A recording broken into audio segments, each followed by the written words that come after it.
Jiang Xian, atop the celestial city, was willing to sacrifice his life to bury the multitude of souls. Upon opening his eyes once more, he discovered he had returned 3 millennia into the past, becoming the youth of yore. Confronted again by the slander of his junior disciples, the favoritism of his master, and the censure of the elders, Jiang Xian, still possessing his cultivation, unsheathed his sword with determination. He first eliminated the scheming junior sister, then dispatched the junior brother who bore the bloodline of a sage, and finally crushed the beautiful master beneath his foot. Atop the mountain peak, he unleashed a single strike with his sword, named Too Clear, incapacitating the sect's ancestor before descending the mountain. Jiang Xian proclaimed, "In this new life, I shall not endure even the slightest grievance." A month later, in a tea house of the mortal realm, Jiang Xian drew his sword and, with a single breath, slew the sage. "Ah, a sage is nothing more than an ant beneath my blade." A decade later, amidst the foggy sea of the underworld, a sword descended from the heavens, cleaving open the sky. Jiang Xian buried the immortals. An immortal, you say? They are nothing more than this. 40 years later, in a small town, Jiang Xian revealed his divinity, securing a century of peace for the world. "Deliver a message for me. Tell the outside world that I shall safeguard this town." Subsequently, the sword immortal journeyed to the upper province, eradicating the demonic sect over the course of a decade, constructing a blood pool. Within a celestial realm, a lone man wielding a sword, in but a single night, exterminated 100 immortals and slaughtered 1,000 sages, leaving behind 1,000,000 corpses. From now on, let this place be known as the grave of immortals. A series of legends unfolded, and the tale of the sword immortal resonated throughout the mortal realm. People knew of the arrival of a great sword immortal among them. Later, the sword immortal returned to that city, driving a sword into the ground outside its walls. Pointing towards the wild expanse, he declared, "From this day forth for 1,000 years, anyone who crosses this sword shall be slain." Chapter 1. Sacrificing the multitude, rebirth anew. It was a day of awakening. The sky was dark, and the winds roared, as if a tempest were imminent. The celestial city lay in ruins, while the ground below was strewn with chaos. Bodies lay piled high in layers, and crimson streams wove through the brown earth, saturating the world in carnage. Observing several crows startled into flight, their cries echoing across the wilderness, Jiang Xian took a sip of fine wine, murmuring softly, "Do you know, after the crows cry out, the longing returns stronger than wine." Yi Qingling leaned against a corner of the city wall, polishing the blade of her fractured sword, and spoke gently, "Bookworm, I am here. What does it mean to like?" A gentle breeze, the dawn moon, accompanied by the stars. "Could you elaborate?" At first sight, and again with a heart laid bare. "Could you be more specific?" "You." Yi Qingling smiled gracefully, akin to a blood-stained immortal, her eyes half closed. "Alas, we are destined to perish. I am aware. Do you harbor regrets?" "No." "Are you afraid?" Jiang Xian furrowed his brow and replied softly, "Yes, I fear I may depart this world before you." Yi Qingling paused, tilting her head in inquiry why. Jiang Xian gazed into the distance beyond the city, where a mountain of corpses lay and a sea of blood flowed, a desolate land devoid of life. His expression grew somber. "I cannot bear to leave you alone to confront this wretched world." Yi Qingling squinted her eyes into crescent shapes and sweetly remarked, "You are truly kind." "Of course."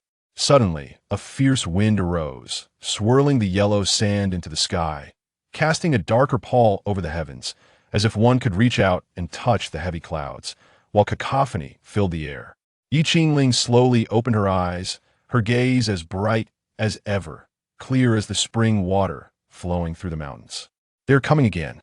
Jiang Xian rose, casually drawing the sword embedded in the city wall, his calm gaze fixed upon the distant horizon, where a vast, ominous mass loomed. It was a tide of beasts, overwhelming in its ferocity. "Indeed, they have arrived." "Yeah, then let us fight."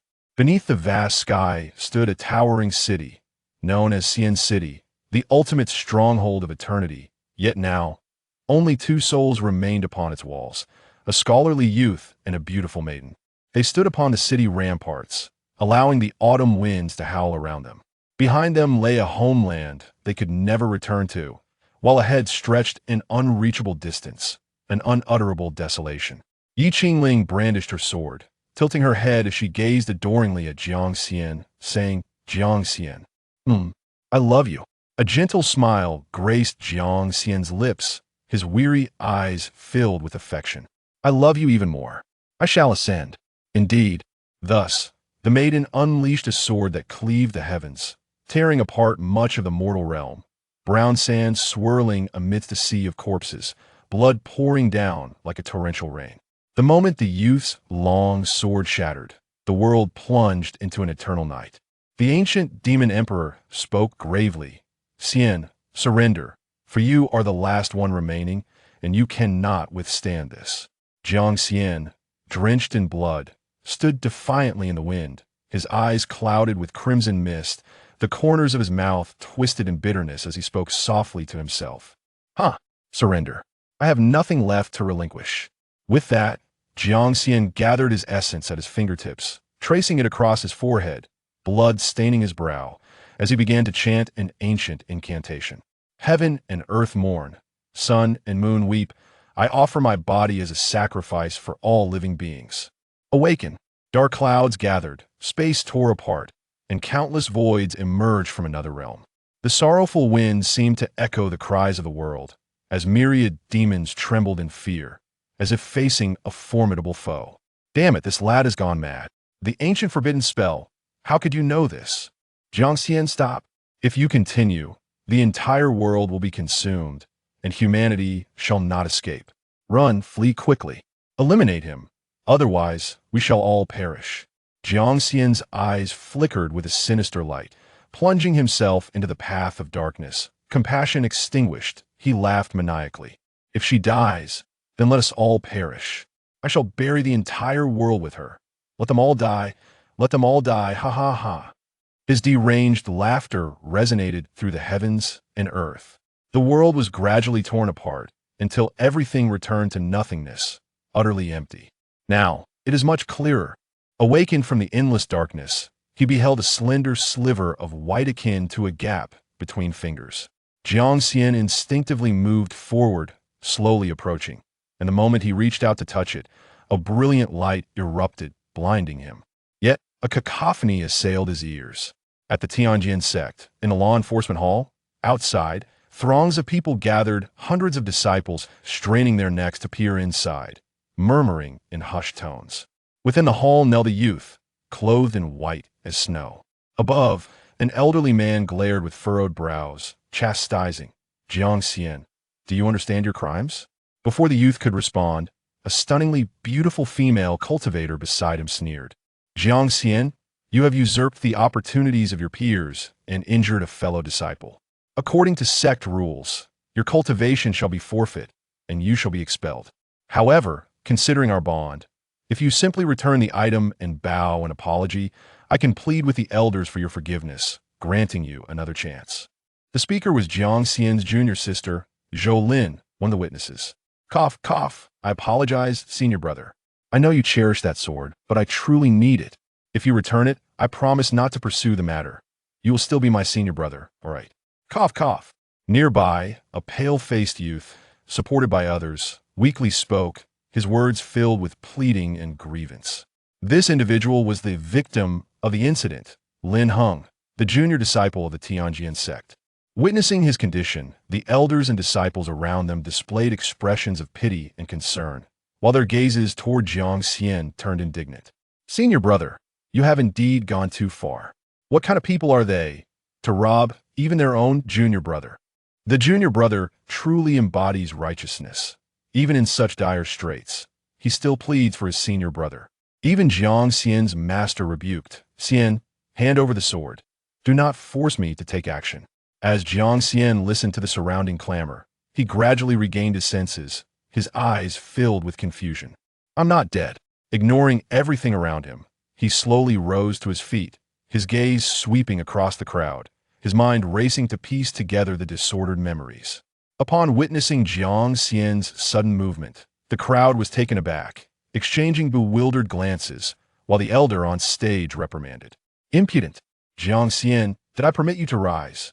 Jiang Xian slowly turned his gaze, his cold eyes locking onto the elder. Just a glance, and the elder felt an inexplicable chill run down his spine, his scalp prickling. The words he had planned to speak were abruptly stifled. That gaze was terrifying, as if a colossal beast from the abyss was scrutinizing him. Is this still Jiang Xian? Beside him, a myriad of voices clamored, incessantly scolding, while Jiang Xian stood as if he were a criminal condemned by all. Growing increasingly impatient, he snapped, "Be quiet." Silence at once. The inexplicable rebuke was accompanied by a surge of turbulent energy, instantly suffocating the atmosphere to an extreme. The elders stood frozen in place, while the disciples gaped in astonishment, utterly bewildered. Especially Zhou Lin and Lin Heng, who felt as though they were engulfed in a cloud of fog, their throats instinctively swallowing hard. Within their minds, only two thoughts persisted. Either they had misheard, or this esteemed senior brother had succumbed to madness. In the stillness, Jiang Xian gently furrowed his brow, gradually regaining his composure and clarity. Indeed, he was still alive, though he had returned to 3 millennia past. He found himself back at the Heavenly Sword sect, reliving the most humiliating day of his existence, which also marked the inception of his previous life's tragedy. He raised his gaze, pointed a finger at the elder in the hall, and inquired with an air of indifference, "Old man, what was it that you just asked me?" Chapter 2. Speaking nonsense with open eyes, blinding yourself. The elder of the servant hall swallowed hard, his atoms apple bobbing nervously.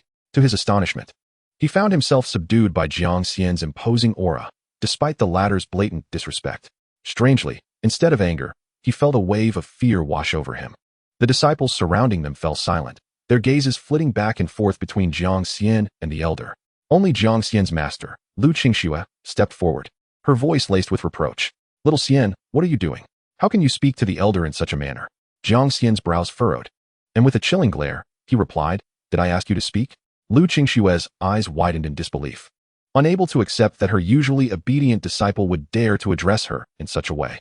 The coldness in Jiang Xian's gaze was terrifying, making the sweltering heat feel as if it had plunged into an icy abyss. A mix of shock and disappointment, even a hint of shame, washed over her. In a fit of indignation, she pointed at Jiang Xian, demanding, "Have you lost your mind? I am your master. You show such disregard for your elders. It is utterly outrageous." Jiang Xian merely shook his head with a dismissive smile. "Master, how amusing. In my previous life, I adhered to the saying, once a teacher, always a father. I was ever dutiful and respectful towards you. Even when you held disdain for me, I never uttered a word of complaint. But what did I receive in return? You personally crippled my cultivation and chased me from the sect. Yet you knew the truth and still chose to favor the latter. What use is such a master to me?" Jiang Xian's uncharacteristic behavior caught all the disciples off guard. After a brief moment of shock, they quickly regained their haughty demeanor. Yes, he was the senior brother and undeniably powerful, but now he had offended his own master and the elder. What waves could he possibly stir? It was outrageous. A total disregard for authority. The audacity to speak to his master in such a manner, to harm his fellow disciples, and insult the elder. This child deserved to die. Yes, he should be punished, expelled from the sect. Yet, unfazed by the barrage of insults and malice directed at him, Jiang Xian remained indifferent. The world was foolish, blinded by ignorance, mere frogs at the bottom of a well. He could not be bothered to engage. His gaze returned to the elder as he pressed on. "What did you ask me?" Although the elder felt a twinge of guilt, he could not let his face falter before so many disciples. Jiang Xian's attitude had indeed crossed the line. After all, he was merely a junior. To act as he did would only invite ridicule from the younger generation. With a darkened expression, he coldly inquired, "Do you acknowledge your crimes?" Jiang Xian responded nonchalantly, "Oh, what crimes? Pray tell." Before the elder could answer, Zhou Lin stepped forward, her face twisted with disdain. "Jiang Xian, stop playing the fool. Are you unaware of your own actions? You snatched Lin Shidi's flying sword and injured him. And now in this law enforcement hall, you openly provoke the elder and show disrespect to your master. Your crimes are unforgivable. You deserve to die." Pausing, she clasped her hands in front of her and continued with venom, "Elders and respected seniors, I believe such a disloyal, unfilial, and unjust person should be severely punished to serve as a warning to others." Her words elicited gasps from the crowd, yet no one dared to refute her. Even Jiang Xian's master and the elder merely furrowed their brows in subconscious agreement. Some even chimed in, "Yes, kill him, ruin him." Jiang Xian found it laughable. Over a sword, his fellow disciples had turned against him, even staging a grand performance to slander him. It was worth noting that he had treated them generously. often putting their needs above his own. Yet this time, just because he refused to yield, they turned vicious, attempting not only to seize his sword, but also to paint him as the ungrateful one. How malicious! The depths of human sentiment were truly terrifying. In the realm of cultivation, the essence of conflict was vividly displayed. In his previous life, Jiang Xian had swallowed his pride and acquiesced to their wishes, only to be met with ingratitude as they escalated their demands. Ultimately, he had found himself stripped of his cultivation and expelled from the sect. As he departed, they had even insulted him and covertly severed his connection to the celestial path. Such malice was appalling. In this life, having traversed the heavens and returned, he had long seen through this world. He would not allow such petty individuals to revel in their arrogance. Though his own power had been diminished due to sacrifice, the Tianjin sect could still be obliterated with a mere snap of his fingers. However, before that, he intended to make them experience what true despair felt like. Jiang Xian, what else do you have to say? The elder pressed once more. Jiang Xian chose to ignore him, fixating instead on Zhou Lin with an amused expression. Who told you that I snatched his flying sword and hurt him? Everyone knows he was injured. The evidence is clear. Do you dare deny it? Zhou Lin retorted. Who knows? Perhaps he injured himself. Jiang Xian shot back. Lin Heng, caught off guard by this remark, quickly defended himself. Brother, how can you say that? You were the one who stole my sword and injured me. How can you claim I hurt myself? I know you don't want to be reprimanded by the elder, but you can't slander me. I am your junior brother. His face bore a look of grievance, and with tears in his eyes, it was easy to evoke sympathy from those around them. After all, this was his usual tactic, one Jiang Xian had long since grown weary of. Zhou Lin quickly chimed in. Indeed, I saw it with my own eyes. It cannot be false. In the midst of their argument, Jiang Xian struck. A blade of wind coalesced at his fingertip, sweeping forward as it transformed into a sword, cleaving through the air. With a sharp sound, blood erupted like a blooming flower, accompanied by a piercing scream. Then, they witnessed the once arrogant Zhou Lin clutching her eyes, rampaging through the hall. My eyes. I cannot see. I cannot see. Jiang Xian's expression turned one of disdain as he scoffed. SK, speaking nonsense with open eyes is ill-advised. It invites calamity. Allow me to assist you. If you keep your eyes closed when speaking, you won't be struck by lightning. The crowd stood as though struck by thunder. No one had anticipated that Jiang Xian would dare to act so boldly in public. His repeated uncharacteristic actions continued to shatter their perceptions, leaving them utterly bewildered. Unruly disciple. How dare you? Lu Qingxue roared, nearly beside herself with rage.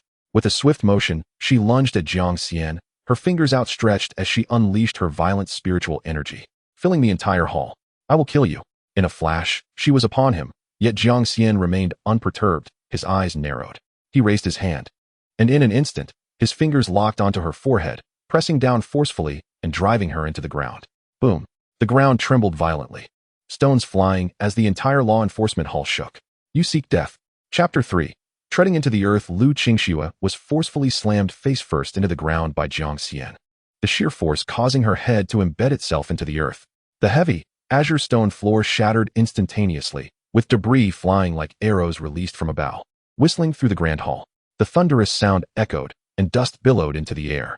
Lu Qingxue was momentarily dazed. The tremendous impact left her mind blank, her ears ringing, and an overwhelming sense of powerlessness enveloped her entire being. In that fleeting moment, when Jiang Xian pinned her down, she felt the disdain of death itself. It was terrifying. Yet, Jiang Xian was merely a cultivator of the 4th realm, while she had already reached the 7th realm, a difference of 3 realms. How could she crumble so easily? It was unfathomable.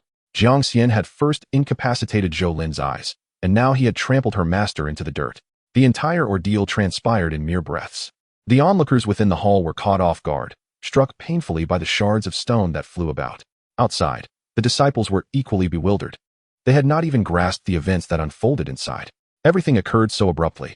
Even the elders of the law enforcement hall were stunned, their eyes wide in disbelief as they stared at the cloud of dust, their expressions akin to that of encountering a ghost. In that brief moment, ordinary disciples may not have seen clearly, but he had certainly witnessed everything. Jiang Xian's swift reaction to Lu Qingxue's sudden assault left him in shock. It was astonishingly swift. He pondered whether he could have similarly countered such an unexpected attack. He doubted it. At this moment, a singular thought reverberated in his mind. Impossible, absolutely impossible. Yet, this was the undeniable truth. The disciples of the sect were horrified, silenced, standing dumbfounded as they listened to the receding thunderous sound and watched the dust settle. As the haze lifted, clarity gradually returned. Jiang Xian stood there, clad in white like fresh snow, his hair cascading like a waterfall, his eyes filled with arrogance and disdain. Meanwhile, the once exalted master, the genius sword cultivator of the Tianjian sect, Lu Qingxue, was now firmly beneath his foot. Her head was half buried in the soil, her body covered in dirt, immobile, and the only eye visible was filled with boundless despair and humiliation. Lu Qingxue had never endured such indignity, nor had she ever been trodden upon like this, especially by someone she had once called a disciple. The entire law enforcement hall fell into a profound silence. A chilling breeze sweeping through, amplifying the tension. The elders clenched their teeth in secret, their heavy brows furrowed, silent. Zhou Lin ceased her cries of agony. Lin Heng's face turned even paler, instinctively retreating until he could retreat no further. The ordinary disciples had long since learned to keep their mouths shut. The shock reflected on various faces shared a singular interpretation. In that moment, as they gazed at Jiang Xian, their expressions shifted, averting their eyes, filled with fear and trepidation. The once feeble senior brother had morphed into a lethal force. In this world, where the heavens and earth possess spirits, granting the potential for all beings to cultivate, there exist 15 great realms, the 9 realms of the mortal path and the 6 realms of the immortal path. Lu Qingxue was a formidable practitioner of the early 7th realm of the mortal path.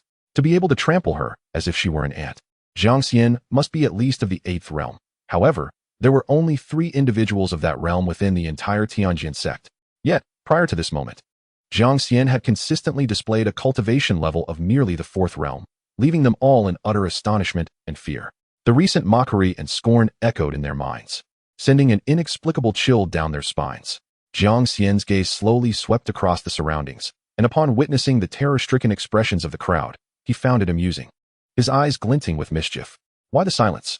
Weren't you all intent on crippling and killing me? A group of individuals bowed their heads, too afraid to meet his gaze. Swallowing hard, instinctively retreating, Jiang Xian chuckled softly, increasing the pressure on Lu Qingxue, eliciting another muffled cry of anguish.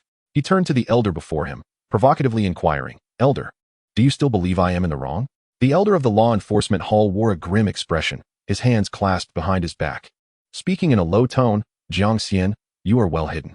Jiang Xian raised an eyebrow, smiling with amusement. Hidden? Or could it be that you are simply blind? The elder showed no intention of taking action. Rather, he sought to negotiate, saying, "You may say what you wish, but she is still your master. Release her, and let us discuss this calmly. There is no need for violence. Do not make this situation irreparable. Do not forget, this is the law enforcement hall." Several other elders cautiously chimed in. "Indeed, Jiang Xian, matters can be resolved amicably. Do not resort to killing. I believe you have been wronged, and we will certainly uncover the truth." In the face of their pleading words, Jiang Xian had no intention of heeding them. Instead, he pressed down harder, listening to Lu Qingxue's agonizing scream once more. The hearts of the onlookers were in their throats, particularly the disciples who shared the same peak as Jiang Xian. "Senior brother, do not do anything rash. Senior brother, please relent." Lin Heng, who had fallen to the ground, crawled out from the crowd, his voice tinged with sobs. "Senior brother, all the blame lies with me. Please let master go. I should not have contested you for that sword.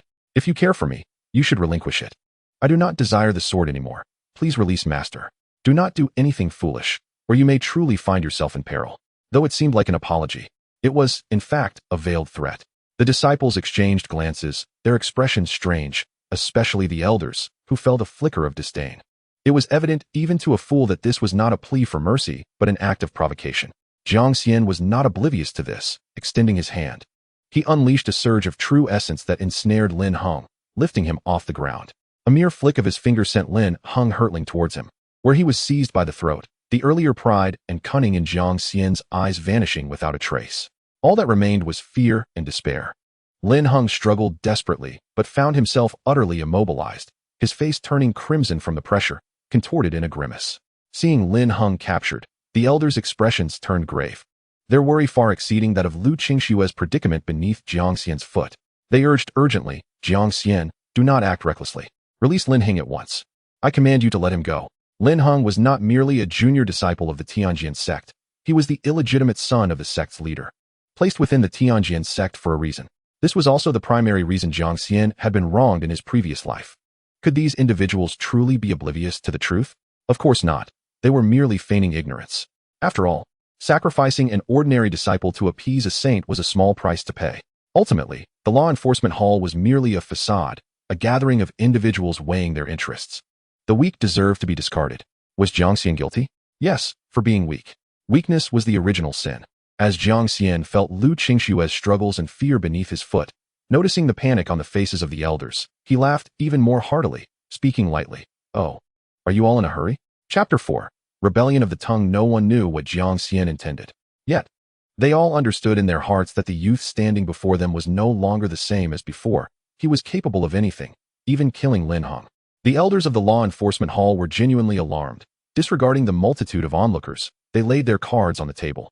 Jiang Xian, I understand that you may have grievances, but you must not lay a hand on Lin Hong. He bears the blood of a saint, and the consequences are far beyond what either of us can bear. Please, do not act recklessly. Upon hearing the mention of the saint, the disciples surrounding them were once again struck with astonishment. In the realm of mortals, there exist 9 levels of cultivation. The 3 realms of body refinement, body tempering, bone forging, blood transmutation, the 3 realms of qi refinement, spirit awakening, qi si, dan accumulation, and the 3 realms of spirit refinement, golden body, transcendence, and sainthood. A saint is defined as the pinnacle of the mortal realm, a powerful entity among the 9 levels.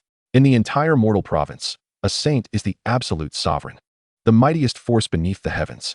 The revelation that Lin Hong is a descendant of a saint was explosive news, not just within the Tianjian sect, but throughout the entirety of Huang province. Did I hear correctly? A descendant of a saint? Which saint could that be?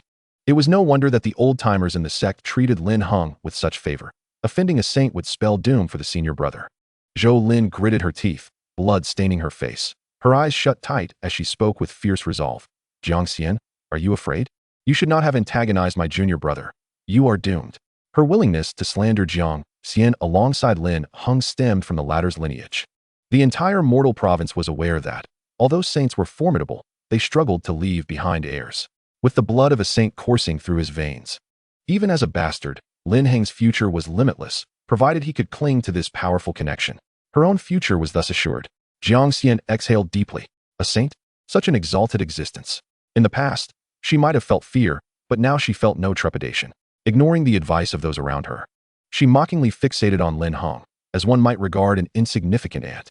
Lin Hong, do you think that because you have a saint backing you, I would hesitate to act against you? Huh? Aren't you fond of playing the victim? Aren't you skilled at gossip? You can turn black into white, can't you? Do you think yourself quite impressive? As Jiang Xian mocked him, she tightened her grip, causing Lin Heng's eyes to begin to bleed. There is a saying, disaster comes from the mouth. Brother, lend a hand today, she declared. Without waiting for a reaction, Jiang Xian pried open Lin Heng's mouth, seized his tongue, and with a sudden, forceful tug, yanked it from his mouth. Blood erupted forth. Lin Hong gasped in agony, crimson liquid spilling from his mouth and nose. His pupils narrowing to a mere point, silently wailing. Wah! Jiang Xian released her grip, and he fell like a kite with severed strings. Writhing on the ground like a lifeless dog, clutching his neck, engulfed in despair and powerlessness, unable to accept the grim reality of his severed tongue. Jiang Xian discarded the bloodied tongue with disdain, shaking her hand to rid it of the lingering stains, her eyes gleaming with mockery. There, now you are much safer. The disciples around them were thrown into chaos, their chests boiling with tumultuous emotions. The elders were already seething with rage, incredulously observing the scene. Lin Hong had been incapacitated, and the saint would surely direct their wrath elsewhere. Tianjian's sect was in peril. Jiang Xian, you seek death. They cried in unison, charging toward her with lethal intent.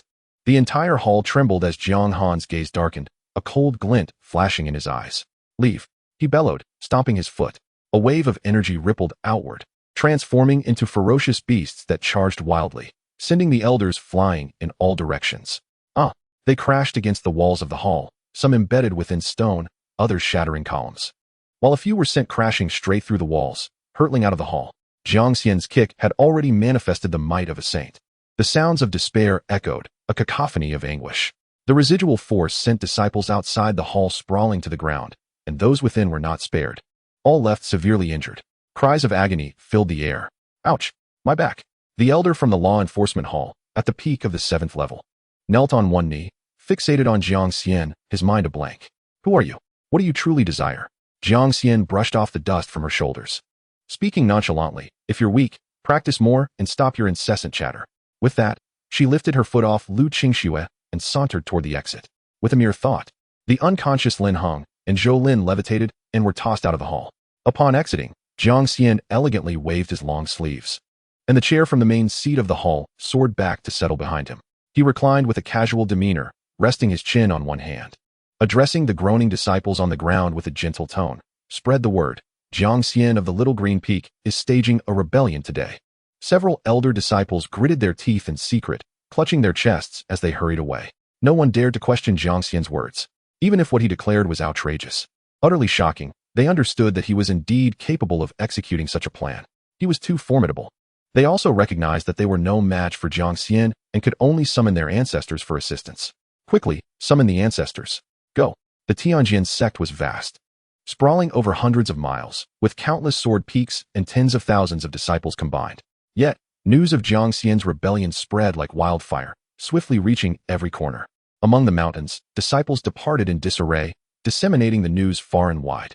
Jiang Xian blinded senior sister Zhou Lin. Jiang Xian severed Lin Heng's tongue.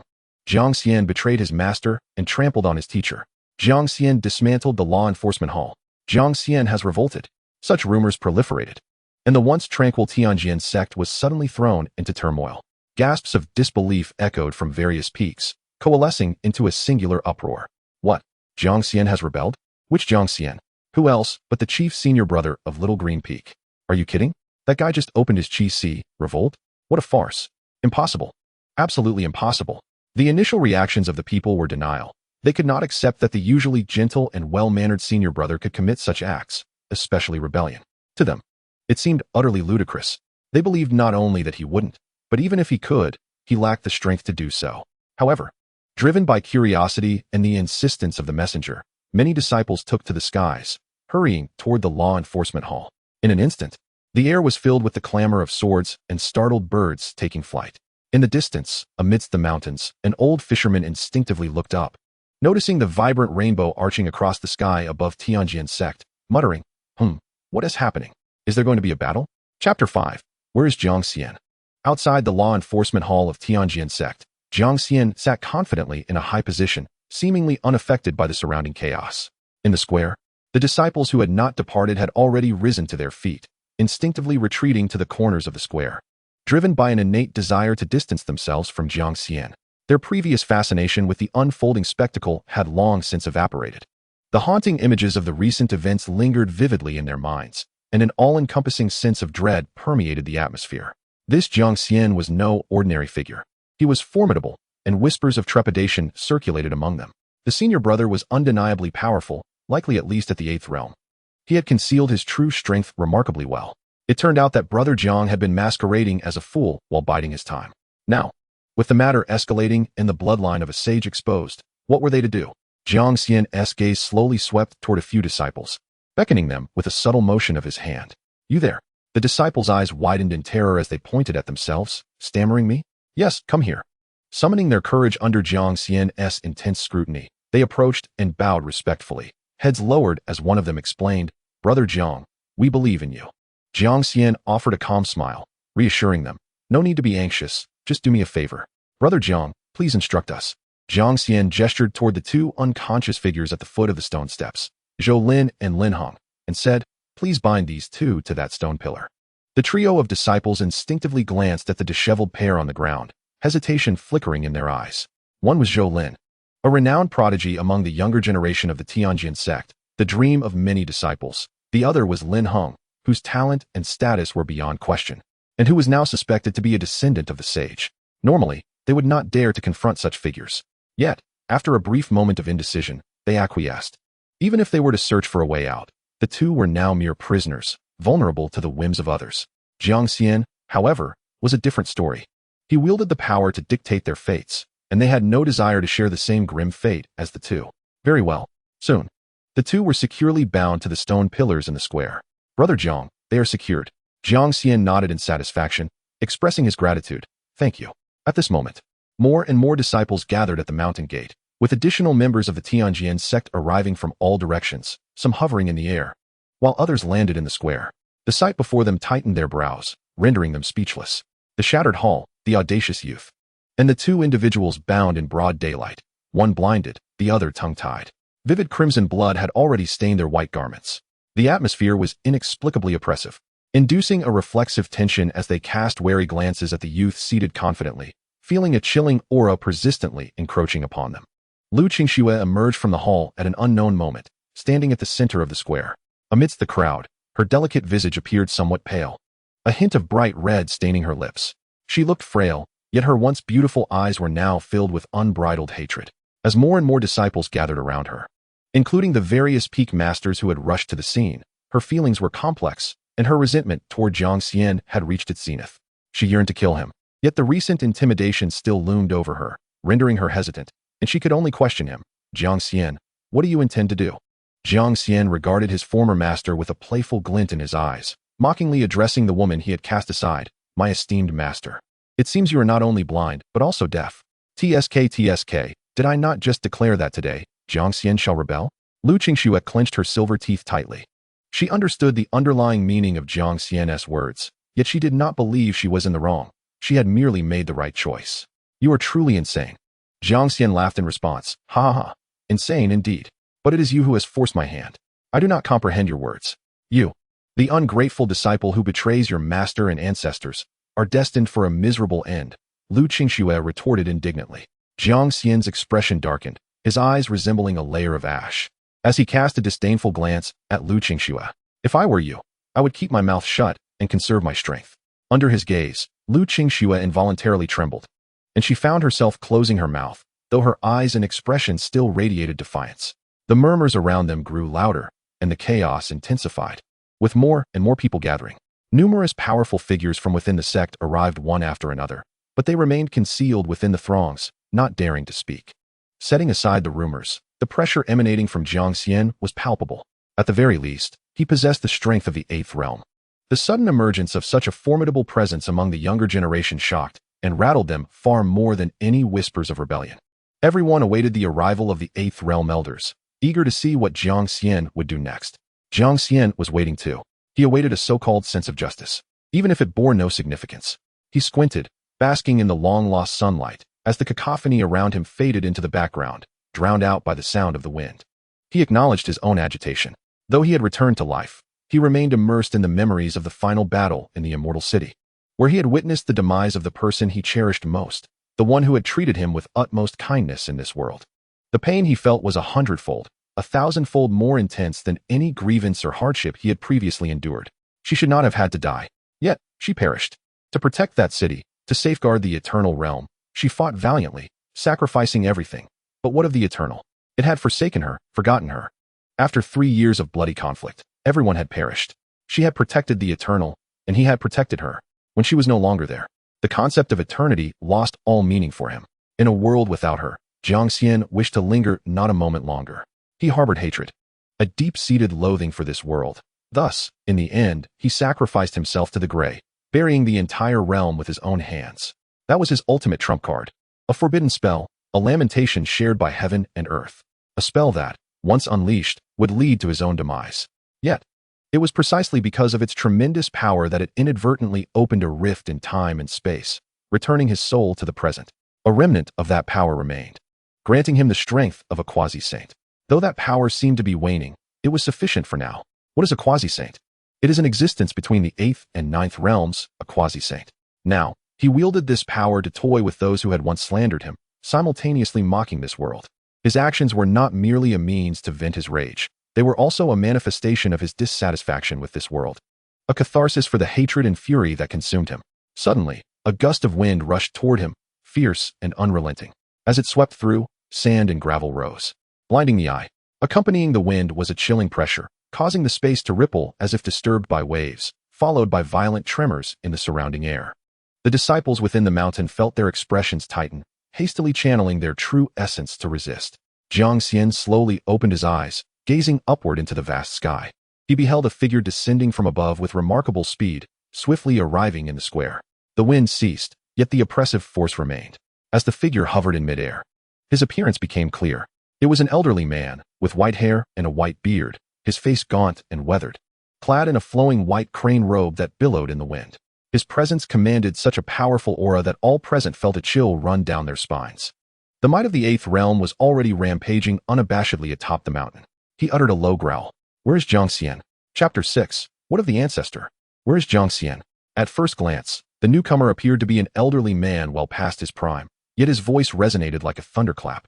echoing through the mountains and rivers, causing a faint ringing in the ears of those who heard it. Half of the disciples stood in bewilderment, while the other half rejoiced. Lu Qingshue's lips curled into a sinister smile. Jiang Xian, your demise is certain. The others chimed in with glee. It is the ancestor. The ancestor has emerged from seclusion. With the ancestor's arrival, Jiang Xian is finished. This aura is formidable. Truly, it befits an extraordinary existence. Even the two who had fainted earlier were stirred awake by the shock of that voice. Jiang Xian, of course, recognized the visitor.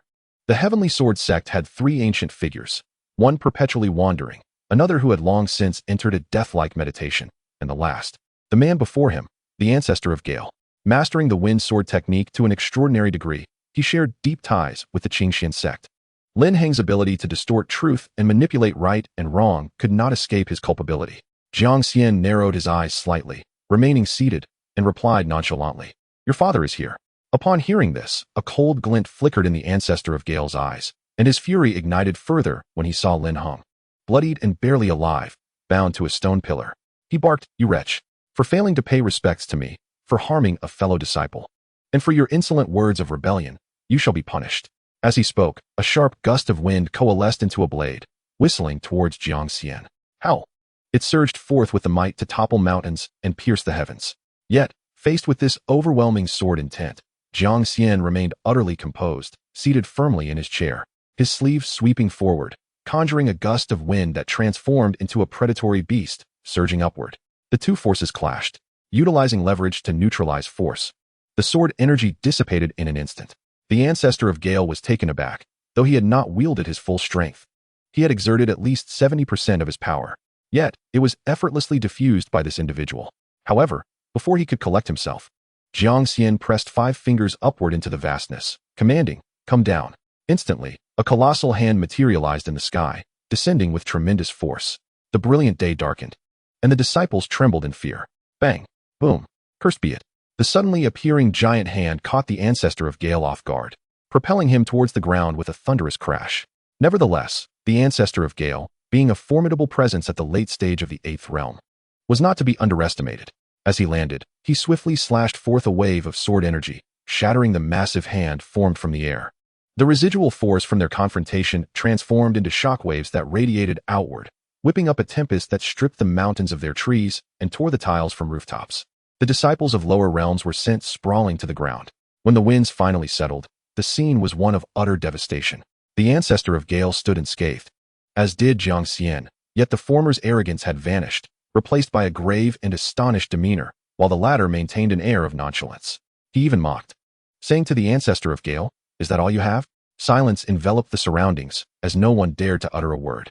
In just a few fleeting moments, the two had exchanged but 2 moves, yet Jiang Xian's displayed prowess was sufficient to upend their comprehension. Even without a clear victor, it was evident to discerning eyes that the youth was the one who triumphed. An ancestor of a sect, a disciple of the same sect, one renowned, the other obscure. One brought to the ground, the other firmly seated upon a high platform. The disparity of strength was unmistakable. To them, Jiang Xian's depths were unfathomable. He had the audacity to confront the ancestor head-on, instilling fear. The confidence that had just blossomed within Lu Qingshuo was instantaneously extinguished, leaving her mind blank.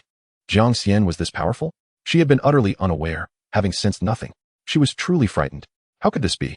Confronted with mockery. The astonished ancestor of Gale did not lose his temper, but instead remarked, "I did not expect there to be a genius swordsman hidden within the Heavenly Sword sect. Indeed, the younger generation surpasses the older." Jiang Xian leaned forward, scrutinizing him, and retorted, "I also did not expect that the ancestor we have long relied upon would be so lacking." A wave of astonishment rippled through the crowd. The ancestor of Gale felt deeply offended, rage surging within him as he coldly chided, "Jiang Xian, you are indeed impressive. But has no one taught you the importance of respect towards your elders?" Jiang Xian, however, was disinterested in idle chatter. Releasing a surge of overwhelming pressure, he declared, "Spare me the words. If you dare to challenge me, I would not hesitate to dismantle the entire Heavenly Sword sect." The ancestor of Gale, furious, pointed at Jiang Xian, exclaiming, "How arrogant! Do you truly believe I fear you?" Jiang Xian, unfazed, raised his middle finger in defiance, beckoning him, "Come." The ancestor of Gale, unable to contain his fury, prepared to strike. "Junior brother, don't."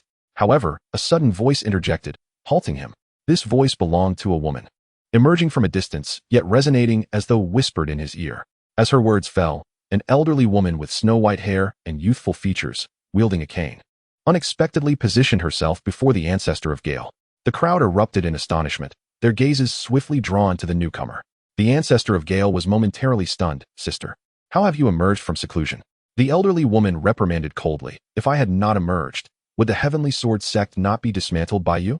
In response to her admonishment, the ancestor of Gale protested. "It is all this wretch's fault, so disrespectful." Silence. The ancestor of Gale, sensing the gravity of the situation, fell silent, resembling a child caught in wrongdoing, his resentment unexpressed, casting a fierce glare at Jiang Xian. At this moment, the disciples present began to grasp the unfolding situation. The newcomer could only be the ancestor who had entered seclusion, the foremost among the three great ancestors, the third-generation leader of the Heavenly Sword sect, Li Yunlan. Upon witnessing Li Yunlan's appearance, Jiang Xian slightly furrowed his brow. Sensing the aura of a quasi-saint emanating from her, he was taken aback. In his previous life, he had only known of her existence but had never encountered her. It was only later that he recognized this elder once she achieved sainthood. Moreover, her reputation within the martial world seemed quite commendable, ultimately sacrificing herself to protect the disciples of the Heavenly Sword sect. The reason he stirred the pot without directly intervening was to wait for Li Yunlan's emergence. He wished to discern whether this future saint of the Heavenly Sword sect would act reasonably. Should she be reasonable, he would depart, leaving the sect to its own devices. Should she be unreasonable, then perhaps it would be best for the Heavenly Sword sect to disband altogether. This was the opportunity he offered to the sect, their solitary chance. Li Yunlan advanced a few steps, leaning on her cane, offering a slight nod to Jiang Xian, her expression warm and gentle. "You are Jiang Xian?" Jiang Xian replied nonchalantly. "Indeed." Li Yunlan surveyed Jiang Xian with a discerning gaze, seemingly satisfied with what he beheld, and remarked approvingly, "Indeed, quite impressive. At such a tender age, you have already transcended the ordinary, a rarity throughout history. Your future is boundless." Jiang Xian merely smiled, remaining silent. "Shall we engage in conversation?" he inquired. "Of course," Li Yunlan replied, his eyes sweeping across the surroundings, and he continued, "I have heard the accounts. Now, pray tell, what course do you wish to pursue?" Chapter 7. The Truth Revealed. Jiang Xian reclined against his chair, responding nonchalantly, "I seek no particular course, merely a measure of justice." "Justice?" Li Yunlan echoed, curiosity piqued. "What form of justice do you envision?" Jiang Xian gestured towards Lu Qing and her companions, stating, "According to the sect's regulations, these three, him, her, and her, should have their cultivation entirely nullified, their meridians destroyed, and be expelled from the sect. Let today's events be consigned to oblivion." At these words, gasps of astonishment reverberated through the assembly. The three individuals in question turned pale with terror, their eyes filled with pleading and despair. Lu Qing transformed into a tempestuous figure, shouting vehemently, "By what right? Who do you think you are? Ancestor, do not heed his words. He is a treacherous wretch, deserving death." A glimmer of coldness flashed in Li Yunlan's eyes as he turned to glare at Lu Qing, reprimanding her sharply. "Silence. This is not your place to speak." "Ancestor." She stammered. A surge of oppressive energy enveloped her, rendering her already pale complexion even more ghostly, her features twisted in fear as she fell silent. Li Yunlan then turned his attention back to Jiang Xian, adopting a benevolent demeanor, and inquired, "Young friend Jiang, regarding your call for justice and the punishment of these three, what grounds do you have? What sect rules have they violated? Could you elucidate?" The elder of the swift wind interjected, "Yes, do tell us what wrongs they have committed." In the face of such seemingly disingenuous inquiries, Jiang Xian remained unfazed, stating calmly, "Lin Heng has engaged in slander, fabricated falsehoods, defamed fellow disciples, and conspired against his senior brother. Such transgressions warrant death. Zhou Lin is equally culpable, deserving of the same fate." Pausing momentarily, he then turned his gaze towards Lu Qing, continuing, "As for Lu Qing, she, being fully aware of the truth, has indulged the two, failing to investigate the matter before hastily reaching a conclusion. In her official capacity as the leader of a peak, she has committed the crime of concealment and dereliction of duty. Personally, as their mentor, her lack of discipline and failure to restrain her disciples also implicate her, rendering her equally deserving of death. However, considering our shared ties as fellow disciples, I am magnanimous enough to spare their lives, provided they comply with my earlier stipulations."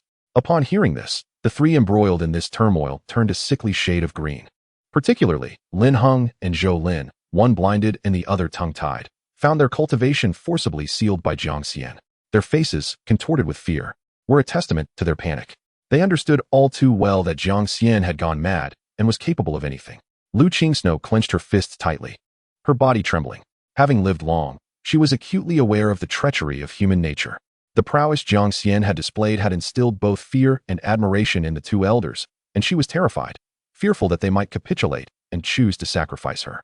The expressions of the other disciples mirrored her apprehension, though many were fueled by a morbid curiosity regarding the unfolding events. The narrative Jiang Xian presented diverged sharply from the version they had heard, and they were eager to uncover the truth while pondering how the two elders would respond. Li Yunlan kept his gaze lowered, his demeanor remarkably composed. In contrast, the elder of the swift wind wore a scowl, showing disdain for Jiang Xian's assertions. He had never held a favorable opinion of the youth and, with a sneer, declared, "You speak with such audacity. According to my knowledge." This matter arose when Lin Heng fortuitously discovered a flying sword. Jiang Xian, driven by greed, harmed Lin Heng to seize the sword. How has this become a tale of others slandering you?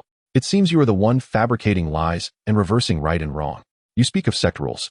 Yet you show blatant disrespect for your elders, taking the law into your own hands and brutally injuring fellow disciples, threatening rebellion, truly an act of utter treachery. It is you who deserves death. The elder of the swift wind's declarations were forceful and unequivocal, inciting outrage among the surrounding disciples. Yet, to Jiang Xian, their indignation was laughable. He mocked, "Ha ha, how absurd. Truly absurd. I never anticipated that the esteemed elder of the swift wind would be not only foolish but also lacking in intellect. How pitiable." The elder's temper flared. "What do you mean? Clarify your words." Jiang Xian ceased his laughter, raising a hand, from which a sword materialized, hovering beside him and emanating a soft blue glow. He surveyed the crowd and answered evasively, "Behold, this is the sword in question." As he spoke, he clenched his fingers. With a thunderous sound, the sword shattered into countless fragments. Jiang Xian withdrew his essence, the remnants of the blade cascading to the ground, creating a cacophony of clinking sounds. He continued, "A mere mid-grade spiritual tool. Would I, Jiang Xian, covet such a thing? Pray tell, are you devoid of reason?" The elder of the swift wind was left speechless, unable to utter a single word. The expressions of the surrounding disciples were a spectacle to behold. Indeed, Jiang Xian's strength was at least at the 8th realm, perhaps even stronger. For ordinary disciples, such a mid-grade spiritual tool was a treasure, but for someone of Jiang Xian's caliber, it was inconsequential. In that moment, comprehension dawned upon them, and their gazes towards the three individuals shifted from pity to disdain. No one harbors fondness for those who slander and deceive, especially when that individual has duped them. Particularly those disciples who had previously sympathized with Lin Heng and sided with him now found themselves seething with fury, feeling utterly betrayed. They realized they had been made the fool, the true jesters in this charade. The atmosphere shifted dramatically. With the anger once directed at Jiang Xian now redirected towards the three culprits, cries of condemnation filling the air. Some disciples shouted, "Kill them! Restore Jiang Xian's honor! Yes! Execute them!" They echoed, outraged by the audacity to deceive their fellow disciples and seek sympathy, only to have them expelled. Lu Qingsno, upon hearing the cacophony of denunciations, recognized the tide had turned against her and slumped down to the ground in despair. It was over. All was lost. Public opinion is a double-edged sword. It either annihilates the opponent or leads to one's own demise. Even if she were to speak until the heavens split apart, it would not salvage her situation, especially since she knew the truth all along. Li Yunlan's expression was equally grim as he gestured for silence among the crowd, casting a sidelong glance at Lu Qingsno, and demanded, "Lu Peak Master, what transpired here?" Lu Qingsno hastily knelt, pleading for mercy. "Ancestor, it was my oversight. I was truly unaware. I too have been deceived. Please forgive me." The elder of the swift wind, seeing his own authority undermined, redirected his wrath towards Lu Qingsno. Incompetent fool. The aura he exuded sent Lu Qingsno flying 10 meters away, causing her to suffer further injuries as she coughed up blood, trembling in utter humiliation. Li Yunlan did not intervene, merely sighing as he turned to the other two, asking, "And what of you? Do you have anything to say?" Lin Heng, deprived of his tongue, could not utter a single word. His attempts at defense were reduced to mere blood spittle. Only Zhou Lin struggled to protest, nearly wailing as she denied the accusations while calling for her master. Yet the one who had blinded her could no longer see anything. "He speaks nonsense. Do not believe him. It was he who stole. Master, please help me. Save your disciple." Li Yunlan's eyes narrowed, and she admonished sharply, "Dare to speak such baseless lies before me? Truly, you do not know the meaning of danger." Chapter 8. Killing for life. Fight if unconvinced. Faced with the intimidation from a powerful adversary, blood and tears streamed down Zhou Lin's cheeks, portraying a unique kind of tragic beauty. She chose to yield. I was wrong. It was him, Lin Heng, who led me to do this. It was all his doing. He wanted to harm Jiang Xian. No, it was the senior brother. I was misled by him. Please spare me, grant me mercy. Lin Heng's eyes were already bloodshot, yet the once eloquent speaker, who distorted truth and falsehood, could only shake his head desperately today, rendered powerless. As the three engaged in mutual accusations, the truth emerged in its entirety. The reality was unmistakably clear. The expression of the ancestor of the Gale grew even darker, and the elders of the law enforcement hall bowed their heads in shame. Jiang Xian remained seated, quietly observing this spectacle, but gradually lost interest. Li Yunlan gazed at the farce before her and, with profound significance, proclaimed, in light of this, there is nothing more to discuss. Let us adhere to what Jiang Xiaoyu has suggested and deal with it according to the sect's rules. Strip the three of their cultivation and expel them from the sect immediately. Ancestor, please no. Have mercy. The ancestor of the Gale stubbornly intervened. Senior sister, this is inappropriate. What is inappropriate? Li Yunlan retorted. Even if they are at fault, according to the sect's rules, their crimes do not warrant such severe punishment. He hesitated, glancing at Lin Heng, and whispered, he is the son of the leader of the Qingxian sect. If we cripple him, it may provoke great misfortune. Li Yunlan fell into contemplation, fully aware of the implications. Her deliberately stated words were meant to placate Jiang Xian and to wait for her junior brother to voice an objection. Thus, she turned to Jiang Xian, Jiang Xiaoyu. Zhou Lin and Lu Qing can be dealt with as you suggest. Even execution is permissible. However, regarding Lin Heng, can we negotiate? After all, his father is. Jiang Xian shook his head helplessly, chuckling lightly as he rose to his feet. Saints, are you afraid of the saints? The assembly fell silent. Li Yunlan interjected. You too are a disciple of the sect. I hope you prioritize the greater good. As for the injustice you face today, the sect will certainly compensate you. Moreover, you have already silenced him. Why not let this matter rest? Jiang Xian slowly descended the steps and approached the two ancestors, fixing his gaze upon them. He questioned, so, you intend to morally bind me?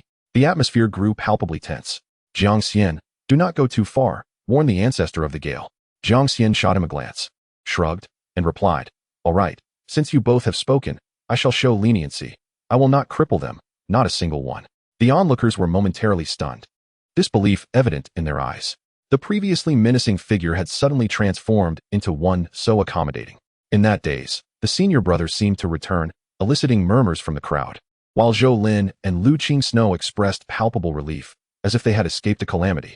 The ancestor of the Gale stroked his long beard, visibly pleased. You are a perceptive lad. In that case, for today's unreasonable actions, I shall not pursue the matter. In his view, Jiang Xian's concession stemmed solely from fear. Fear of him, fear of the senior sister, fear of the saints behind them. Though Li Yunlan was somewhat taken aback, she still smiled with narrowed eyes. Very well.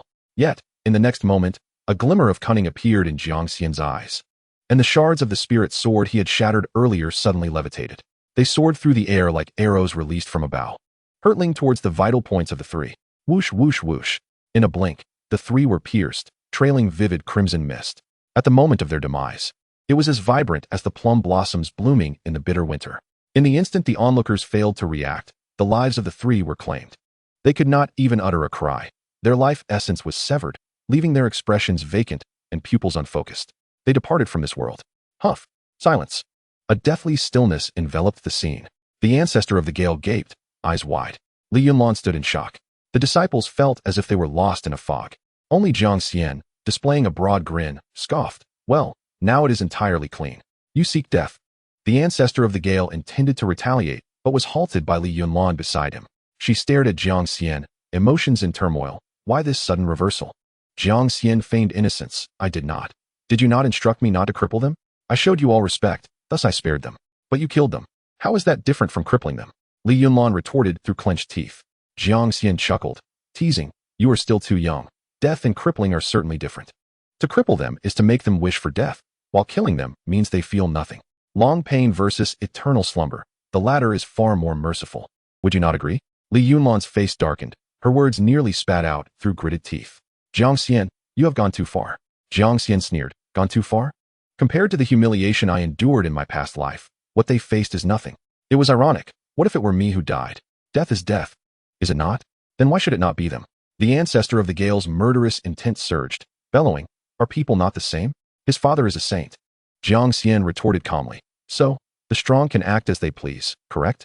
Apologies, but I am strong now. thus I shall do as I please. Li Yunlan, for the first time, unleashed the might of a demigod and initiated an attack. Jiang Xian, you are being outrageous. Unfazed, Jiang Xian released all his cultivation, conjuring a spirit sword of energy in his hand, expressing disappointment. I thought you were different from them. Turns out you are just the same. Then let us battle. In a clash of the strong, in an instant, the spiritual energies of the demigods collided, shaking the mountains and altering the skies, with thunderous roars akin to bursting thunder. At that moment, the peak of the law enforcement hall was engulfed in rampant spiritual energy. The disciples, unable to evade, were thrown about, some toppled over, as chaos ensued. A demigod? You actually are a demigod. How deeply you have hidden it. Sister, I shall assist you. The three ascended into the clouds, embroiled in battle, with sword lights ravaging in all directions, as if to tear the very heavens above asunder. The opposing currents morphed into a piercing, mournful wind that swept through the area, clearing the skies of clouds and raising dust across the mountains.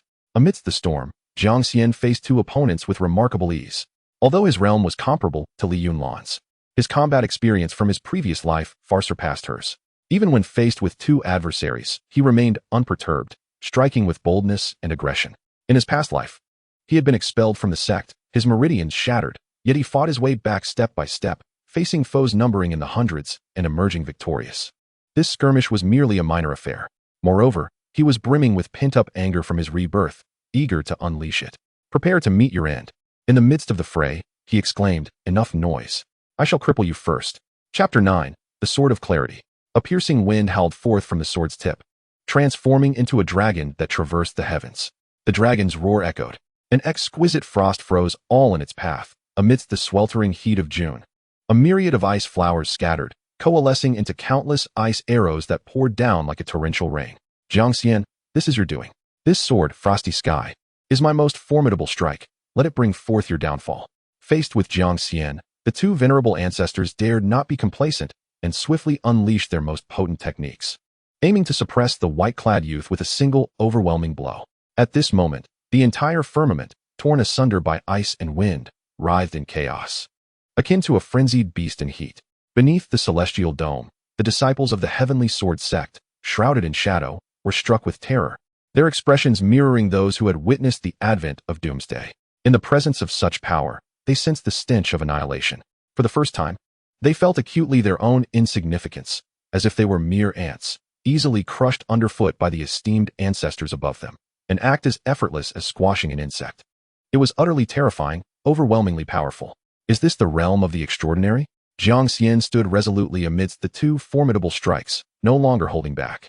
He remained still, letting the long winds tousle his hair and the frost envelop him. He drew his sword, tracing a semicircle in front of him, then raised it high above his head. This is not how you wield a sword. Today, I shall teach you the proper way. I shall strike once, and if you can withstand it without dying, all past grievances shall be erased. The sword's name, Clarity. Then, with a resonant sound, the long sword descended. With a thunderous roar, akin to a dragon's cry, as the sword's edge fell, countless strands of true essence transformed into sword energy, erupting suddenly from the 3 feet before him, like a deluge breaking through a dam, instantly shattering the entire barrier. In an instant, the accumulated floodwaters of a millennium surged forth, overwhelming and relentless, charging onward with unstoppable momentum. The ferocity of the sword's might was such that it obliterated all in its path. The howling wind dragon and the cascading ice curtain were both shattered and consumed in an instant, as the sword's momentum surged forward, directly targeting the two venerable ancestors. Both the Gale ancestor and Li Yunlan's expressions shifted dramatically, panic flaring in their eyes. This sword strike was nothing short of celestial, a weapon of the heavens rather than one of mere mortals. They knew they could not possibly withstand it. Their first reaction was fear and astonishment. The second was to flee. Junior brother, retreat quickly. Damn it, who is he? The two were momentarily stunned before hastily retreating at breakneck speed. Yet, the sword energy of Clarity was swifter still, engulfing them in the blink of an eye. Boom. A colossal explosion reverberated across the sky, echoing through the world as if deities roared from above. The overwhelming sword energy not only consumed the two venerable ancestors, but also engulfed a significant portion of the sky, with the mountains of the heavenly sword sect resonating in a cacophony, shrouded beneath a veil of darkness. The winds were unprecedentedly fierce. In the mountains, countless ordinary birds and beasts were stunned into unconsciousness, frothing at the mouth. Fallen birds littered the ground beneath the trees, and the river's surface was blanketed with white. Spirit beasts, having attained sentience, curled up in terror, gazing at the sky, their wild instincts vanishing without a trace. The disciples braved the biting winds from above, gritting their teeth and clutching their heads, their faces etched with agony. If the strike from the two venerable ancestors had felt like the impending arrival of the apocalypse, then at this moment, after Jiang Xian's strike, it was as if the apocalypse had already arrived. The shock rendered them speechless, and their fear paralyzed their instincts to flee. In the mountains, an elderly man observed the suddenly dimmed sunlight and the floating fish in the pond. He slowly raised his gaze to the vast sky, his expression grave, murmuring, "How could the people of Fan Province wield the sword techniques of the celestial clan?" As the winds and clouds dissipated and the sword energy gradually faded, the thunderous roar receded, and sunlight once again bathed the mountains. Yet, the tumult within people's hearts continued unabated, the dark clouds hovering over them still swirling. One by one, they came to their senses, bewilderedly looking up, the sun glaring down, the sky clearer than ever, yet the sight of the fierce battle held not a single figure. Has it ended? Where have the people gone? What on earth has transpired? Countless questions raced through their minds, yet no answers were to be found.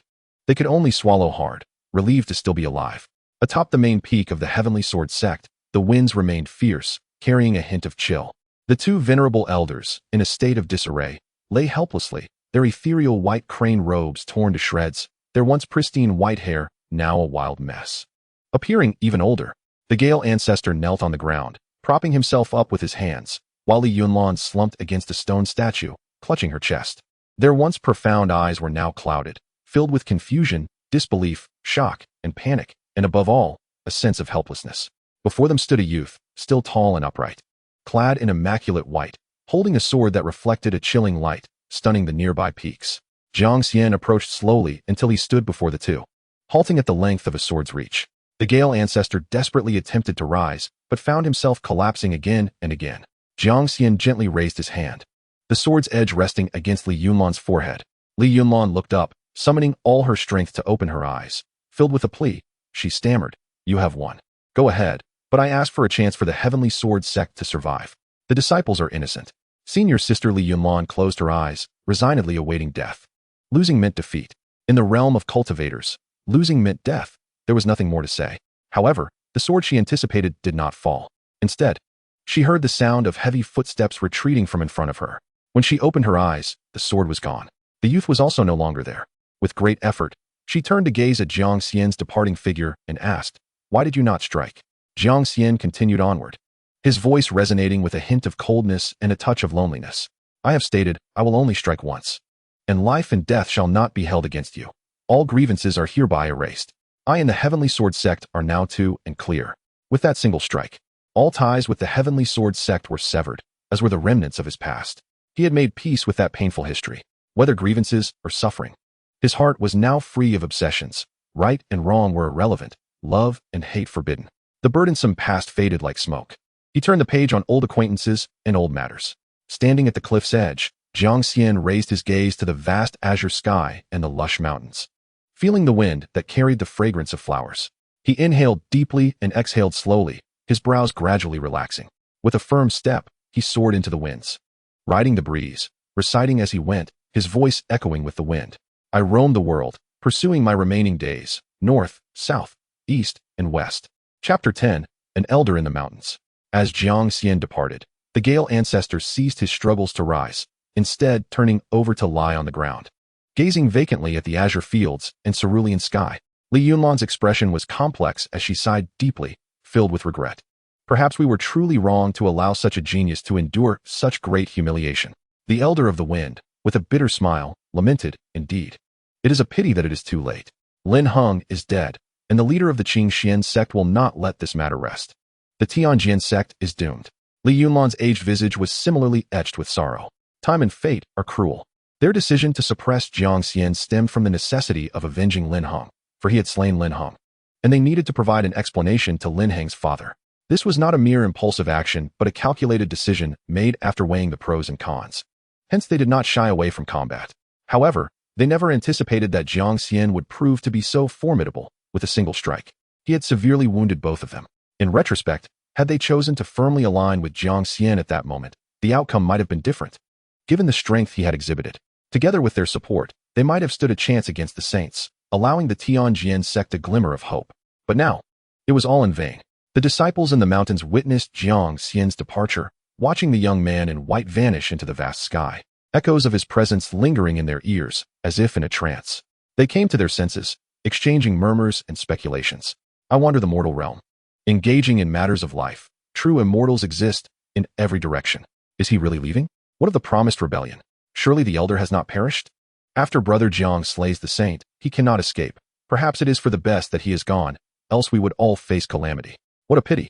Such a promising talent. A young being on the verge of the semi-saint realm, destined to ascend to immortality. Lu Qingxue must truly be blind, deserving of her fate. The petty and the foolish have led to the downfall of the Tianjian sect. Some remained naive and ignorant, others were indifferent, some reveled in misfortune, while others mourned in sorrow. Each person defined the situation differently. Some failed to grasp Jiang Xian's sudden departure, observing the powerful conflict as irrelevant to themselves. Thankful that Jiang Xian had not wrought widespread destruction, allowing them to survive. They lamented the fact that such a prodigy was buried in obscurity, ultimately leaving alone. Betrayed by his own junior disciples, while his master chose to shelter them, the law enforcement hall, which symbolized fairness and justice, remained silent. And even the esteemed elder chose to acquiesce. Who could remain calm after enduring such grave injustices? Most among them could empathize with Jiang Xian's helplessness and disappointment. A person without connections or backing, existing in this world of cultivation, faced a life fraught with difficulties. The peak masters, elders, and hall leaders hastened to the main summit immediately after Jiang Xian's departure, relieved to find their two elders still alive. Thank heavens, the elders are safe. What a close call. The gravity of the situation at the Tianjian sect was such that should anything have happened to the elders, there would have been no hope of recovery. Under the elders' guidance, everyone began to stabilize the sect internally and reassure the disciples. The Elder of the Wind personally attended to Lin Heng's remains, making his way to the Xian sect in hopes of negotiating a path for the Tianjian sect, so as to avoid incurring the wrath of the saints. Of course, to bolster his argument, word of Jiang Xian's betrayal, having slain his master and defected from the sect, spread rapidly throughout the mundane realm. Unbeknownst to him, Jiang Xian was thus branded with a reputation of disloyalty, immorality, and treachery. This marked the inception of his notoriety across the world. However, Jiang Xian remained oblivious to this, and even if he were to learn of it, it would matter little to him. He had reconciled with his former self, now solely focused on his cultivation, for his own sake and for Yi Qingling. He believed they would reunite one day, and this time, he would not allow tragedy to repeat itself. He sought to leave behind the most beautiful things in the world for her, including the finest version of himself. Thus, his foremost desire was to find the young Yi Qingling. Yet, before that, he needed to acquire something, a tremendous opportunity, hidden amidst the mountains outside the Tianjian sect. Gazing at the mountains below, following his memories, Jiang Xian discovered a hill where a shallow pool lay, surrounded by vibrant greenery and the fragrance of flowers in April. He quietly descended and stood by the lakeside, furrowing his brow as he murmured, "This is the place." In his previous life, after his cultivation had been scattered, he had endured humiliation at the hands of Lin Heng and Zhou Lin upon leaving the sect, which had stripped him of his spiritual roots and bones, utterly severing his path to cultivation and rendering him a cripple. Afterward, a kind-hearted individual had taken him in, allowing him to survive for several years. One day, while foraging for herbs and hunting, he stumbled upon this very pond, fell into the water, and gained an opportunity that reshaped his roots and allowed him to forge a new path to immortality. This place was undoubtedly a turning point in his life, marking a fresh beginning. Returning to this familiar land, the scenery remained unchanged, yet his mindset had transformed profoundly. After a brief moment of reflection, with a flicker of intent, Jiang Xian peered into the lake, where a great formation erupted from the water, splashing countless droplets. Beneath the formation lay a heavenly realm, all laid bare. It was still there. Just as he intended to enter the water, a sharp flash passed through the sky, followed by a bamboo pole hurtling towards him. Jiang Xian furrowed his brow, raising a hand to firmly grasp the bamboo pole. The force was so immense that it sent a tingling sensation through his entire arm. Staring at the ordinary bamboo pole in his hand, Jiang Xian's expression turned grave as he scanned the surroundings, seeing nothing amiss, and called out, "Who is it?" "Young man, I am right here," came a languid voice from behind him, sending a chill down his spine. He swiftly turned around to find a middle-aged man seated on a stone behind him. The newcomer appeared disheveled, dressed in tattered clothes, with long, unkempt hair and a scruffy beard, looking remarkably weathered. His skin was rough and slightly dark, clad in straw sandals, shorts, and a short-sleeved shirt. observing Jiang Xian with keen scrutiny. Surprised, Jiang Xian returned the scrutiny to the middle-aged man, a flicker of concern passing through his eyes. He understood well that the man before him was powerful, stronger than himself. Otherwise, how could he have appeared unnoticed at his back? He was undoubtedly a reclusive master. Yet, despite searching through all his memories, he could not recall any such elder ever existing in the mundane realm. Jiang Xian's brow deepened as he inquired, "Who are you?" The middle-aged man squinted slightly, grinning as he replied, "I am just an old man living in the mountains." Upon hearing this, Jiang Xian threw the bamboo pole towards him, putting all his strength into it, stating coolly, "Here, take it back." The pole soared through the air, but the middle-aged man remained unmoved, effortlessly raising a hand to catch it, grinning widely as he remarked, "You are quite generous. Thank you." Chapter 11. What is karma? The middle-aged man casually planted the fishing rod into the ground, rising to his feet with his hands in his pockets, smiling as he said, "Let's have a chat." Jiang Xian replied indifferently, "I have no interest."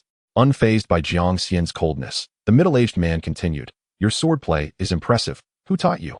Jiang Xian furrowed his brow slightly, hesitating for a moment before responding, "I comprehended it myself." The middle-aged man's lips curled downwards, laughing heartily. "Have you been to the East Sea?" Jiang Xian frowned, remaining silent. In the eternal realm, there exist 10 states, 8 wastelands, and 4 seas. The East Sea is indeed one of the 4 seas. However, beyond the East Sea lies a continent known as the Celestial Realm, which is home to the Celestial clan. Nonetheless, the inhabitants of the mortal realm are entirely oblivious to this fact. The mere mention of the East Sea by the middle-aged man in front of him serves as a testament to his extraordinary nature, suggesting he is no ordinary person from the mortal realm. In response to Jiang Xian's silence, the middle-aged man paced back and forth, continuing, "You conceal yourself quite adeptly. I have lingered here for quite some time, and it appears I have yet to encounter you. The Sage Realm, TSK, quite formidable indeed." Jiang Xian simply smiled, remaining equally reticent. Some matters defy explanation, and he had no intention of clarifying them. Observing Jiang Xian's unwavering composure, the middle-aged man furrowed his thick brows, gazing intently at him. "You seem unperturbed by my presence?" he inquired. "Why should I be afraid?" Jiang Xian replied, "Because I am more powerful than you." The middle-aged man stated bluntly, with a hint of arrogance. Jiang Xian shook his head lightly. "I have encountered beings far mightier than you, more than one." The middle-aged man paused, taken aback, and then? Jiang Xian chuckled softly, his tone laced with a touch of amusement. "Then they met their demise at my hands. And not just one." The middle-aged man fixed his gaze upon Jiang Xian's eyes. It is often said that the eyes are the windows to the soul. While spoken words may be deceptive, one's gaze cannot lie. He sensed that the emotion reflected in Jiang Xian's eyes when he made that statement was genuine. 2 possibilities arose. Either Jiang Xian spoke the truth, having truly killed, or the youth before him harbored thoughts so profound that even he was deceived. Regardless of which it was, he found it astonishing and thus asked, "Is that true?" Jiang Xian replied slowly, "You could always give it a try." The atmosphere grew somewhat oppressive, as if the very wind had stilled in time. For a fleeting moment, the middle-aged man felt a haze of confusion, but he quickly regained his composure, bursting into laughter to alleviate the tension. "Ha ha, you little rascal, amusing and audacious. I like that, but do temper your resentment. I mean no harm, and am not here to pick a fight." Regarding such words, Jiang Xian appeared skeptical, coolly responding, "Are you finished? May I pose a question? Speak." The middle-aged man replied, his eyes brimming with curiosity. "Why not eliminate those 2 old fellows?" Jiang Xian paused, aware of whom the middle-aged man referred to, yet he did not comprehend the relevance to him. Instead of answering, he countered with a question, "Do you have ties to the Heavenly Sword sect?" The middle-aged man candidly replied, "Not at all." "Then why ask?" Jiang Xian pressed. "I am simply curious," the middle-aged man retorted, unabashed. After a moment of contemplation, Jiang Xian responded with 3 words, "I do not wish to." The middle-aged man stroked his chin, pondering for a moment. "Do not wish to? TSK. I cannot fathom this. They intended to kill you, and you appear so unconcerned?" Jiang Xian shook his head with a smile, seemingly intrigued, as he stood by the lakeside. Taking a deep breath, he exhaled slowly, playfully remarking, "Because I have grown weary of the game. Put simply, I am simply disinclined." The middle-aged man waved his fingers, refuting. No, it is not so simple. A gentleman shuns the act of killing to preserve his compassion. Thus, you still harbor some lingering sentiment towards the Heavenly Sword sect, unable to destroy it with your own hands. Am I correct? Jiang Xian gently furrowed his brows. "That is perplexing. I do not understand your reasoning." Yet the middle-aged man wore an expression of certainty, exclaiming with glee, "Tiske, I knew I was right. But have you considered that if you slay the bloodline of the sage and then depart, The sage will surely unleash his wrath upon the heavenly sword sect. Your mercy will not save them. They will still face death. Jiang Xian shrugged. What concern is that of mine? The middle-aged man continued. Though you do not wield the blade, the blood will still stain your hands. All of this arises from you, does it not? Jiang Xian retorted with a laugh. What absurd reasoning is this? Do you not believe what I say? The middle-aged man pressed. Jiang Xian pursed his lips, uncharacteristically earnest. All matters in the world are governed by fate. Every event has its cause and effect. Lin Heng's grievances are the cause. My slaying of Lin Heng is the effect. That is my karma. They brought Lin Heng into their sect, which is the cause, while their lax discipline and reckless indulgence leading to Lin Heng's demise is the effect. That is the heavenly sword sect's karma. As for whether Lin Heng's death will invoke the sage's punishment upon the heavenly sword sect, that too is their karma. And it bears no relation to me. I have settled my accounts with the heavenly sword sect. Whether they live or die is beyond my concern. They reap what they sow. If they die, they deserve it. Heaven and earth are indifferent, treating all beings as mere livestock. That is the way of heaven. Life and death are predestined, each with their own fate. Jiang Xian's words left the middle-aged man with trembling brows. Realizing he was at a loss for a rebuttal, life and death are decreed by destiny. Karma resolves itself, and tribulations must be navigated. It indeed holds a profound truth. Raising an eyebrow in submission, he conceded, Very well, I cannot argue against you. Haha, you win. Jiang Xian scoffed. How dull. I have no interest in competing with you. The middle-aged man's demeanor remained stable as he waved his hand. Enough of this. Let us discuss serious matters. What serious matters? Jiang Xian queried, perplexed. The middle-aged man strolled along the lakeside, gazing at the water's surface. You are here to seek something from the cave, are you not? Jiang Xian's expression grew solemn. He did not deny it, but rather posed a question of his own. And you? What brings you here? The middle-aged man countered. Do you know who I am? Jiang Xian replied nonchalantly, An old man in the mountains. Is that not what you said? The middle-aged man scoffed. To tell you the truth, I am the one who set up this great formation. So can you guess what I am doing here? Jiang Xian felt a surge of confusion. The middle-aged man did not appear to be lying, yet he distinctly recalled that he had not encountered this person in his previous life. Could it be that he was not present when Jiang Xian first arrived, or had he left? Just as this thought crossed his mind, he immediately dismissed it. No, something is amiss. He probed. So, are you implying that this object belongs to you? The middle-aged man quickly refuted, self-deprecatingly stating, No, I cannot claim to be the master of this object. I am merely a wretched gatekeeper, waiting alongside this item for a fated person. Whenever that time comes, I will finally be free. Jiang Xian's eyes glimmered with a spark of understanding, seemingly accepting the middle-aged man's explanation. The item within was extraordinarily powerful, originating from ancient times, possessing the ability to annihilate the heavens and the earth. To wield this object could grant dominion over the stars and all living beings. Even in his previous life, he had barely managed to harness a fraction of its power. Yet, even that minuscule fraction was capable of summoning the void, consuming all life across an entire continent in an instant. If fully mastered, the power would be unimaginable, perhaps even capable of erasing stars with a mere thought. However, this object could not be tamed by just anyone. To obtain its might, one must pay an equal price, whether it be cultivation, lifespan, or even one's very life. Jiang Xian slightly lowered his guard, brimming with confidence as he declared, Then congratulations, you are free. I am the fated individual you await. Chapter 12. What is fate? The middle-aged man, unkempt in appearance and mannerisms, resembled an ordinary rough-hewn rustic from the mountains and fields. He casually sat by the riverbank, indifferent to the dampness of the mud and sand.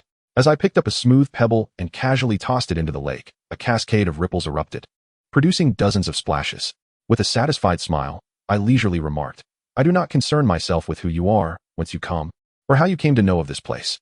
It matters not whether you comprehend what lies beneath the surface, nor do I care about the source of your confidence. I merely wish to convey that this entity awaits a fated individual. The emphasis is not on the person, but on the fate itself. Do you understand the concept of destiny? The immortal Jiang remained silent, his brow furrowed. The middle-aged man cast a meaningful glance at him and continued. In Buddhism, it is said that 500 glances in a past life can result in a single encounter in this life. Everything arises from fate and ultimately perishes due to it. The Taoists assert that if there is no debt, there will be no meeting. If we encounter one another in this life, there must be an obligation. They believe that there are no chance encounters in this world. The people you meet in this life are not merely here to forge bonds with you. They come with their own destinies. Every meeting is a celestial decree, as it is said that when fate calls, even 1,000 miles cannot keep two destined souls apart.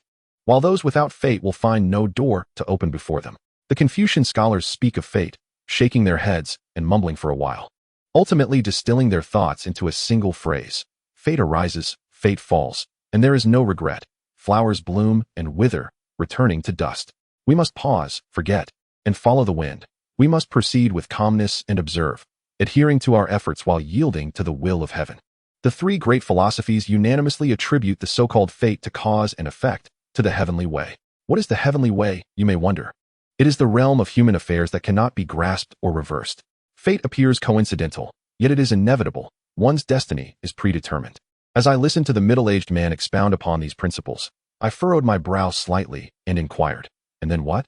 The middle-aged man tossed another stone, this time landing it even farther than the last, and said, "You are not here by chance. It is not fate that has led you here, but rather human intention. Thus, you are not the destined one for this entity, and you cannot take it." There is no denying that the middle-aged man had circled around a multitude of words. Yet the essence of his argument was indeed valid. In my previous life, I had also stumbled into a deep pool by mere chance and acquired that opportunity. However, I have been reborn. Surely, I cannot disclose that I have returned from the dead. Crossing my arms, I scoffed inwardly. Absurd. The middle-aged man clicked his tongue in disapproval, stating, "Young man, I am doing this for your own good." I did not dwell on his words, but instead probed cautiously, "What if today I must take it, regardless of your warnings? What then?" The middle-aged man turned his head, scrutinizing the youth once more, and with narrowed eyes remarked, "It will not end well for you. You will perish within." I raised an eyebrow, clearly unconvinced. The middle-aged man stood up, dusted off his trousers, and patiently explained, "I have been here for quite some time. How long exactly, I can no longer recall. There have been fewer than 1,000 fated individuals who have unwittingly entered the water, but I have only seen them descend, never to emerge. Do you know why? Because that thing consumes people. Those without a connection, or with only a shallow bond, cannot hope to obtain it, let alone survive. Some things are not for everyone to casually take. If it is not destined for you, even if it is given, you will lack the fortune to enjoy it. Where there is benefit, there must be peril. You see only the advantage and not the danger. Much like the fish in the water that sees only the bait and not the hook, destined to be caught." As he paused, he approached my side and placed a hand on my shoulder, earnestly advising, "Young man, I see that your cultivation has not been easy, and your talent is commendable. Your future is bright. Do not sacrifice your life for this uncertain opportunity, for then regret will come too late." In my eyes, a myriad of emotions flickered as I regarded the middle-aged man before me. My wariness and vigilance had dissipated significantly, and I sensed the goodwill emanating from him. He was indeed not jesting. He genuinely feared for my safety. "Yet, I am Jiang. I acknowledge the elder's intentions, but I must obtain that object today." My tone softened considerably, and my attitude shifted to one of respect befitting a senior. There was no reason to oppose someone who had shown kindness. Upon hearing my words, the middle-aged man widened his eyes in disbelief, realizing that all his efforts to dissuade me had been in vain. He admitted to himself that he was genuinely intrigued by this youth. No, he was extremely interested. Otherwise, he would not have wasted so many words merely to counsel the young man. He had his own motives, after all. He had ascertained that Zhang's bone age did not exceed 25, yet his realm was that of the 8th stage of transcendence. A prodigy under 30. Not merely a genius, but a true anomaly, even in the vast world of Howren. Such individuals are not mere talents. They are exceptional beings. Thus, he felt a sense of admiration and a desire to take him under his wing, to pass on his knowledge and skills, ensuring the continuation of his lineage. Hence, he had offered his advice. However, Zhang's newfound resolve caught him off guard. For a moment, he lost his composure and thought to himself, "This boy truly seeks wealth over life." He then mocked. As the old saying goes, "Heed the advice of others, and you shall be well fed." Why can't you take heed of my counsel? Are you so eager to meet your demise? The entity within was something even he dared not approach casually, and he did not believe Jiang had any chance of success. He was convinced that if Jiang descended, it would be a one-way trip, and such a remarkable prodigy, a future sword immortal, would be lost. In an effort to avert tragedy, he continued to argue, trying to persuade Jiang to abandon his quest. Jiang gazed earnestly at the unfamiliar middle-aged man and solemnly reiterated, "I am aware of what you have said. Fortune and danger are intertwined. The greater the storm, the more valuable the fish." He paused, gently furrowing his brow, before continuing, "Moreover, I have compelling reasons to pursue this path. However, I have taken your advice to heart, and I will heed it." At that moment, it seemed he had resolved to pursue a particular course of action. The light in his eyes was irrefutable. Jiang was not lying. He genuinely had no choice but to proceed. It was not merely about obtaining that object. He did not even particularly desire it. Yet, he found himself compelled to act. Since his rebirth, only a couple of hours had passed. Yet his realm had plummeted from the demigod stage to the late stage of transcendence. He could feel his cultivation continuing to decline, being incessantly devoured. The root of this predicament lay within his dantian, where an unfamiliar entity had taken residence, something he could neither eliminate nor seal away. Jiang understood clearly that only by retrieving the object from the lake's depths could he hope to halt this decline. Otherwise, his realm would continue to dissipate until he ultimately became an ordinary mortal. Thus, he had no other option, whether for the immediate benefit or for the future. He must take the plunge. Of course, he was filled with sufficient confidence. There was no notion of failure to consider. The middle-aged man, recognizing Jiang's unwavering determination, realized that he could no longer persuade him. Thus, he ceased his futile attempts and merely offered a parting jab. As the old saying goes, a kind word cannot persuade a doomed ghost. Very well. If you are so eager to seek your own destruction, then go ahead. You will have your regrets. But wait. No, I misspoke. The dead have no opportunity for regret, nor will you. Chapter 13. The Ancient Text of Creation, Volume of All Beings. With that, the middle-aged man stepped aside, once again placing his hands in his pockets, adopting an attitude of indifference, as if to say, do as you wish. Jiang Xian furrowed his brow slightly, yet did not hesitate, nodding at the middle-aged man before him. With resolute determination, he stepped into the lake without uttering a single word. As a splash echoed through the water, the middle-aged man suddenly turned, only to find Jiang Xian's figure had vanished, leaving behind only ripples spreading across the surface of the lake. Ah, I've made a fool of myself. Such is life, such is fate. Even a spirit tethered to this realm can be a fool, he muttered, diverting his gaze from the lake. A hint of melancholy crossed his features as he made his way to the stone by the lakeshore, where a bamboo pole was lodged, and leaped atop it. Perched there, he skillfully retrieved an ancient pipe from his bosom, filled it with tobacco leaves, ignited it, and drew in several hearty puffs. As he exhaled clouds of smoke, a grave expression settled upon his face, his eyes heavy with regret. What a shame, such a fine talent wasted. Meanwhile, beneath the lake's surface, Jiang Xian stood submerged, continuing his descent into the gradually dimming depths. Though the lake appeared small, it was deceptively deep, concealing a wondrous realm below. As he encountered a formation, Jiang Xian passed through its barrier, and the underwater world became increasingly illuminated, vibrant colors igniting the surroundings. Suddenly, the currents ceased. Jiang Xian found himself at the riverbed, traversing through to a natural cavern, where everything appeared hauntingly familiar. In his past life, after falling into the water, he had lost consciousness and awoke here. The cave was adorned with lush moss, a testament to the passage of time, and as he revisited the site, myriad thoughts flooded his mind. Within the cavern, countless crystals emitted a spectrum of colors, painting the surroundings in resplendent hues. Accompanied by various mosses and peculiar stones, the scenery was breathtaking, akin to a celestial realm for the cultivation of immortals. As Jiang Xian advanced deeper into the cave, a stirring sensation arose from his dantian. The unseen force, which relentlessly absorbed his spiritual energy and essence, began to stir restlessly, reacting violently, as if resonating with something within the cave. Jiang Xian hastened his steps, traversing over 100 paces until he reached his destination. Before him lay an abyss of darkness, swallowing all light around it. It loomed in the cavern like a wisp of fog, motionless yet seemingly alive. Jiang Xian could even hear its heartbeat, echoing like his own. Within him, the force continued to writhe, attempting to break free from Jiang Xian's grasp and surge forward, but it remained futile. A flicker of joy appeared in Jiang Xian's eyes as he murmured to himself, "I've found you." The object of his desire resided within that dark mist. Approaching the fog, Jiang Xian raised his hand but hesitated, staring intently at the shadows before him, a flicker of apprehension crossing his gaze. He could never forget the harrowing experience of touching this entity in his past life. The excruciating pain was indelibly etched into his memory, as if he were being slowly shredded apart, oscillating between consciousness and oblivion, convinced he was destined for death. Even now, the recollection sent shivers down his spine. He took a deep breath to calm himself, gritting his teeth. Here goes nothing. He then plunged his hand into the mist, instinctively shutting his eyes. Yet, the anticipated searing pain did not materialize. Everything felt normal, devoid of any response. Jiang Xian was taken aback, a sense of disorientation washing over him. What is happening? I'm completely unscathed. How peculiar.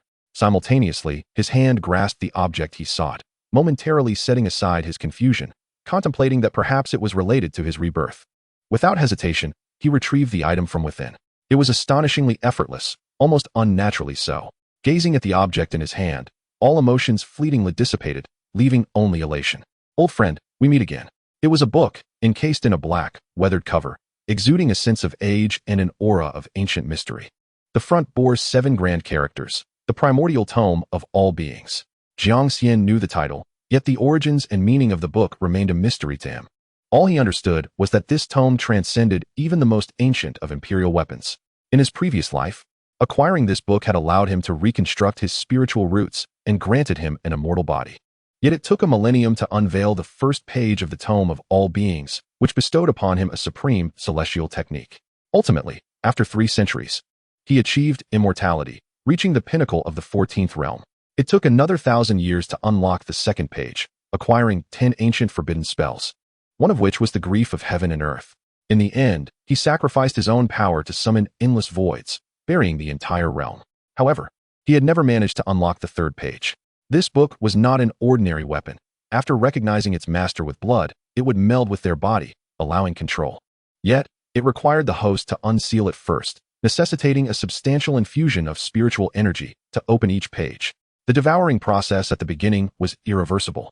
It would automatically consume all the spiritual energy acquired until the first page's seal was broken. The required amount of energy was immense. In his previous life, Jiang Xian had expended an entire millennium. Thus, at this moment, holding this book, his heart was tumultuous.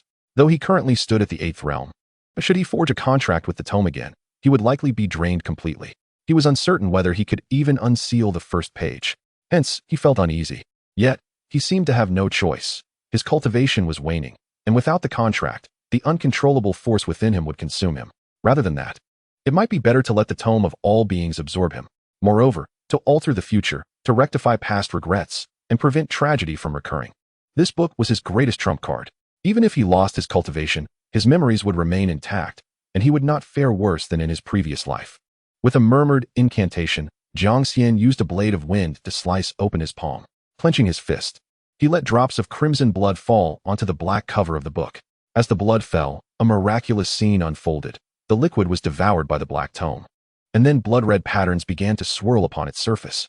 Finally, with a resounding pop, the black book shattered into countless red sparks, surging into Jiang Xian's body. Buzz, buzz. In a moment of disorientation, clarity returned, and a black tome materialized in his mind. The dark mist began to envelop him completely. In an instant, he was engulfed in darkness, and amidst the roaring in his ears, he faintly heard wails of anguish. Jiang Xian did not panic. Instead, he promptly closed his eyes, seated himself in a meditative posture, and focused all his consciousness on the tome of all beings. Come forth, the supreme immortal body of eternal life. Chapter 14, An Unfathomable Bet. The primordial book of all beings surfaced in his mind, and a surge of energy erupted from the book cover, coursing through his dantian and throughout his entire being. As the energy surged forth, it flowed through the heart's ravine like a crystal-clear spring, imparting an inexplicable sense of refreshment. Jiang Xian was enraptured within this ethereal experience, teetering on the brink of dream and divinity. Within his being, impurities were expelled. The 3 realms of body tempering, body refinement, bone forging, and blood condensation constituted the foundational stages of cultivation. In his previous life, Jiang Xian also encountered this phase, where he was forcibly tempered by the Book of Creation, subsequently breaking through 3 great realms and obtaining the supreme immortal body from antiquity. The physiques of all beings can be categorized into mundane body, spiritual body, sacred body, Tao body, immortal body, and divine body. The immortal body exists in eternity, capable of sweeping all before it. Thus, this lifetime would be no exception. As time gradually elapsed, although Jiang Xian remained at the extraordinary 8th realm, his initial 3 realms were slowly reshaped and enhanced under the nurturing of this energy, reaching their utmost potential. Body tempering was completed. Bone forging was completed. Blood condensation was completed. A tremor coursed through his entire being, as the black mist dissipated and his eyes opened. The immortal body had been forged. It was named the Eternal Life Body, while his realm remained unchanged. Jiang Xian could perceive the exuberant and boundless vitality inherent in this new form. Viewing the world felt akin to entering a realm of clarity. The familiar sensation had returned. Yet, before Jiang Xian could revel in his newfound state, the next phase commenced without warning. After the cycle of all beings began to provide sustenance, it began to devour. Like an unfathomable abyss ravenously consuming his spiritual power, the space around him began to warp, and Jiang Xian's realm commenced a visible regression. Moreover, the inexplicable power that resided within him seemed to awaken a competitive spirit, erupting in a complete outburst. Like the cycle of all beings, it began to voraciously consume Jiang Xian's cultivation. They were competing for sustenance. Jiang Xian was weakening. The 8th realm extraordinary, 7th realm golden body, 6th realm essence nurturing, 5th realm qi, 4th realm spirit awakening. Everything unfolded in the blink of an eye, accompanied by the moment the qi fully withered. Jiang Xian plummeted from the pinnacle of 3 realms, and the devouring ceased at that instant. Jiang Xian opened his eyes and exhaled a long, turbid breath, choosing to embrace it all with equanimity. Ultimately, everything transpired as anticipated. Indeed, he slowly rose, his mind already beginning to contemplate future plans. Yet, at that moment, an abrupt change occurred. The invisible force that had dwelled within his sea of consciousness and Dantian materialized. It transformed into a golden page, shimmering with densely packed characters. Jiang Xian felt a flicker of doubt and astonishment. What could this be? Just as he intended to unravel the mystery, the page suddenly merged into the book of all beings. With a resounding bang, akin to an atomic bomb detonating within his sea of consciousness, Jiang Xian's mind went blank. And then torrents of energy began to surge. The first page of the book of all beings gradually unfurled within his sea of consciousness, followed by the second page. Moreover, the excess power scattered throughout his body was wholly absorbed by the eternal life body. In an instant, spirit awakening occurred, and in the blink of an eye, a qi was formed. Then, essence nurturing was completed. Subsequently, the golden body was forged, breaking free from shackles. Entering the extraordinary realm, Zhang Han gazed at his hands, feeling the power coursing within him, swallowing hard, his brow furrowing slightly. The initial stage of the 8th realm. Thus, everything concluded. Jiang Xian remained at the 8th realm, but had regained the eternal life body and the book of creation cycle of all beings. Furthermore, the first and second pages had both been unlocked. The first page read, 8 Desolation Sword Technique. The second page read, Ancient Forbidden Spell, within the book of all beings. Whether it be martial arts or forbidden spells, they are not to be divulged. Even if one knows the incantations, others cannot cultivate them. The cycle of all beings serves as a medium for their usage. This implies that if these 2 pages are not unlocked, Jiang Xian, despite possessing memories of his previous life, would be unable to utilize these 2 techniques that had been his reliance in his past existence. However, for Jiang Xian, only the first page, the 8 Desolation Sword Technique, held value. The ancient forbidden spell was merely a decorative piece. Throughout the first half of his life, he had comprehended only one of the 10 forbidden spells. Yet, once employed, it would demand a sacrifice of self, leading to the demise of all beings. An indiscriminate assault, immensely powerful and extravagant, but who would dare to wield it? This was also the reason he could only watch helplessly as Yi Qingling perished in his previous life.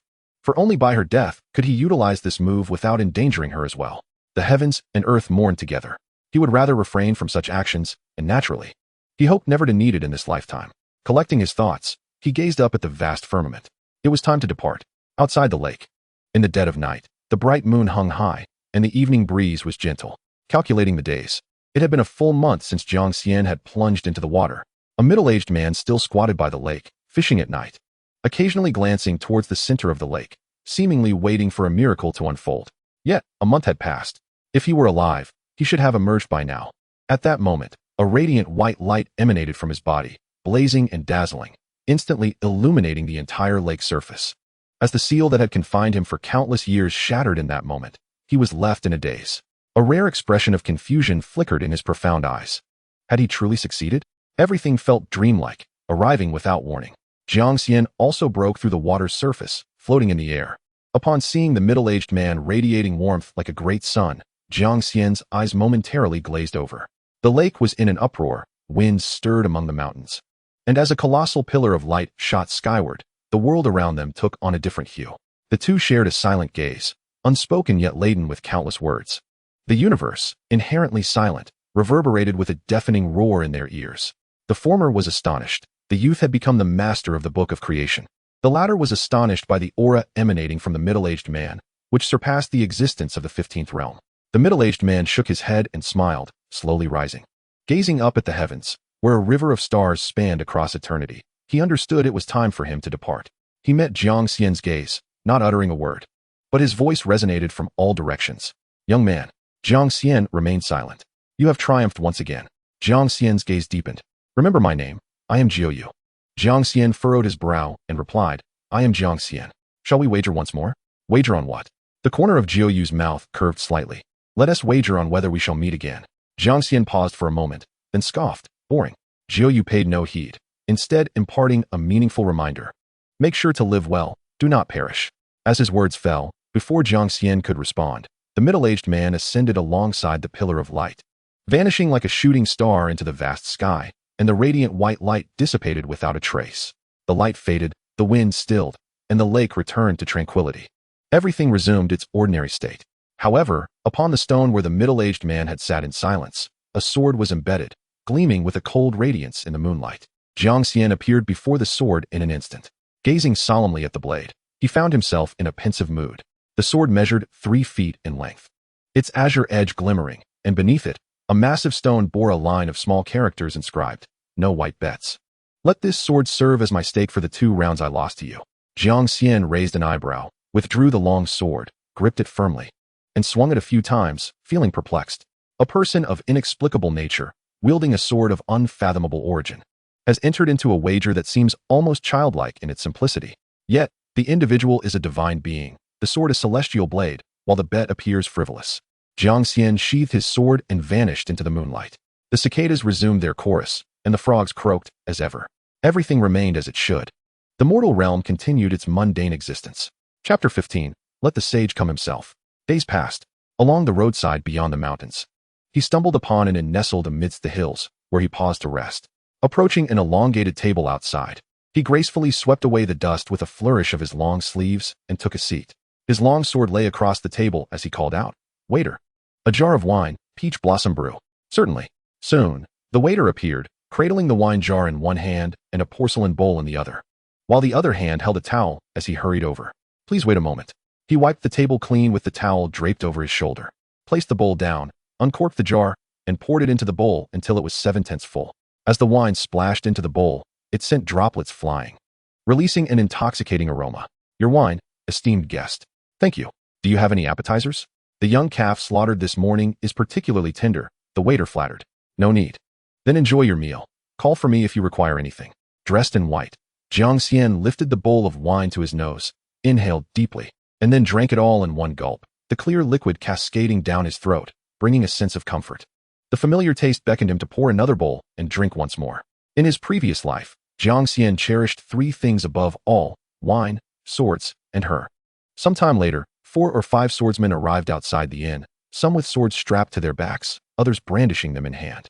They settled not far from Jiang Xian, ordering several small dishes and a jar of strong liquor for a round of drinks. Their voices were filled with complaints and curses. "Cheers.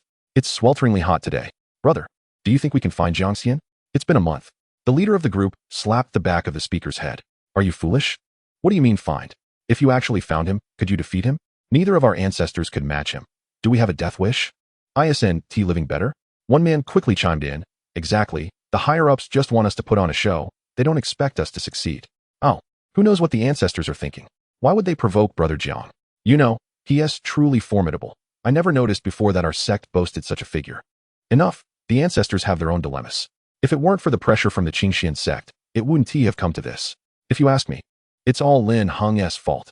Cursed be the progeny of a sage, always stirring up trouble. Indeed, if we can't find Jiang Xian, our heavenly sword sect will be in dire straits. Enough of this, let us drink." Their conversation drifted into Jiang Xian's ears, prompting a soft chuckle as he glanced at his sword beside him and murmured, "The Xianxian sect, is it?" Downing the last of his wine, Jiang Xian stood and approached the table of 4, boldly taking a seat. Their chatter halted abruptly as they exchanged bewildered glances at the unfamiliar man before them. "My fellow cultivators, what brings you here?" Jiang Xian slowly lifted his gaze, squinting slightly, his smile warm like a spring breeze. "I've heard you are looking for me." Upon hearing this, recognition dawned on them, their pupils dilating in panic as they trembled. "Jiang Xian?" With an unflinching demeanor, Jiang Xian spoke softly, "Do not be alarmed." Although he smiled, the fear they felt when meeting his gaze was palpable, as if staring into the eyes of a reaper, prompting immediate pleas for mercy. "Brother Jiang, we are merely carrying out orders. We had no choice. We will leave at once. Rest assured, we brothers have seen nothing." "Yes, yes, we have seen nothing." The others quickly echoed. Jiang Xian casually placed a foot on the chair, seized their wine jars, and took a hearty swig, smiling lightly as he said, "Sit." They exchanged anxious glances, unsure of Jiang Xian's intentions, yet cautiously took their seats. "Signal." "Huh." Jiang Xian pressed his lips together. "Do you not understand? The leader hesitated but ultimately spoke. Brother Jiang, I know you are formidable, but the master of the Xian sect, Sage Lin Tian, is within the sect. A signal can be dispatched and he would arrive in an instant. He stopped mid-sentence, yet his implication was clear. Jiang Xian remained unfazed, speaking nonchalantly. No matter. I can slay a sage. The atmosphere tensed. Jiang Xian slammed the wine jar down on the table, causing several peanuts from a nearby dish to scatter across the surface, startling the group into silence, their faces paling. The leader quickly responded, I'll send the signal right away. The Heavenly Sword sect possesses a special talisman known as the 1,000-mile tracking talisman. Once ignited, it would relay information from the mountains within 1,000 miles in an instant. However, this talisman is expensive and only available to core disciples of the sect. Yet, these disciples had been dispatched to seek Jiang Xian's whereabouts, so naturally, they had it with them. As the talisman burned down, it transformed into a wisp of green smoke rising into the sky. Jiang Xian nodded in satisfaction. Well done. One of them, swallowing hard, summoned the courage to ask, Brother Jiang, may we leave now? Jiang Xian raised an eyebrow. Of course. The four men sighed in relief, hastily expressing their gratitude. Thank you, Brother Jiang, for sparing our lives. They quickly departed, but just as they took a few steps, Jiang Xian called out, Wait. Their expressions froze, tears of frustration welling in their eyes. Jiang Xian regarded them with a knowing smile, continuing, Settle the bill. At this moment, atop the main peak of the Heavenly Sword sect, after a month of recuperation, both the Elder of Swift Wind and Li Yunlan had recovered significantly from their injuries, although they still bore a haggard appearance. A month prior, Jiang Xian had slain Lin Hong. His father, Lin Tian, upon learning this, was furious and traversed countless miles demanding an explanation. Yet, since that day, Jiang Xian had vanished without a trace. Lin Tian had given them 3 months. Either find Jiang Xian or the entire Heavenly Sword sect would pay the price for his son's death. Now, with a month gone by and no leads, both men were restless, their hearts aflame with anxiety. Jiang Xian's power rivaled that of a semi-sage, and no one knew where he had gone. Where could they even search? But failure meant death. The Heavenly Sword sect had entered a perilous situation, unable to confront the might of a sage. Trapped in a predicament with no way out, Li Yunlan felt her mind was about to burst. Watching the Elder of Swift Wind pace back and forth, she complained. Could you please stop pacing? It's making my head spin. The Elder furrowed his brow, anxious. I'm worried, sister. You must come up with a plan. What should we do? A plan? Aren't you the one with all the ideas? You hid a sage's illegitimate child within the sect. Now, look where we are. He's dead, and you are the one in danger, Li Yunlan retorted, her voice laden with resentment. The Elder of Swift Wind felt like crying. I don't know. Jiang Xian is just too elusive. Li Yunlan snapped. There are countless things you don't know in this world. The Elder of Swift Wind self-deprecatingly remarked, Sister, please stop berating me. Had I known, I would have preferred Jiang Xian kill me that day. Just then, an elder rushed in, shouting, Quickly! News has arrived. News has arrived. Jiang Xian has been found. A glimmer of hope sparkled in their eyes as they simultaneously turned towards the doorway, exclaiming in unison, Where? Chapter 16. With your blood, I shall purify my sword. 900 miles beyond the mountains, at a tavern, the elder spoke with reverence. The ancestor of the Swift Wind glanced at Li Yunlan. Senior sister, what shall we do? Li Yunlan's eyes revealed a hint of turmoil. She yearned to find Jiang Xian, yet simultaneously wished he remained unfound. Regardless, they must be released. The Heavenly Sword sect must be freed. However, as the ancestor of the Heavenly Sword sect, she could not afford to be soft-hearted or indecisive. After a moment's hesitation, her gaze sharpened, and with gritted teeth, she commanded, You go. Inform sect leader Lin of the location. Understood. The ancestor of the Swift Wind vanished in an instant, heading towards the sacred cave atop the main peak, where Lin Tian, the leader of the Xian sect, awaited. After a brief moment, Li Yunlan observed a long rainbow streaking across the sky, swiftly disappearing into the distance. She furrowed her brows and sighed. Jiang Xian, oh Jiang Xian, this is your fate. You should not have provoked the saint. Such a talented individual is on the brink of downfall. How could I remain unaffected? Yet, in the world of cultivation, power reigns supreme. With the saint's involvement, she had no choice. She could only harbor a glimmer of hope that the youth might survive, even if the odds were slim.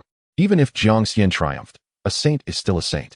Outside the mountains, at the tavern, Jiang Xian summoned the tavern owner with a wave of his hand, tossing a bag of coins onto the table. Young hero, what do you mean by this? The tavern owner inquired, bewildered. Jiang Xian replied coolly, 1,000 taels of silver to purchase your establishment. Now flee. The owner and the attendant exchanged confused glances, unable to comprehend the situation. Jiang Xian poured himself a cup of wine. Sipping slowly, his voice tinged with coldness. If you delay, you may not escape. The middle-aged tavern keeper, realizing Jiang Xian was not jesting, did not hesitate to pocket the money, expressing his gratitude. Thank you, young hero. Quickly, summon the tavern mistress. We must leave.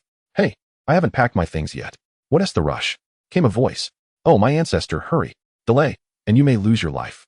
Before long, merchants resting and guests lodging at the tavern, alongside the owner, hastily fled the premises, glancing back with a mix of curiosity and astonishment. The clamor was incessant, causing irritation.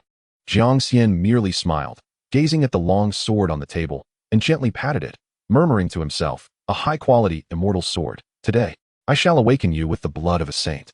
In the eternal continent, the hierarchy of magical artifacts is as follows: mortal artifacts, spiritual artifacts, magical artifacts, sacred artifacts. Immortal artifacts and divine artifacts, further divided into upper, middle, and lower grades. The sword gifted by the elder was indeed a high-quality immortal artifact, its worth beyond measure. In this mortal realm, immortal artifacts are exceedingly rare, and this sword stands among the strongest, even in the vastness of eternity. It must be said that the old man possessed considerable power. Shortly after the crowd had escaped, a fierce wind swept across the heavens. It was a tempestuous gale, stirring countless flowing clouds, creating turmoil in its wake. As the bright day suddenly darkened, mournful winds howled, causing the trees on the mountains to sway and leaves to whirl through the sky, while the ground was enveloped in a storm of dust and stones.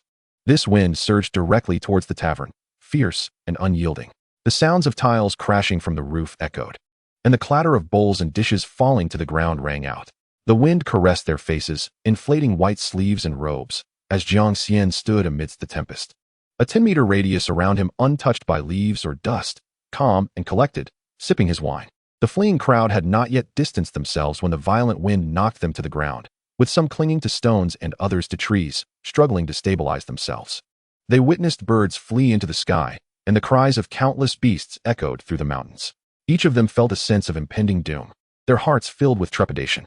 In the mountains and forests, cultivators and ordinary mortals alike instinctively paused and looked up at the sky. Underneath the ominous clouds, an enormous figure stood, shrouded in an aura of blue light, illuminating much of the sky, exuding a solemn and majestic presence, akin to a statue enshrined in a temple. Upon seeing this apparition, all could not help but feel a sense of reverence, their eyes wide and throats constricted. A humble old farmer set down his hoe and knelt in earnest worship, murmuring, "A deity, the deity, is angered." A third-tier cultivator's legs buckled as he stammered, "A saint. It is the saint's physical manifestation."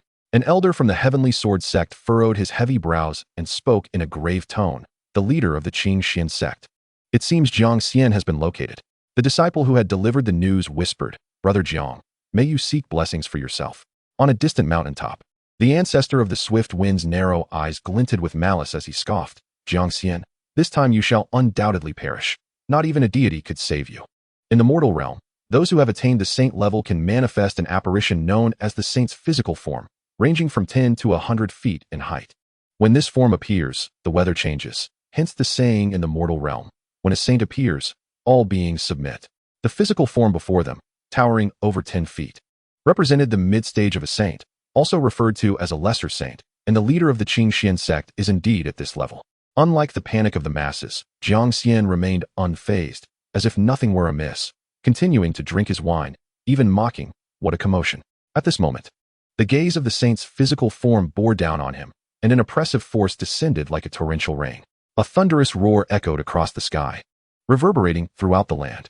"Jiang Xian, you dare to sever my bloodline. Today, I shall reduce you to ashes." Jiang Xian downed the last sip of wine, casting the cup onto the table. "How noisy." He then drew his sword with fluid grace, the act seamless and swift. "With your blood, I shall purify my sword." As the sword was drawn, he soared into the air, moving in tandem with the sword, and at the moment of its release, the heavens trembled, a dragon's roar resonating across the vast expanse. In that instant, a surge of profound energy erupted from Jiang Xian, coursing toward the sword's edge, and as he struck, it was as if a blade had cleaved the very sky. Roar! The sword energy cleaved through the air with unprecedented speed. Lin Tian could barely react, his vision merely catching a glint of cold light before the chilling blade approached him, freezing him to the core. Then he heard the dragon's roar. In the blink of an eye, Jiang Xian had already executed a strike from his waist. The wind rushed past his ears, tousling his hair, and Lin Tian felt a slight chill at his neck. Instinctively, he turned his head to see Jiang Xian suspended in midair behind him, clad in white, exuding an otherworldly presence. How is this possible? Who are you? Before he could finish his sentence, a resounding thud echoed as the overwhelming sword intent burst forth, severing his head from his body, which rolled away, plummeting towards the earth below. Jiang Xian sheathed his sword, and the massive physical form exploded in a sudden burst. With a thunderous roar, a mushroom cloud billowed behind Jiang Xian, sending shockwaves soaring into the sky, obscuring everything in its path, while fierce gusts spread outward, causing chaos and despair. The world was engulfed in a cloud of dust. In the midst of it all stood Jiang Xian, weighing the storage bag he had surreptitiously acquired from Lin Tian, and scoffed, "A sage is merely an ant beneath the sword." Chapter 17. That one sword swiftly. No one truly comprehended the events that transpired, for that sword struck with extraordinary speed. They merely heard the shrill cry of the sword, piercing the heavens, followed by an explosion. The surging wave of energy erupted like a mushroom, breaking through the tumultuous dark sky, blooming with wild abandon. Then, the fierce gusts of air dazzled their eyes, transforming everything they beheld in that fleeting moment into shades of black and white. It was only when the winds finally dispersed the myriad dust and fallen leaves, gradually coming to a halt, that they regained their senses, instinctively gazing upwards at the sky. The ominous clouds had dissipated, revealing a boundless azure expanse, the sunlight piercingly bright. Yet, the ethereal silhouette of the sage had vanished. The aura that belonged to the sage was nowhere to be found. The sky lay barren, leaving those who witnessed the spectacle in a state of bewilderment. What had transpired? Where had the sage gone? Who would investigate? Confusion, uncertainty, and astonishment mingled on various faces, with some high-ranking cultivators daringly approaching, eager for a glimpse of the truth. Meanwhile, the mortals, after a brief moment of shock, breathed a sigh of relief, revealing expressions of gratitude for having survived. Thank goodness, they were still alive. As for the rest, such matters were beyond their mortal concerns. Yet, there was one who discerned the truth of the scene, the ancestor of the gale. In that moment, he sprinted toward the sect's entrance at a pace that seemed to defy the limits of his life, his state of being aptly described by the phrase running with abandon. He kept repeating, "He killed the sage, he killed the sage," until he finally stumbled into the hall where Li Yunlan resided, panting and disheveled. Li Yunlan, witnessing her disoriented junior, felt her expression grow grave. "Junior, what has happened?" The ancestor of the gale collapsed onto the ground, staring blankly at Li Yunlan. Jiang Xian killed Lin Tian. What? With one sword. He used but a single sword. It was so swift that I could scarcely see. Lin Tian is dead, utterly dead. In that instant, Li Yunlan felt as though she had been struck by a bolt of clear sky thunder, rendering her immobile. Jiang Xian had, with one sword, slain a sage, an 8th realm combatant defeating a 9th realm with merely a single strike. She acknowledged Jiang Xian's immense strength, nearly invincible beneath the sage. Yet those beneath the sage were but ants. The disparity of a single realm was akin to a chasm. To say that the bright moon outshone a firefly would be no exaggeration. But how could this be possible? Meanwhile, disciples of the Heavenly Sword sect continued to arrive at the battlefield. The inn had long since been leveled by the force of that energy, reduced to mere ruins. Yet, among the rubble, they discovered a severed head, still with its eyes wide open. Some recognized the owner of that head. It belonged to Lin Tian, the leader of the Xianxian sect, also a sage. It is Lin Zhongzhu," one stammered, as if he had seen a ghost. The surrounding crowd reacted with equal shock. What? Is it true? Lin the sage is dead? How could this be? What had truly transpired? Jiang Xian had slain the sage. If shock had a sound, it would have been deafening. Lin Tian was dead. How he met his demise could only be attributed to Jiang Xian's hand. This revelation plunged each of them into a brief stupor. The fall of a sage, such an event was a staggering occurrence throughout the entire mortal realm, let alone the fact that they had witnessed it unfold. Even without clarity, it was precisely because of their obscured vision that their astonishment deepened. In a fleeting moment, a sage had fallen, while the slayer of sages had vanished without a trace. This shattered their understanding of reality. The Jiang Xian they sought to hunt was, in truth, a being capable of dispatching a sage in an instant, and this entity had been expelled from their sect by their own hands. It was over. Would Jiang Xian seek retribution against them? At that time, those who had feared the sage's vengeance now worried whether Jiang Xian might return to exact vengeance upon the Heavenly Sword sect. Of course, had Jiang Xian been privy to such thoughts, he would have retorted, "You lowly souls presume to fathom the heart of a gentleman." Indeed, he was not a gentleman. Yet he bore no inclination for vengeance, for such an act held no significance for him. At that moment, Jiang Xian traversed the mountains at a leisurely pace. Sword slung across his back, allowing the dappled sunlight filtering through the leaves to grace his handsome visage. As he walked, he examined the storage bag he had seized from Lin Tian. It contained spiritual values, celestial essences, spirit stones, various magical artifacts, and a small tower of sacred artifacts, likely the prized possession of that fellow. Alas, he had not been able to wield it. A sage so affluent. It seemed he had not refrained from pillaging others. Jiang Xian muttered to himself, cultivating the Tao is fundamentally about contention. You take from me, I take from you. Such is the norm of the world.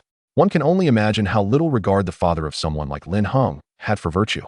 The sword Jiang Xian wielded in that decisive moment was the swiftest strike within the 8 desolation sword techniques.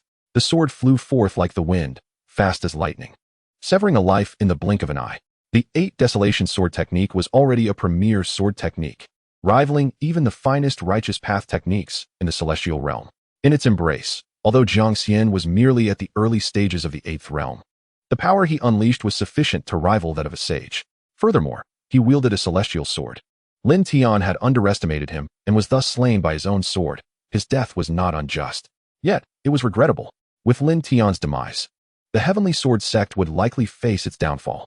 In his previous life, he remembered that centuries after his departure from the sect, Li Yunlan had broken through to sagehood. At that time, the Qingxian sect feared that the rise of a sage within the Heavenly Sword sect would threaten their position and suddenly launched an assault, igniting a fierce battle. In a critical moment, Lin Heng and a group of disciples unexpectedly turned against them, leading to the collapse of the Heavenly Sword sect's formation without a fight. Ultimately, they were defeated. 3 ancestors perished in battle, and the disciples suffered grievous losses, with 8 out of 10 either dead or wounded, leaving the sect's profound foundation obliterated overnight. At that time, Jiang Xian had yet to unlock the first page of the book of all living beings. Upon hearing such news, he could only curse his own powerlessness. Though he had indeed been expelled from the Heavenly Sword sect and had his cultivation obliterated, he harbored resentment towards the sect's injustices.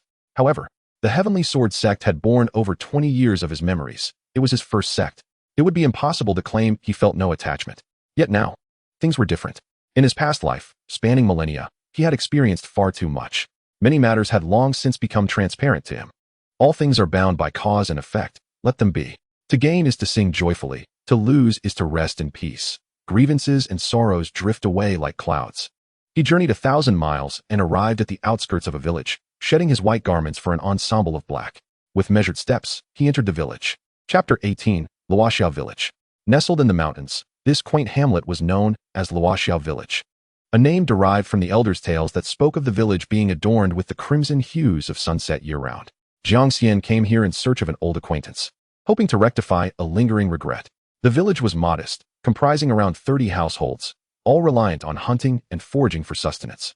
As Jiang Xian strolled into the village, dusk was settling in, casting a warm glow as the setting sun painted the sky in shades of red, elongating his shadow behind him.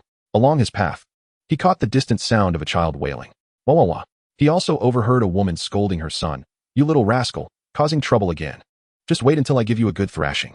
The flickering glow of candlelight emanated from within a wooden house, mingling with the aroma of cooked meat that wafted through the air. After walking several hundred steps, he encountered a small stream, spanned by a wooden bridge, which was, in truth, nothing more than 3 rotting planks of wood. As he stepped upon it, a faint creaking sound accompanied the gentle gurgling of the water below. Crossing the bridge, he found a small courtyard, enclosed by a fence and featuring 3 thatched cottages. 2 trees stood at the front, both peach trees, blooming vibrantly in the month of April, the peak of their blossom. It is often said that while the beauty of April fades in the human realm, the peach blossoms in the mountain temples begin to flourish. Treading upon the fallen petals, he paused at the entrance, and with the last rays of the setting sun illuminating the scene, Jiang Xian gazed at this familiar yet strange courtyard, filled with profound emotions. Knock, knock, knock. He rapped upon the wooden door. After a brief moment, he heard a voice from within, though the person remained unseen. Who is it? Grandfather, don't move. I will be right there. The door creaked open, and a flicker of firelight burst forth, mingling with the waning daylight in a harmonious display of illumination. A small figure scampered out, stepping carefully over the candlelight, and approached the entrance with the setting sun at her back. She looked up, her eyes sparkling with curiosity. Before long, she stood before Jiang Xian. The girl was a child with 2 small braids, her slightly yellowish skin appearing even more muted in the glow of the sunset. Dressed in simple garb, she seemed somewhat frail, yet her movements were surprisingly nimble. Unremarkable in appearance, Her plain attire was contrasted by her bright, clear eyes, which shone with clarity. "Big brother, do you need something?" Jiang Xian gazed into the girl's eyes, which sparkled like a mountain spring, and an involuntary smile crept across his lips. A flicker of appreciation and surprise dancing in his gaze. For a moment, he was lost in thought, silently expressing his gratitude for encountering her. The girl, without a surname, was known as Xiao, and if memory served him right, she should be 10 years old this year, orphaned and living with her grandfather. She had once saved him in a past life, yet regrettably, he had not had the chance to repay her kindness before she passed away. Noticing Jiang Xian's prolonged silence and his intense gaze upon her, Xiao furrowed her small brow and waved her rough little hand in front of his face. "Hey, big brother, can't you understand what I'm saying?" Jiang Xian snapped back to the present, slightly bending his body and lowering his tone, softly replying, "I have come from afar, lost my way, and mistakenly stumbled upon this place. May I seek refuge for the night?" Xiao Cao's large eyes twinkled as she scrutinized Jiang Xian several times before deciding to open the courtyard gate. "Come in."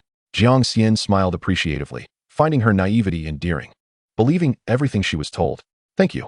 As he entered the courtyard, following her towards the house, before he could step inside, a weak and frail voice called out, Xiao. "What is it?" Xiao quickened her pace, calling out, "Grandfather, a traveler has come, saying he has nowhere to stay." She then turned to Jiang Xian, "Big brother, please come in." Jiang Xian nodded in acknowledgement and stepped into the house, where the doorway was low, standing at 8 feet tall. He adeptly lowered his head as he entered. Before him was a cooking stove, a black iron pot, a pair of porcelain bowls, and several clay jars. With a few dark fish hanging above, there were 3 or 4 wooden stools and a bamboo chair. Further inside, there was a bed where an elderly man reclined. The house was quite humble, just as it had been in his previous life. It was indeed an appropriate place for one with nowhere to lay their head. Upon seeing Jiang Xian, the old man quickly called for Xiao, assisting her to sit up, and welcomed, "Young sir, please take a seat." Jiang Xian collected his thoughts and approached the elderly man with a few strides, saying, "Grandfather, there is no need for formality. Please rest." The term grandfather seemed to resonate well with the old man, as a smile spread across his weary face. "I am frail and ailing. I shall not burden you with pleasantries. Do not take offense at my shortcomings. Your words are quite accurate. Elder, I have intruded upon you without invitation," Jiang Xian responded. The old man waved his hand dismissively. "No trouble at all, no trouble at all. Sit and talk." "Very well." Jiang Xian pulled over a wooden stool and sat down. Xiao, quickly fetch a cup of water for our guest." "Understood, grandfather. No need to trouble yourself. I'm not thirsty," Jiang Xian politely declined. Cough. "A guest from afar should have at least a cup of water," the elderly man insisted. Jiang Xian smiled. "All right, I shall heed your advice." Ha. "You are quite the child, very polite, unlike us mountain folk, who lack such manners," the old man praised. "You come from afar, I presume?" "Indeed. Alone?" Jiang Xian did not conceal the truth, replying, "Yes, alone." At that moment, Xiao poured a cup of ordinary well water into the only 2 bowls they had and handed it to Jiang Xian. "Here you go." Jiang Xian accepted it. "Please drink," the old man urged. Not wishing to refuse, Jiang Xian drank it all in one go. The ordinary water felt surprisingly sweet as it slid down his throat, perhaps due to his thirst, creating an illusion of its richness. Yet, as a practitioner of the 8th realm of spiritual refinement, he should have been able to fast. So the sweetness must have been genuine. The old man observed Jiang Xian and slowly remarked, "Our mountains are vast and the forests dense, without a guide. It's easy for an outsider to lose their way. You were fortunate to find Luoxiao village. The nights here can be quite cold, and wild beasts roam. Should you wander outside all night, your life would be in great peril. So, do take comfort in staying here for now." Jiang Xian listened quietly, responding occasionally, while Xiao busied herself preparing dinner. Perhaps due to Jiang Xian's presence, she selected the largest of the 3 fish to serve him. In the realm of cultivation, where competition and deceit reign, these simple folk of the mountains exhibited a genuine warmth, reserving their best for their guests. During the meal preparation, Jiang Xian, feigning ignorance, gently inquired, "Grandfather, what ails you? Are you unwell?" The old man chuckled, squinting slightly, "Just an old ailment. It's nothing serious. I won't perish just yet." Xiao, while distributing the evening meal, couldn't help but complain. A few years ago, grandfather went hunting in the mountains and encountered a giant beast. To protect the villagers, he was struck by the beast, shattering the bones in his waist. Since then, he has not stood up again, always acting tough. The elderly man, upon hearing this, did not grow angry but instead laughed heartily. "Don't listen to her nonsense. What does that little girl know?" Xiao, however, persisted, "I'm not talking nonsense. This is the truth, humph." Jiang Xian observed the bickering of his two granddaughters and couldn't help but chuckle. After years of repression, the warmth of human interaction felt particularly soothing to his heart. He inappropriately ventured, "May I have a look?" Chapter 19. A Debt of Gratitude. The old man was taken aback. Xiao was momentarily stunned. Jiang Xian hastily added, "I have acquired some medical knowledge. It might prove beneficial." "Really?" Xiao exclaimed, her excitement palpable as she set aside her bowl and chopsticks, sprinting to Jiang Xian's side, her large eyes brimming with anxious anticipation. In Luoxiao village, there were over 30 households, none of whom possessed any medical expertise. In a previous life, Xiao's greatest wish was to save enough money to descend the mountain and hire a physician for her grandfather's ailment. However, her small stature meant that despite daily foraging for medicinal herbs, the meager silver she earned was barely sufficient for winter provisions. On the day her grandfather passed away, she never realized her dream. At that time, Jiang Xian had been reduced to a mere shell of himself, betrayed by Lin Heng and Zhou Lin, and cast into the water, drifting along the current, resigned to fate. He was engulfed in despair, not only regarding his present circumstances, but also towards the world and himself. Betrayed, humiliated, and rendered powerless, he had succumbed to the depths of despair, contemplating death as a release from his torments. Yet, when he opened his eyes, he discovered he was still alive, lying in a small courtyard, with Xiao being the first person he saw, followed closely by her grandfather. Later, he learned that Xiao had found him, washed ashore by the river, and had painstakingly dragged him home. The river was a full 2 miles from the courtyard. Delay, and you may lose your life, traversing a 100-meter high hill. Before long, Jiang Xian's towering figure, though weakened and somewhat emaciated, still weighed around 150 pounds. It was hard for him to fathom how a 10-year-old girl, standing barely 5 feet tall, could have managed to bring him back. What immense willpower and strength must have been required. For him, it seemed nothing short of miraculous. He later inquired of Xiao, who recounted that she had spent an entire day and night dragging him home, believing he had perished during the 3 days and nights he lay unconscious. From that moment on, Xiao began to care for him. At that time, Jiang Xian was similarly immobile, with both arms and legs gravely injured. Reduced to a state of helplessness, he longed for death, but was repeatedly thwarted by Xiao's unwavering determination. Thus, Xiao single-handedly bore the burden of caring for both him and her grandfather. Jiang Xian watched as this small figure held their fragile household together upon her slender shoulders. His presence only exacerbated the already meager struggles of their family. However, Xiao's resilience, dedication, kindness, and purity gradually touched and healed Jiang Xian. He began to regain his strength. Reflecting on his life, he realized that few had treated him well. Xiao and her grandfather were the only two. Therefore, he resolved to stand up, to repay them, to heal her grandfather's illness, and to ensure Xiao could lead a good life. Alas, fate is capricious and the vicissitudes of life are relentless. A year later, when he could finally manage to stand, his grandfather had already departed. Xiao was engulfed in sorrow, blaming herself for her inability to afford a physician, convinced that her grandfather's death was a consequence of her shortcomings. She believed that had she been more capable, her grandfather would have survived. The death of her grandfather became a haunting specter throughout her life, and it also became Jiang Xian's obsession. He often pondered that if Xiao had not rescued him, she might have saved enough money to hire a doctor for her grandfather, perhaps preventing his demise. Even if healing had proven impossible, Xiao would not have endured such profound anguish, nor would she have lived in a constant state of guilt and regret. Now, with time offering a chance to rewrite the past, Jiang Xian was determined to alter everything. Meeting Xiao's hopeful gaze, brimming with prayers and expectations, he replied solemnly, "Rest assured, it will certainly be possible." Her grandfather furrowed his brows, half believing, fully aware of his own injuries, knowing well that his bones were fractured, and that only a miraculous healer or a sage from the mountains could mend them, clearly not the youthful figure before him, who appeared too inexperienced. In his mind, sages were meant to be venerable, with flowing white beards and profound wisdom, were they not? But Xiao remained undeterred by such thoughts. Her youthful heart held only the singular desire to heal her grandfather. Before Jiang Xian's arrival, no one had ever uttered the words "it will be possible," and she had never encountered a physician. Thus, belief became inconsequential. What mattered was hope, even if it were but a flicker. Her face blossomed with joy, brighter than the peach blossoms outside, as she exclaimed, "Wonderful, wonderful. Grandfather, did you hear? You are saved."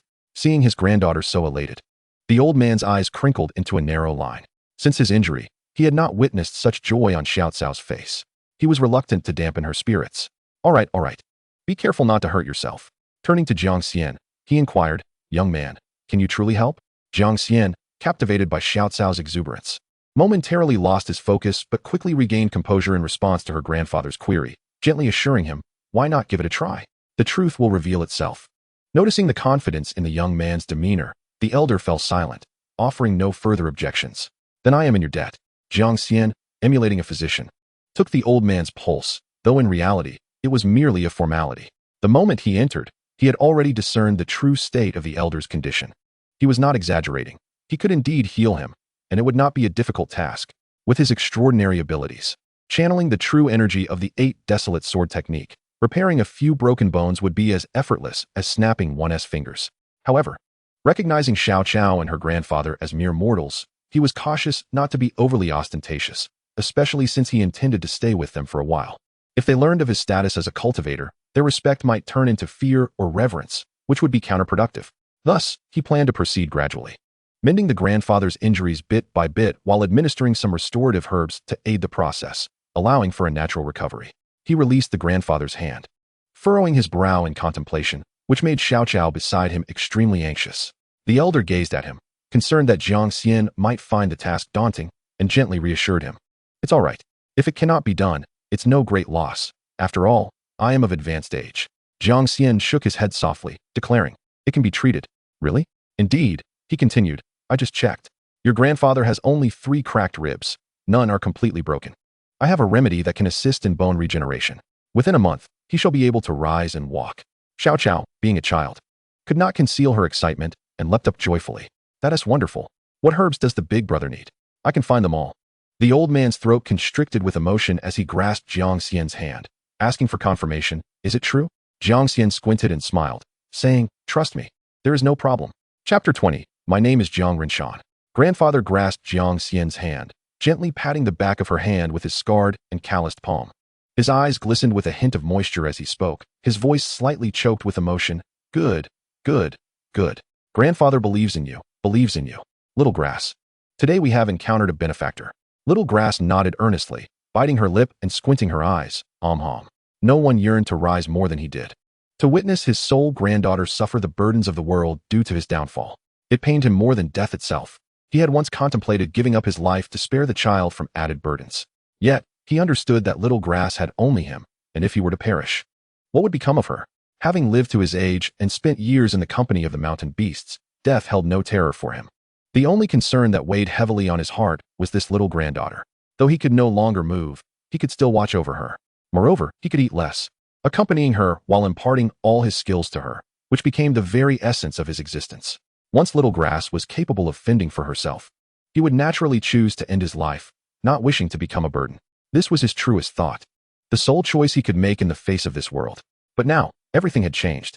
The arrival of Jiang Xian, this young man, bestowed upon him a glimmer of hope, even if that hope was but a faint flicker for one ensnared in the mire. The sight of a mere straw was enough to grasp onto with all his might. Jiang Xian gazed at the grandfather and granddaughter, his heart a tumult of emotions, both pained and comforted. He felt immense gratitude. At that moment of sacrificing for the lives of many, he had been granted a chance for rebirth, returning to before all the tragedies, to alter the course of events. This was not only a redemption for himself, but also for those who had once shown him kindness. Little Grass, quickly, bring some food for the benefactor. He must be starving. Yes. Thankfully, I'm not hungry, Jiang Xian replied modestly. Little Grass placed the meal she had prepared before Jiang Xian, saying, "Big brother, it's time to eat." Jiang Xian accepted the bowl with both hands, expressing his gratitude. As he looked down at the bowl, he noticed it was chipped in several places and contained a few wild vegetable leaves, cassava slices, and half a fish, all haphazardly mixed together. While it was far from a gourmet meal, it was nonetheless the dinner shared by the grandfather and granddaughter, and today, they had even added fish. On ordinary days, it would have consisted solely of wild vegetables and cassava. Jiang Xian's mood grew heavy, despite having lived for over 3,000 years.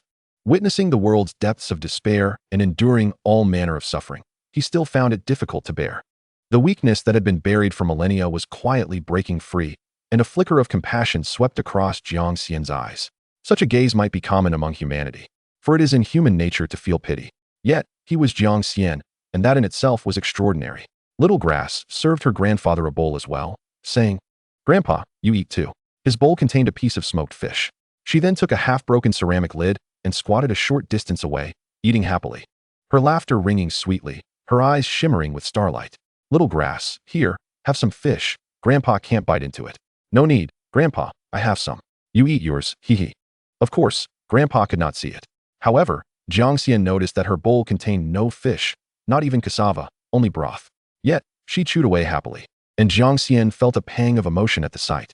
Seeing Jiang Xian with his head bowed, hesitating to pick up his chopsticks, Grandpa said earnestly, "Benefactor, we mountain folk have little to offer. Please don't find it lacking."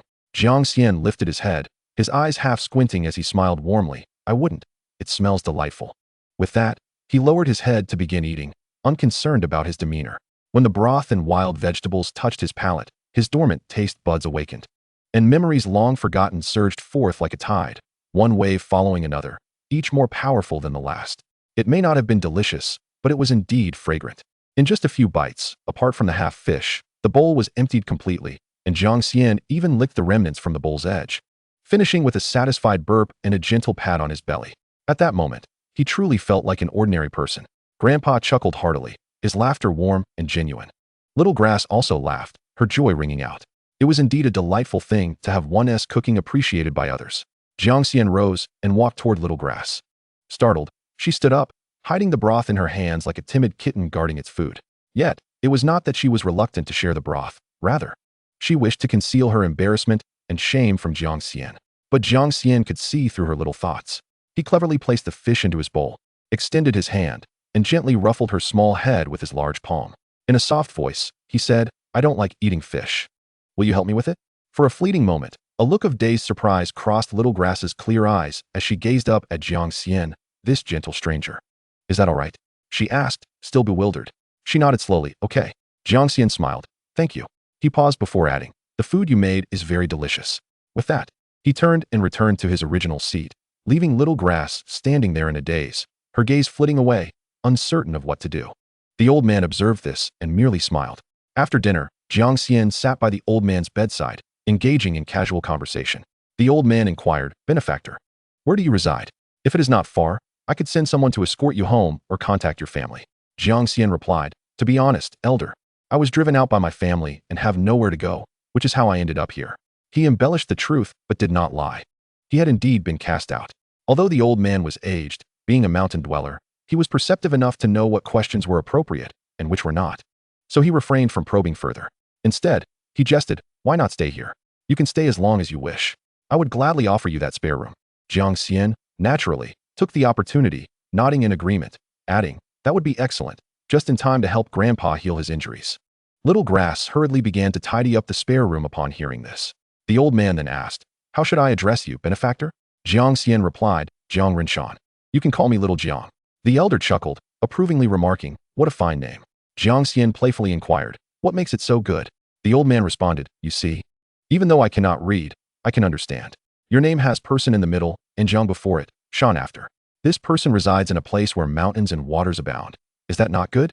Jiang Xian laughed heartily, finding himself unable to refute this logic.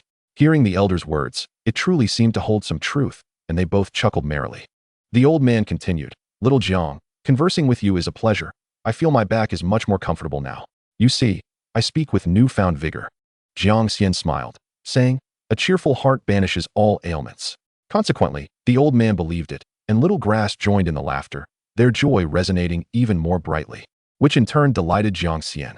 In the realm of rebirth, never has there been such joy as conversing with old acquaintances about past events. It surpasses even the delight of the immortal sword. Undoubtedly, the elder's ailment was stealthily addressed by Jiang Xian, that much is certain. Chapter 21. The Idle Souls of the Mountains. As night deepened, the starry sky lay tranquil. Within the dwelling, the charcoal fire had extinguished, and the elder had long succumbed to slumber. Jiang Xian climbed silently onto the roof. Alone, he sat gazing at the luminous moon, his gaze heavy, thoughts drifting far away. Memories floated like wisps of smoke. Everything seemed to revert to its beginnings. A breeze brushed against him, fragrant with blossoms. The chorus of cicadas filled the air, accompanied by the croaking of frogs. A small figure, unbeknownst to him, had also ascended the rooftop, cautiously approaching Jiang Xian's side. Sitting down, the little one hugged their knees, resting their chin atop them, peering in the direction Jiang Xian was gazing, then tilting their head to look at him. "Big brother Jiang, what are you watching?" With a squint, Jiang Xian pointed towards the horizon and smiled. "I am observing the vast expanse of mist and the moonlight over the frosty stream. The little one, Xiao, was perplexed. Jiang Xian chuckled softly, his warm gaze settling on the child. Why are you still awake at this hour? Xiao bit their lip, looking down. I can't sleep. Then, lifting their head, they inquired, Big brother Jiang, is what you just said true? Feigning ignorance, Jiang Xian replied with a playful smile.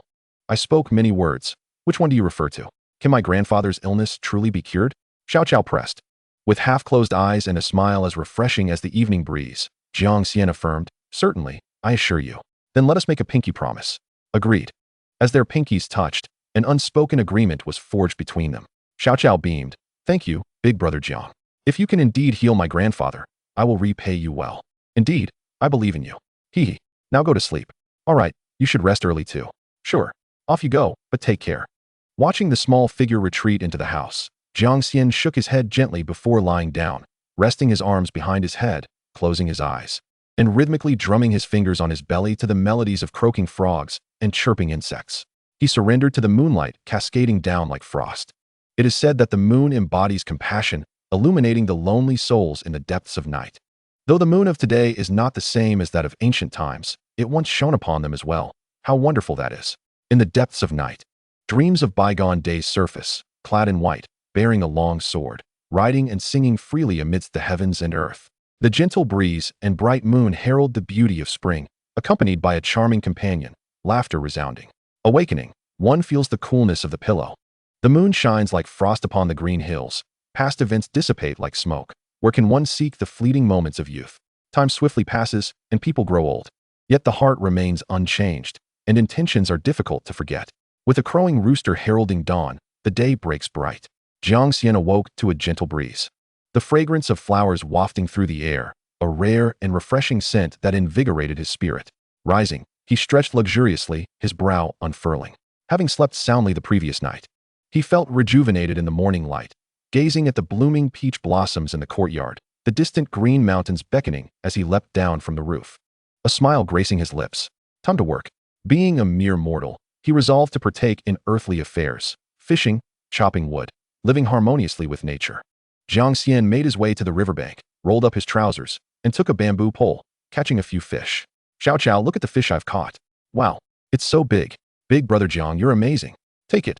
I'll prepare medicine for grandfather. All right. After breakfast, Jiang Xian gathered clay to construct a kiln, successfully firing a batch of porcelain bowls, pots, and basins, each a fine piece. Xiao and the elder were left in awe. Big brother Jiang, how do you know how to do everything? Want to learn? I do. Then I shall teach you. Really? As the sun dipped below the mountains, Jiang Xian ventured out, quickly returning with a hefty wild rabbit in hand. Tonight, we shall feast on this. I'll cook. Observing the busy and adept Jiang Xian, Xiao and the elder exchanged bewildered glances, their eyes filled with confusion. Hunting, fishing, crafting porcelain, healing, and now cooking. Within a single day, Jiang Xian, who appeared so demure, displayed an alarming level of skill and proficiency, shattering their preconceived notions of him. It could be said that he was truly capable of anything. Xiao swallowed hard, expressing her admiration. Grandfather, Big brother Jiang is really incredible. He can do it all. The elder stroked his coarse white beard, squinting in approval. Indeed, he is remarkably talented. An exceptional young man. Yet Jiang Xian remained unfazed, engrossed in his tasks, finding joy in every moment. Dinner is served. Wow, it smells amazing. This is the most delicious rabbit meat I've ever tasted. Xiaojing, where did you learn this skill? It's far superior to Widow Zhang's over at the east end of the village. Ha. If you like it, eat more. A sleepless night gave way to another bright day. Jiang Xian hunted in the mountains while Xiao foraged for herbs. By noon, Jiang Xian returned, laden with a deer, its meat succulent, promising yet another bountiful feast. Ha.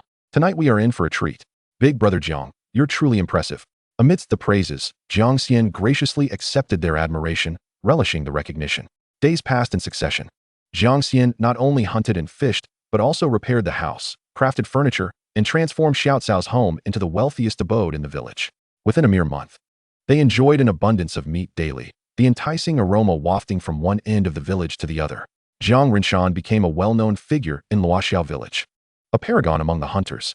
He never returned from the mountains empty-handed, and naturally, he became a frequent topic of conversation among the village women. Xiao's family's lifestyle became the envy of all, igniting dreams among the villagers. They mused that if only they had a Jiang Rinshan in their lives, a capable young man, Then perhaps they too could enjoy a comfortable existence. Each time Xiao walked along the village paths and encountered familiar faces, she was often teased. Xiao, you are truly fortunate. You found a treasure. Xiao, does your little Jiang want a wife? If so, I can send one over. Xiao, why are you still out gathering herbs? Stay home and rest. And when you grow up, you can marry little Jiang. Whenever faced with such playful banter, Xiao would respond with a bright smile and an air of grace. Indeed, my grandfather says big brother Jiang is our benefactor. Auntie, I must say something you may not like. Your flower cannot match our big brother Jiang. Please don't say such things. I'm still young, and I see big brother Jiang as my brother. Water has no fixed form, and neither does man have a constant temperament. Since Jiang Xian's arrival, Xiao underwent a profound transformation, becoming more cheerful and lively, her eyes sparkling with clarity. The burdens of her heart lightened considerably. Not only did life improve day by day, but her grandfather's health also steadily improved, nearing the point where he could walk again. In her world, illuminated by Jiang Xian, there was not a trace of darkness. How could she not feel elated? Carefree and filled with joy, this encapsulates her current state of being. On this day, the little grass, as usual, frolicked towards home. Upon crossing the small bridge, she noticed a hunched figure in the distance, waving at her.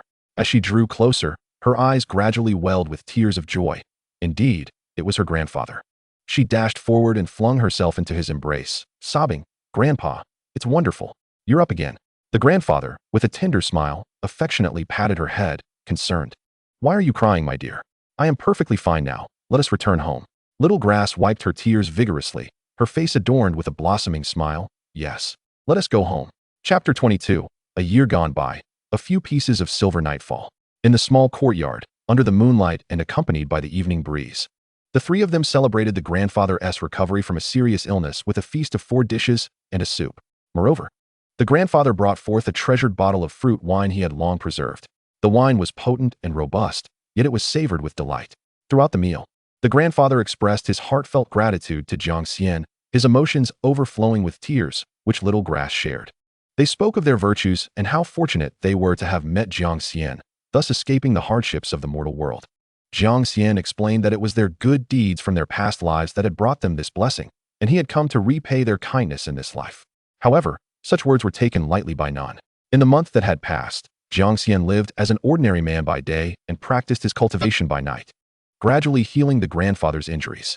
The transformation touched not only Little Grass's family, but also Jiang Xian's restless heart, which began to find tranquility amidst the mundane world. Settling the turbulent emotions within him, life continued on. The grandfather's injuries healed, allowing him to venture into the mountains once more, yet Jiang Xian did not depart. The three of them understood one another without needing to mention Jiang Xian's departure, and both the grandfather and Little Grass had grown accustomed to his presence. They were profoundly grateful for everything he had done and had, unknowingly, come to regard him as one of their own. They feared his departure and cherished the moments they shared. Gradually, Jiang Xian became integrated into Luoxia village, forming bonds with the village children and earning respect among the villagers. He was skilled in healing, hunting, and building, almost capable of anything. Naturally, he became a figure of admiration in the village, and he found joy in it. In his past life, he held a favorable impression of the villagers of Luoxia, and in this life, within his means, he generously offered his help. Yet there was a downside. His exceptional qualities attracted attention. It was said that the village girls had all fallen for Jiang Rinshan. Matchmaking women crowded his door, and aggressive young women nearly overwhelmed him, leaving him with a sense of helplessness and bitterness. Time, though silent, did not linger. In the blink of an eye, a year had passed, and Little Grass had grown. In the spring, Little Grass and Jiang Xian descended the mountain. Jiang Xian carrying several rolls of animal hides while Little Grass held a bag of precious herbs, strolling leisurely along the early spring path. Each year, as spring arrived, the villagers would carry down the accumulated animal hides and dried herbs to exchange for a few pieces of silver, which they would then use to purchase items not found in the mountains, such as salt or coarse grains. The town was small, merely a dirt wall and a few long streets and alleys, and the journey to and from was a laborious endeavor, taking several days on foot. Jiang Xian took the burden upon himself, carrying everything on his back, finding no tedium in traversing the paths of the mortal realm. The natural order of all things dictated that without spiritual roots, one must remain an ordinary person. The distinction between the immortal and the mortal was akin to the divide between life and death. Not even Jiang Xian, nor the true immortals above, could cross that threshold. Little Grass was unable to cultivate. Jiang Xian understood this, so he chose to interact with her as a mere mortal, and he found contentment in this choice. In the affairs of the world, regardless of direction, those who are idle are the true masters. Big brother Jiang, have you ever been to the town? No, I haven't either. But Grandpa has, and he brought me back some candy. It was so sweet. I also know about candied hawthorn, which I've heard is delicious. Have you tried it? Yes, I have. What does it taste like? A bit sweet, with a hint of sour. Wow, it must be really tasty. Do you want to eat some? Yes, I do. When the time comes, I'll buy it for you. Isn't that a waste of money? It's quite expensive. No worries, I have money. Days later, they arrived at the town, bustling with people and horse-drawn carriages, the air filled with the sounds of vendors calling out. And Little Grass's eyes sparkled with excitement. She looked around, eager and curious, as if she were Lu Lao Lao stepping into the Grandview Garden. Come and see. Don't miss out on the finest fabrics. Those with money, support the market. Those without, lend a hand. Esteemed villagers, I humbly present my wares. Hot, fresh-baked cakes. The street vendors, the merchants calling out, and the performers displaying their talents. All were sights Little Grass had never encountered during her years in the mountains. To her, this place felt like an entirely new world, a stark contrast between the deep mountains and the marketplace, between scheming and sincerity. Even among ordinary mortals, the differences were profound. Jiang Xian took Little Grass to the east market to sell the hides, then to the west market for the herbs, holding 2 taels of silver in his hand. He wore a bittersweet smile. A year's labor had yielded but a meager return, insufficient even for a meal at an inn.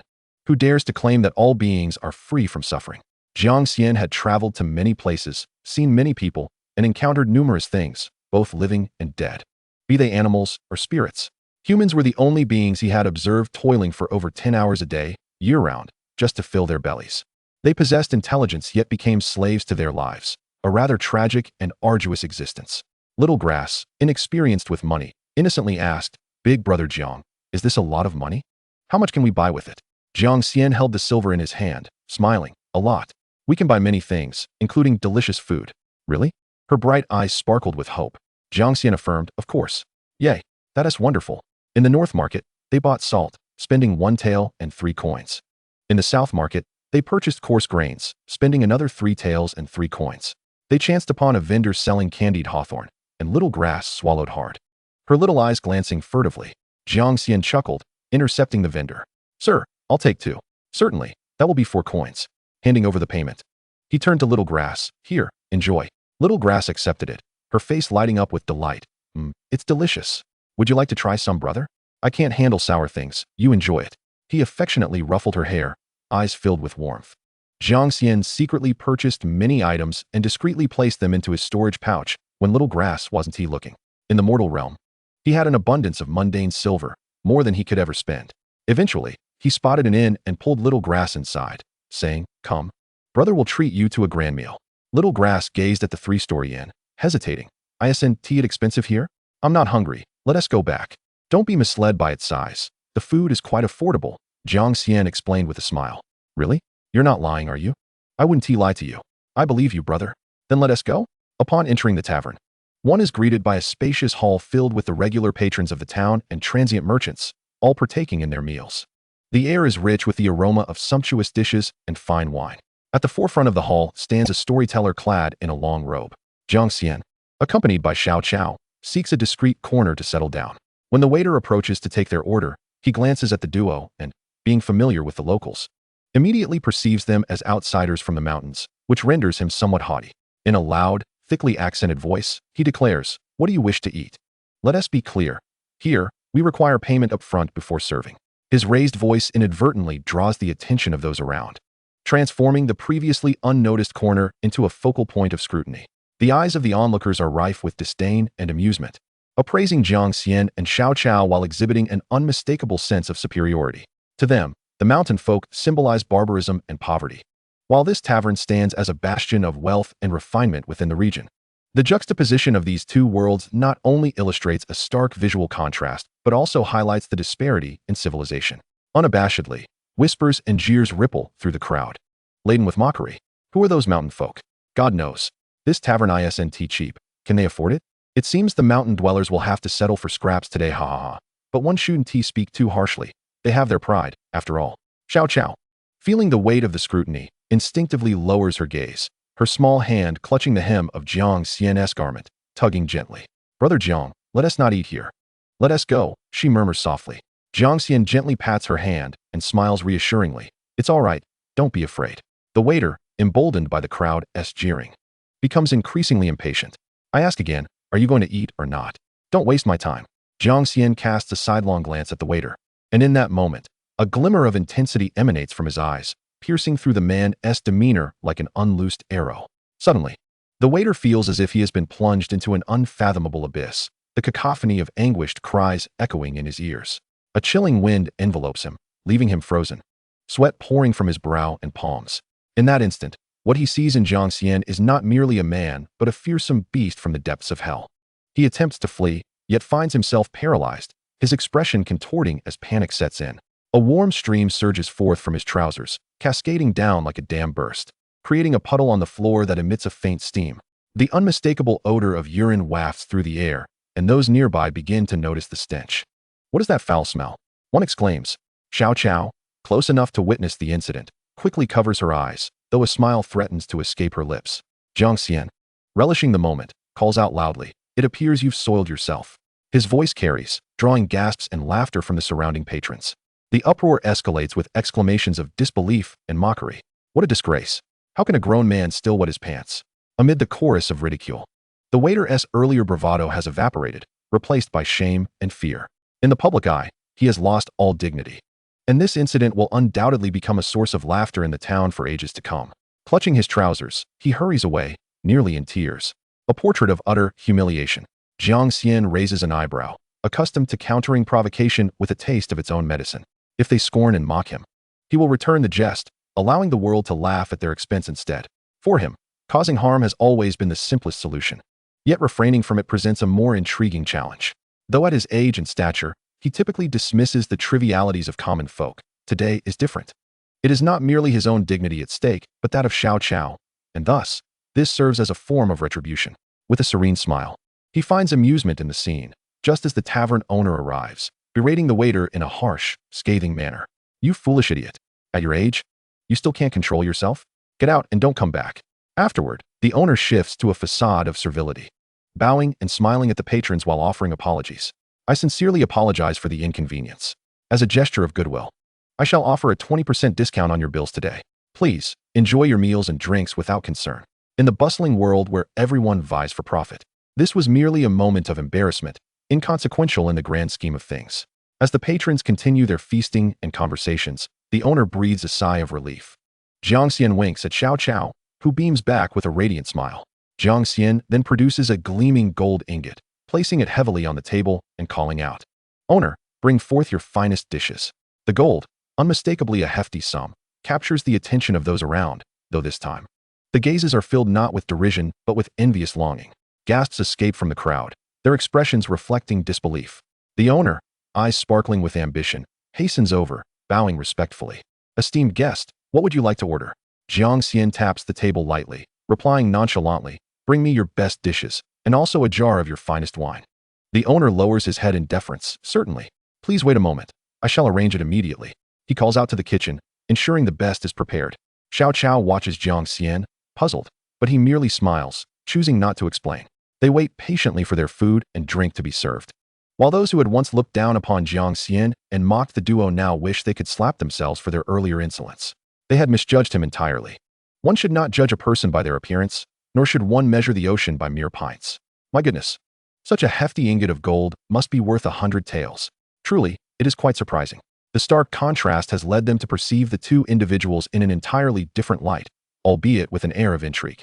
Yet, there are those who harbor ulterior motives, their eyes flickering with a hint of malice concealed from others. Indeed, greed has taken root. Soon, dish after dish began to grace the table, and in no time, it was abundantly filled. Jiang Xian poured himself a glass of wine and gently urged Xiao Qiao, "Why are you in a daze? Hurry and eat." "Oh right, brother. How do you possess so much wealth?" "It's just what I brought when I left home." "Ah, I see. But with so much food, we surely cannot finish it. Rest assured, we will manage." Chapter 24. The Sword Immortal known as Jiang Xian. The storyteller, dressed in his ever-present long robe, took a sip of tea, flicked his sleeves, and with a snap of his folding fan, the room fell silent with a resounding clap. He stroked his beard and began to speak eloquently. "If heaven possesses feelings, it too shall age. The rightful path of humanity is fraught with vicissitudes. Today, Let us recount the tale of Jiang Xian, the discarded disciple of the heavenly sword sect, who cleaved a sage with a single stroke. The tavern erupted with applause. Bravo! The storyteller, half closing his eyes and raising his chin, regaled the crowd. It is said that Jiang Xian possessed a striking appearance, with a gallant demeanor befitting the phrase. A jade-like figure upon the road, a gentleman unparalleled in the world. To speak of him slaying a sage, one must first delve into his departure from the heavenly sword sect. It was said that in those days, Jiang Xian was wrongfully accused by petty individuals within the sect. Left with no recourse for justice, he proclaimed before the hall, "I, Jiang Xian, shall rebel today." A nameless youth, suddenly transcendent, drew his sword against dual ancestors, unleashing a strike that named two as clear, shaking the very heavens. The storyteller's words flowed like a river, resonant and powerful, painting a tale of tumultuous love and hate. The audience listened intently, their brows furrowing in anger at times, bursting into laughter at others. Their eyes sparkling with astonishment as if they had stepped into the narrative itself, becoming Jiang Xian, vanquishing all foes. As the tale of slaying a sage stirred the crowd, they cheered fervently. Xiao, enraptured, joined in the applause. Yet Jiang Xian, sipping his wine with half-closed eyes, could only smile wryly. The story was indeed about him, yet the character within was not quite the same. It was a version embellished by the storyteller's imagination. The narrative, as it unfolded, grew ever more dramatic, infused with a sense of gallant abandon. The youth, brimming with righteous indignation, traversed 8,000 miles, battling the formidable, with mountains and rivers trembling before him, and the common folk weeping in despair. In truth, that battle had required little effort on his part. It was merely a single stroke. Furthermore, the tale painted him as a figure of loyalty and righteousness, repaying grievances with virtue, slaying Lin Tian on behalf of the heavenly sword sect. An absurdity, indeed. The reasons for the killing were simplistic.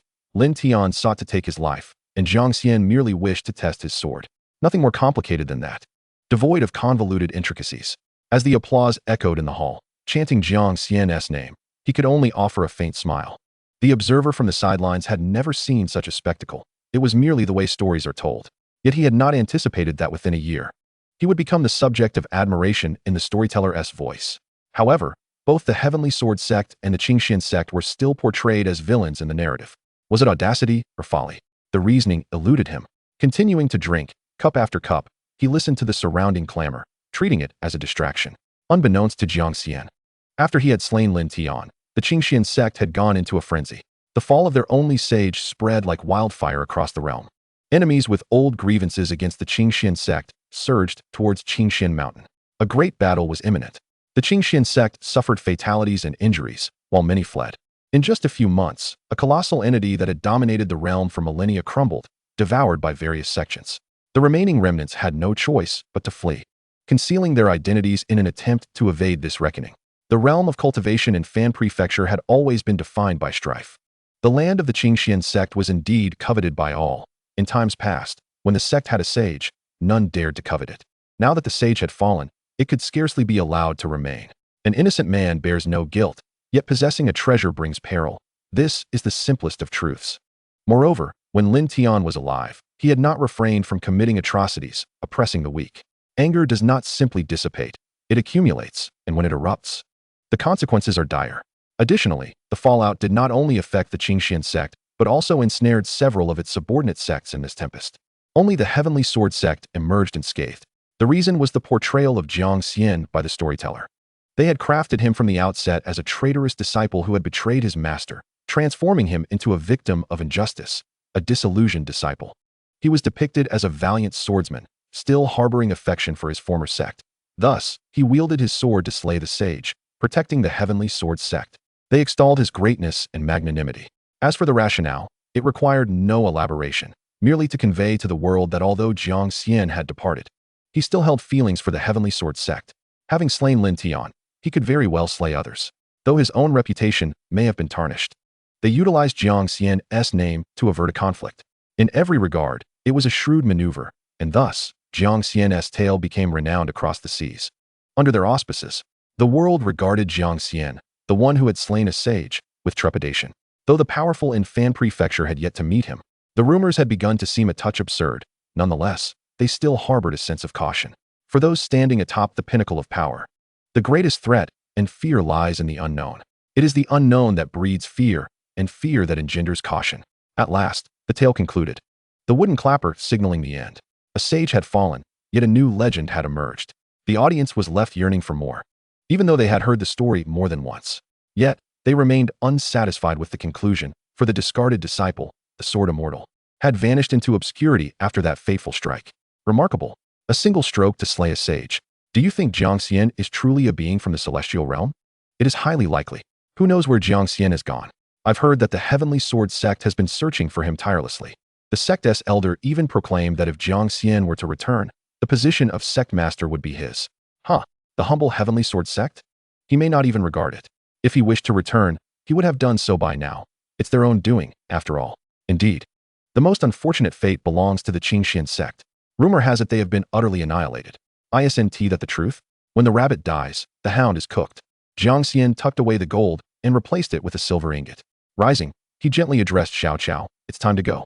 Xiao nodded, clutching the last chicken leg in her hand, somewhat reluctant as she hurried after Jiang Xian. Regarding the story, it was her first encounter. Yet she found herself enamored with the young sword immortal within it, her heart brimming with boundless yearning.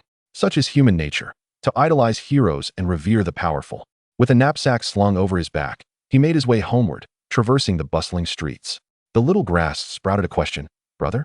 Do you think Jiang Xian is still here?" "Most likely. Will he return to the Heavenly Sword sect?" "I cannot say." The little grass, brimming with excitement, seemed lost in the tale they had just shared, incessantly chasing after Jiang Xian with questions. "He is so formidable. If only I could be as powerful as he is. I truly wish to see him, to catch a glimpse of what he looks like." "Brother, do you think I will meet him?" "This time." Jiang Xian responded with unwavering certainty, a smile gracing his lips. "You will." "Really?" She squealed, her delight palpable. "Of course. By the way, brother, I noticed you also share the surname Jiang. You both are Jiang, unlike me, who has no surname. If you wish, you could adopt the surname Jiang." "Really?" "Indeed. Then I shall be called Jiang Xiaoqiao." She laughed. Jiang Xian raised a brow and replied earnestly, "That seems quite fitting." Chapter 25. I shan't give it to you. You cannot seize it. In a deep alley within the town, a group of burly men gathered, sharpening their knives and rubbing their hands, their eyes glinting with malevolence. Unmistakably not of good intent. Passers-by hurriedly fled, their faces contorted with fear, and each time this occurred, the men would revel in their triumph, grinning unabashedly. After a brief spell, a scrawny man with a pointed chin rushed in from the alleyway, addressing the leader. "Big brother, someone has left the town." The leader sheathed his long knife with a grin and commanded, "Make your move." The rest of the men rose, their eyes gleaming with bloodlust, shouting, "Let us finish him off." With that, they surged forward toward the outskirts of the town, brimming with aggression. On the road outside the town, Jiang Xian and Xiao ambled along leisurely, engaging in light conversation about the tales of the sword immortal and the town's vibrancy. When they encountered a fluttering butterfly, Xiao leaped and chased after it with joy, their laughter echoing in the warm embrace of the spring sun, their spirits inexplicably uplifted. As they reached a secluded stretch of road, Jiang Xian's ears perked up and his brows knitted slightly. Ahead, the shadows of trees swayed, revealing a few robust men who emerged to obstruct their path. The unexpected sight startled Xiao, and as she beheld the men wielding weapons, fear and concern filled her eyes. Instinctively, she looked to Jiang Xian, anxiety etched on her face. "Brother, what do they intend to do?" Jiang Xian remained composed, his posture straight, and with a nonchalant air. He replied, "It's nothing to worry about." The men approached slowly, wielding their weapons with a swaggering arrogance, their laughter sinister and brazen. Soon enough, they had encircled the two. The leader, with a gleaming knife thrust into the ground, leaned on its hilt, revealing a grin full of yellowed teeth. "This road is mine, and these trees are mine. If you wish to pass, leave behind a toll for your life." Xiao swallowed hard, whispering, "They're bandits." Upon hearing this, the men erupted into mocking laughter. "Ha, bandits? Little girl, don't speak carelessly. We are noble forest heroes, not mere bandits. Stop wasting time. Hand over your money, and we'll let you go. Otherwise, don't blame us for being ruthless." Jiang Xian stepped protectively in front of Xiao. Growing up in the mountains, she had encountered fierce beasts but had never seen the treachery of men. To her, these individuals were far more terrifying than any creature in the wild. Yet, she could understand. After all, she was merely 10 years old. Jiang Xian clicked his tongue. Noble forest heroes are supposed to rob the rich to aid the poor. You're merely extorting mountain folk. That hardly seems fitting." The burly man, uninterested in further discourse, pointed his blade at Jiang Xian. "Quit pretending, hand over the gold, or I'll be forced to take it from you." Jiang Xian shrugged, shaking his head lightly, and murmured, "It's true what they say. A man's innocence is often a burden." One man, growing impatient, growled, "What are you babbling about? Hurry up, will you hand it over? Or should I take it myself?" Jiang Xian glanced at Xiao, choosing not to engage further with the thugs. With a swift motion, he revealed a gold ingot in his palm. "Here." He tossed it lightly toward the leader, who caught it deftly. Weighing it in his hand, he found it quite heavy. The others, their greed ignited, rushed over, their eyes fixated on the treasure. "Big brother, is it real?" "Indeed." The leader wasted no time, biting the ingot, then grinning and nodding at his companions. "It is real." "Ha, splendid.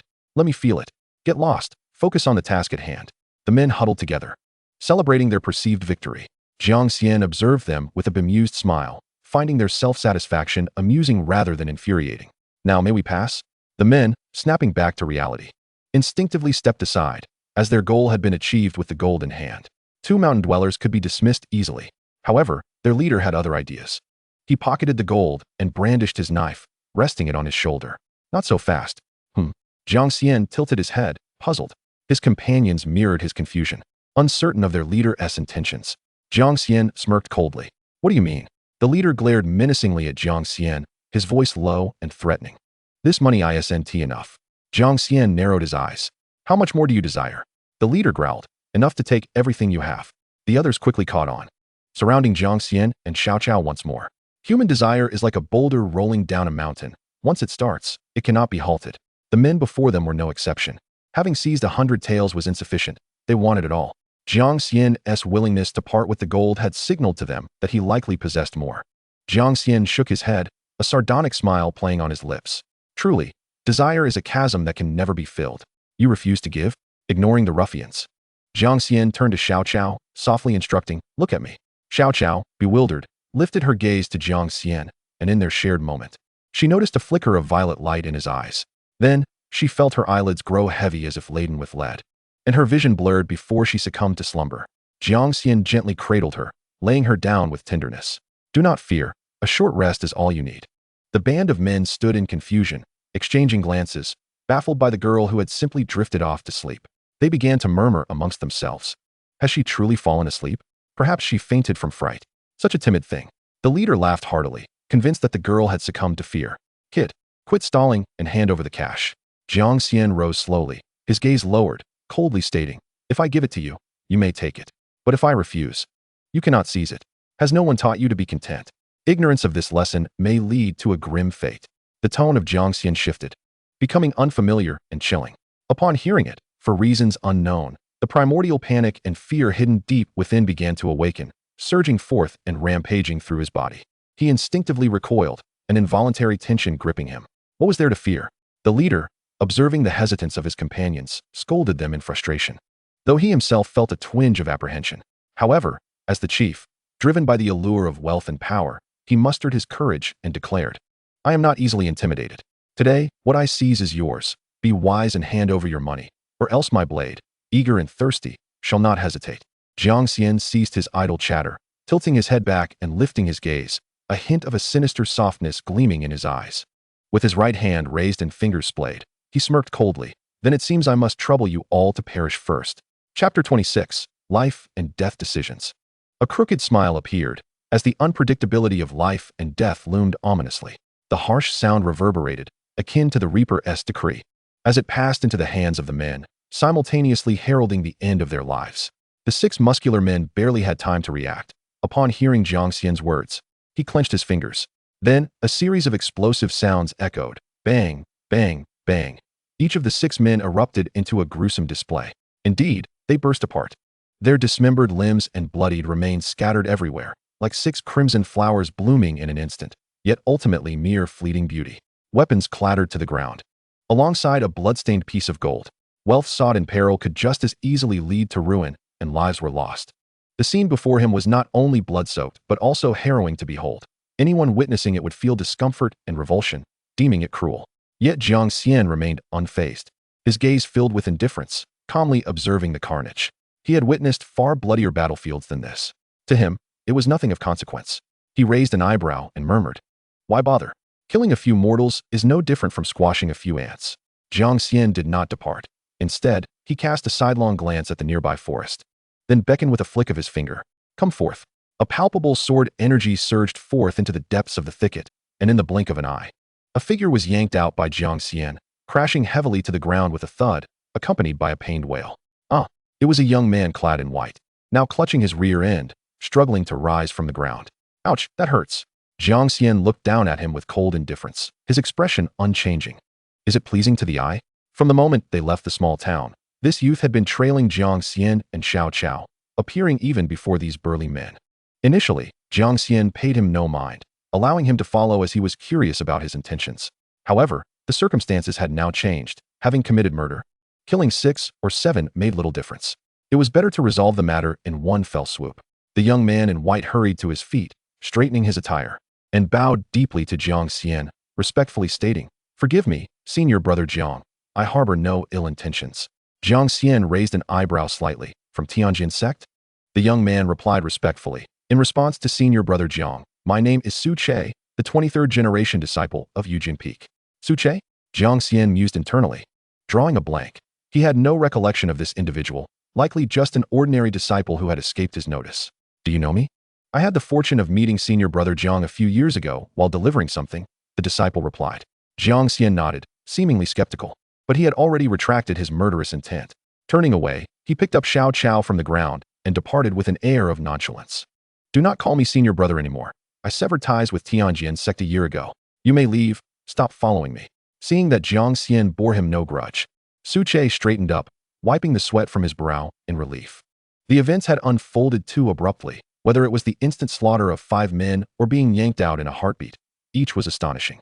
Feeling a sense of survival, he caught up to Jiang Xian, unwilling to relent. "Senior brother Jiang, come home with me. Our ancestors have been searching for you, and the disciples back at the sect are awaiting your return." Jiang Xian did not halt, merely finding it laughable. Home. In this vast world, where can one find a home? Humans are ultimately but drifting reeds in the river of time, pitiful beings carried along by the currents. Where, then, is home? Senior brother Jiang, please return. Everyone is eager to see you. We all know that you suffered injustice in the past. Listening to Su Che's incessant chatter, Jiang Xian grew impatient. With a firm step, he unleashed a torrent of sword energy that rippled outward. Su Che was sent flying several dozen meters with a single encounter, crashing to the ground once more. This time, however, it was different. He not only fell, but also suffered an attack on his consciousness from Jiang Xian.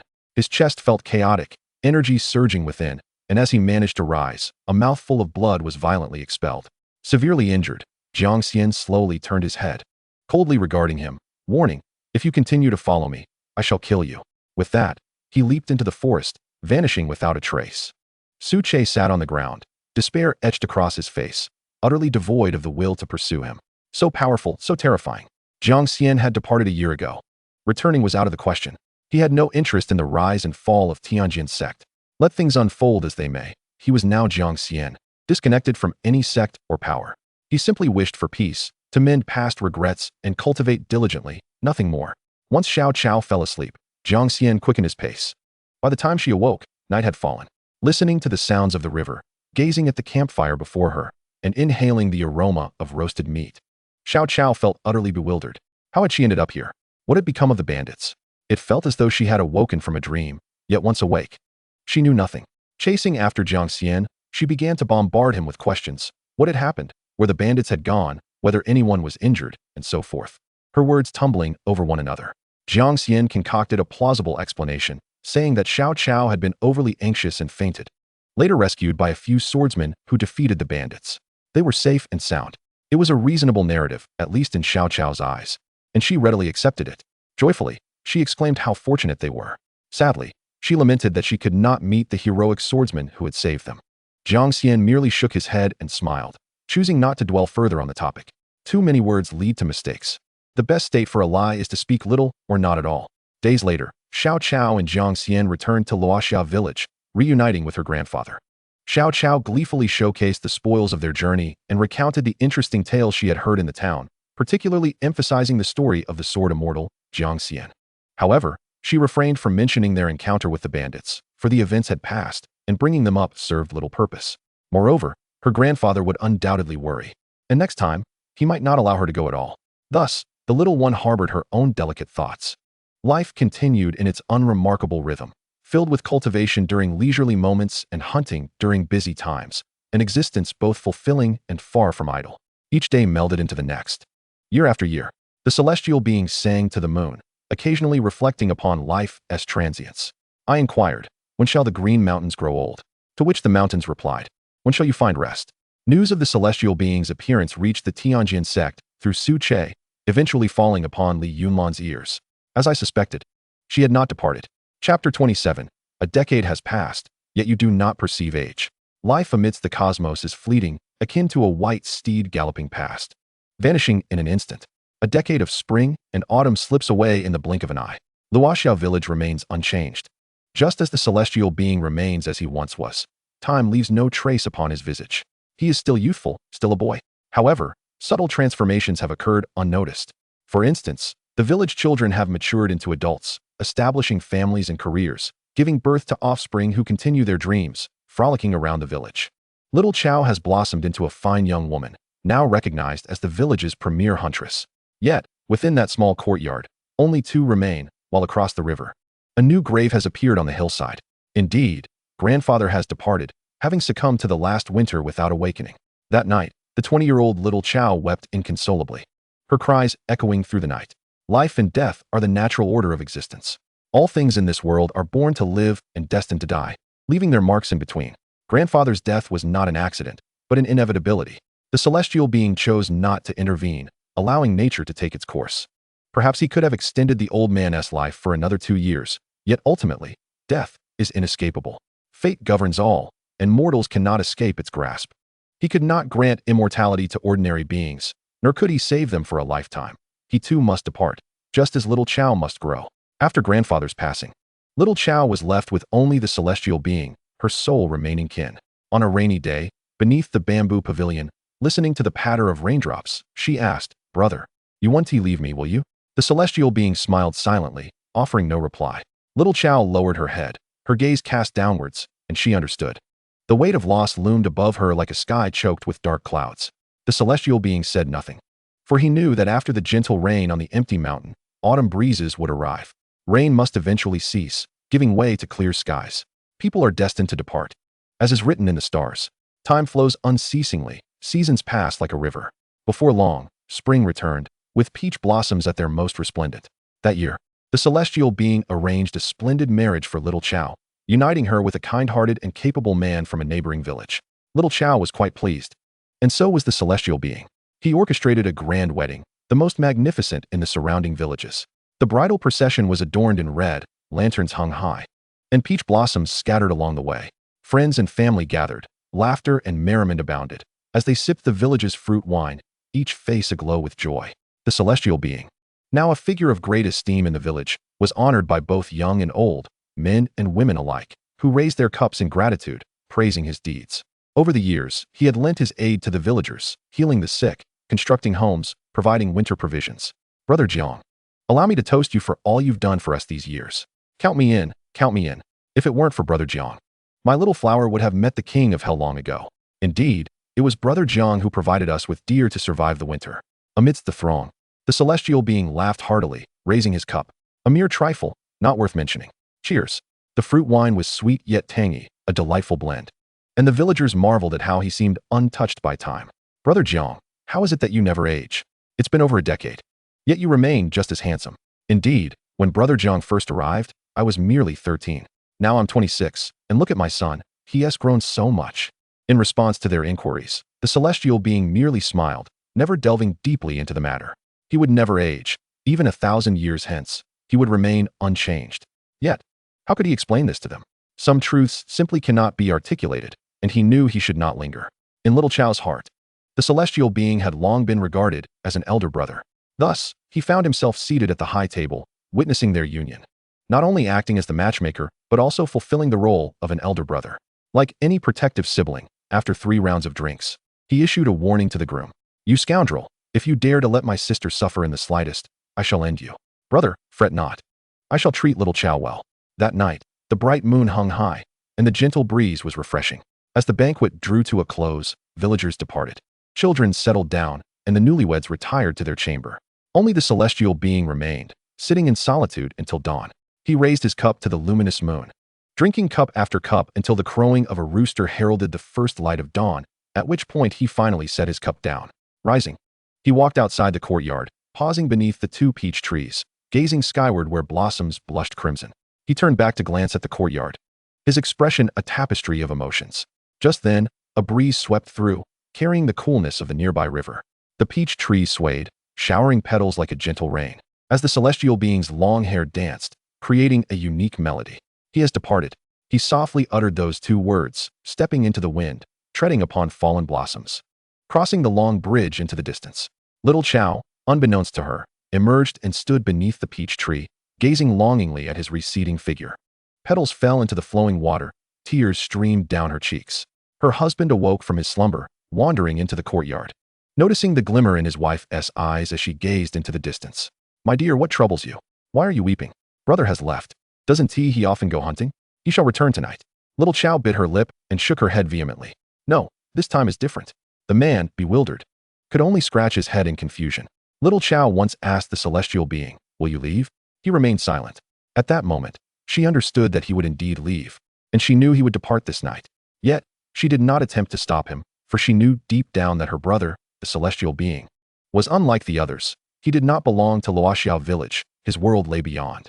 A brother is an eagle destined to soar across the vast sky, while she is but a blade of grass, meant to grow in the mountains, gazing up at the soaring eagle, not walking alongside it as a burden. Thus, she did not implore him to stay, and though the celestial being had departed, her heart ached more profoundly than anyone else's. She clasped her hands in prayer, beseeching the heavens to bless him with a safe journey. Unbeknownst to her, the celestial being had not truly left. He had merely stepped out of the village and ascended the back mountain. Standing atop the summit, he gazed into the distance as the morning breeze caressed him, billowing his robes. From this vantage point, he could see all of Luoxiao village in its entirety. The sun slowly ascended the horizon, casting its golden rays, illuminating the entire village. The celestial being murmured to himself, "Another decade awaits." He did not leave, for he vividly remembered that a calamity would befall Luoxiao village a decade hence. He must remain to confront that unforeseen disaster. His departure from the village was merely due to the fact that he would not age and could no longer linger there. Moreover, Xiao Xiao had found a new home and family, which put his mind at ease. That was all there was to it. Chapter 28. A great object falls from the sky. A great object fell from the sky. The essentials of life, firewood, rice, oil, salt, sauce, vinegar, and tea, were all in the homes of others.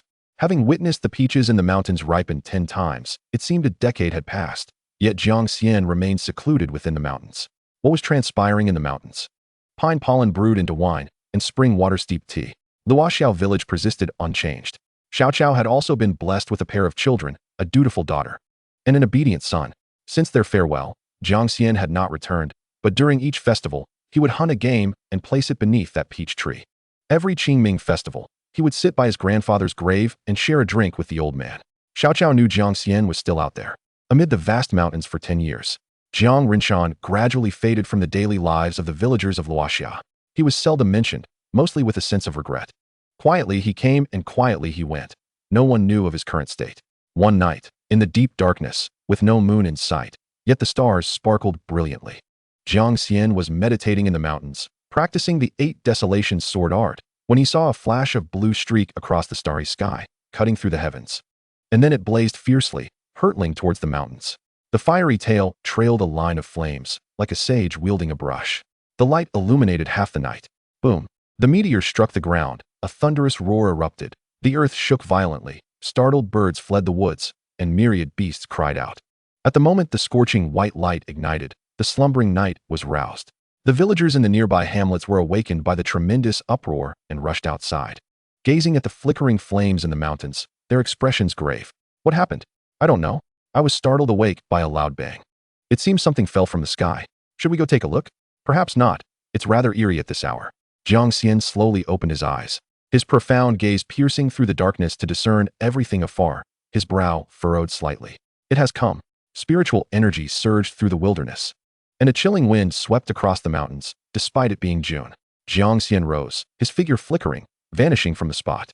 When he reappeared, he was already at the site where the object had fallen. Before him lay a newly formed crater, fresh mud splattered across the mountains, with flames still flickering around. A scene resembling a wasteland. The smoke and dust had yet to disperse, enveloping the pit. Thud! Thud. Jiang Xian heard a heavy heartbeat, like an ancient bell being struck repeatedly. The sound grew louder, more urgent. Indeed, there was life within that pit. Jiang Xian flicked his sleeve, summoning a gust of wind that swept away the dust and extinguished the remaining flames. What lay within the pit became clear, as if clouds had parted to reveal the sun. It was an egg, black, yet adorned with crimson markings, shrouded in darkness, exuding an air of mystery. A profound life force surged forth from within, overwhelming. The egg stirred occasionally. It was alive, and the breath it exhaled was cold. Frost faintly appeared on the ground, the chilling wind having originated from it. Jiang Xian gazed at the egg, muttering to himself, "Is it because of you?" In his past life, he vaguely recalled that during this very period, he had taken an extended journey, absent for half a month. Upon his return, everything had transformed. The entirety of Luoxiao village and its surrounding hundreds of miles were devoid of any living soul. Countless villages nestled in the mountains had been slaughtered cleanly. Not a single survivor left, including Xiao Qiao, who had met a tragic end. It was a catastrophe that occurred inexplicably. Upon returning to the village, Jiang Xian had been devastated. Witnessing his once peaceful village turned into a desolate ruin, seeing former villagers perish in the inferno, their faces charred beyond recognition. He had howled to the heavens, vowing to find the culprits and exact revenge. He knew well that this was a man-made disaster, yet he traversed the mountains and valleys in vain, finding no one, nor a shred of clue. The only remnant was this pit. He had inquired with many, and was told that during those days, a great object had fallen from the sky, striking the mountain. That was all. Jiang Xian understood that this pit was undoubtedly connected to that event. Since that day, he had personally buried Xiao Qiao, roaming the land in search of the truth. Yet, everything seemed to have appeared from thin air, only to vanish without a trace. He still had not found the answer. He had even inadvertently become embroiled in another conflict, sustaining grave injuries, barely escaping death. Jiang Xian's consciousness penetrated the depths, yet he found himself unable to perceive what lay within the egg. He knew he was but a step away from the realm of the sage. If he could not fathom it, then this object was certainly no ordinary thing. Reflecting upon all this, he surmised that everything must have arisen because of this egg. Thus, the person he sought should soon arrive. With that thought, Jiang Xian took a step back, and his entire being vanished into the vast night. I truly wish to see who it is. After Jiang Xian disappeared into the darkness, countless shadows raced through the wilderness, swiftly converging, and in the blink of an eye, dozens of figures appeared before the egg, clad entirely in black robes. Their faces were obscured. Yet Jiang Xian was astonished to sense that their auras were all above the seventh realm. Almost 100 individuals of the seventh realm gathered in this remote mountainous region of the mortal world. Jiang Xian could scarcely fathom who they might be. It wasn't that he couldn't gather so many people. Rather, to assemble such a force, it would take considerable effort, even for the once mighty Xianxian sect that had thrived in these mountains. Moreover, they arrived in an instant, as if they had been lying in wait nearby all along. Some of them hovered in the air, others perched in the treetops, while others stood upon the scorched earth, surrounding the egg completely, awaiting motionless. After a moment, another figure emerged from the shadows, also clad in black, yet his aura was more potent than any surrounding him. The instant he appeared, dozens of individuals bowed their heads in submission, indicating that this person was their leader. Furthermore, this individual was of the sub-saint level. Jiang Xian concealed himself in the darkness, furrowing his brow, his expression more solemn. The black-clad sub-saint approached the black egg and extended his hand, gently caressing it, appearing utterly captivated. He murmured to himself, "Indeed, it is you. After 300 years, I have finally awaited your arrival. I knew my calculations would not be wrong. They could not be wrong." Upon hearing this, the surrounding black-clad figures clasped their fists to their chests in unison, exclaiming, "Congratulations, Protector, congratulations, Protector, for discovering the divine egg and achieving great merit." The black-robed Protector spread his arms wide, laughing towards the heavens, his voice piercing and harsh. "Ha ha ha, the merit belongs to us all. Let us all celebrate, ha?" Subsequently, a shadow of malice flickered in his eyes as he slowly surveyed the crowd, coldly proclaiming, "In half an hour, across a 100-mile radius. I do not wish to leave a single survivor." Understood. The black-clad figures responded as they prepared to depart. However, a brilliant white light suddenly pierced through the darkness, accompanied by the sound of a sword song. In a moment of panic, an overwhelming sword intent erupted. "Damn it, there's an ambush. Be cautious." Chapter 29, Not merely to kill you. The wind howled and the sword shrieked. The atmosphere stirred across the mountains, and the people, still reeling from the thunderous noise that had just transpired, beheld a radiant blade of light blossoming amidst the mountains. The white luminescence illuminated the obsidian night. A cacophony surged, causing their eardrums to thrum, instinctively prompting them to look up, swallowing nervously. Fear and astonishment manifested the same interpretation and definition on various faces. What is this? A celestial sword? Goodness, what transpired in the mountains? For the mortals dwelling within, whose lifespans barely reach a century, they had never witnessed a sword capable of slaying a saint, having only heard tales from the elders. There are indeed immortals in this world, residing at the horizon. Such a sword, though unrecognized, was evidently wrought by human hands, belonging to a practitioner. Xiao stood upon a small bridge, protecting her beloved children. Anxiety etched on her face as she gazed towards the direction of the sword's light, her thoughts profoundly deep. Her children nestled into her embrace. "Mother, I'm scared." Xiao held her children close, soothingly murmuring, "Fear not, all will be well."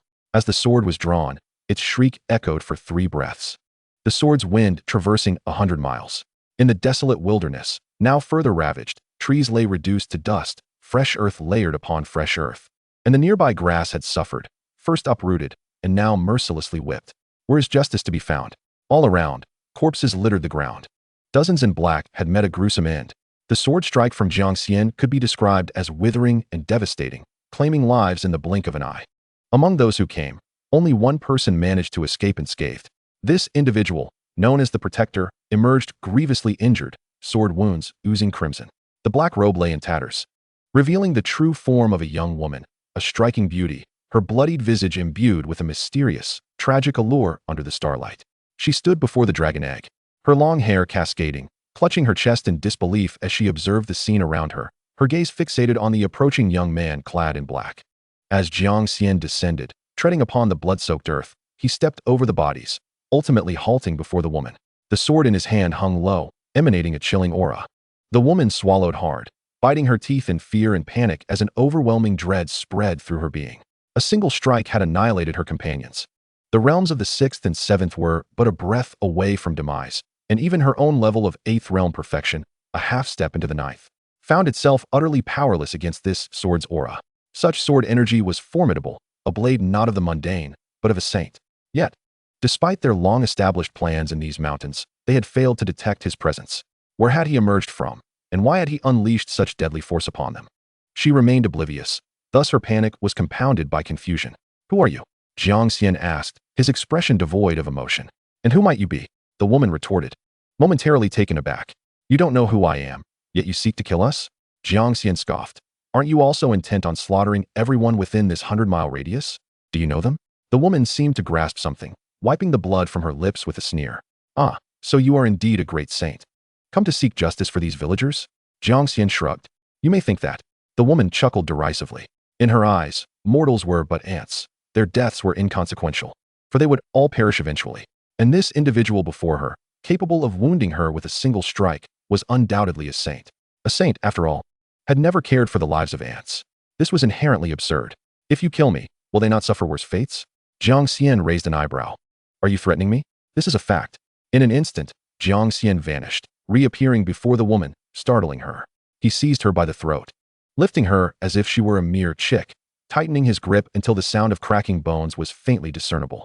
The woman struggled desperately, but her already grievous injuries rendered her utterly incapable of resistance. Pain surged alongside the sensation of suffocation, her delicate visage contorting in agony. Blood spilling from the corners of her mouth, her eyes filled with terror and plea. Jiang Xian regarded her with indifference, tauntingly asking, "So, you wish to die, do you?" She beat against his hand with all her might. Jiang Xian exerted a forceful pull, slamming her onto the ground. Her head plunged down, half her body embedded in the earth, producing a resounding thud. With a powerful kick, he sent her flying from the dirt, crashing violently against the enormous egg. Another dull thud resonated as the massive black egg shook thrice, seemingly expressing its discontent. The woman tumbled from the egg's surface, half kneeling on the ground, feeling as though her bones had shattered into fragments. She possessed not an ounce of strength, akin to a puddle of mud, helpless and disheveled. Jiang Xian approached slowly, resting the sword's edge against her chin, applying slight pressure to elevate her head. The girl, once brimming with defiance and ferocity, now bore only a vacant gaze. "Quite tragic." "Indeed," Jiang Xian remarked, a hint of amusement in his voice. "Are you afraid?" The woman, still clinging to her last vestige of pride, mustered her strength to lift her eyes and weakly uttered, "Do you know who I am?" Jiang Xian candidly admitted, "I do not. That is why I ask." "Who are you?" The woman continued, invoking her greatest reliance. I know you are powerful, a saint, but if you kill me, you will surely perish. The forces behind me are beyond your reckoning. Jiang Xian, however, remained unimpressed. He had heard countless threats before, and such claims had long since dulled his senses. It seemed that these prodigies of grand sects and illustrious families had a penchant for flaunting their backing to instill fear and submission in others. Lin Heng was one such example. Yet, should he choose to spare her, that would be a grave mistake. Only death would cleanse the situation. To release her would be akin to letting a tiger return to the mountain. Such wisdom was not lost on him. However, the girl before him was no tiger. At worst, she was merely a toothless cat. Oh, then who are the ones behind you? Release me and allow me to return with the divine egg. I shall overlook this incident as if it never occurred. The woman continued to issue threats, yet she refrained from uttering a word regarding Jiang Xian's inquiries. Growing somewhat impatient, Jiang Xian pressed the tip of his blade forward, piercing the woman's skin, and coldly declared, "This is your final chance. Reveal who sent you, or I shall end your life." Noticing the seriousness in Jiang Xian's demeanor, the woman was taken aback and ceased her resistance, stating, "I hail from the nightshade." Chapter 30. It is night. The ink-black night was not merely a void of color, for the moon shone full and bright tonight. And upon the dark surface of the immense egg, crimson veins glimmered. Thus, everything was vividly clear as the two words that escaped the woman's lips, nightshade. As her words settled, Jiang Xian's sword danced lightly in his hand, casting a brilliant gleam amid the shadows, and the blade trailed a crimson path. Red and white simultaneously adorned the realm. It resembled a scholar, wielding brush and ink, casually painting a stroke of brilliance against a backdrop of ink-washed landscapes. The wind howled fiercely, rustling the trees in the wilderness, occasionally dislodging a few withered leaves. Before Jiang Xian, as a shadow flickered past, a head tumbled away, rolling across the ground several times. In front of him, a maiden had vanished, replaced by a headless corpse, blood gushing forth in the darkness, a sight too horrific to behold. With a flick of his right hand, the sword vanished, and Jiang Xian furrowed his brow, murmuring to himself, "Nightshade." Raising his gaze, he looked ahead, lifting his hand to caress the egg's surface, feeling its heartbeat resonate with his own. Jiang Xian spoke meaningfully, "So could it be you?" His knowledge of Nightshade was scant, nearly non-existent. At least in his previous life, prior to leaving the mortal realm, he was unaware of its existence. Only later, upon his arrival in the upper realms, did he occasionally hear whispers of it. Nightshade, in simple terms, was a sect with a rather dubious reputation, rumored to practice an unusual form of cultivation that straddled the line between the righteous and the sinister. However, it remained reclusive for many years, and in his past life, Jiang Xian had no interactions or conflicts with it until an encounter during a contest for a secret realm. There, he met a being, not quite human, but rather a beast. A creature that concealed itself within the shadows.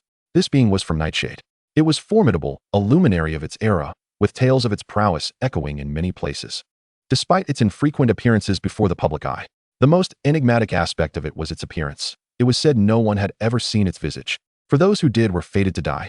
It cloaked itself in darkness, tightly wrapped in black. People referred to it as night, the shadow of darkness. Some claimed it could tear through light, though Jiang Xian understood that such assertions were exaggerated.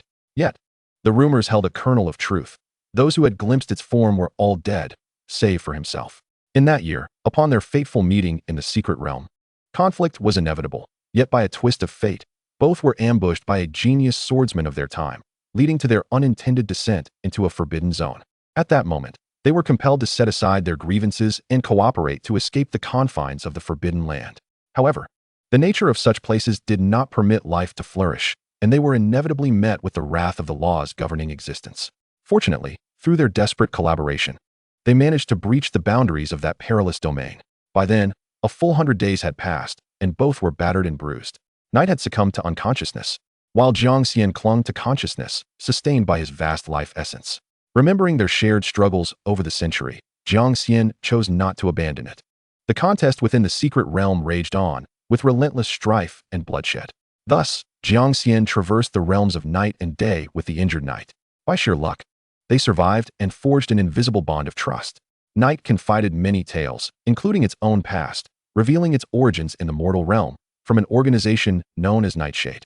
Yet, it had annihilated the entire sect, sparing not a single soul. When Jiang Xian inquired why, it replied, "Because Nightshade compelled me to engage in actions I despised. So I eradicated them all." The entirety of Nightshade, including the branch in the mortal realm and the main alliance in the upper realm. At that time, Jiang Xian only perceived it as ruthless. It was only later, during their final battle, that tragedy struck, and it fell. While gathering its remains, Jiang Xian glimpsed its true form, a maiden adorned with dragon horns, eyes like amber, a face as white as snow, and silvery hair. Yet, her body was covered in dark scales, with a snow lotus flower etched upon her brow. At that moment, Jiang Xian realized she was not human, yet alas, she was dead. Death was final. Nonetheless, Jiang Xian emerged victorious in that battle, laying her to rest while also burying all adversaries. Now, as he touched the immense egg before him and recalled the woman's mention of Nightshade, Jiang Xian experienced a fleeting illusion that this very egg was the dark shadow. Night. Taking a steady breath and collecting his thoughts, Jiang Xian's mind stirred, and he stored the black egg within his pouch. He glanced at the bloody battlefield. Then with a flick of his long sleeves, the wind surged, stirring up a whirlwind of dust and debris as he floated away, vanishing from sight. Emerging from the night, he returned into its depths, waving his sleeve as he laid to rest the nameless spirits. Subsequently, the wind stilled, leaves fell, and dust settled, restoring tranquility to the mountains and fields. The battlefield transformed into a smooth expanse, devoid of any trace of blood. When dawn broke, if by chance a villager from the mountains arrived at that place, they would find no evidence of death. The only curiosity would be how such a level expanse had appeared. Jiang Xian departed, leaving behind the now silent wilderness, the evening breeze still whispering. Accompanied by the chirps of cicadas, in the surrounding villages, the inhabitants returned to their homes, eyes filled with confusion and curiosity, occasionally discussing the recent events, tinged with trepidation and reverence. For them, anything descending from the heavens was beyond the reach of mere mortals. A woman sat at the bedside, her expression anxious, asking, "What do you think that thing was? Could it truly be, as old Wang said, that the heavens are furious and calamity is upon us?" Beside her, an old man crouched by the hearth, deeply inhaling a robust puff of smoke, exhaling with irritation, paying no heed to his nonsense. Who knows if it was merely those celestial lords having a skirmish? I have yet to see one of those celestial lords. Now, go to sleep. Why ponder so much? Each held their own speculations, refraining from judgment, yet eventually succumbed to slumber, for the night was indeed very deep. Jiang Xian did not return to the mountaintop. Instead, he arrived at the outskirts of Luoxiao village, across the small river, gazing at the quaint courtyard. The candlelight flickered still and faintly. He could hear the voices of adults and children conversing within. Jiang Xian squinted slightly, a smile of contentment gracing his face. At least he had shielded Xiao from this calamity, resolving a lingering regret. Basking in the evening breeze and gazing at the starry expanse, Jiang Xian murmured to himself. "Let us wait a little longer," he mused. "He must leave eventually, but not just yet. The night will surely descend again. Or perhaps it would be wiser for me to seek him out proactively." In his previous life, no one knew what transpired in these mountains, for all had perished. In this life, Yimu ought to be able to uncover the truth. After all, the woman had exuded a confidence so bold that she believed he would not dare to kill her. Thus, Yimu could not possibly remain an obscure figure. Surely, the old-timers must be aware of the events. It was time to seek someone for answers. With that thought, he turned his gaze towards the direction of the Tianjin sect, the nearest place to him, where a few of those ancient beings still resided. Chapter 31. Return to Tianjin sect. The next day, at dawn, the hunters of the mountains, bolstered by courage and guided by memory, ventured to the spot where the celestial object had fallen the previous day. Yet, they returned empty-handed. All they discovered was a flat expanse of ground, devoid of any vegetation or protrusions, merely a fine layer of fresh earth covering it. Confused, they attributed the phenomenon to the celestial beings or the spirits of the mountains, and thus the matter faded into obscurity. Perhaps, in the days to come, they would recount to the newly born children that something had once fallen from the heavens in these mountains, giving birth to a tale rich in legend, passed down through generations. Another day passed. Night fell, dark and windy, as Jiang Xian returned to the Tianjin sect, heading straight for the ancestral grounds atop the main peak, the sacred place where the three founders of the sect had once meditated. However, this night, it was devoid of any presence, likely due to their absence. After more than 20 years, Jiang Xian revisited this familiar ground, only to find that the Tianjin sect was no longer what it once was. During the day, he observed that the number of disciples seemed to surpass even those of Yishur, indicating that the demise of the Qingxian sect had not adversely affected the Tianjin sect. Rather, they had benefited from it. Time flows like a river, and the passage of years leaves its mark. As the night deepened, a commotion arose outside the sword pavilion, where an elderly figure entered the hall. Upon closer inspection, it was none other than Li Yunlan. Initially, Li Yunlan did not perceive Jiang Xian's presence. striding boldly into the grand hall. The moment her foot crossed the threshold, her true essence stirred, igniting the surrounding candles one by one, transforming the once impenetrable darkness into a bright and welcoming space. It was then that Li Yunlan spotted Jiang Xian. Instinctively startled, she retreated a few steps, as if confronted by a specter. "Who is it?" she questioned, gazing into the hall. Jiang Xian lounged languidly upon the main seat, his eyes half-lidded, immobile, with a focused gaze directed at Li Yunlan. He scrutinized her silently. After a brief moment of shock, Li Yunlan finally recognized Jiang Xian. As her surprise subsided, her expression shifted from tense astonishment to a mixture of unease and disbelief. Joy filled her heart at the sight of the young man they had sought for so long returning to the Tianjin sect. Yet she was perplexed as to why Jiang Xian would appear here in such a manner. Her emotions were complex and contradictory. With her mind racing, she looked at Jiang Xian and smiled. "Jiang Xiaoyu, you have finally chosen to show yourself." Jiang Xian raised an eyebrow, replying coldly, "I have returned. Are you not afraid?" Li Yunlan feigned calmness, assuring him, "Of course not. Ever since you left, we have been searching for you. Your return brings me immense joy." Jiang Xian let out a cold laugh. "Oh, searching for me? Was that merely for the sake of appearances? Do you genuinely wish for my return? Or do you truly desire to see me ascend to the position of sect master?" Faced with Jiang Xian's barrage of questions, Li Yunlan hesitated, her eyes shimmering with uncertainty. Momentarily at a loss for words, she found herself questioning her own feelings. Was she truly happy about Jiang Xian's return? If he were to come back and, as she had claimed to the outside world, directly inherit the position of sect master and seize control of the Tianjin sect, would that genuinely bring her joy? The answer was a resounding no. Jiang Xian was not entirely wrong. All of it was merely a facade, a performance for the world to see. Undoubtedly, Jiang Xian was powerful, yet he was also fiercely independent, harboring deep-seated grievances against the sect, including towards herself and her disciples. These visible troubles were accompanied by unseen complications. Thus, Jiang Xian's return posed a threat to the current state of the Tianjin sect. The ideal scenario would be to maintain the status quo. If Jiang Xian remained shrouded in mystery, she could wield his name while firmly controlling the Tianjin sect, allowing it to flourish. Li Yunlan did not wish to deceive Jiang Xian, yet she refrained from openly expressing her thoughts, opting for silence instead. Naturally, Li Yunlan did not believe she could deceive Jiang Xian. His silence provided him with the answer he anticipated. Jiang Xian did not express anger, for he had never been interested in the Tianjin sect. The titles of sect master, power, and honor were but fleeting illusions to him. Rising from his seat, he began to pace, hands clasped behind his back, slowly approaching Li Yunlan. The atmosphere grew tense and oppressive, and Li Yunlan felt a sense of panic rising within her. Jiang Xian, seemingly indifferent, remarked, "I have no interest in playing these childish games with you. I have but one question. Answer it, and I shall pretend I have not heard the rumors you propagated in the martial world. I will let bygones be bygones." Otherwise, his words trailed off, leaving 7 parts unsaid for her to ponder and analyze at will.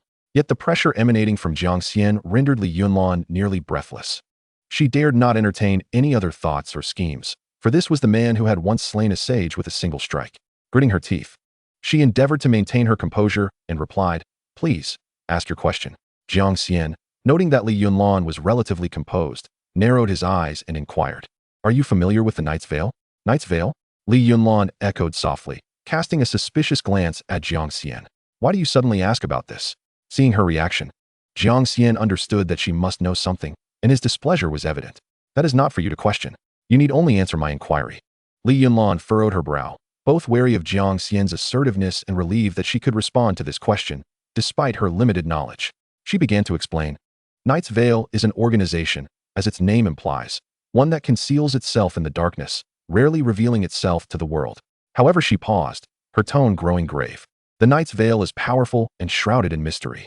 A millennium ago, it made its presence known, annihilating one of the 10 major sects of the former Fanzhou in just one night. It is said that at least 2 sages were involved in its downfall. Li Yunlan divulged all she knew, and Jiang Xian raised an eyebrow upon hearing the account. To obliterate a sect in a single night, especially one of Fanzhou's prominence, is indeed no small feat, he remarked. It seems their strength is quite formidable. Fanzhou is vast, with numerous sects, yet there are only 13 publicly acknowledged sages. After Lin Tian's demise, only 12 remain. Even counting those high-level beings who live in seclusion, there are at most 20. And yet, this Knight's Veil possesses 2 sages. No wonder that woman from last night was so audacious. Indeed, there exists formidable capital. Moreover, this is merely a branch. The strength of the headquarters is likely even more formidable. Jiang Xian pressed her lips together, undeterred by Li Yunlan's words. Instead, she gazed at him calmly and stated, "Point me in the right direction." Chapter 32, Journeying Westward. Li Yunlan was taken aback, unable to comprehend, and stared blankly at Jiang Xian. "What?" Jiang Xian reiterated. "Where's the nightshade? Indicate the direction." "Ah," pointed out, Li Yunlan stammered, swallowing hard. He raised his withered hand and initially pointed towards the door, then realized the error and redirected his finger westward, murmuring, "To the west. I've heard there's a place called the Valley of the Underworld." Jiang Xian furrowed her brow slightly, her gaze fixed on the west, her expression profound. Subsequently, she stepped forward, effortlessly gliding past Li Yunlan as she exited, softly uttering, "Thank you." Li Yunlan, still bewildered, turned around, but Jiang Xian had already vanished, leaving behind only the hollow darkness of the night. Taking a deep breath, she relaxed her furrowed brow, a hint of relief crossing her face as her previously tense body began to unwind, as if liberated from a heavy burden. After 20 years, encountering this youth again, she sensed his overwhelming strength was far beyond her reach. Although she remained oblivious to the reasons behind Nightshade's offense towards Jiang Xian, she was certain that Nightshade would soon face dire consequences. Perhaps in the near future, Nightshade would become a relic of the past, much like Lin Tian. 4. Within the depths of the youth's eyes, she perceived a murderous intent. That same gaze had been present when Jiang Xian had slain those three before their very eyes, identical in every way. It seemed that misfortune awaited yet another. Li Yunlan mused to herself as she made her way towards the front hall, the grand doors of the temple quietly closing behind her. Jiang Xian slipped away as quietly as he had approached, leaving Li Yunlan with nothing but a night of fright. Departing from the Sword of Heaven sect, Jiang Xian traversed the vast sky without pause, heading directly westward. The stars above paid no heed to the travelers below, while the sun and moon hastened their journey. Crossing countless mountains and streams, traversing plains and meadows, and encountering the towering wilderness. He witnessed flickering lights and vast fields, as well as ethereal mountains and splendid pavilions. Yet, it was not solely a realm of beauty. There existed its share of darkness, such as cultivators who would turn on each other at the slightest provocation, or the soldiers of two nations clashing upon the sands of the desert. Once prosperous Jiangnan now lay ravaged, yielding nothing but desolation and famine. Such is the nature of the mortal realm, filled with a dazzling array of sights. Jiang Xian observed this with a heavy heart, reflecting on the unchanging nature of humanity, and he surmised that, barring unforeseen circumstances, it would likely remain so. The realm of mortals was vast, stretching over countless miles.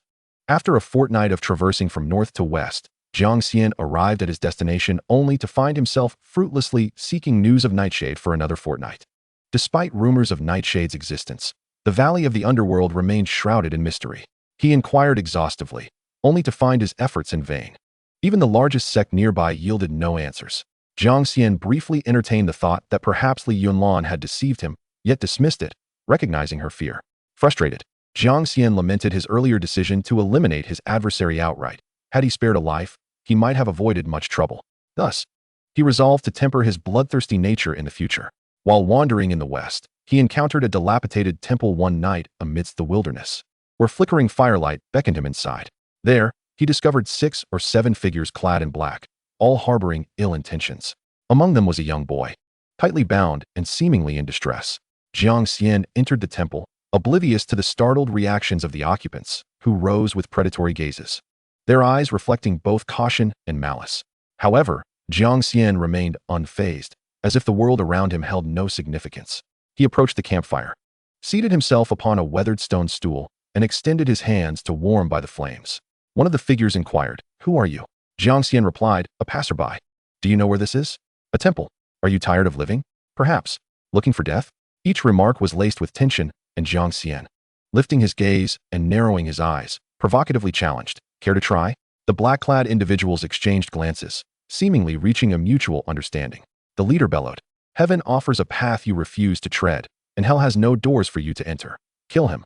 With that command, the 6 or 7 figures lunged at Jiang Xian. The outcome was predictable. A gust of wind swept through the temple, followed by a cacophony of clattering sounds. As the flickering firelight danced wildly, and the already dilapidated structure shook, dislodging a considerable amount of debris. Then, as abruptly as it began, the tumult subsided, returning to calm. Jiang Xian remained seated, leisurely toasting himself by the fire, while the temple lay in disarray. The black-clad assailants sprawled across the ground, their faces contorted in pain as they writhed, clutching their heads, chests, arms, and legs, all groaning in agony. Ow! Ah! No one had anticipated that the youth before them would be so formidable. A mere encounter had rendered them incapacitated, without even the chance to retaliate. The most astonished of all was the young boy bound to the stone statue. He bore witness to the entire scene, yet felt as though he had seen nothing at all. It happened too swiftly. He only knew that those who had bound him sought to attack the individual before them, followed by a rush of wind, and then, one by one, the black-clad figures were sent flying. And then, they all lay down. So powerful. At that moment, his eyes widened, and his throat quivered in disbelief. Were it not for the gag in his mouth, he would have surely cried out in awe. After a brief period, Jiang Xian calmly returned to the fire, poking the embers with a simple wooden stick as he inquired, "Do you wish to live?" One of the black-clad individuals, struggling on the ground, managed to lift his head. Yes. Jiang Xian cast a sidelong glance at him, continuing to prod the flames. "You know of Nightshade, correct?" The expressions of the others shifted slightly. Few knew of Nightshade, but those who did within the mortal realm tended to steer clear, especially in this territory. Yet, the individual before them was evidently different. He not only knew but also acted with lethal intent, indicating he possessed some formidable backing. And indeed, he was quite powerful. They dared not act recklessly and replied earnestly. "Yes, may I ask where your esteemed self is headed?" Jiang Xian disregarded the question and pressed on. "Do you know how to reach the valley of the underworld?" His tone remained frigid, imbued with an undeniable pressure. The man gritted his teeth. "I do." Jiang Xian discarded the wooden stick and rose, declaring, "Very well, lead me there." The man's expression faltered, and he struggled to sit up, his gaze shifting between his companions and Jiang Xian as he continued. "The rules of Nightshade dictate that speaking of it means death." He glanced at his comrades, then back at Jiang Xian, and added, "If I take you there, none of us will survive." Jiang Xian smirked coldly. "Refuse, and you die now. Choose." Chapter 33, A Chance Encounter. In the face of Jiang Xian's threat, the leader clad in black displayed an unexpected resolve, momentarily hesitating before erupting with a courage that seemed out of place. He chose to sever his own meridians, embracing death. "You shall not succeed." Jiang Xian, momentarily taken aback, furrowed his brow, recognizing a certain fortitude in the man, a true warrior, albeit a lamentable one now lost to death. Jiang Xian's gaze suddenly shifted to the remaining few, and he calmly inquired, "What about you?" The group in black exchanged glances, and in that instant, they seemed to arrive at a collective decision, each choosing to meet their demise in the same manner. They felt they had no alternatives. To Jiang Xian, their choices would inevitably lead to death. However, for them, the distinction between dying now and later mattered greatly. Dying now meant only their own demise. Had they truly taken Jiang Xian back to the Nether Valley, their deaths would not be solitary. Their families, even entire clans, would share in their fate. They might not even be afforded the mercy of death, but rather endure a fate worse than death. Thus, they had no choice but to embrace death. After all, in this world, dying is infinitely simpler than living. Jiang Xian did not intervene. One cannot stop those who wish to die. Furthermore, regardless of their reasons for choosing self-termination, such decisions commanded respect. He did not comprehend it, yet he held a sense of reverence. What a pity. With a sigh, Jiang Xian felt little sorrow. Encountering those who belonged to the night affirmed that his path was indeed correct. As long as he continued searching, he would surely find what he sought. A glimmer of determination sparked in his eyes as if a blade had materialized from thin air, severing the bonds that restrained a young boy. The boy, now liberated, removed the rag from his mouth, glanced at the scattered corpses around him, and hurriedly followed Jiang Xian, cautiously yet anxiously making his way toward the temple's exit. Outside the temple, Jiang Xian paused, turning to gaze at the small courtyard under the night sky. The walls were weathered, the gate dilapidated, and weeds had overtaken the courtyard. It was long forgotten which deity had once been worshipped here. It was evident that no one had tended to it in ages. With a subtle motion of his fingers, he cast a spell and recited incantations, inscribing half a talisman of fire, summoning a flicker of heavenly flame to ignite the dilapidated temple. The flames roared to life, quickly engulfing the entire structure. The blazing light soared into the night, strikingly brilliant. As he watched the inferno, Jiang Xian murmured to himself, upon arrival, unaware of the world's sufferings. In retrospect, now a soul steeped in sorrow, each a transient traveler in the mortal realm. Let none mock the plight of others. So be it. The fire did not merely consume a temple. It served as a funeral pyre for the 6 or 7 individuals in black, offering them a final journey. The world is no paradise. Each has their own fate. Each bears their own burdens. When one dies, let them be burned. They come untainted and depart unblemished. As the flames blazed, Jiang Xian turned and vanished into the night, the young boy trailing behind him. The fire behind them intensified, burning fiercely until the latter half of the night. Perhaps by dawn, the temple would be reduced to ashes. On the journey, the young boy remained closely behind Jiang Xian, yet maintained a respectful distance. He was fearful of the surrounding darkness and wary of the seemingly ruthless youth before him. Jiang Xian, however, appeared oblivious to the boy's trepidation and allowed him to follow. Along the way, they encountered a small river. Jiang Xian chose a vacant spot by the water's edge and sat upon a stone, bathed in the moonlight above. He produced a flask of wine, slightly muddied. The boy ventured downstream, bending to drink deeply from the river's clear waters, washing his face to regain some clarity. He then leaned against a rock, occasionally casting furtive glances at Jiang Xian, his stomach grumbling audibly. Jiang Xian raised an eyebrow, briefly glancing at the boy. The child appeared to be around 10 years of age, delicate in appearance, with an air of refinement that hinted at a noble lineage. Though his hair was somewhat disheveled, it was evident that he was no ordinary child. He was either a scion of a scholarly family or the progeny of a noble house, at the very least. He hailed from a merchant's family. Hearing the grumbles from the boy's belly, Jiang Xian retrieved a pouch of treats from his storage bag and tossed it effortlessly to the child, who caught it deftly. The boy's eyes softened as he looked up at Jiang Xian, his expression complex as he uttered a simple phrase, "Thank you." Jiang Xian remained silent, continuing to sip his wine. The boy began to eat, perhaps starved, devouring the food with little grace, finishing it in mere moments. He then leaned down to drink from the river again, a satisfied expression washing over his face. With newfound courage, the boy cautiously approached Jiang Xian and tentatively inquired, "Hero, what do you seek from the night?" Jiang Xian lifted the wine flask, turning to meet the boy's gaze as he asked, "Do you know where to find it?" The boy shook his head vigorously, denying knowledge. "I do not know." "Huh." Jiang Xian smiled knowingly, remaining silent. The boy, sensing the need for clarification, quickly added, "Although I don't know, I do know someone who does." Jiang Xian tilted his head. "Oh." The boy eagerly explained, "My father must know. They kidnapped me, and it must be related to him. I can take you to him, and he can tell you." Jiang Xian squinted slightly, withdrawing his gaze as he drank alone. He was acutely aware of the boy's intentions. He merely wished for Jiang Xian to escort him home. Yet, gazing up at the moon, he said softly, "You know, if you deceive me, there will be consequences." The boy swallowed hard. "I know, I would die." Jiang Xian took another sip, then stated, "You may leave. Do not follow me." The boy was momentarily taken aback. "You are not searching for the night anymore?" Jiang Xian, without turning back, retorted with a question. "Does that concern you?" Seeing Jiang Xian's demeanor, the boy dared not ask further, opting for a brief silence before summoning his courage to tentatively ask, "Can I wait until dawn to leave?" Jiang Xian remained silent, drinking.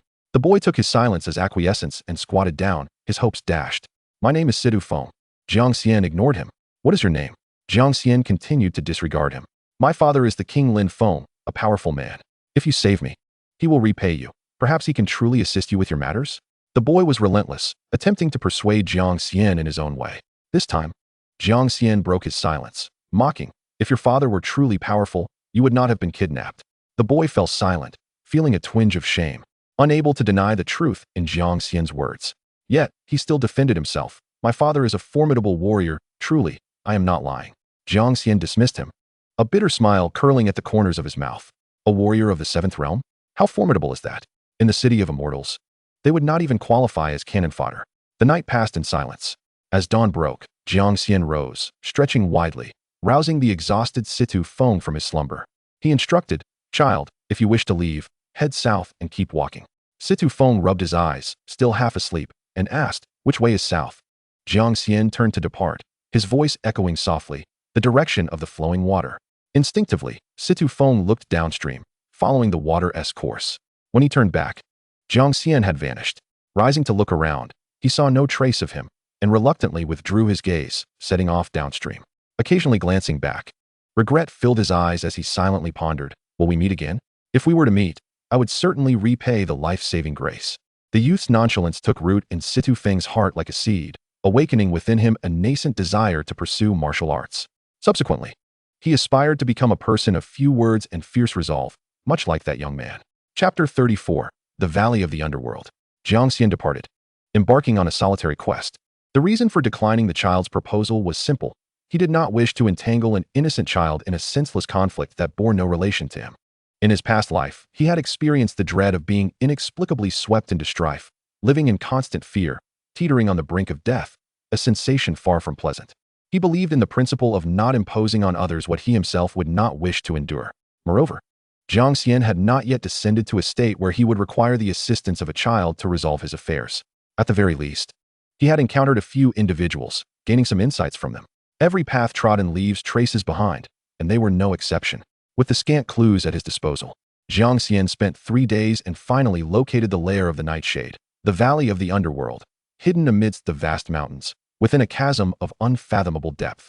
The valley and its surroundings, spanning 100 miles, were perpetually shrouded in mist, teeming with miasma and rife with venomous insects and serpents. The average person, should they wander into this place, would meet a swift demise. Even typical practitioners would likely become lost within. It was no wonder that, despite his inquiries, none had knowledge of this place. It was truly well concealed and secretive. Likewise, the denizens of the Nightshade did not traverse common paths. Other sects chose their locations with care, seeking auspicious lands, either verdant mountains or clear waters, whereas they had settled in a place thick with miasma, burrowing underground. Clearly, they were not a reputable faction, unworthy of notice. However, such matters bore no relevance to Jiang Xian. The mere presence of miasma and serpents would not deter him. He entered the valley as if it were an uninhabited realm, following a path of righteousness. Venturing deeper, he came upon a grand gate, adorned with the totem of a black dragon, its fierce countenance intricately carved, blending seamlessly with the surrounding environment, exuding an aura of solemn authority. Jiang Xian approached the main entrance, treading the path of propriety, unmasked. Before the gates of the Nightshade, he encountered several figures clad in black, reminiscent of those he had seen before, who barred his way.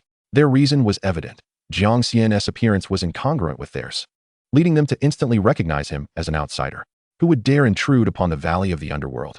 Jiang Xian chose not to conceal his cultivation level, instead openly displaying his mid-stage prowess of the 8th realm.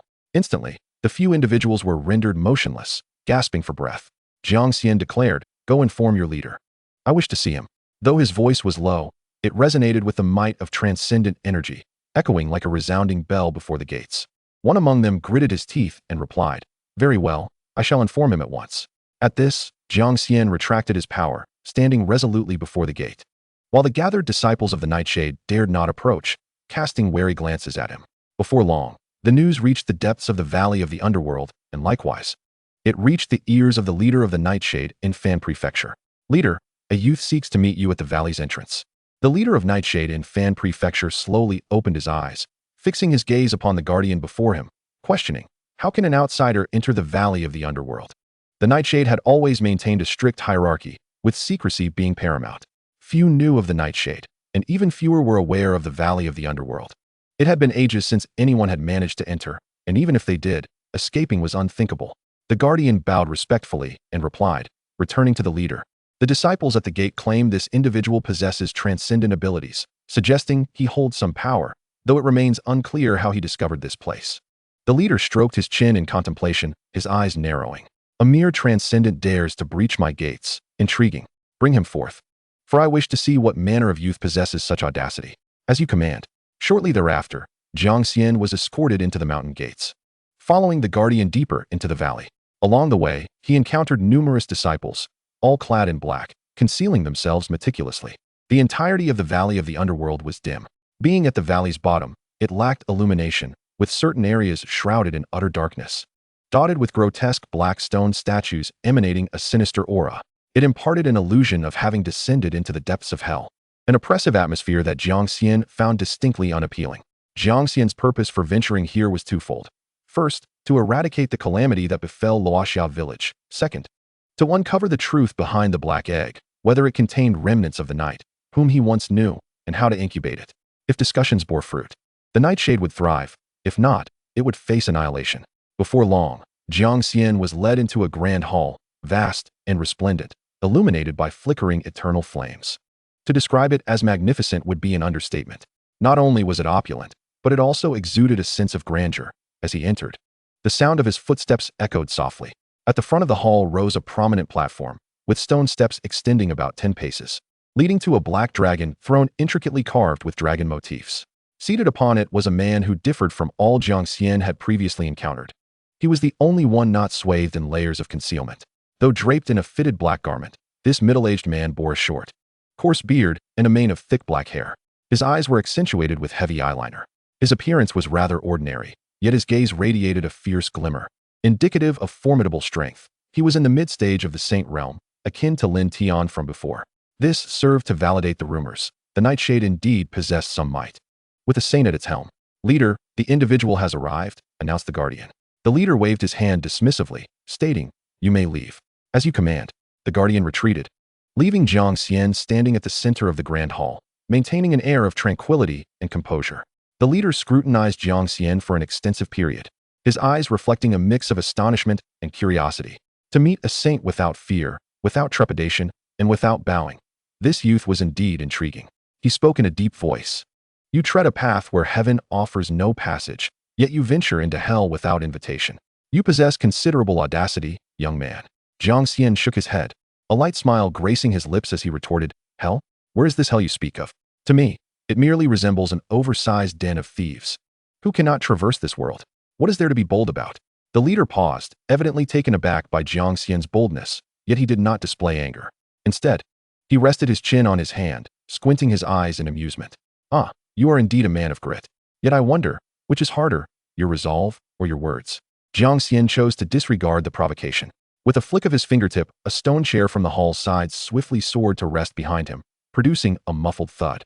Unperturbed, Jiang Xian seated himself comfortably, teasing, "Does the leader of the Nightshade enjoy verbal sparring?" A flicker of coldness danced in the leader's eyes as the power of the saint erupted forth. "Impudent! Did I grant you permission to sit?" Yet Jiang Xian remained unfazed, composed and smiling, replying, "In the absence of decorum and discourse, do you dare to challenge the annihilation of your entire faction?" Chapter 35. Zhang Yang and Arrogance. The Lord of the Nightfall sect found himself in a state of astonishment, incredulously staring at Jiang Xian, not solely due to the youth's audacity and flamboyance, but also because the boy remained utterly unscathed beneath the weight of his saintly authority. Such a phenomenon was inherently illogical. His eyes narrowed further, facial muscles twitching slightly. He barked, "Arrogance!" Leaning languidly against his chair, Jiang Xian smirked with a hint of amusement, remarking, "Shall we engage in a duel?" The sect leader, confronted with Jiang Xian's provocation, refrained from striking, maintaining his poised position atop his throne. However, unseen to the naked eye, he had already launched a preemptive strike. The might of the saint was unleashed without reservation, surging towards Jiang Xian like a ferocious beast unleashed from the primordial chaos, fierce and relentless, amplifying in intensity. The surrounding space visibly warped and distorted, rippling like water, and the eternal lantern within the hall swayed violently. Should one observe closely, they would discern a shadowy figure lingering behind the sect leader. Yet, even in the face of such overwhelming force, Jiang Xian remained unfazed, exuding an air of nonchalance. This level of intensity required no invocation of the 8 desolate sword technique, as his immortal body alone sufficed to handle it effortlessly. With eyes half squinted, he taunted, "Old man, it's time to cease this tiresome charade. It's rather dull. I came here without a care for you, do you understand?" Upon hearing this, the sect leader instinctively clenched his fingers. The obsidian throne's armrest was indented under his grip. His expression transformed from one of audacity to one of apprehension. It was undeniable that Jiang Xian's words were not mere bluster. At least in this moment of testing, he indeed found himself at a disadvantage. 2 possibilities loomed. Either the youth concealed his true strength or possessed a treasure that allowed him to disregard the power of a saint. As a sect leader, he was no fool. He understood that irrespective of the circumstance, the young man before him was not to be trifled with. Thus, he would not be foolish enough to escalate the situation. Silently retracting his divine powers, he relaxed his grip, allowing his meridians to return to normal. His expression now adorned with a different kind of smile. "Very well, you are indeed a person of substance, worthy of conversing with me." As he spoke, he slapped his palm against the table, tea flowing into a cup, and with a flick of his sleeve, the filled cup soared toward Jiang Xian. "Enjoy your tea." Jiang Xian raised his hand effortlessly to catch it. The sect leader gestured with an inviting motion. "Please." Jiang Xian gazed at the cup filled to the brim, refraining from drinking, instead letting out a scoff. "Heh." With a slight lift of his brow, he regarded the middle-aged sect leader atop the high platform, releasing his grip on the cup, which fell to the ground with a crisp sound, spilling tea everywhere and shattering into 6 or 7 pieces. The sect leader leaned forward instinctively, a flicker of malice igniting in his eyes as he questioned, "What is the meaning of this? Offering you tea in good faith. And you dare to humiliate me, young man, you have crossed the line." Jiang Xian calmly smoothed the wrinkles on his black robe, responding, "A full cup of wine honors others, while a full cup of tea belittles them. Old fellow, you were the one who crossed the line first." The sect leader's gaze darkened, a shadow of fury clouding his visage. Do you truly believe I would hesitate to kill you? Jiang Xian retorted mockingly. If you dared to kill me, you would have acted already. Besides, you cannot kill me. The sect leader, his face contorted in silence, was consumed by a storm of anger. Jiang Xian, uninterested in further debate, stated coolly, "Enough, let us speak of serious matters." As he spoke, he raised his fingers to the side, and a black egg materialized abruptly within the grand hall, accompanied by the rhythmic sound of its heartbeat echoing throughout. Thump, thump. Upon sighting the egg, the sect leader could no longer remain seated. He sprang to his feet, instinctively taking 2 or 3 steps forward, his pupils constricting sharply. The words were caught in his throat. "This, do you recognize it?" The sect leader, having abandoned his previous demeanor, inquired urgently, "Where did you acquire it?" Jiang Xian shifted slightly, making himself more comfortable, and smiled. "What do you think?" The sect leader took a deep breath, steadying his emotions. He knew all too well what the egg was, even with just a glance. He recognized it as the black dragon egg that Nightfall had tirelessly sought, a divine beast revered by the sect. Before his demise, the previous Lord of Nightfall had prophesied its existence, foreseeing that the sole descendant of the black dragon would soon descend upon the mortal realm. Consequently, they had dispatched members of their sect to the mortal realm to establish a presence, eagerly awaiting the arrival of the black dragon. A month prior, there had been rumors of a possible sighting of the black dragon's descendant. However, the guardian assigned to the matter had gone silent for a month. Now, witnessing the egg in Jiang Xian's possession, the sect leader surmised that the dispatched members must have encountered dire circumstances. Suppressing his resentment and fury, the sect leader fixed his gaze on the youth, demanding, "Who exactly are you?" Jiang Xian did not conceal his identity, stating plainly, "My surname is Jiang, with the given name Xian." Upon hearing this, the sect leader's demeanor faltered, astonished. "You are Jiang Xian? Indeed. Are you familiar with me?" Jiang Xian inquired with curiosity. The sect leader turned and resumed his seat, yet his words continued unabated, laced with a hint of flattery. "The forsaken disciple Jiang Xian, who slayed a saint with a single sword strike. Who in this world does not know your name?" Although he had long remained within the confines of the Nether Valley, the tales of Jiang Xian had reached his ears. The legend of a single sword strike that felled a saint was well known throughout the majority of the cultivation realm, the distinction lying only in those who had encountered Jiang Xian and those who had not. Clearly, he belonged to the latter group. Jiang Xian touched the tip of his nose, surprised at his own fame, realizing that his reputation had traversed from the north to the west. It seemed rather advantageous. He mused, "I did not expect to be so renowned." The sect leader's expression grew grave. He had once thought the tale of Jiang Xian slaying a saint was exaggerated. How could an 8th realm practitioner possibly contend with a 9th realm saint? Thus, he had maintained a skeptical attitude until this very day, standing before Jiang Xian. He comprehended that the rumors might indeed hold truth. Jiang Xian truly possessed the ability to achieve such a feat, and he now understood why the youth could act so brazenly in his domain. At the very least, one thing was clear: Jiang Xian was indeed capable of challenging him, and he had entirely dismissed the notion of engaging in a solitary confrontation. He was not much stronger than Lin Tian, and Jiang Xian possessed the power to raise this place to the ground. "And my people?" the sect leader asked, feigning ignorance, yet subtly altering his address from this lord to I. Jiang Xian replied softly, "They are dead." "Why? I believe Nightfall has no enmity with you." Jiang Xian candidly acknowledged, "Indeed, there is none, but they deserve to die." The sect leader took a deep breath, relaxing his weight into the chair. With the deceased now gone, further words held no meaning. What he desired most was to reclaim that egg and discern Jiang Xian's intentions. He stated blandly, "Speak plainly." Chapter 36, The Saintess. Jiang Xian seized the moment to continue. Raising 2 fingers, he slowly articulated, "I have come for 2 matters. Firstly, to inform you that it was I who killed your people, and the egg is mine, unrelated to anyone else. Should you seek vengeance, I am here. Feel free to strike, I shall receive it." The master gently furrowed his brows, his expression growing increasingly solemn, yet he chose to bypass the matter entirely. The deceased seemed to hold no significance for him. He continued to inquire, "What about the second matter?" Jiang Xian appeared to have anticipated this query, for to the exalted sage, all beneath him were but mere ants, and those in the night were merely pawns on a grand chessboard. Their demise was of little consequence. He raised his finger towards an egg nearby and asked, "What exactly lies within?" The master narrowed his eyes, fixating on Jiang Xian without uttering a word. Jiang Xian pressed on, "Don't tell me you're unaware. I'm not so easily deceived." The master, no longer concealing the truth, stated plainly, "A dragon." "A dragon?" Jiang Xian murmured softly. The master replied indifferently, "Indeed, it is a black dragon egg." Jiang Xian fell silent, casting a sidelong glance at the black egg, his eyes reflecting a complex array of emotions. "So it is true. His suspicions had been validated. This was the very entity that would one day become renowned throughout the realm of immortals, the night, tearing asunder the light with darkness.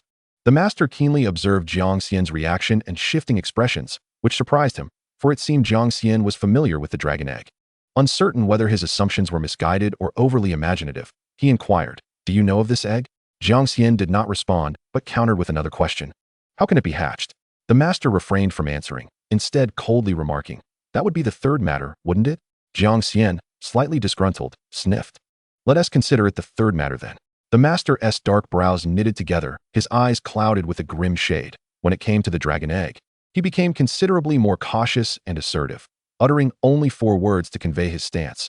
"No information available." Jiang Xian was momentarily taken aback, clearly not expecting the old man to suddenly adopt such a resolute demeanor, and he realized he might have overstepped. It seemed a confrontation was inevitable. The master, with a scowl, scoffed, "You truly have gone too far, Jiang Xian. Do you not realize this is the territory of the night? Do you not think you are being rather presumptuous?" Jiang Xian stood his ground, retorting sharply, "And do you not think you are being rather ungrateful?" The atmosphere became palpably tense, the air in the grand hall feeling stifling as the confrontation between the two top-tier powerhouses unfolded in a silent, yet intense dimension. Outside, several elders, though unaware of the specifics within, could clearly hear their exchange. Each one was gritting their teeth in frustration, as it was evident that Jiang Xian, the young man, was persistently provoking the boundaries of the night. Yet, they were also filled with concern. Although this was their first encounter with Jiang Xian, they had heard of him before. Undoubtedly, Jiang Xian was formidable. It was said he had slain a sage with a single sword strike, and now, more than 20 years later, his strength might have ascended to even greater heights. Meanwhile, the master's prowess was on par with that of Lin Tian back then. If a real battle were to ensue, they certainly lacked confidence. Would the master too be bested by Jiang Xian? However, the conflict between these two titans was beyond their ability to influence, and they could only wait anxiously outside. Just then, as the elders fidgeted restlessly, a figure emerged from a secluded area outside the cave, swiftly approaching. In the blink of an eye, she stood before them, dressed in black attire, with flowing ebony hair. She was a young woman of breathtaking beauty, exuding an alluring charm reminiscent of a dark night elf. With pointed ears, large eyes, long lashes, and delicate lips, she was unlike anyone else present. She seemed celestial, not of this earthly realm. Upon her arrival, the elders of the night were momentarily entranced. Before they quickly clasped their fists to their chests, bowing in reverence. "We pay our respects to the saintess." The young woman strolled gracefully, casting a radiant smile at the assembly, her gaze more eloquent than 1,000 words. She swept past them, and as she entered the grand hall, the massive doors swung shut behind her. The elders, regaining their composure, straightened up, their previous days replaced by excitement and confidence. This was splendid. The saintess had arrived. With her presence, Jiang Xian would surely be rendered powerless. The saintess was the greatest asset and trump card of the night. Her strength surpassed that of the master. During the cataclysmic battle a millennium ago, she had reportedly slain an opponent who was deemed a pinnacle sage within the span of a mere hour. It was rumored that her power had transcended the sage realm, approaching the domain of a pseudo-immortal. Although Jiang Xian was said to have slain a sage with a single sword, faced with the pseudo-immortal saintess and the master within the territory of the night, they doubted he could stir any significant upheaval. Simultaneously, within the grand hall, the arrival of the young woman captured the attention of both Jiang Xian and the master, abruptly halting their previous exchange and mutual provocations as they turned their gazes toward her. Jiang Xian merely glanced sideways, sensing the strength emanating from her presence, causing him to furrow his brows slightly in surprise. So she is at the pseudo-immortal realm. What does it mean to be at the pseudo-immortal realm? It signifies one foot firmly planted within the first stage of the immortal path. Although fundamentally still a sage, the combat prowess is leagues apart. No wonder the knight is so audacious. It seems they have such a formidable figure stationed within their ranks. It appears the old man was merely stalling for time. Just as Jiang Xian surmised, upon the entrance of the black-clad maiden, the master, who had previously maintained a facade of restraint, could no longer contain himself. A glint of cold light sparked in his eyes. A sinister smile played upon his lips as he fixated on Jiang Xian, the meaning of his challenge unmistakable. It was as if he were saying, "Boy, you are finished." Yet Jiang Xian remained unfazed, merely shrugging to indicate that the situation had become somewhat troublesome. "Master, we have a guest. Why did you not inform me sooner?" The voice of the black-clad girl rang out, her beauty enhanced by the seductive tone of her speech, evoking a tantalizing sensation that made one want to draw closer. The master grinned, replying with a dark chuckle, Now that she has arrived, it matters not. The person has not departed. The black-clad maiden approached Jiang Xian, her hands clasped behind her back, circling around him as her large eyes scrutinized him repeatedly. With a playful smile, she teased, "You are quite handsome, with a striking appearance and an aura of dominance. What is your name?" Chapter 37. Battle with the Pseudo-Immortal. Jiang Xian narrowed his eyes, remaining silent. The black-clad maiden scrunched her nose, her red lips curling into a smirk. "Still quite aloof, are we?" She then directed her gaze towards the elevated platform and asked, "He isn't a mute, is he?" The master chuckled teasingly. "Before you arrived, he was quite the talker. It would not be an exaggeration to say he was eloquent." In his view, Jiang Xian's sudden silence could only imply one thing. He was intimidated. Yet, it was understandable. Given that the saintess was at the pseudo-immortal realm, it was only natural for Jiang Xian to feel apprehensive. Upon hearing this, the black-clad maiden turned her attention back to Jiang Xian, propping her elbow with one hand and stroking her chin with the other, tilting her head and blinking flirtatiously at him. "Oh, so you simply do not wish to acknowledge me.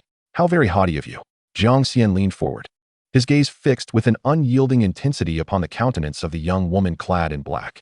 In a tone laced with disdain, he remarked, "Has no one ever told you that your wanton posturing resembles that of a courtesan from a brothel? It is truly despicable, enough to induce revulsion." In that fleeting moment, the black-clad maiden felt his words reverberate in her ears, akin to a sharp dagger plunging into her heart. She stood there, momentarily stunned, incredulity washing over her as her expression shifted from playful mockery to astonishment and horror, only to be quickly supplanted by a seething fury. Never had anyone dared to speak to her in such a manner, nor had she ever been subjected to such blatant insult. She had always been the one to deride others. Never had she found herself the target of mockery. With anger surging from her core, a murderous aura erupted, casting a shadow over her exquisite features, her large eyes turning a furious crimson. A hint of menace flickered across her countenance as she hissed, each word forced through clenched teeth. "No one has ever spoken to me like that. Do you wish for death?" Jiang Xian chuckled softly, his tone dripping with sarcasm. "A mere pseudo-immortal, yet you truly believe yourself to be a divine being?" The atmosphere grew palpably heavy at that moment. On the elevated platform, the current sect leader instinctively rose to his feet, astonished that Jiang Xian dared to be so audacious in the presence of a pseudo-immortal. He questioned whether this youth was genuinely formidable, emboldened by strength, or if he was simply courting death. Amidst a haze of uncertainty, he was nonetheless prepared to engage. The insult of branding a sacred maiden as a courtesan was one that no one could swallow. Yet Jiang Xian remained unfazed. He detested when others spoke to him from a position of superiority, pretending to be above him. "If you converse with me respectfully, I shall reciprocate. If you choose to speak disrespectfully, then let us abandon civility altogether. Furthermore, negotiating with you is merely a courtesy. Should you refuse, then your life may as well be forfeit." The black-clad maiden clenched her fists tightly, the veins visibly pulsing with a fierce energy, as a tempestuous aura radiated from her, shaking the entire hall, even causing the colossal dragon egg nearby to react, its heartbeat seemingly quickening. Yet she remained motionless, her gaze fixed intently on Jiang Xian as she challenged, "You are but an eighth realm transcendent. Why do you not fear me, a pseudo-immortal?" She had her own reservations. Jiang Xian's unnerving calmness was terrifying, making it difficult for her to gauge his intentions. If a confrontation ensued, there would be no turning back. She sought to probe further, to uncover the source of this boy's audacity, to understand how an eighth realm being had once wielded the power to slay a sage. Jiang Xian shifted from his seat, standing tall and advancing towards the black-clad maiden, closing the distance to a mere fist's breadth. Towering over her, he looked down with an air of authority, unhurriedly stating, "I present you with two options. The first, reveal how to hatch this black dragon egg, and I shall take my leave, allowing today's events to rest in the shadows." The black-clad maiden tilted her head slightly, leaning forward as well, their breaths almost mingling. With half-closed eyes, she coldly inquired, "And the second?" Unfazed, Jiang Xian continued, "The second option involves beating you until you concede. But know this, the knight shall not be permitted to exist in Fan Prefecture." His tone, though mild, conveyed a chilling threat. The black-clad maiden forced a smile that did not reach her eyes. "You are quite arrogant." Jiang Xian replied coolly, "I merely state the truth. What if I refuse?" "You may certainly try," she retorted. With a gentle closing of her eyes, her long lashes brushed against her skin before she opened them again, casting a glance at the dragon egg beside her. Unfathomably, she declared, "I am Nangong Waner." Jiang Xian raised an eyebrow, unimpressed. "Your name holds no interest for me." Nangong Waner let out a derisive laugh. "Ah, but I wish for you to remember this.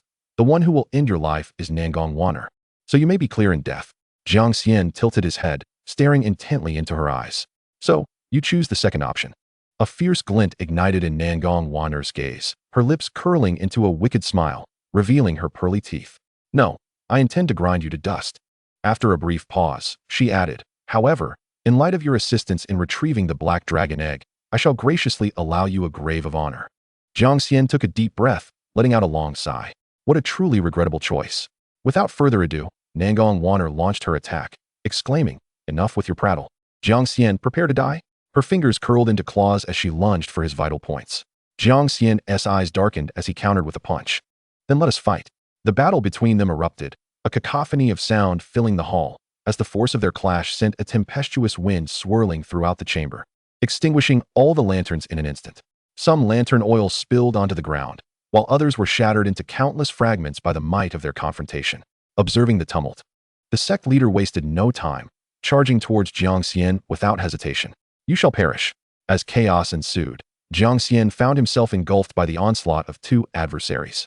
His form obscured amidst the turmoil, and the grand hall descended into pandemonium. Outside, the heavy rumble of battle resonated from within the hall, deafening to the ears. As the structure itself trembled violently, the ground shaking as though an earthquake had struck. Debris flew, dust swirled, and the elders present felt the overwhelming pressure emanating from the sanctum, their expressions shifting dramatically as they hastily retreated into the valley, striving to distance themselves. This is bad. They have begun to fight. We must move farther away. The noise escalated, the crashing sounds growing louder until, with a resounding explosion, the monumental hall collapsed entirely. With a thunderous roar, stones tumbled around, the gust of wind carrying dust and debris like a torrent unleashed. A strange wind swept through the entire Yaming Valley, accompanied by the echoes of the explosion. The ground shook violently, catching many off guard, sending them sprawling. What is happening? What is going on? Is it an earthquake? No. It's coming from the direction of the temple. Something has happened. We must investigate. Chapter 38. A battle until day turns to night. Deep within Yaming Valley, the clash of sages in the temple erupted, immediately capturing the attention of all members of the Knight's Vale. Countless figures cloaked in black surged against the heat wave, soaring through the skies towards the temple with astonishing speed. They were numerous, a veritable swarm, numbering in the tens of thousands. As they drew closer, two colossal phantoms emerged from the swirling dust, one towering over 10 zhang, while the other eclipsed even that, reaching a staggering height of over 100 zhang, almost touching the heavens. Gazing upward, one could not see their apex, for they had already pierced through the clouds that perpetually shrouded Yaming Valley. The approaching black-clad figures instinctively halted, maintaining a respectful distance as they bowed before the two sage avatars. They understood all too well from whom these avatars, a man and a woman, originated, their own sect leader and sacred maiden. The simultaneous manifestation of their divine forms indicated that something extraordinary was transpiring within the temple, an event beyond their capacity to influence or alter. All they could do was watch from a distance. Accompanied by the thunderous roars, there were also incessant discussions and speculations. What had transpired remained a mystery to all. Yet it was undoubtedly significant. However, they did not appear overly flustered, for in the entire realm of Fan Province, no one could contend with the paramount powers of the Nightfall. Moreover, this was within the very stronghold of Nightfall itself. Even if an eminent sage had indeed arrived, the outcome would still be death. There was no other option. At this moment, the sage's corporeal form loomed over the ruins beneath, a terrifying surge of spiritual energy roiling forth, obscuring the skies and blocking out the sun. Two figures within the sage's form were enveloped in this divine and formidable aura. Their voices reverberated like rolling thunder, echoing with a menacing growl. Those who offend the Nightfall shall be punished. Today, you will be crushed. Yet, just as the two sage forms prepared to unleash their lethal attack once more, a booming voice erupted from beneath the collapsing palace. Draw your sword. Then came the sound of a sword's ringing, followed by a blinding flash of white light piercing through the heavens. With a single sword strike, he shattered the oppressive force of the sage's form. A youth soared forth, riding the wind like an arrow through the clouds, standing suspended in midair before the two sages. At that moment, the disciples of Nightfall finally discerned the visage of the youth. He was clad in a black martial outfit, his hair tied high and flowing behind him. One could faintly perceive the sharpness of his features, exuding an air of dominance. He stood there, dwarfed by the two sage apparitions before him, akin to an ant. Yet, no one dared to underestimate him. It was evident that he was the adversary in this confrontation. Even though those present might not recognize him, nor had they ever encountered him, they understood that he was no ordinary individual. To compel two sages to manifest their corporeal forms and to unleash such a formidable strike, his combat prowess was surely beyond that of a typical sage. The chilling gleam emanating from the sword he wielded stirred the hearts and minds of all in attendance. Impressive. That sword is certainly no mundane artifact. Some among them recognized the youth, exclaiming in disbelief at the audacity of one who could force both the leader and the saintess to act simultaneously. I have seen him. He is the one from just outside the mountain gate. Indeed, it was he. This battle was destined to attract spectators, yet it was also fated to remain uncelebrated. For once Jiang Xian engaged, there would be no survivors. Death had already descended upon the entire Nether Valley, though at that moment, they were blissfully unaware of their impending doom. At this instant, the leader and the saintess wore expressions of grave seriousness. Their earlier nonchalance vanished. They could sense the terrifying power belonging to the youth. Just moments ago within the hall, before the youth had even drawn his sword, they had been compelled to resort to their sage forms. Now, as he unleashed his sword, he effortlessly shattered their suppression. The leader, without a doubt, sensed the aura of death emanating from Jiang Xian's blade. Even the saintess, though a pseudo-immortal, dared not underestimate Jiang Xian in the slightest. However, there was no turning back once the bow was drawn. The decision to fight or flee was no longer theirs. Furthermore, the black dragon egg was the divine beast of nightfall, crucial to their rise and supremacy in the eternal continent. Thus, they had no choice. Retrieving the black dragon egg was imperative. Clearly, Jiang Xian had no intention of yielding it. The only path left was to fight and seize it. The two exchanged glances with Jiang Xian, hesitation flickering in their eyes. Instead of launching an immediate attack, they communicated through their minds. Wainer, this Jiang Xian is not to be trifled with. I understand. Be wary of that sword. It may very well be a celestial artifact. Indeed. No wonder he is so powerful. What should we do now? He is not yet a sage. We need not fear. I will take his life and that sword. We will strike with all our might and finish him in one blow. Agreed. With their communication concluded, the battle resumed. Jiang Xian, you are indeed formidable, but alas, your ambition to seize the black dragon egg is misguided. As she spoke, a five-colored lotus flower manifested before the sage's corporeal form, rapidly expanding and blossoming with radiant hues, illuminating the entire Nether Valley. The 100-jong-tall sage form slowly spread its arms, as if beseeching the heavens. Perish, Lotus Burial Realm. Simultaneously, the other sage's form flipped its palm, igniting a golden talisman, chanting incantations with fervor. Burning talisman to summon deities, I beseech the heavens, grant me divine might. As the golden talisman burned away, its smoke transformed into golden light, enveloping his palm, and faint whispers of divinity could be heard. Granted. Then, one could see immense power surge within the sage's right palm, a cacophony of thunderous roars, the winds howling mournfully, suddenly crashing towards Jiang Xian. Receive a punch from this deity, tremble. Two lethal strikes, imbued with earth-shattering force, barreled towards Jiang Xian, prompting the onlookers to instinctively shut their eyes. The aura was simply too overwhelming. Yet, Jiang Xian coldly regarded the two oncoming attacks, remaining still as a statue, even a hint of mockery gleaming in his eyes. Die. Boom. Boom. The lethal strikes descended as promised. A deluge of spiritual energy engulfed Jiang Xian's diminutive figure, the roar deafening. All that remained were the incessant buzzing in their ears.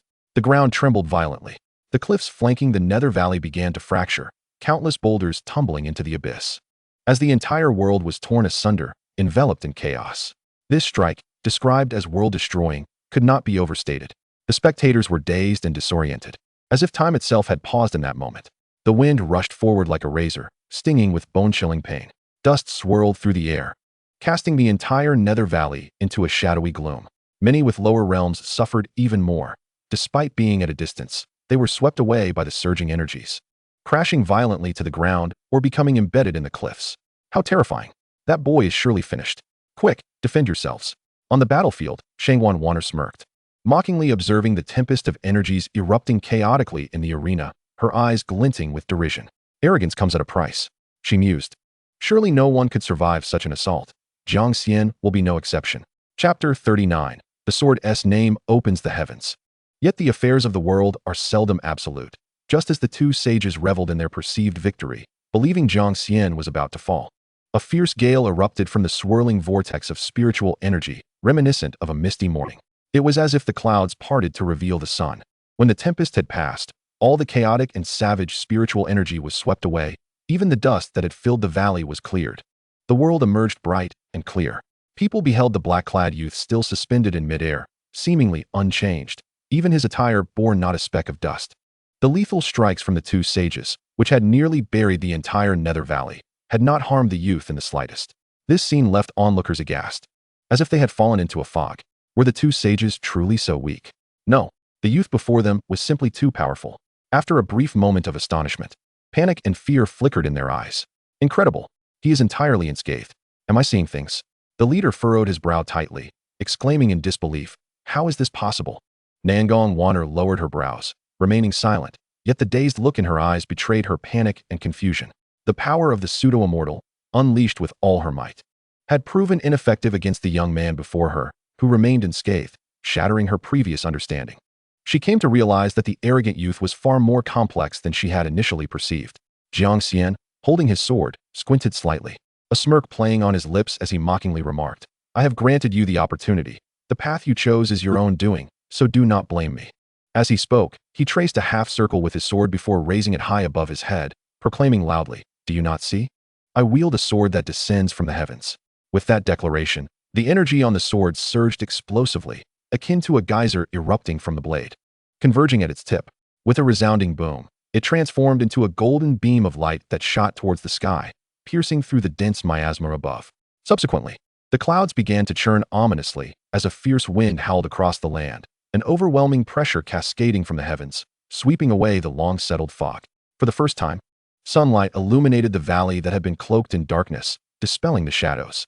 The onlookers gazed upwards in bewilderment, their eyes stinging from the brightness, as if they could hear the ancient tolling of bells resonating in their ears, accompanied by an otherworldly aura. A vortex of energy formed in the sky, voraciously consuming everything around it, even the very fabric of space itself. Both Nangong Wanner and the cult leader instinctively turned their gazes skyward at that moment of fixation. They caught a whiff of an ancient, primordial essence. What appeared to be light was, in truth, a harbinger of destruction. Their expressions darkened as they sensed the profound helplessness that arose within them in the face of this presence. This sentiment was not theirs alone. Throughout the valley, the practitioners cloaked in night felt it too. A palpable sense of death loomed close at hand, within arm's reach, yet there was nowhere to escape. Nangong Wanner murmured in a daze, "What is this phenomenon?" The cult leader, equally bewildered, muttered about the ancient sword. Everything transpired in an instant, in one fleeting moment. There was merely a swirling cyclone, and in the next, a sword had descended from its eye. As the blade's edge was revealed, it seemed as though the heavens had been pierced. Indeed, it was a massive sword, a colossal weapon plummeting towards the Nether Valley, shattering the celestial dome as it descended. Nangong Wanner gasped in alarm, her panic surging uncontrollably as she cried out, "No, we must stop it." Without hesitation, the middle-aged cult leader ignited a golden talisman and summoned a 10-jong tall manifestation of a sage, leaping towards the impending titanic sword. "I will shatter it," he roared, summoning his full strength to obliterate the cataclysmic blade. However, fate was not on his side. Defeat was already sealed. Jiang Xian sneered, "You overestimate yourself." Suddenly, the sword accelerated, crashing down with a thunderous roar, the sound akin to a ferocious beast's growl, shaking the earth. Nangong Wanner sensed the impending doom and urgently shouted, "Dodge." Yet, it was too late. The heavenly sword descended as foretold, and the sage's phantom disintegrated upon contact, first shattering at the hands, then the head, ultimately exploding into nothingness. The cult leader was instantly enveloped by the sword's aura, ravaged within, letting out a desperate wail. "Ah, no." The titanic sword fell with finality, casting the world into a void, causing the very fabric of reality to fracture, the mountains and rivers quaking in fear. The rampaging sword energy surged forth, engulfing the entire Nether Valley.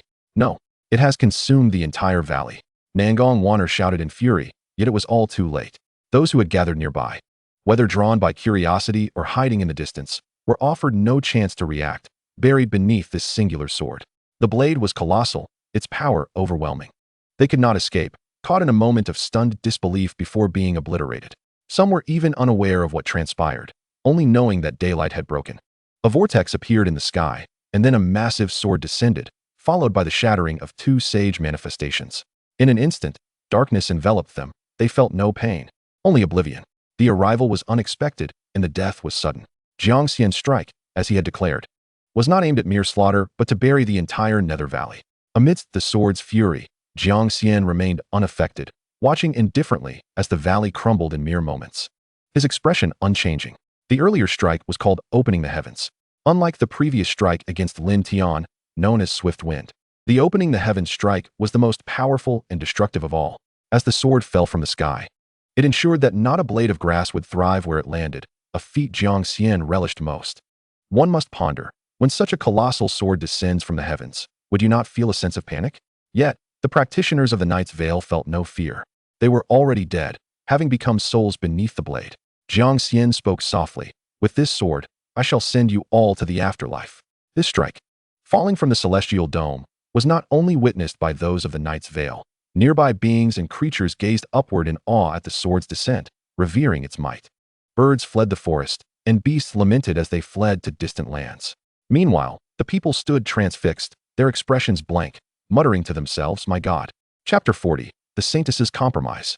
In a certain sect's domain, upon the peak, a sage raised his brow and gazed into the distance, witnessing the heavens pierced by a sword, and dust billowing from the earth. He murmured to himself, "The sword of heaven, who wielded it? Has an immortal come to the realm?" Outside the mountains, atop a city wall, a general clad in silver armor, sword at his side, stared into the sky, his dark brows knitted in concern. What transpired in the direction of the Knight's Veil? In the wilderness, an old man riding a donkey paused, taking a deep drag from a rough cigarette, exhaling clouds of smoke as he remarked, "That sword is truly terrifying." Those living near the Nether Valley, not far from the event, witnessed the sword's descent and heard its sound, feeling panic and confusion wash over them. A child asked, "Grandfather, what kind of sword is that? It's so large." The elder replied, "That is the sword of an immortal." Unafraid, the child exclaimed, "Wow, there really are immortals in the mountains." On that day, many witnessed the heavens of the mortal realm being rent asunder, a colossal sword descending to the earth, shattering the mountains and rivers. Although most were far removed and unaware of whom or what the sword struck, the powerful sages of the mortal realm understood clearly. An extraordinary swordsman had emerged, capable of summoning the sword from the sky.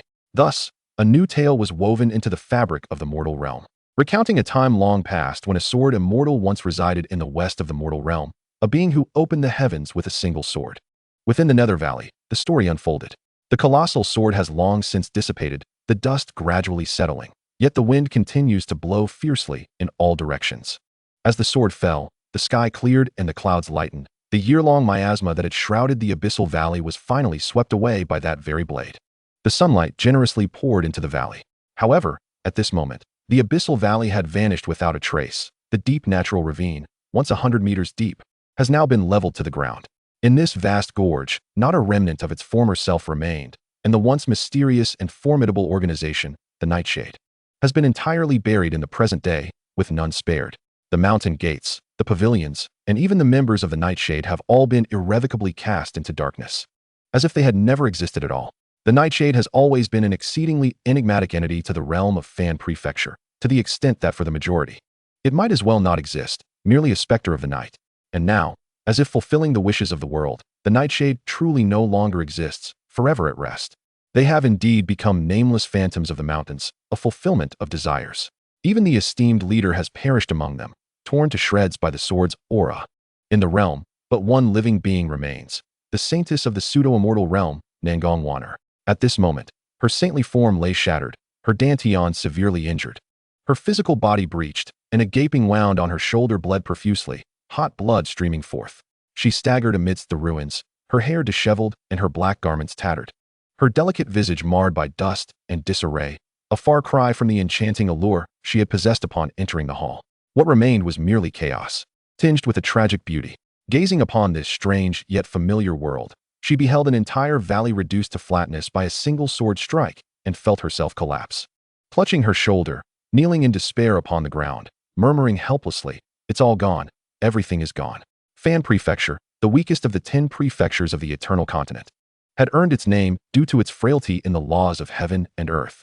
Yet even so, such a sword strike wielded power rivaling that of a full-force attack from a transcendent being. At least, a saint could not achieve it, nor could she. Her mind was a blank, unable to grasp the reality before her. It was merely one sword, and he was but an 8th realm extraordinary being.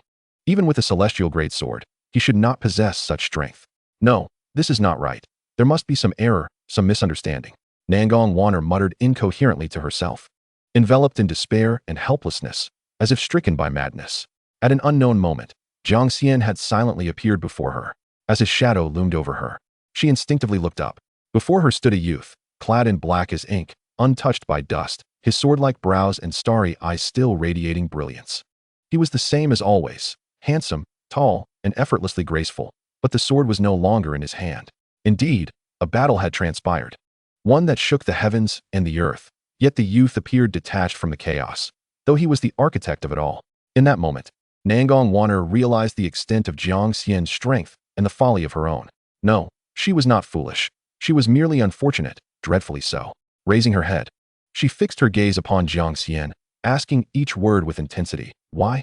Jiang Xian furrowed his brow slightly and replied coolly, I gave you a chance. This was your own choice. Nangong Wanner managed a self-deprecating smile. Let me die with clarity. What grievance does the Nightshade hold against you to warrant such aggression? To the extent of annihilating us? In response to her question, Jiang Xian found it laughable and retorted, does one need a reason to kill? What do you mean? Taking a deep breath, he countered, do you and the Nightshade require a reason to kill? Nangong Wanner's gaze flickered, uncertain of how to respond.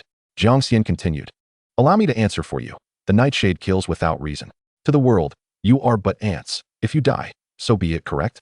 Nangong Wanner did not deny it, opting for silence.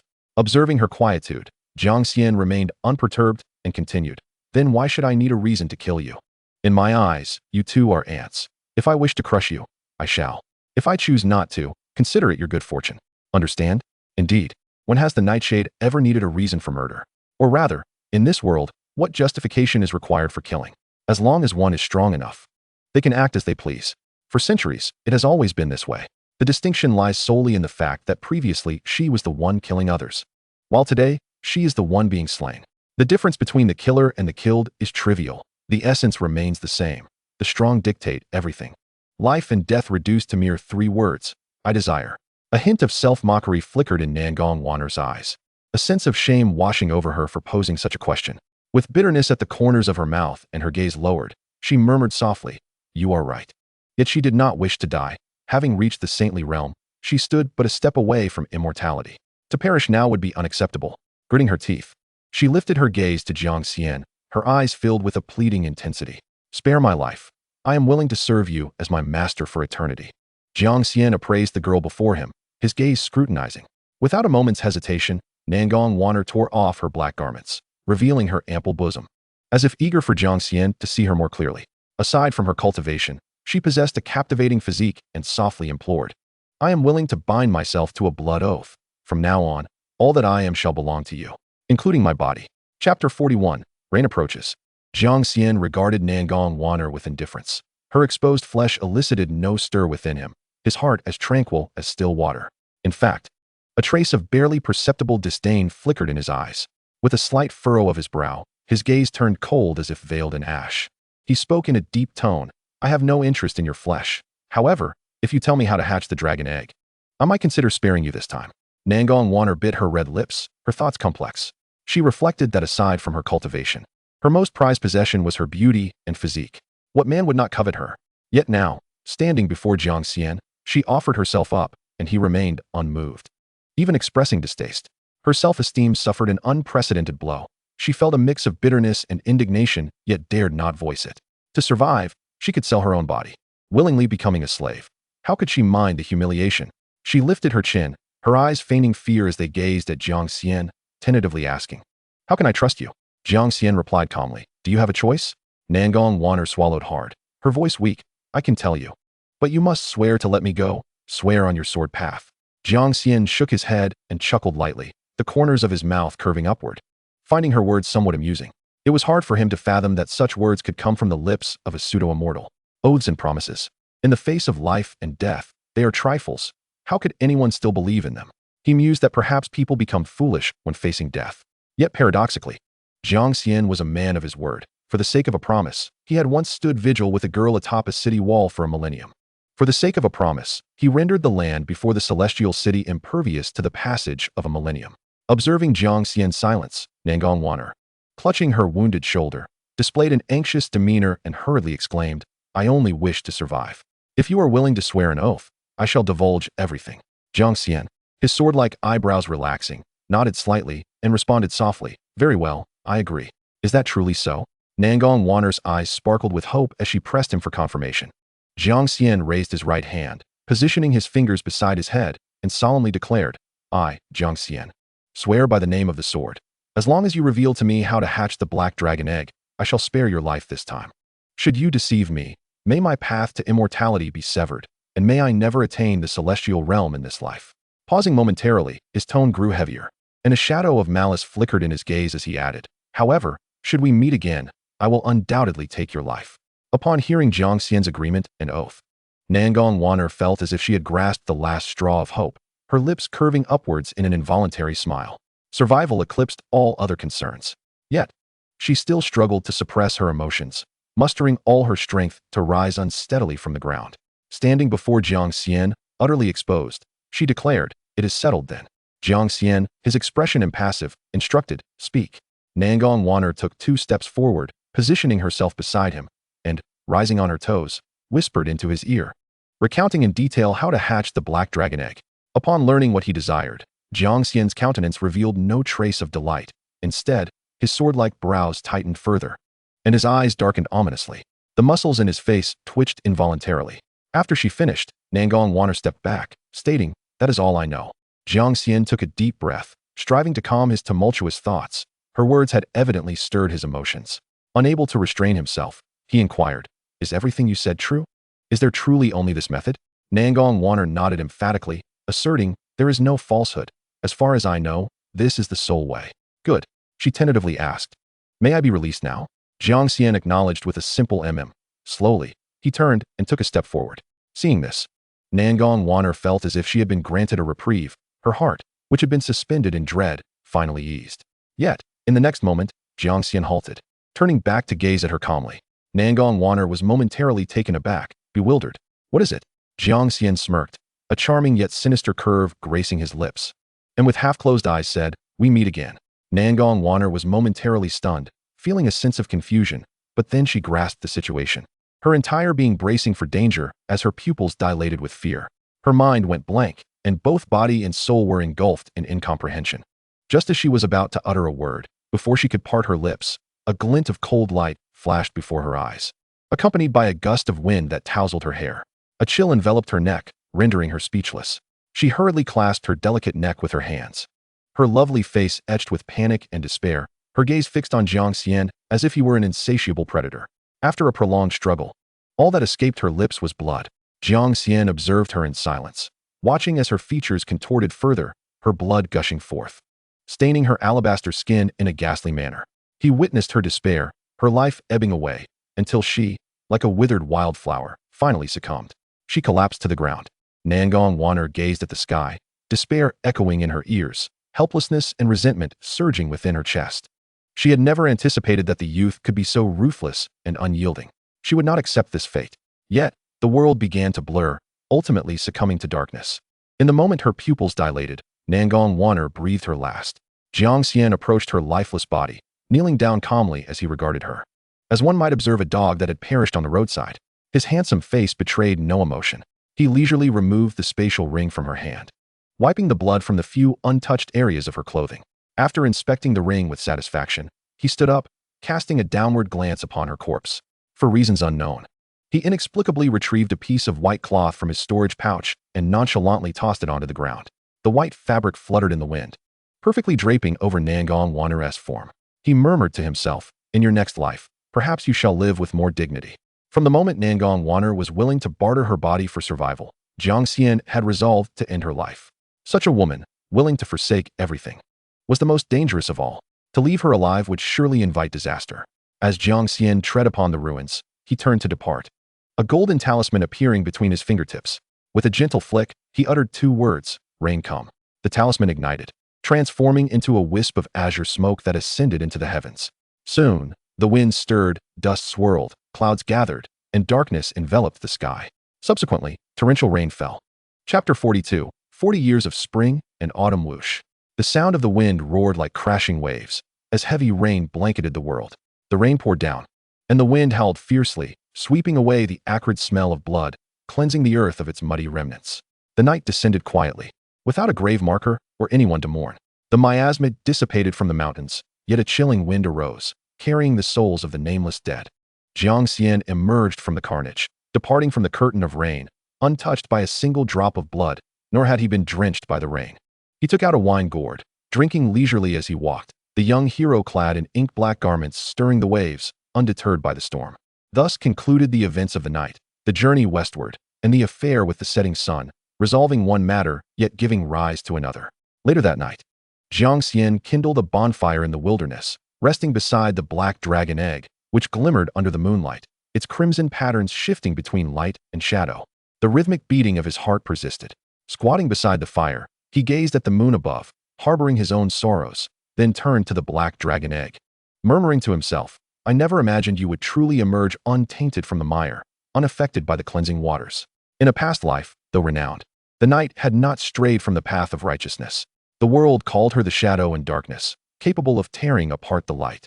Yet her reputation remained intact, wandering through the realm of immortals without ever committing acts of brutal slaughter. However, this very existence, upon its birth, claimed countless lives.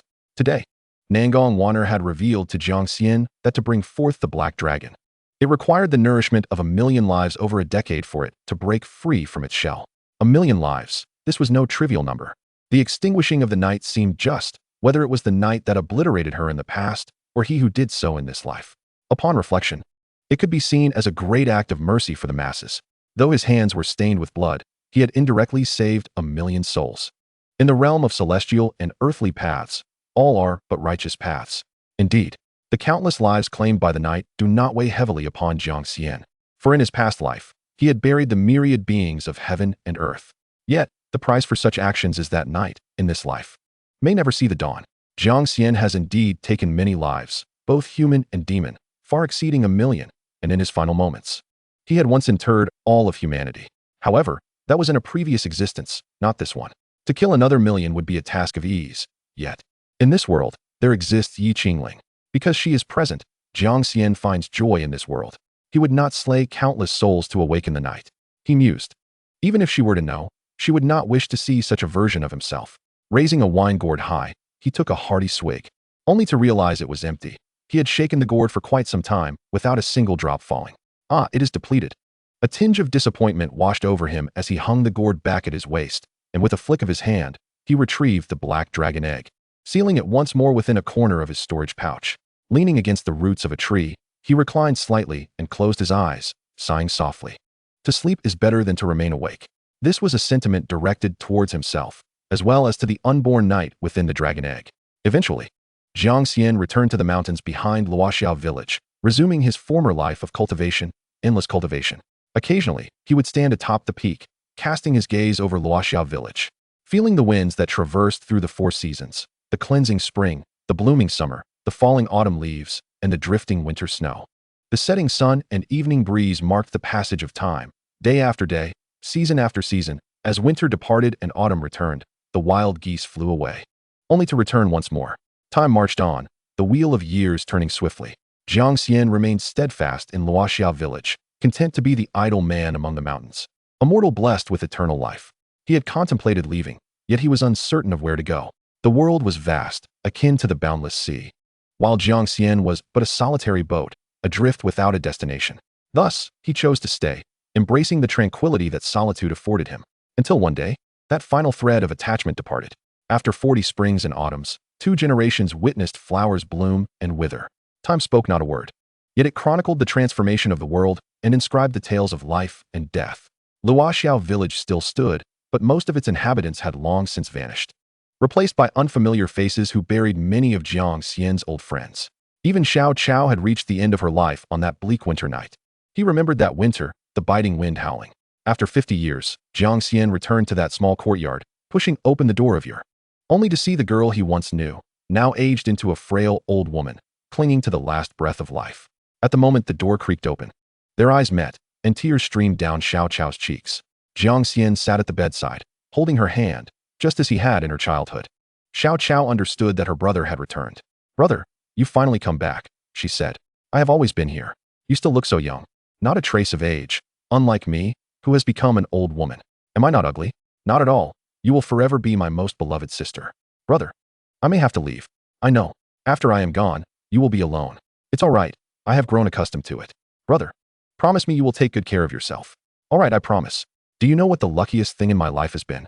It's meeting you. Jiang Xian smiled lightly, replying softly, I feel the same. Xiao narrowed her eyes, resembling blades of 1,000 mountains, and weakly asked, Brother, can you tell me a story one more time? Sure. What story would you like to hear? Anything, as long as it's from you. I love them all. Then let me tell you one from a long, long time ago. Xiao nodded. Jiang Xian began, Once upon a time, there was a person. The story echoed within the small room, the familiar words resonating deeply. In a moment of reverie, Xiao felt as if she were transported back to her childhood, a sunny morning, a bright noon, a starry night. Back then, she was still young, not yet aged. Running joyfully behind her brother, Xiao closed her eyes, her brows relaxing, a gentle smile gracing her lips, serene and peaceful, her breaths growing lighter, until eventually, there was no sound to be heard. Xiao had fallen asleep. In her dreams, she encountered her elder brother once more. Jiang Xian's eyes glistened with unshed tears, a bittersweet ache swelling within him. The pain of partings, though dulled, remained. The story concluded. Xiao slept, the candle's flame extinguished, and outside, the cold wind howled, heralding the first snowfall of the year. Coincidentally, a flake drifted through the gap in the door, landing gracefully before Jiang Xian. He reached out to catch it, feeling a chill, akin to the current state of his heart. Turning to gaze outside, his brow furrowed with the weight of the ages, his eyes heavy with contemplation. Who says the heavens are unwelcoming? The snowstorm carries one away. Chapter 43, To Wander. That night, it snowed. Following that night, a new mound of earth appeared on the hillside outside the courtyard, a stone tablet erected atop it, inscribed with 3 characters, Jiang Xiao. Indeed, Xiao had acquired a surname, inheriting Jiang's name, along with her children and grandchildren, all bearing the surname Jiang. On the day of her burial, Jiang Xian attended, yet he was mistaken for a stranger. He could only manage a bitter smile, uttering a few words about passing by, merely a chance encounter, nothing more. Xiao's family had no cause to suspect him. According to the elders, the Jiang family had only one relative, an uncle who had left long ago, Jiang Rinshan. No mention was made of a youth. After interring Xiao, Jiang Xian returned to the mountains, sometimes gazing into the distance, sometimes lost in thought, for the winter winds were harsh and the snow fell heavily. He waited, anticipating the spring breeze to awaken the mountains to life. Time slipped by. Winter passed, spring arrived, and Jiang Xian finally felt that breeze. The winds swept through the mountain streams and banks, verdant life emerging anew. Standing atop the peak, he basked in the wind, drenched by a gentle spring rain. Observing the hazy scenery, Jiang Xian murmured, Once you recognize the face of the east wind, all the myriad colors are but spring. It is time to depart. April. It was indeed deep spring. Jiang Xian arrived at Xiao's grave, placing a candied hawthorn stick in the vacant space before it, standing there in solitude. Fresh grass sprouted from the new soil, a sign of rebirth. A vibrant, unnamed flower bloomed atop the grave, swaying gently in the spring breeze, facing Jiang Xian. In a fleeting moment, Jiang Xian seemed to glimpse the smile of the girl he once knew, beckoning him. When Jiang Xian first arrived, she was still small, squinting up at him with a sweet smile. As he remained, she gradually grew, joyfully laughing as she followed in his footsteps. Upon his return, she had aged. Yet her face radiated warmth as she smiled kindly at him. Now, Jiang Xian is departing, her mound of earth adorned with grass and a single blooming flower. When gazing upon it, one can see that the flower continues to smile at Jiang Xian. The youth lets out a soft sigh and turns to glance back at the small courtyard, where the 2 peach trees bloom as splendidly as they did upon his arrival, their petals cascading gently to the ground in the breeze. Coincidentally, a few petals drift over the stream and the gentle slope, swaying directly in front of Jiang Xian, landing softly upon his shoulder and hair. Jiang Xian averts her gaze, turns, and strides down the mountain. She has departed. In the mountains of April, wild peach blossoms have burst into bloom, with fallen petals scattered along the path, as if bidding farewell to Jiang Xian. Treading upon this rain of peach blossoms, Jiang Xian leaves Luoxiao village, following the same ancient path as before, yet this time it is different. Previously, she would return after her journeys. But now she goes forth without intention of coming back. Once, leaving was called venturing afar. This time, it is akin to wandering through the mortal realm. She retrieves a flask of wine and takes a hearty swig, swirling it in one hand before stowing it away. She then produces a jade flute, placing it to her lips, and as she walks, she plays a celestial melody.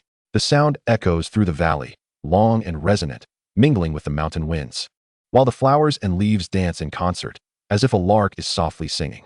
The song recalls, last year on this day at this gate, The visage of a person and the peach blossoms mirrored each other in red. The person's face is unknown, where it has gone. Yet the peach blossoms continue to smile in the spring breeze. Years hence, the peach blossoms shall still bloom in spring, and Fan Prefecture shall remain as it always has.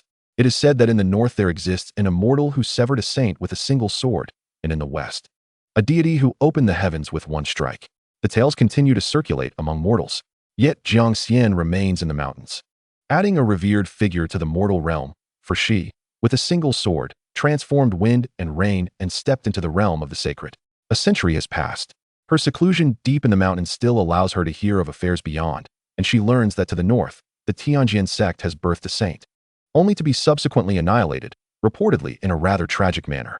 In this second life, fate does not seem to favor Jiang Xian or this sect, as the course of events remains unchanged. Jiang Xian, upon hearing this, merely smiles it away. Heaven has its own path, and mortals their own fortunes. All is predestined, and none have control over it. She is also aware of the conflicts arising from the mountain below, of nations being destroyed, cities being massacred, and prime ministers rebelling. The realm of cultivation is embroiled in strife, while the mortal realm is consumed by greed. In essence, chaos reigns. Nevertheless, Jiang Xian seeks no companionship and maintains her solitary existence as a tranquil being amid the mountains. In her previous life, Jiang Xian spent 500 years transcending from the third realm to the sacred, ultimately attaining immortality. In this life, she has taken 160 years to surpass the extraordinary and break into the sacred. It is a gradual process, yet Jiang Xian remains unhurried. The path of cultivation emphasizes steady progress, accumulating strength before release. Swiftness is inferior to stability. Just as in walking, speed is of no consequence if one cannot traverse great distances. It is the long journey that holds true significance. The path to longevity is simpler still. It requires merely to continue living. Jiang Xian's lack of urgency stems from her sense of time. The struggle for the great way often centers on fleeting moments. Yet Jiang Xian finds no need to engage in such disputes. She has her own plans, rather than hastily breaking through to immortality.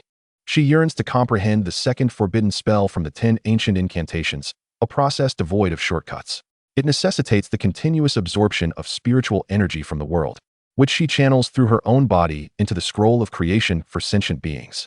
This path demands immense spiritual energy, yet its power is equally vast. The sorrow of heaven and earth serves as a poignant example, for a single spell can bury all beings across realms. One can only surmise that the second spell is not far behind in potency. The realm of eternity is a world created by ancient deities, imbued with numerous laws governing existence. These laws are formless, yet perpetually constrain each individual, akin to constables maintaining order in society. In Fan Prefecture, no immortals may exist. Upon reaching the pinnacle of saintly realms, in the guise of a pseudo-immortal, one's cultivation becomes stagnant, necessitating a journey to the upper prefecture to invoke the trials of immortality. Surviving the thunder tribulation is essential for achieving the path of immortality.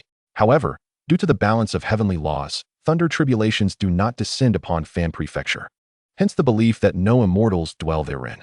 Jiang Xian's lack of haste is also primarily due to the necessity of ensuring her survival should she venture to the upper prefecture, where many formidable beings reside. Currently, she has broken through to the first realm of immortality, yet in facing the fourth realm of immortals, she fears that only the spell of shared sorrow could lead to mutual destruction. Therefore, to ensure absolute safety, Jiang Xian requires a decisive technique, invincible and controllable.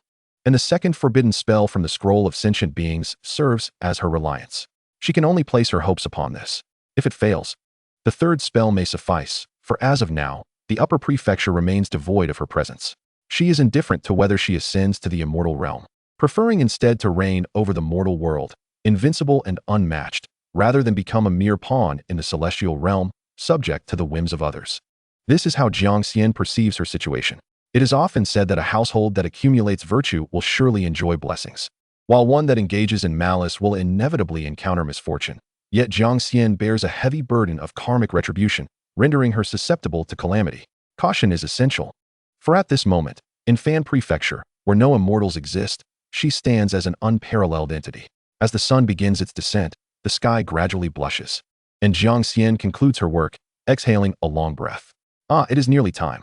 Her expression momentarily falters, and her brow lightly furrows as she tilts her ear to listen.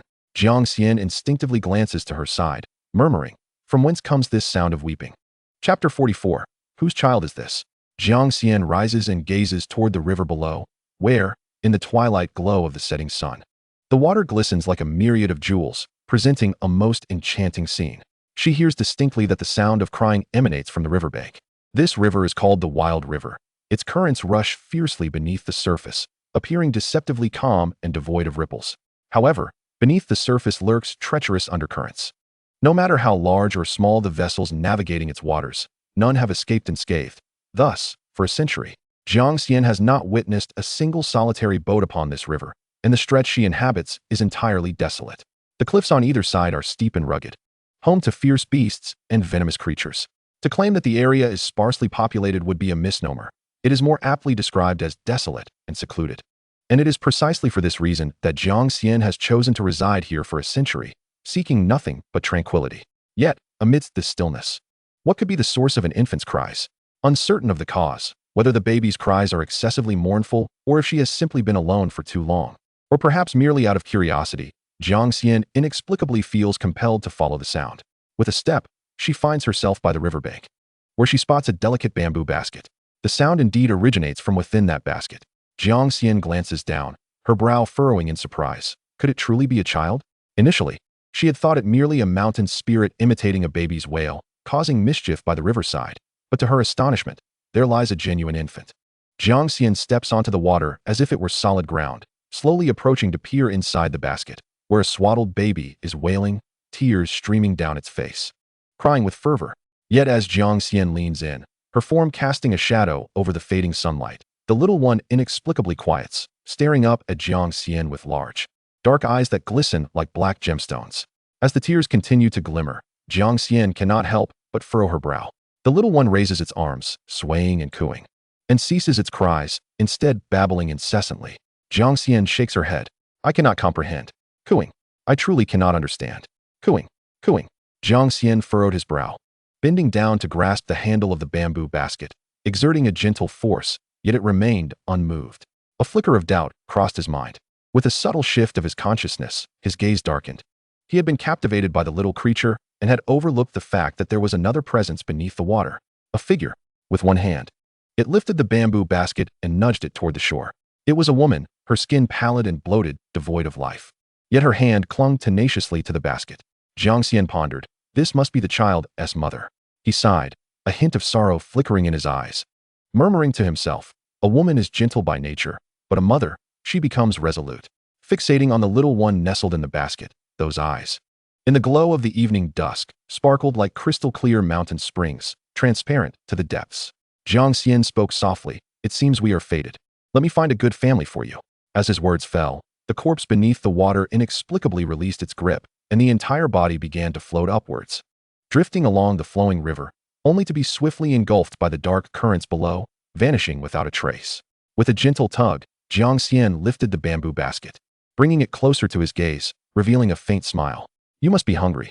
Let us find you something to eat. He ventured into the mountains and encountered a mother tiger, borrowing a small amount of her milk to nourish the tiny creature. Lighting a fire, he warmed half the mountainside. As the little one murmured and dozed off beside the flames, Jiang Xian sat by the fire, sipping from his flask, and with a flick of his finger, a corner of a letter tucked in the swaddling cloth fluttered free, its paper yellowed, likely dampened by moisture. The wind, like a nimble hand, effortlessly tore open the envelope and unfolded the letter, reverently presenting it to Jiang Xian. A cursory glance revealed the letter's contents. Jiang Xian's gaze shifted to the infant beside him, a fleeting glimmer of compassion flickering across his brow. In a certain sense, this child's plight mirrored his own past life, both unwittingly swept into a maelstrom of conflict. Upon closer examination, the child's fate seemed even more tragic, for he had encountered this turmoil the moment he was born, with no choice in the matter, seemingly destined to perish. At least he still lived, while others found no rest. Jiang Xian's gaze returned to the flask, taking another sip, and casually tossed the letter into the fire.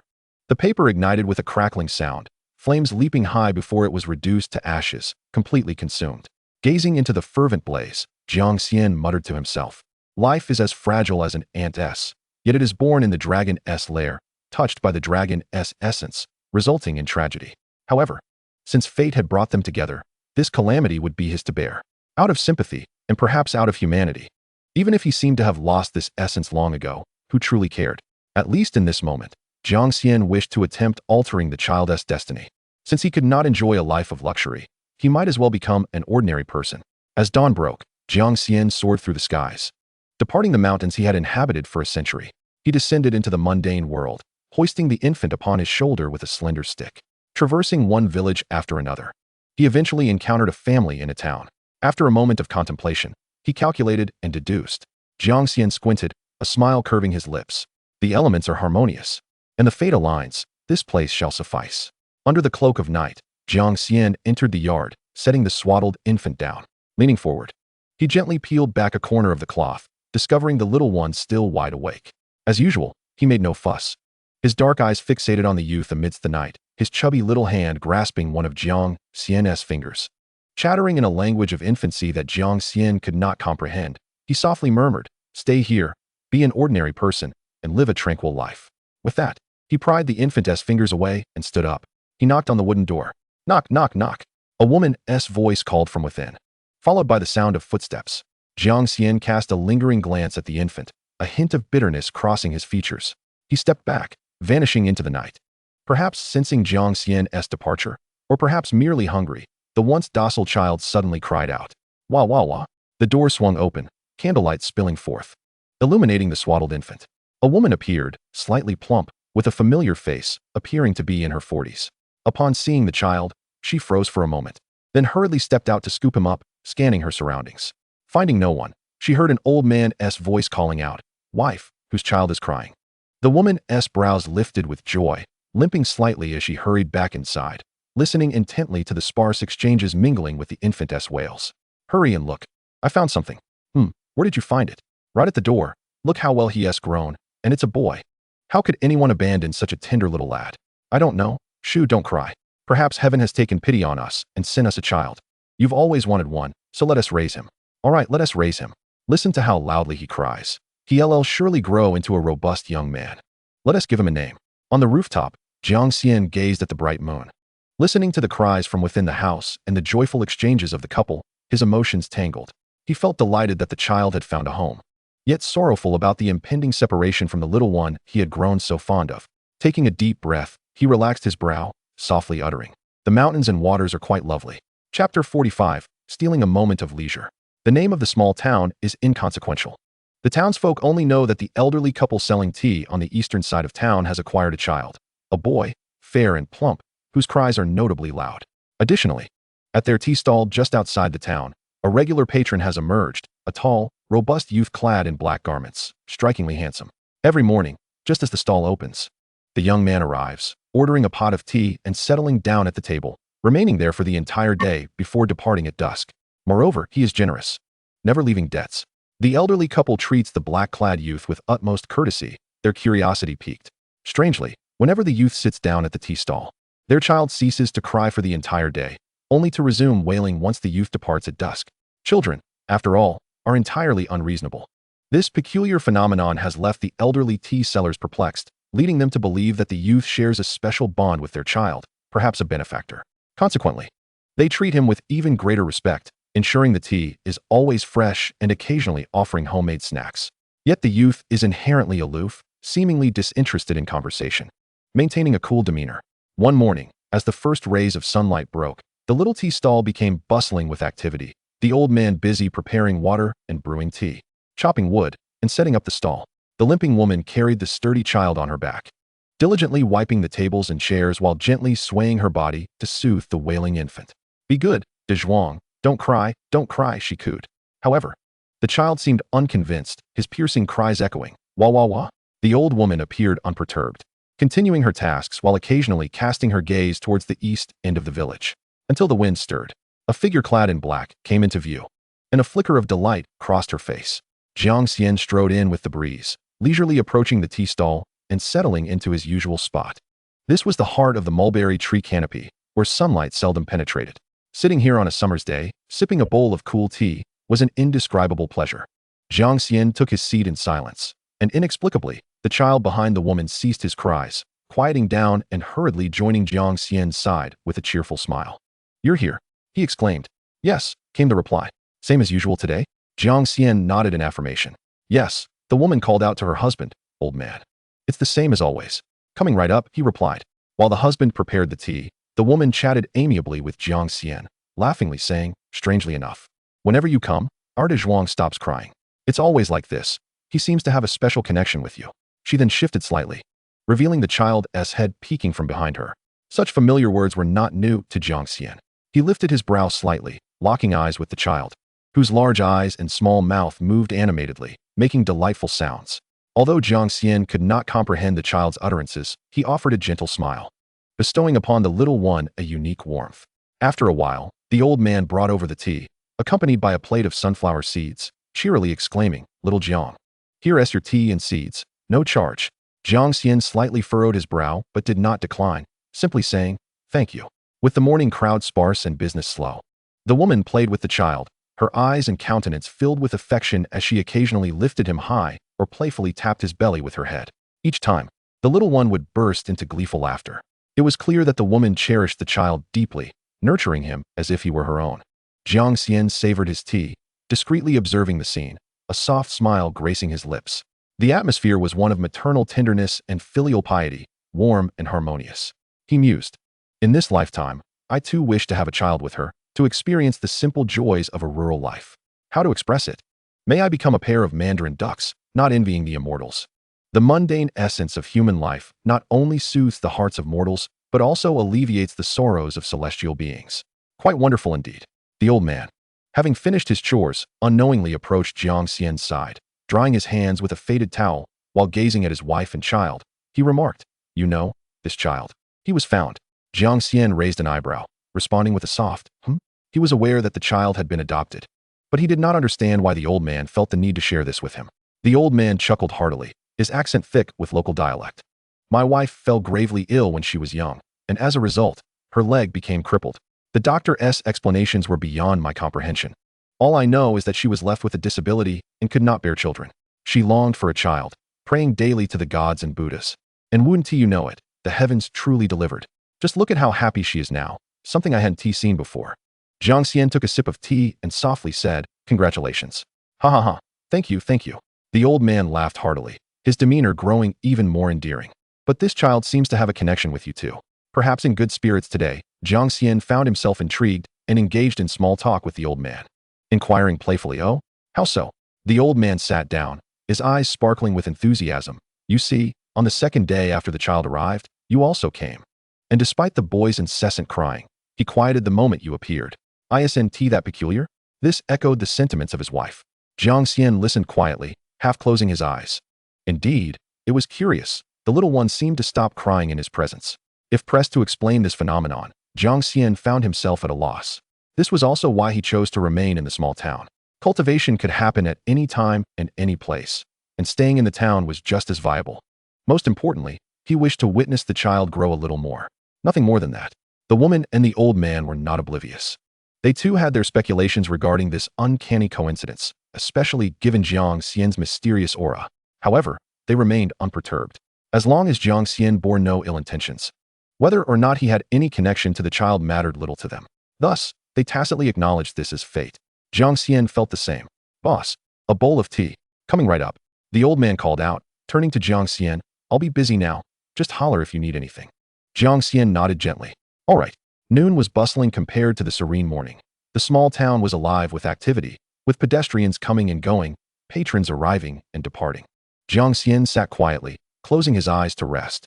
Sunlight filtered through the gaps in the leaves, casting dappled patterns across his face. As the wind picked up, the leaves rustled, and the light danced in tandem. He would occasionally lift the corners of his mouth, whispering to himself, stealing half a day of leisure from life. The flavors of the world are pure joy. Chapter 46. Time flies. Time flows like water, and the years weave swiftly. Moments slip away like a fleeting shadow, vanishing in an instant.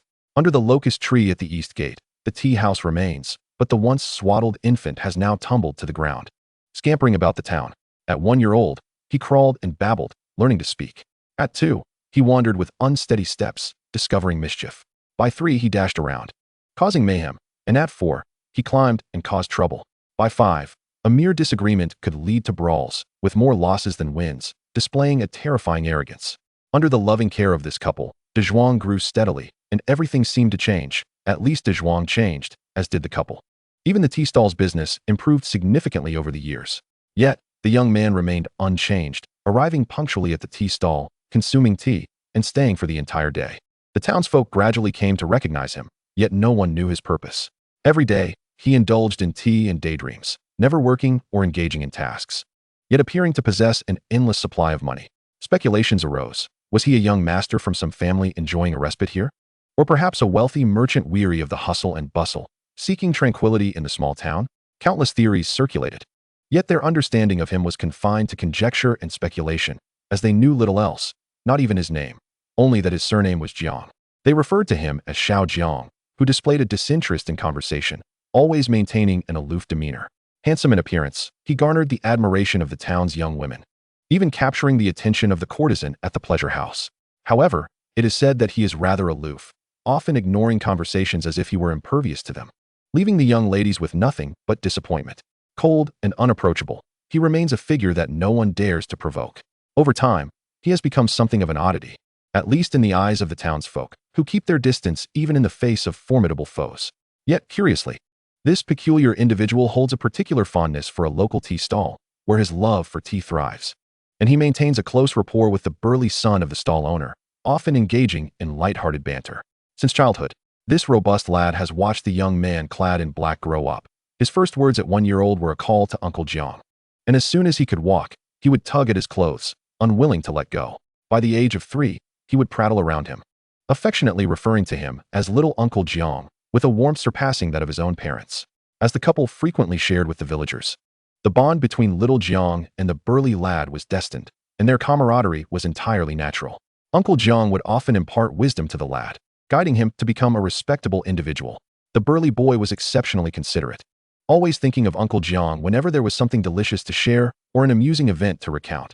Overall, he was a thoughtful child, dutiful to his parents, assisting them with the minutiae of running the tea stall at such a tender age, exhibiting politeness, reasonableness, and kindness. While he did engage in fights from time to time, Uncle Jiang understood the underlying reasons for this behavior, the taunts of local children about his mother's disability and his status as an adopted child. In such moments, the lad would rise in defiance, taking on 2 or even an entire group of adversaries. Defeat was commonplace, yet he would never concede. Uncle Jiang did not intervene. He believed that individuals must learn to resolve their own issues, and this principle applied to children as well. In the grand scheme of nature, survival is for the fittest. And Uncle Jiang admired the lad's courage to stand up for himself. Days passed in tranquility for Uncle Jiang, devoid of any tumult. One midday, he ordered a pot of tea and reclined on a rocking chair to enjoy the cool breeze. When the burly lad returned, dirt-streaked and bearing injuries, he squatted beside Uncle Jiang, poking the ground with a dry twig.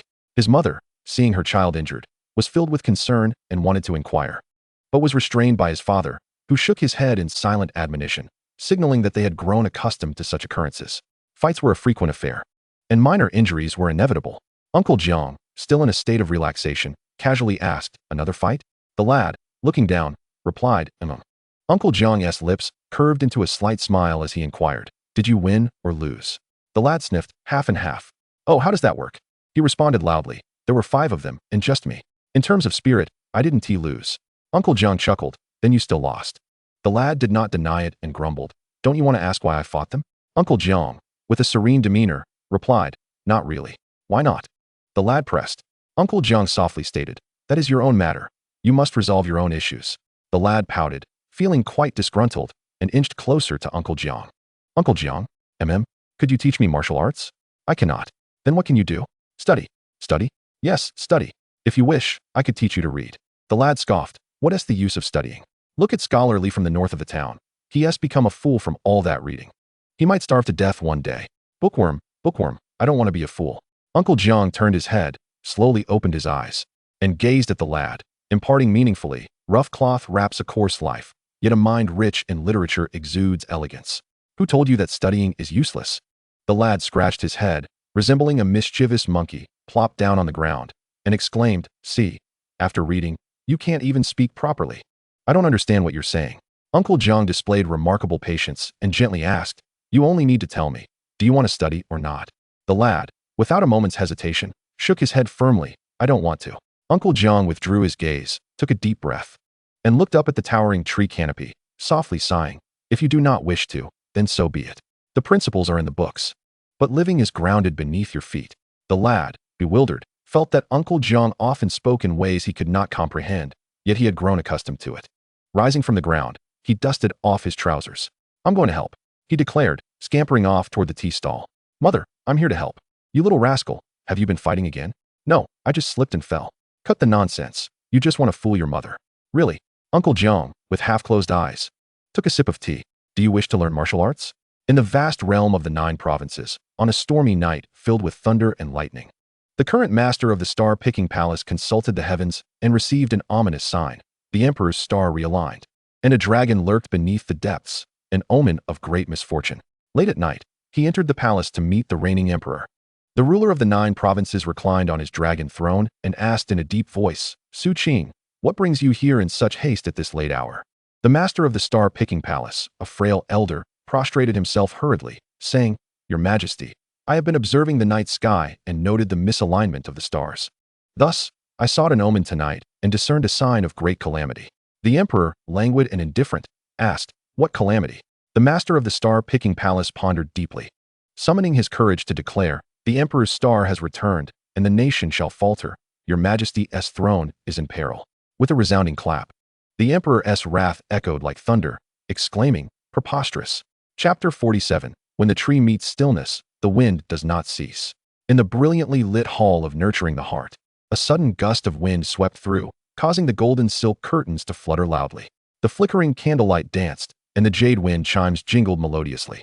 The emperor's countenance darkened with fury, radiating an overwhelming presence that instilled fear across the land. The atmosphere grew solemn and oppressive. An invisible aura of hostility surged forth, fueled by the emperor's wrath.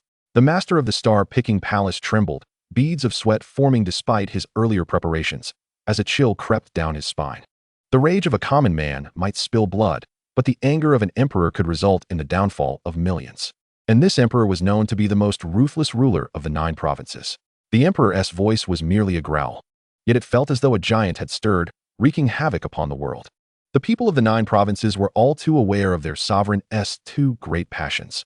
One was an insatiable desire for beauty, particularly that of married women. The other was a penchant for bloodshed. Before ascending the throne, he commanded armies, relished in the conquest of cities, and reveled in slaughter, obliterating entire cities. Upon seizing power, he exterminated all members of the royal family, sparing only his own lineage, and even his own biological father met a grim fate. Since his coronation, he had been known to indiscriminately execute entire clans, leaving behind a trail of severed heads, with blood lingering for months. In just 6 short years, the mere mention of the current ruler instilled terror. Children dared not cry, women refrained from weeping, and men held their tongues. Such was the fury of the emperor. Such a situation is indeed dire. With urgency, they bowed deeply, imploring, "Your Majesty, please quell your wrath." Behind the golden tent, upon the dragon throne, Emperor Chaoga rose, one hand pressing against his knee while the other pointed accusingly at the master of the star-picking palace, his eyes revealing a glint of murderous intent. "Speak. What ominous portents have arisen, and who dares to covet the dragon's seat? If I cannot ascertain the truth, I shall eradicate the star-picking palace." The master of the star-picking palace felt a shiver run down his spine, swallowing hard as he suppressed his trembling heart, hastily reciting the sequence of events. "In response to your Majesty, the words of this old minister are not mere fabrications. That child, he did not perish, he still lives. Lives? Indeed, your Majesty." Upon hearing this, Chaoga released his hand, his anger dissipating. The winds calmed, the flames flickered steadily, the wind chimes fell silent, and the curtains ceased their dance. Everything appeared tranquil. Slowly, Chaoga rose, his hands clasped behind him, pacing with a composed demeanor, fully aware of who that child was. When the former emperor's household was annihilated, only a newborn and his mother remained without remains. Initially believing them to have been reduced to ashes, he now realized that the child had survived. He inquired in a low voice, "How could a mere infant pose a threat to my realm?" The master of the star-picking palace answered with utmost gravity, "This child bears the dragon's aura, and he likely possesses great fortune, having altered his fate and ignited the imperial star." After a moment of contemplation, Chaoga returned to his throne. "Proceed to speak." "Thank you, your Majesty," the master of the star-picking palace said carefully, standing respectfully to the side. Chaoga asked again, "Is it possible to trace his whereabouts?" The master replied, "It will require some time." Chaoga replied coolly, "How long?" After a moment's thought, the master bowed and said, "Grant this old minister a month, and I shall certainly uncover his approximate location." Chowga took the white jade cup and drained its contents in one gulp. Setting it down while gazing intently at the master of the star-picking palace, his tone icy and unyielding. 15 days. If you cannot accomplish this, I shall appoint someone else. A troubled expression marred the master's features. The veins on his forehead throbbed uncontrollably, yet he dared not utter a word of dissent. He could only brace himself and acquiesce. Does your majesty wish for him to be alive or dead? Chowga, sitting upright, replied with a cold smile. You may decide. The implication was clear, dead. The master of the star-picking palace understood and bowed respectfully, saying, This old minister comprehends. Chowga gestured dismissively. I am weary. You may leave. Yes. The master of the star-picking palace exited the hall of nurturing the heart with utmost respect. Chowga tightened his grip on the jade cup, which shattered with a sharp crack, his fingers grinding the remnants. The once solid jade crumbled into countless fine particles that scattered beneath the dragon throne. Chowga fixed his gaze on the powder in his hand, a smile creeping across his lips, a flicker of malice crossing his eyes, as if a layer of ash had settled upon him. The aura of an emperor? Huh. Those who threaten the dragon must perish. As the master of the star-picking palace stepped out of the grand hall, a refreshing breeze swept away the lingering gloom, offering a brief reprieve. He exhaled a long, heavy sigh, feeling as if he had been granted a reprieve from a death sentence, gazing up at the stars and murmuring softly to himself. The sages do not deceive me. To accompany the sovereign is akin to walking with a tiger, especially a ferocious one. He pondered the peril of being ensnared in an unwarranted disaster, knowing that any misstep could cost him his head. Should he calculate incorrectly and allow the son of the former emperor to remain alive, and if one day the emperor learned of this, it would mean his demise. Not only his, but the entire star-picking palace would likely face annihilation. Thus, whether he spoke or remained silent, trouble loomed. Yet, one must act according to their station. He had no choice. From the moment he chose to board the ship of Chowga, he was destined to be unable to preserve his own integrity. A gentleman does not stand beneath a crumbling wall. Yet, the world is rife with perilous walls. He sighed deeply as the middle-aged master returned to the star-picking palace, gathering his people to initiate a plan to steal heavenly secrets and locate the dragon's aura. It should be in the eastern region, in a small town. Life continued as usual, neither hurried nor slow. One day, after a fresh rain in the mountains, the late autumn air felt somewhat desolate. Occasionally, locust tree leaves drifted down, swirling in the moisture-laden breeze, landing atop tables or even in teacups, perhaps hoping to secretly sip the rich tea of late autumn. Zhuang still had not pursued his studies, and Jiang Xian had not taught him martial arts. As for the reason, he could not quite articulate it. If pressed, he would say it was simply because Zhuang was too young.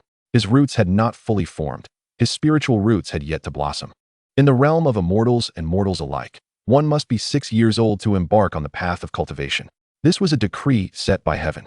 However, even without awakened spiritual roots, Jiang Xian understood that Zhuang could practice martial arts and learn the art of longevity. Yet, though endowed with the potential for immortality, Zhuang's fate was rather insipid, destined for a mundane life without significant highs or lows. However, should he cultivate immortality in martial arts, the outcome could be different. His fate might not sustain the burdens of cause and effect he would bear, leading to numerous calamities. As the saying goes, one's fate spans 8 feet. Do not seek a full 10, which encapsulates this principle. Hence, he refrained from teaching him. But would not teaching truly lead to smooth sailing? Not necessarily. As the skies cleared, the late autumn atmosphere remained somewhat somber, stirred by a sudden gust of wind that caused the locust trees to rustle. This peculiar breeze carried more than just chill. Jiang Xian, who had been meditating with closed eyes, sensed a shift and slowly opened them, observing the leaves floating in his cup, causing ripples in the tea. He looked up, gazing at the trees swaying in the wind, his brow furrowing as he murmured, "The trees wish to be still, yet the wind does not cease." Meanwhile, several miles outside the town, the sound of galloping hooves echoed, and banners fluttered across the mountains and fields, stirring up clouds of dust. Go, go. Chapter 48, An Unwarranted Disaster. As the mountain rain ceased, the wind filled the halls, and the sky seemed to bear down upon the small town with a single ominous cloud, red, not black. Jiang Xian, unbothered by the fallen locust leaf in his cup, consumed the remaining tea and called out, "Zhuang." Hearing this, Zhuang rushed over from the tea stall, standing before Jiang Xian with wide, round eyes and inquired, "What is the matter, Uncle Jiang?" Jiang Xian lifted his gaze and noticed a smudge of soot on Zhuang's cheek. Instinctively, he raised his hand and gently wiped it away, softly saying, "Tell your parents to close up shop today. We will not be selling." Zhuang instinctively touched his cheek, tilting his head in confusion. "Why? Jiang Xian's gaze drifted toward the town with a meaningful tone. The town is not peaceful today. A great wind may arise. De Zhuang did not comprehend, his clear eyes reflecting innocence, and thus remained silent, staring blankly at the town, thinking to himself, what is there to fear about the wind? Even a torrential rain does not frighten me. Go on, Jiang Xian urged. De Zhuang ruffled his somewhat messy hair and nodded in agreement. Oh. Although uncertain of Uncle Jiang's words, he sensed that Jiang Xian was not jesting, and he trusted this young man and was willing to listen to him. He dashed off to his parents, animatedly gesturing and sharing his thoughts. Throughout this exchange, his parents often cast glances at Jiang Xian. The common folk could not decipher their conversation, but they observed as they began to extinguish the fires and pack up their stall. De Zhuang's father even took the time to refill Jiang Xian's teapot with hot water, yet he did not dare to ask too many questions. After bidding farewell, they hurriedly departed. With each step, they turned back, glancing at the river. Just as they commenced their journey, a young lad burst into the bustling town through the eastern gate, panting and frantic, crying out in a voice laced with panic, "The blood-clad army has arrived. Everyone flee." The townsfolk, upon hearing this alarming proclamation, halted in their tracks, their expressions a tapestry of horror, confusion, and dismay. It was as if they were ensnared in a fog, utterly oblivious to the gravity of the situation. A burly man obstructed the lad's path, demanding, "Which blood-clad army do you speak of?" The trembling youth stammered in reply. Who else could it be but His Majesty's blood-clad army? Upon receiving confirmation, the towering figure shuddered, retreating several steps as if confronted by a specter. Nearly collapsing to the ground, he appeared as though he had glimpsed a ghost, murmuring to himself, "The blood-clad army leaves no blade of grass in its wake. They fight until death. How could they have come to our humble town?" In a panic, he turned to scoop up his child and dragged his wife towards the opposite end of the town, exclaiming, "Run, we must return home." "But dear, I haven't finished gathering the vegetables," she protested. "When will you need vegetables? If we do not flee, we shall perish." As the reality of the situation set in, others began to exhibit signs of panic, their faces mirroring fear as they discarded their belongings and fled in haste. In the blink of an eye, chaos erupted, a cacophony of cries and shouts filling the air. Those who could ran, while others hurried to close their doors. "Everyone, return home. Hide. The demons are upon us." "Mother, wait for me," cried a child. The sounds of hurried footsteps, desperate screams, the shattering of goods, and the wails of infants melded into a dissonant symphony of terror. From all directions, they scattered, a sight of utter disarray. The chaos was beyond mere disorder. Amidst the tumult, 3 members of the Zhang family found themselves in the fray. Yet, having heeded Jiang Xian's advice, they were somewhat less disheveled. The crowd dispersed like a flood, as if a calamity had befallen them. Before long, the once bustling eastern street of the town lay deserted, devoid of life, the autumn wind whispering through the silence, invoking an eerie desolation. In stark contrast, a young boy sat composedly beneath a locust tree at a table, exuding an aura of calm, reminiscent of a hero unperturbed by impending doom. Meanwhile, the stout Zhang, rushing home, cast anxious glances towards the tea stall, inquiring, "Father, who are the blood-clad soldiers? Why does everyone seem so frightened?" His father, grasping his hand as they ran, replied in a flustered tone, "They are not human. They are a horde of demons, fiends from the depths of hell." The accompanying woman echoed in terror, "Yes. They say they feast upon human flesh." Though young Zhang could not fully comprehend, his parents' reactions conveyed the undeniable danger posed by the blood-clad army. His cherubic face bore a look of urgency. "What about Uncle Jiang?" he asked. "Fear not. Your Uncle Jiang is no ordinary man. Indeed, let us hasten home." Suddenly, Zhang pulled away from his parents' grasp, resolutely turning back towards the direction they had come from. It seemed he had made a momentous decision, defying the tide of fleeing townsfolk. His parents shouted in alarm, "Zhang, where are you going? Come back. Father, mother, you must return. I am going to find Uncle Jiang. This foolish boy, does he wish to court death?" His father lamented. "Zhang, do not linger. Hurry and bring him back." At the eastern gate of the village, the crowd had long since dissipated, the din of chaos subsiding. Yet, on the other side, a new tumult arose. The thunder of hooves, the neighing of war horses, and the shouts of soldiers could be heard. The sound of battle flags tearing through the wind resonated. Arrows whistled through the air. Outside the town, a woman, disheveled and panicked, barely stepped into the town before an arrow pierced her chest, causing her to collapse, blood staining the ground. A man, an arrow lodged in his leg, limped towards the town, leaving behind a trail of crimson. His features twisted in terror, his cries for help drowned by the chaos. Suddenly, a rider charged forth, clad in crimson, swinging a long sword that, in an instant, severed a head from its body, sending it rolling to the ground amidst a spray of blood. Life was abruptly frozen in that grim tableau. Charge! Charge! Echoed the battle cries, a fervor igniting as the reins were pulled tight, eager to plunge into the fray, bringing forth chaos and carnage. Yet, at that moment, a chilling wind swept through the street, heralding an ominous presence. Amidst the turmoil, a boy remained serenely seated at the tea stall beneath the locust tree, oblivious to the chaos surrounding him, sipping his tea with an air of tranquility that set him apart from the ordinary. His composure and aura hinted at a person of remarkable cultivation. The soldiers, their expressions grave, regarded him with watchful eyes. Moments later, a path opened in the ranks, revealing a robust general riding a chestnut steed, clad in heavy armor, wielding a formidable blade. He cast a derisive glance at the boy, a smirk of disdain playing on his lips, proclaiming, "Leave not a single soul alive." Upon receiving the command, the horses whinnied, a surge of bloodlust rising, the reins tightened, ready to charge into the fray. Yet, as they prepared to advance, a sudden gust of wind swept through the street, howling ominously, scattering leaves and debris in a tempestuous swirl.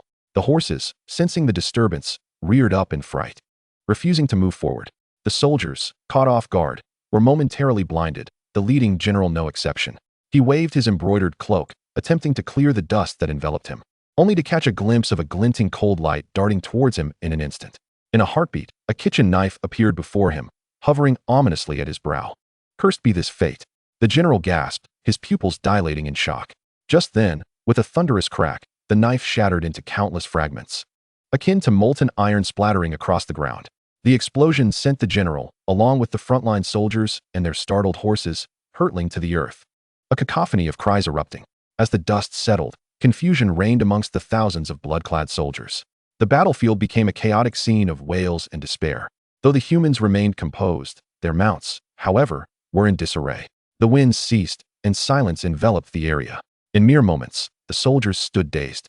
The knife transformed into iron shards littering the ground, having overturned hundreds of men, including a general of remarkable prowess. All around, soldiers surveyed their surroundings, weapons drawn, eyes narrowed, prepared for whatever lay ahead. The general, undeterred by his bruised body, swiftly rose to his feet with a sidestep. With a single hand, he brandished his heavy blade, slicing through the air with a fierce shout. Who dares to play tricks and conjure illusions?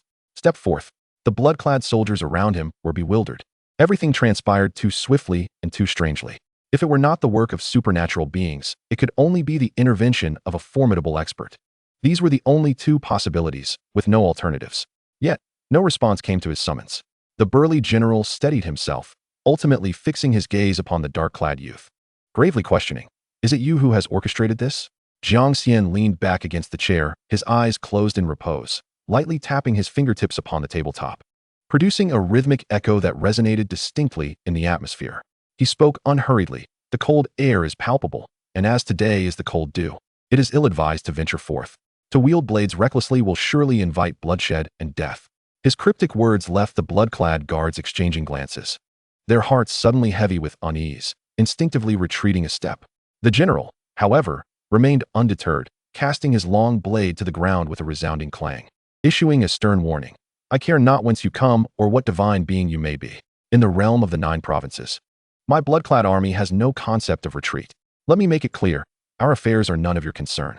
Should you obstruct us, you shall find yourself at odds with my blood-clad army and the entirety of the 9 provinces." Jiang Xian let out a derisive laugh, slowly opening his eyes, casting a fleeting glance at the assembly, and remarked nonchalantly, "This diminutive 9 provinces, a mere speck of land with but 1,000 soldiers, pales in comparison to ants. Where do you derive such audacity?"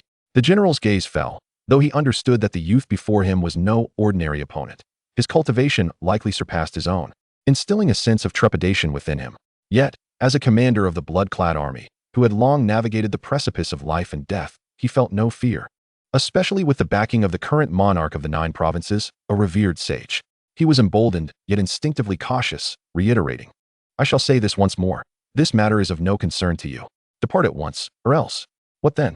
Jiang Xian interjected softly. The general retorted sharply, "To obstruct my forces is to invite death."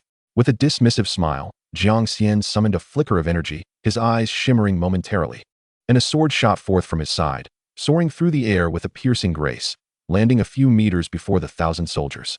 The blade gleamed with an icy sharpness, and even in its stillness, it vibrated, a faint ringing echoing in the air. Jiang Xian raised his cup, blowing lightly upon it, reclining languidly in his chair, and took a sip, declaring with an untroubled demeanor, "As for today's affair, I shall indeed take charge." His words momentarily paused, as a sudden brilliance ignited in Jiang Xian's eyes, and a sage's avatar materialized from thin air, ascending skyward, 1 zhang, 10 zhang, 100 zhang, until it obscured the heavens and blocked out the sun. The bright day dimmed, the space warped, and a cacophony of rumbling winds erupted. Jiang Xian articulated clearly, "Any who cross this sword shall perish." His voice was not loud, nor did it carry weight, yet imbued with a fragment of his sage's intent. It resonated like a thunderclap, echoing far and wide. Coupled with the manifestation of the avatar, the onlookers were rendered utterly alarmed, gazing up at the divine essence, astonished by its celestial presence. The sound of his proclamation droned in their ears, their minds blank, as the warhorses bowed their proud heads in submission. The 1,000 soldiers, hearts racing, stood frozen as if ensnared in a hellish realm, confronted by a deity who scrutinized them as though they were mere insects, poised to be obliterated in an instant. Silence reigned, a deathly hush enveloping the scene. The armored soldiers, wide-eyed, felt a tingling dread coursing through them, their bodies trembling uncontrollably, fear surging within their chests, compelling them to flee, yet they found themselves paralyzed. The townsfolk peered through the gaps in their doors and windows, witnessing the ethereal figure, their jaws agape as if encountering a true celestial being, compelled to kneel in reverence. The family of De Zhuang was among them, utterly entranced, as if struck by a thunderbolt, unable to utter a single word. In this mountain town, was there truly a sage? Could that dark-clad youth be a sage? Moreover, a pinnacle sage? Absurd, preposterous, unfathomable. Even the battle-hardened general, at that moment, felt his weapon slip from his grasp, gazing up at the sage in stammering awe. A sage. Truly a sage. The 1,000 soldiers echoed his sentiments, their previous bravado and murderous intent evaporated, replaced solely by terror and bewilderment. What should they do? 100 zhang, a peak sage. Were they doomed? Panic engulfed them. They dared not advance a step forward or retreat a fraction backward, remaining rooted in place, scarcely daring to breathe, fearful of incurring the sage's wrath, knowing that a mere gesture could lead to their annihilation. Countless confusions and questions flooded their minds, yet they were overshadowed by 100 potential deaths replaying in their thoughts. The general steadied himself, his arrogance extinguished, bowing respectfully, "We greet you, revered one. I, the younger generation, acted thoughtlessly, and I humbly seek your forgiveness for any offense caused." The other soldiers followed suit, bowing in reverence. In the realm of the mundane, sages are akin to deities, not only invincible, but also symbols of status. Mere mortals are compelled to bow before them, especially in the presence of one as exalted as this peak sage. Even military orders, steadfast as mountains, crumble in the face of a sage. And recklessness is not an option.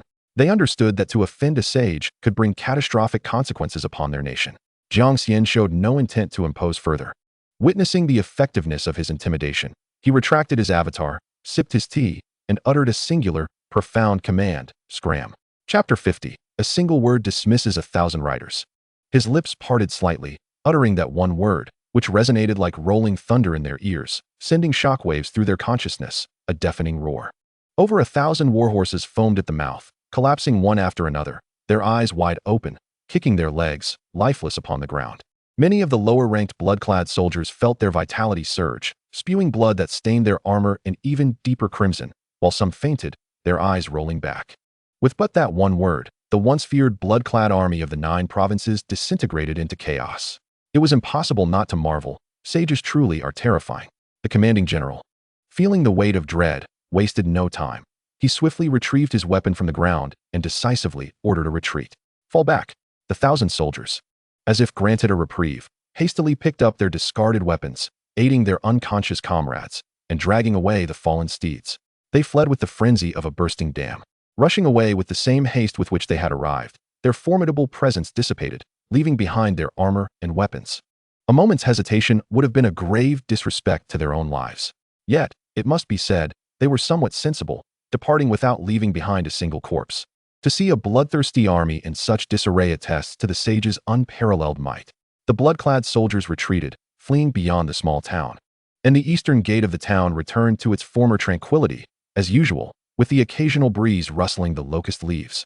However, the residents remained ensnared in the aftermath of the recent spectacle, still in a state of disbelief. Within the town, there existed a sage who, with a single word, had repelled 1,000 riders. The scenes unfolded like a surreal dream, and even though they transpired right before their eyes, disbelief lingered in their hearts. They found themselves questioning whether their eyes were deceiving them. The once unremarkable boy, whom they had privately dubbed eccentric, turned out to be a sage? This revelation was as astonishing as witnessing the sun rise from the west at dawn. Their emotions oscillated from panic to shock, eventually culminating in reverence. Leaving them in a state of bewilderment, their minds a blank slate. When they furtively glanced at the boy, their expressions transformed, becoming intricate. There was gratitude, respect, yet also fear, particularly among those who had previously whispered about Jiang Xian. Their hearts raced with anxiety, spiraling into a frenzy of worry. It's over, it's over. He must have heard everything we said. Will he hold it against us? Shoo, lower your voices. Who is the sage? An ethereal being, capable of hearing even the faintest whisper from 2 miles away. How could they expect their loud speculations about him to go unnoticed? However, with the situation at this point, there was no turning back. All they could do was pray that the sage would show them mercy and not stoop to their level. Naturally, the most tumultuous emotions surged from De Zhuang's family. De Zhuang himself was beyond words, while his parents were in a state of utter shock. The thought of a sage sipping tea in their home left them uncertain whether to feel joy or excitement. It was all rather chaotic. They had always known Jiang Xian was extraordinary, yet they had never fathomed the extent of his greatness. As for De Zhuang, he was neither fearful nor hesitant, but rather exhilarated. If not for his parents holding him back, he might have dashed forward. His eyes sparkled with enthusiasm, and he waved his little fists, exclaiming, "Uncle Jiang is amazing. He said he doesn't know martial arts. I must train with him to become as formidable as Uncle Jiang."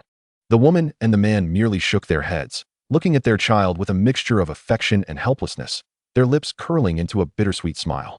The divide between the celestial and the mundane was stark. The path of cultivation was paramount. If the sage truly wished to take their child as a disciple to pursue the Tao of immortality, they would be overjoyed. Yet, if it meant their child would have to travel far away, they were unwilling to let him go. Their feelings were complex. They feared Jiang Xian would refuse De Zhuang, jeopardizing the child's bright future, yet they also dreaded the possibility that if he accepted, De Zhuang might never return. They could only console themselves, thinking they were overthinking the matter. On the other side, Jiang Xian, having repelled the blood-clad army, showed no signs of rising from his seat, leisurely savoring his tea.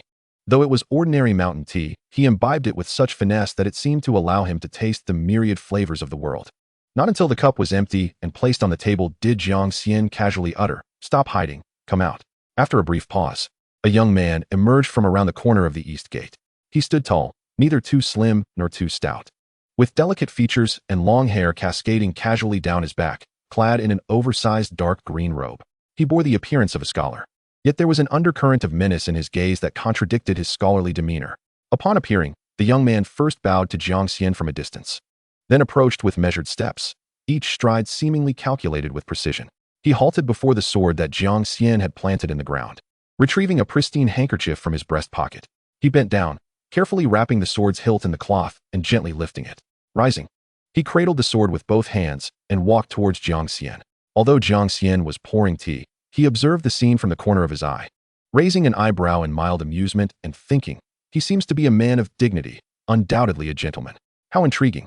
The young man reached Jiang Xian's table, offering the long sword with both hands and bowing respectfully. "This sword belongs to you, esteemed senior." Jiang Xian surveyed the youth from head to toe, flicked his fingers, and the sword soared back into the ring on his finger. The young man bowed deeply once more, stepping back to stand at attention. Jiang Xian gestured for him to sit. The youth, bowing slightly, hesitantly replied, "I dare not." Jiang Xian did not insist, taking a sip of tea and casually remarked, "Speak 3 sentences clearly, and I shall let you go." Upon hearing this, the young man furrowed his brow slightly, bowed again to Jiang Xian, and began. "I am Su Pingyan, the current chief disciple of the Star-Picking Palace, also serving as a minor official in the Dali Temple. I have come at the behest of His Majesty of the 9 provinces to take a man's life." He succinctly articulated his purpose, straightforward and comprehensible. In this world, individuals and matters can be distilled into 3 inquiries. Who are you? Where do you come from? What is your purpose? That is all. Jiang Xian raised an eyebrow, instinctively nodding, seemingly satisfied with the youth's response. Yet, he added with a hint of intrigue, "I see you intend not merely to kill one individual, but to slaughter this entire town." Su Pingyan did not contest this assertion, responding calmly, "Such is the nature of affairs concerning the emperor. Collateral damage is inevitable." Jiang Xian let out a cold laugh. "Ah, what a convenient excuse for inevitability." Su Pingyan bowed respectfully once more, stating, "I too am powerless in this matter." Jiang Xian narrowed his eyes, scrutinizing him further, then inquired, "If I allow you to leave, why do you not depart?" A subtle bitterness crept into Su Pingyan's smile as he replied, "If I do not fulfill my task, I shall face death upon my return." Chapter 51. Seeking a century of peace from the world. Upon hearing this, Jiang Xian raised an eyebrow, casting a piercing glance at the young man, remarking unexpectedly, "By your words, it seems your sovereign is quite the bloodthirsty tyrant." Su Pingyan replied, "As a subject, one must not speak ill of the emperor, for he is like a father to us." Jiang Xian scoffed, dismissing the youth's words with disdain. Scholars often indulged in grandiose rhetoric about loyalty and patriotism, which he had grown weary of. He coldly declared, "Stay here. Are you not afraid I might kill you as well?" Su Pingyan maintained his composure, though a fine sheen of sweat appeared on his brow, trickling silently down his face. It was peculiar. The autumn afternoon was not warm, particularly after the recent rain and strong winds, which should have brought a chill. "I am but an insignificant figure, with no intention of offending you, esteemed senior. Yet, should I die by your sword, it would be a fortune, for I would not perish an anonymous ghost. Perhaps in my next life, I might be reborn into a fortunate family." His earnest words conveyed sincerity. Jiang Xian chuckled with interest. "You are quite articulate, speaking from the heart." Su Pingyan affirmed this. Jiang Xian set down his cup, flicking his fingers to dislodge a leaf that had unknowingly clung to his shoulder, smiling as it fell. "What if I were to tell you that the person you seek is under my protection? Would you still wish to kill?" Su Pingyan, momentarily stunned, glanced at the small town. Jiang Xian's answer, while novel, aligned with his expectations. His master had mentioned that the late emperor's son had received fortune, thus igniting the dragon's aura, which rekindled the imperial star. The town before him was but a humble mountain hamlet, devoid of hidden treasures or auspicious feng shui, suggesting that the so-called fortune was merely the sage's favor. Thus, it becomes clear why a sage would choose to dwell in this humble town and why he would deign to engage with mere mortals. With a flick of his wrist, he effortlessly repelled 1,000 riders. His Adam's apple bobbed as he leaned lower, uttering with utmost reverence, "When a senior speaks, it is only fitting that I heed their words." A glimmer of satisfaction flickered in Jiang Xian's eyes as he nodded approvingly, embodying the adage that those who recognize the currents of time are indeed wise. He found no disdain for the young man before him, whose poise and eloquence marked him as dignified and graceful, though, it must be said, his feelings were limited to mere lack of aversion. After draining his cup of tea, Jiang Xian breathed deeply, closing his eyes to cultivate his spirit, and then praised, "You are quite remarkable." Su Pingyan exhaled with relief, cupping his hands in salute as he replied, "I am grateful for your kind words, esteemed senior. May I be so bold as to inquire your honored title, so I may provide proper acknowledgement upon my return?" Jiang Xian, with half-closed eyes, allowed a glint of intrigue to escape through the narrow slit, before raising his right hand and beckoning with a delicate motion of his finger. To Su Pingyan's astonishment, a 3-inch dagger surged forth from his sleeve, soaring uncontrollably, startling him. The blade, however, halted abruptly before Jiang Xian, suspended in midair, quivering slightly and emitting a faint whistle.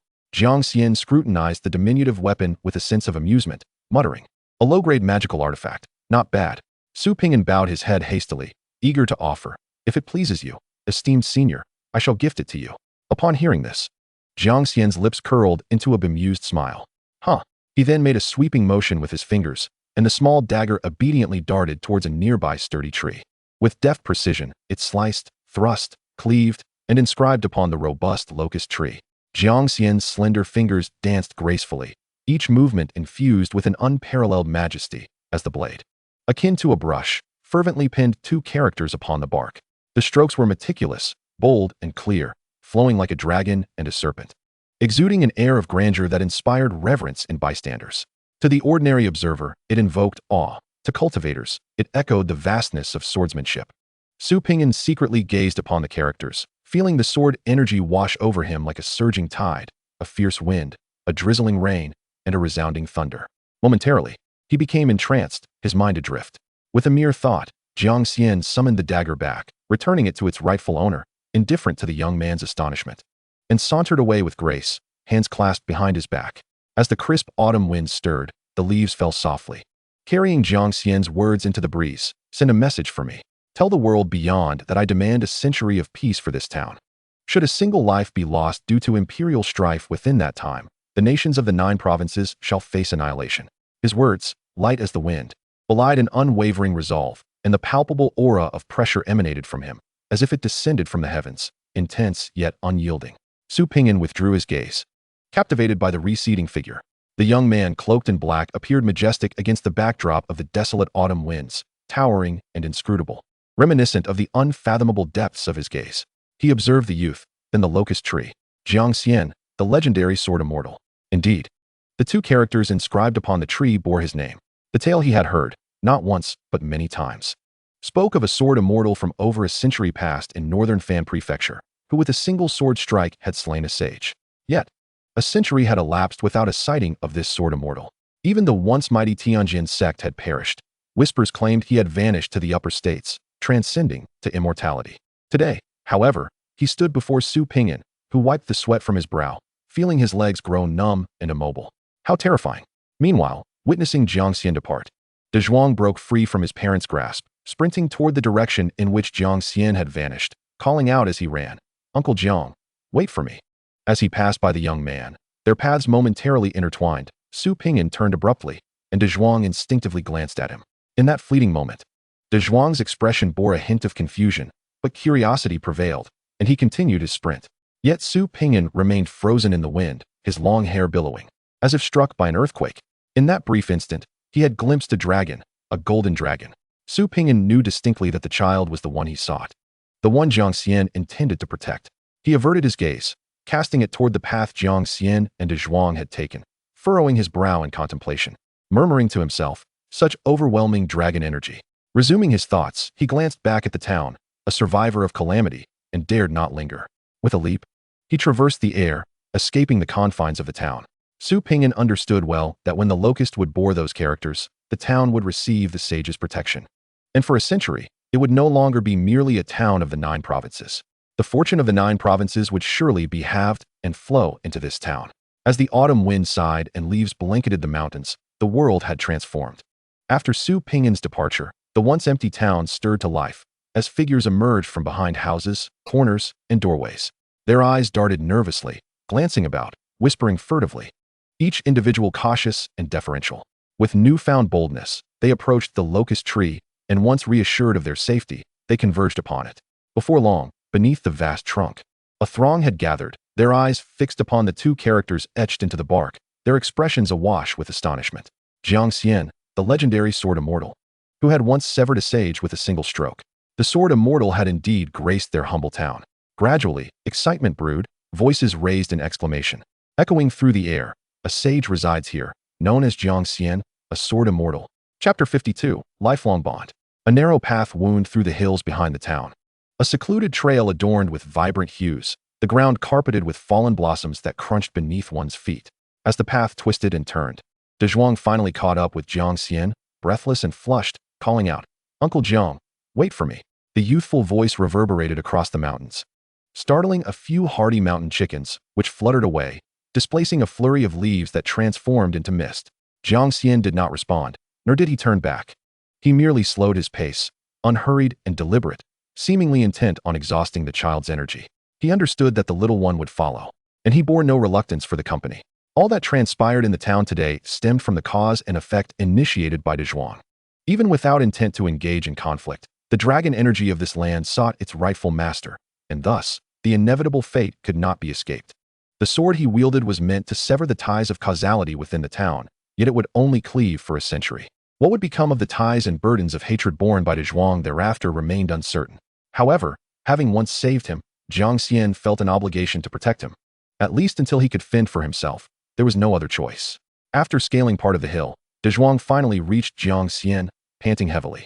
Sweat streaming down his face, his cheeks as red as an apple. "Ha, ha, ha," he gasped, struggling to catch his breath, adding between inhales. "How do you run so fast?"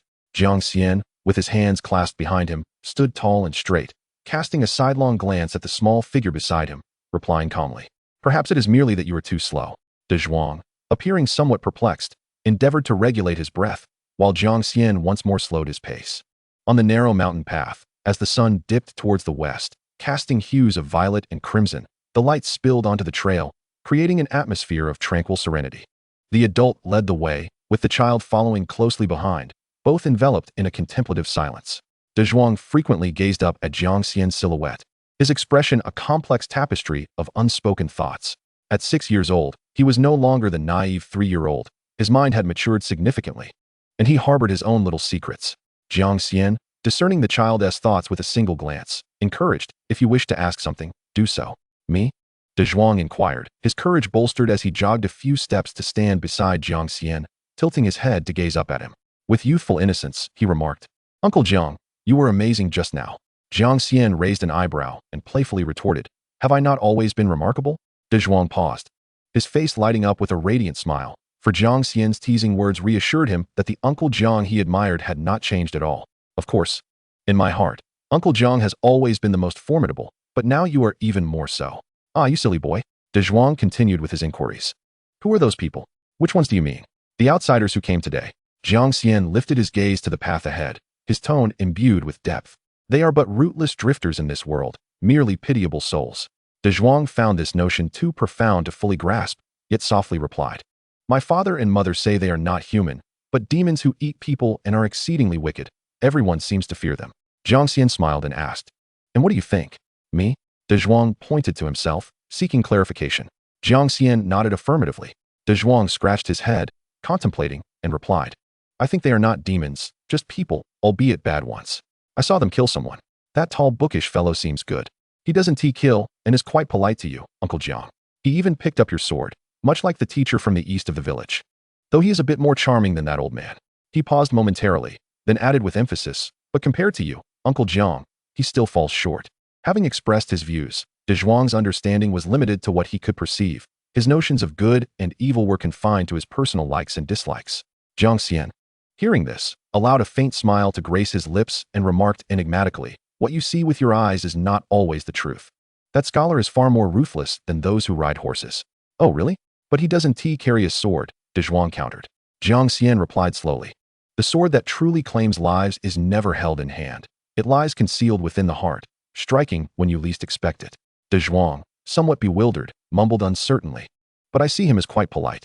Jiang Xian stood, hands clasped behind his back, a gentle smile on his face. "That is because he is afraid." De Zhuang tilted his head, his eyes reflecting a dreamy innocence. Jiang Xian continued, his words laden with meaning, "Remember, when you are strong enough, everyone you meet can be a good person, but when you are weak, everyone you encounter may seem like a villain." De Zhuang nodded, though still somewhat confused. "Oh, I'll remember." Jiang Xian observed him with amusement. "Did you truly remember?" De Zhuang scratched his head, grinning foolishly. A little bit." This young child seemed to have an endless stream of questions, each leading to another. As they conversed, the setting sun painted the clouds in vibrant hues, and the evening glow enveloped them. Unbeknownst to them, they had reached the summit of the mountain. "Listen, it is the whispering wind. Look, it is the distant mountains.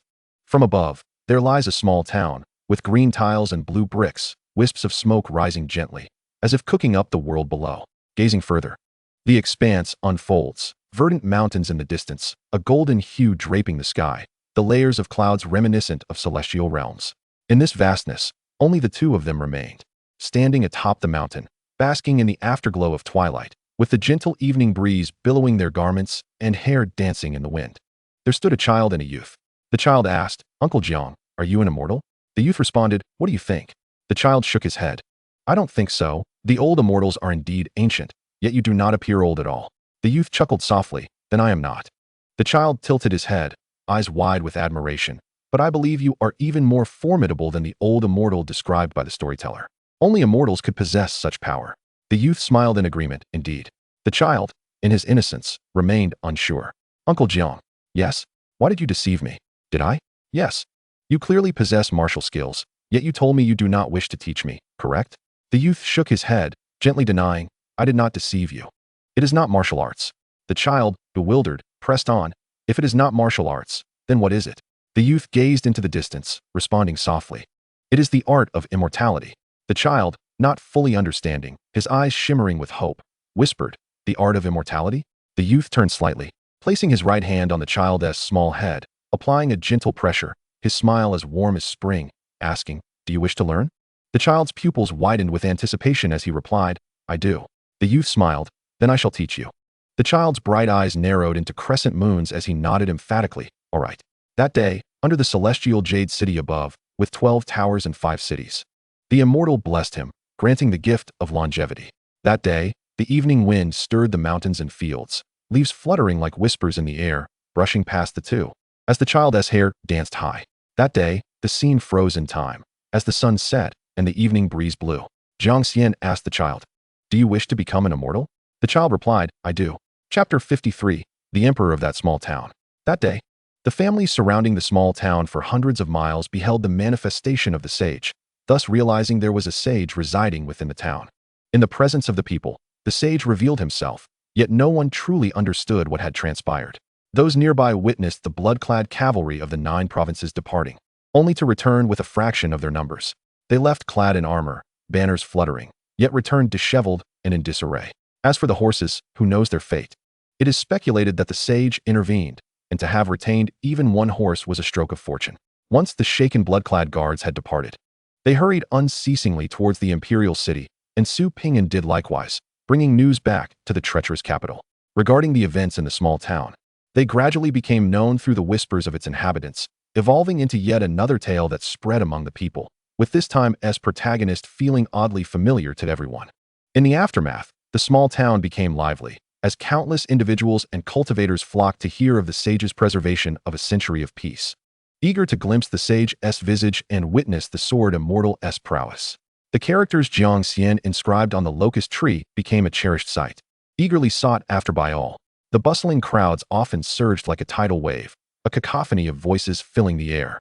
Yet, beneath the shade of the locust tree, the humble tea stall remained steadfast, unyielding to the throngs around it. For everyone knew the identity of the individual behind this tea stall.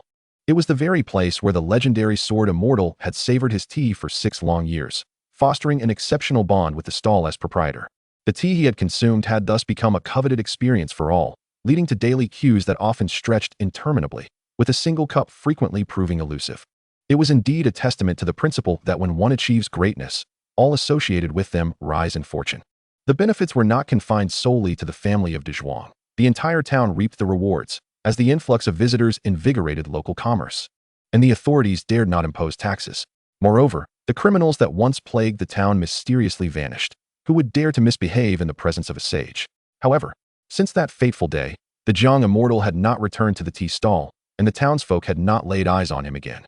Those who came seeking him, be they cultivators or literary figures, were met with disappointment. Left to sip a cup of the tea once enjoyed by the sword immortal and utter a mere good, or admire the words he had inscribed, exclaiming, "Marvelous," before departing, boasting in the martial world that they had visited that small town, a true land of prodigies. This was indeed the tea savored by our revered Jiang immortal. How could one not partake in a cup? The characters of the sage encapsulated unparalleled sword intent, undeniably reflective of the sword immortal's prowess. Truly an eye-opening experience for the elder, in stark contrast to the fervor and vitality of the bustling town. Within the gilded halls of the royal city of the 9 provinces, the atmosphere in the Golden Luan Hall was suffocatingly solemn. The tension reached a palpable zenith.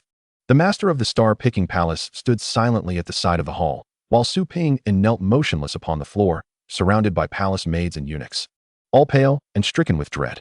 The source of this trepidation was the enraged figure seated upon the dragon throne, none other than the sage himself, who was also the reigning monarch of the 9 provinces.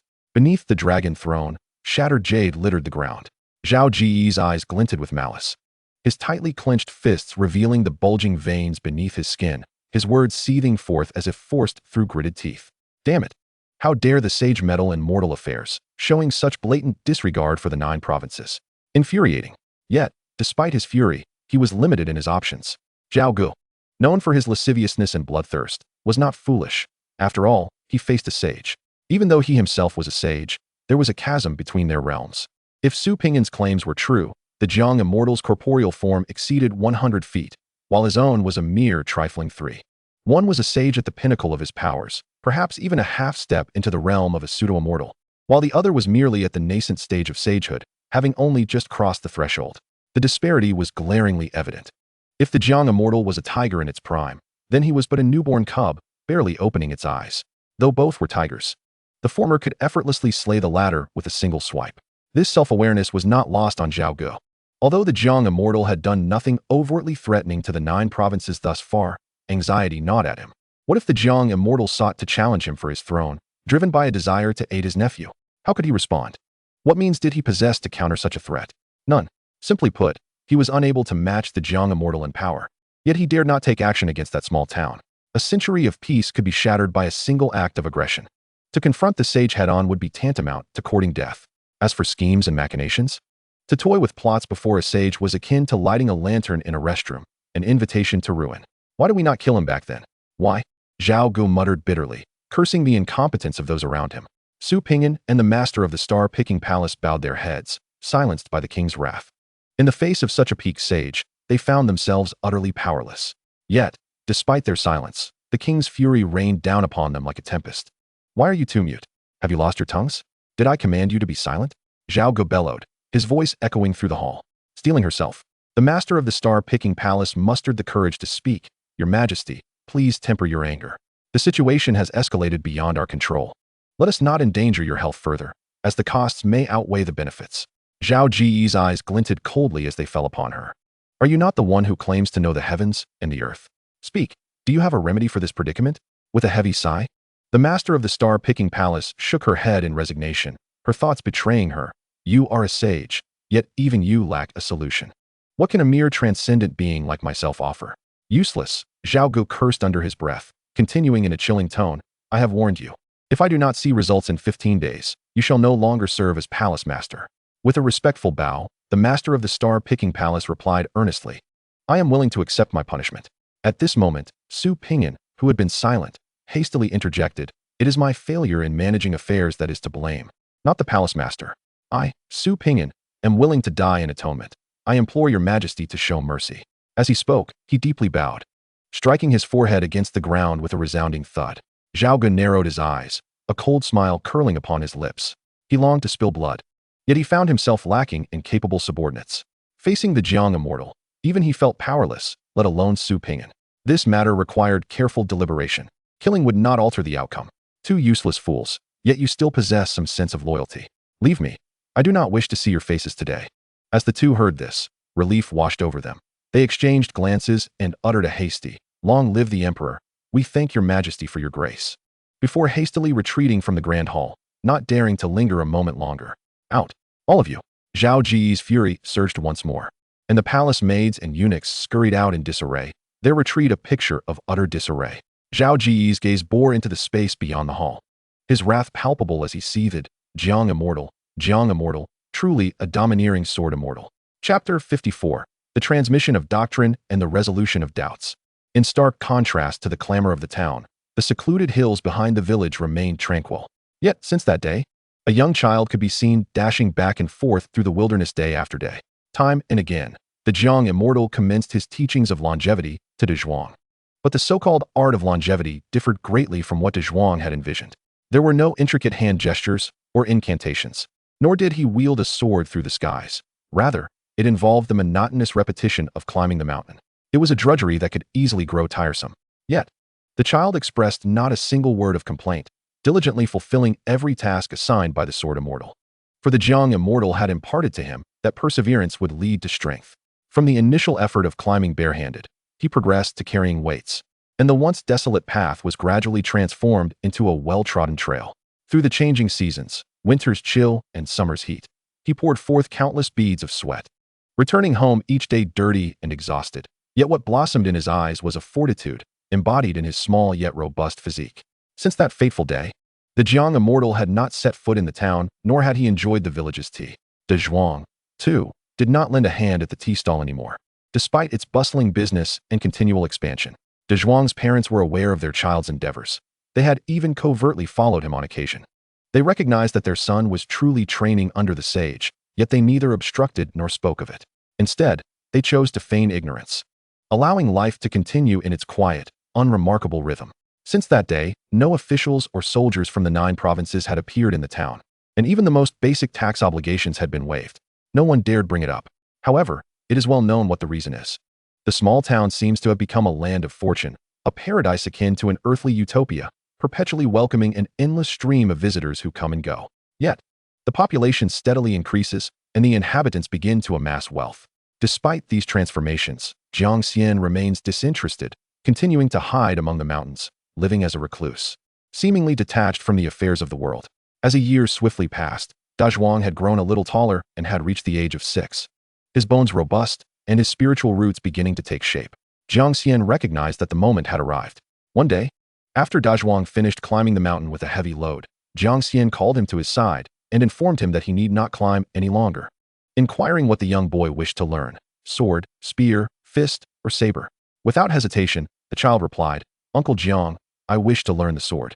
I aspire to be a sword immortal as you are." "Such ambition. Are you certain I can teach you?" "Yes, but it will be arduous.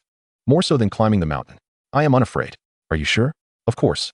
Jiang Xian pointed to a wooden root on the ground, squinting slightly, and said, "Pick it up." Dazhuang grasped the stick firmly. Jiang Xian calmly instructed, "Treat it as a sword and swing it 6,000 times." Dazhuang glanced at the stick, then at Jiang Xian, and nodded solemnly. "All right." From that day forth, the young boy began to swing his makeshift sword repeatedly, entering a new cycle of training. Jiang Xian did not merely teach the boy the art of swordplay. He also imparted lessons on becoming a person of virtue, one who is unyielding and steadfast, a brave soul forging ahead without faltering. In the morning, he would rise to practice swordplay. In the evening, he would sit to discuss the Tao. The young boy was filled with enthusiasm, his heart brimming with anticipation. The following day at noon, under the blazing sun, atop a mountain peak, stood two figures, Jiang Xian on the left, hands clasped behind his back, and Dazhuang on the right, wielding his wooden stick, his mouth repeating a series of numbers, 599, 1230. Suddenly, Dazhuang halted, hands on his knees, gasping for breath, and asked, "Uncle Jiang, does swinging at the air every day truly bear fruit?" Jiang Xian replied, "Just as soil accumulates to form mountains and rain nourishes them, so too does effort forge success. Without small steps, one cannot cover 1,000 miles. Without small streams, one cannot form a river. Though the journey is long, progress will be made if one persists. The path of cultivation is a struggle against heaven, earth, and all beings, requiring steadfastness and patience, for there are no shortcuts. The sage says, reading 100 times, the meaning will emerge. The sword follows this principle. Swing it 1,000,000 times, and mastery will naturally arise." With a pause, Jiang Xian gazed at the vast sky and continued, "You need only to swing the sword, leave the rest to fate. The path lies beneath your feet, and the world awaits your steps." Dazhuang, though still innocent, felt the wisdom in Jiang Xian's words and nodded earnestly, albeit in confusion. "All right. 12311 1233. One evening at dusk, with clouds painting the sky, Jiang Xian carved a bamboo sword while Dazhuang sat quietly beside him. Gazing at the distant mountains and the boundless clouds, the young boy asked, "Uncle Jiang, how vast is this world?" "Very, very vast." "But how vast is very, very vast?"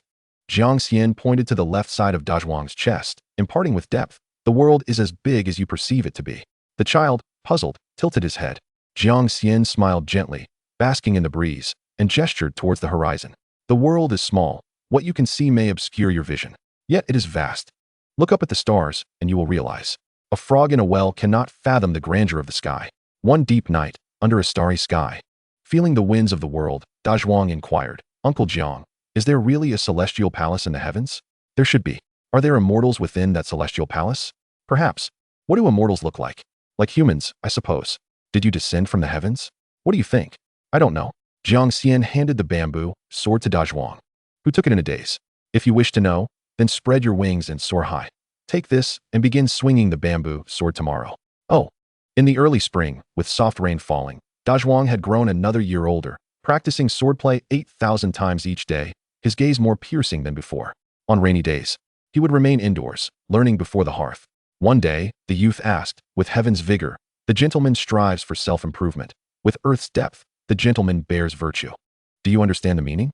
The child sat upright, the bamboo sword resting on his knee, articulating each word clearly. "A gentleman, in dealings, should be like heaven, striving for progress, steadfast and resilient, tirelessly pursuing excellence. A gentleman should cultivate virtue, embracing all things."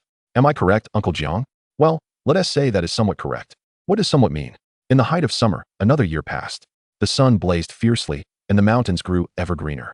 As dawn broke, with the sun rising, Jiang Xian and Dazhuang, as usual, meditated atop the mountain. Basking in the morning light, they practiced their techniques, absorbing the essence of heaven and earth. As Jiang Xian exhaled a breath of impure qi and opened his eyes, he gazed at the distant mountains, listening to the harmonious whispers of the wind, seeking tranquility. Jiang Xian gently remarked, "Cultivation is not solely about refining the body, but also about cultivating the heart. A steady mind leads to a stable path, When you venture forth, you will go far. Dazhuang listened intently, his expression a tapestry of emotions, nodding at times and frowning at others. Jiang Xian, glancing sideways, posed another question. Swinging the sword refines the body, but do you understand what it means to cultivate the heart? Chapter 55. The child finally becomes a youth. Dazhuang suddenly turned to Jiang Xian, hesitating for a moment, a hint of bitterness on his face as he tentatively answered, "Does reading count?" To Dazhuang, reading was the most excruciating task imaginable, 100 times more painful than swinging a sword, as Jiang Xian had explained. Everything that tempers you is meant to guide you. Cultivating the heart involves engaging in activities that you find difficult until they no longer cause you distress. Jiang Xian, with a mere glance, saw through the child's thoughts and shook his head lightly, smiling as he asked, "Do you still dislike reading?" Dazhuang scratched his head, his gaze evasive as he denied, "No, not at all." Jiang Xian chuckled, understanding without needing further explanation, and turned his gaze towards the horizon, watching as the dawn broke through the clouds, and slowly began to speak. "What does it mean to cultivate the heart? It may sound complex, and I fear you might not comprehend. So let me simplify it for you. Write this down." Upon hearing this, Dazhuang expertly retrieved an old, yellowed notebook from his pocket, laid it across his knees, and pulled out a frayed pen, embodying the demeanor of a diligent student. As the saying goes, a good memory is not as reliable as a poor penmanship. Dazhuang excelled in this respect. One may not enjoy it, but maintaining the right attitude is essential. Jiang Xian felt quite gratified by this, his lips curving upward as he pointed ahead, where the mountains stood in sharp relief and the clear waters flowed through the ravines. Imparting meaning, all things in the world can be divided into 3 realms of the heart. The first realm, seeing mountains as mountains and waters as waters. The second realm, seeing mountains as not mountains and waters as not waters. The third realm, seeing mountains still as mountains and waters still as waters. Dazhuang was bewildered, wide-eyed and furrowing his brow. The pen tip halted, failing to write a single word. Clearly, he did not understand. Not only that, but he also did not write anything down because he was utterly confounded. "Is this a tongue twister?" Jiang Xian quipped, glancing at him. "Did you write it down?" Dazhuang instinctively shook his head. "Did you understand?" Dazhuang continued to shake his head. Jiang Xian frowned. "Then why did you not write it?" Dazhuang regained his focus, hurriedly putting pen to paper, the script twisting and turning like an earthworm lost in its search for home. Yet after countless detours, it ultimately returned to its origin. The characters were barely legible and could only be deciphered with great effort. As the ink dried, Dazhuang swallowed hard and quickly declared, "Uncle Jiang, I have completed my writing." Jiang Xian patted Dazhuang on the shoulder, gazing deeply into his eyes before rising, shaking out his robes, and softly stating, "Then immerse yourself in contemplation. I shall take my leave." With that, he descended the mountain, leaving Dazhuang in a state of bewilderment, gazing at the mountains, the waters, and the words on the page. The mountains remained mountains, the waters remained waters, yet those characters bore little resemblance to true letters. He scratched his head, lost in ignorance, filled with confusion and uncertainty, his clear eyes reflecting his inner turmoil. Mountains and waters remained steadfast. How challenging it was. In the deep autumn of another year, as the rain subsided and the landscape blossomed in vibrant hues, Dazhuang's bamboo sword transformed into a peachwood blade, capable of executing a multitude of strikes in a single day, able to cleave through wood with ease, signaling a modest achievement. Jiang Xian inquired, "Pray tell, do you understand what a sword truly is?" Dazhuang glanced at the wooden sword in his hand, pondered for a long while, and ultimately shook his head. "I do not know. Please enlighten me, Uncle Jiang."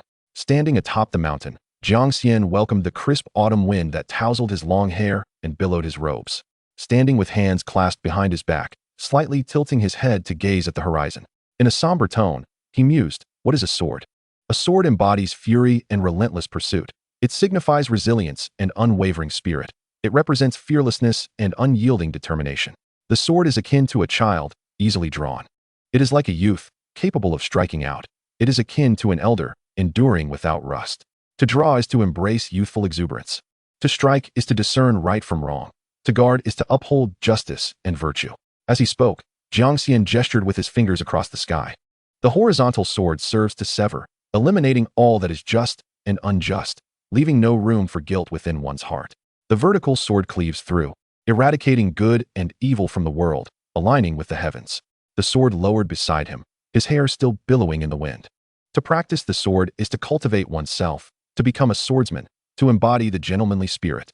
One ought to strive to be a hero in life and a noble spirit in death. Forge ahead, should obstacles arise. Cleave through them with your sword. Should a person obstruct you, slay them. Should a deity stand in your way, vanquish them. If heaven obstructs you, part the skies. Upon hearing this, Dazhuang's eyes sparkled with excitement, feeling a surge of fervor and instinctively gripping the sword's hilt. Uncle Jiang, I understand. I will wield my sword and sweep away all obstacles. Jiang Xian smiled with satisfaction and recited aloud. The great rock soars with the wind, rising straight up to 90,000 miles. In the chilling winter of 4 years hence, the mountains and fields merged into a monochrome landscape, snowflakes drifting through the air as the once small child grew into a young lad, cleaving through the falling snow with ease. Little Uncle Jiang, my qi has matured. May I now cultivate sword energy? Certainly. Then teach me. The sword rests in your hands. Learn it for yourself. But I do not know how. Then seek your own understanding. When you grasp the first essence of sword intent, I shall teach you the sword that parts the heavens. Can I succeed? That is for you to determine. What if I cannot comprehend it? Then you shall remain a wastrel. Day after day, year after year, the small town remained unchanged. The mountains still stood as they always had, and atop the peak, 2 figures remained, now devoid of childhood innocence, transformed into 2 youths. One was youthful, the other even younger. Indeed, the once innocent child had matured and mastered the art of longevity, wielding the sword that parts the heavens. Throughout those past days, regardless of scorching summers or frigid winters, Dazhuang's steps never faltered atop the mountain or beside the stream. He always had an inexhaustible supply of sword strikes, endless wisdom to absorb, and countless books to read. Time passed steadily, leaving behind a record of the once tiny child gradually growing taller. From a snot-nosed little one, he blossomed into a dashing young man, full of vigor and grace. His short hair transformed into long locks, and his once youthful visage grew sharper. Those short legs finally took grand strides. Should you venture up the mountain, you would often glimpse a figure clad in black, a sword immortal, holding a wine jug, either perched atop a tree, leaning against one, or sitting by the mountainside inebriated. Within 100 steps of him, there was always another, garbed in black, a black sash tied around his head, inscribed with the character for sword, tirelessly practicing his strikes.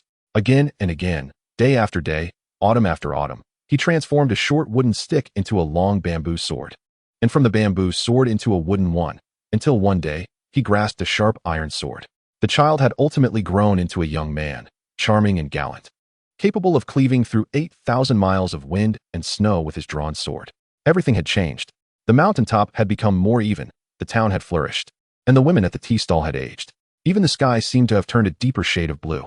The only constant was that the young man continued to wield his sword. A decade of spring and autumn passed in the blink of an eye, so fleeting was time. It spoke not a word, leaving behind only the invisible youth that had come and gone. That year, Dazhuang turned 16, breaking through to the divine realm, forging a golden body, and entering the 7th realm. That year, trouble once again knocked at the door. 2 unexpected guests arrived from outside the town, both saints. Jiang Xian slowly opened his eyes and uttered, "What was meant to arrive has indeed come." "Uncle Jiang, who has come?" Jiang Xian glanced at the tall young man beside him and answered, "How many strikes have you executed today?" 20,000. "Tomorrow, begin with 30,000.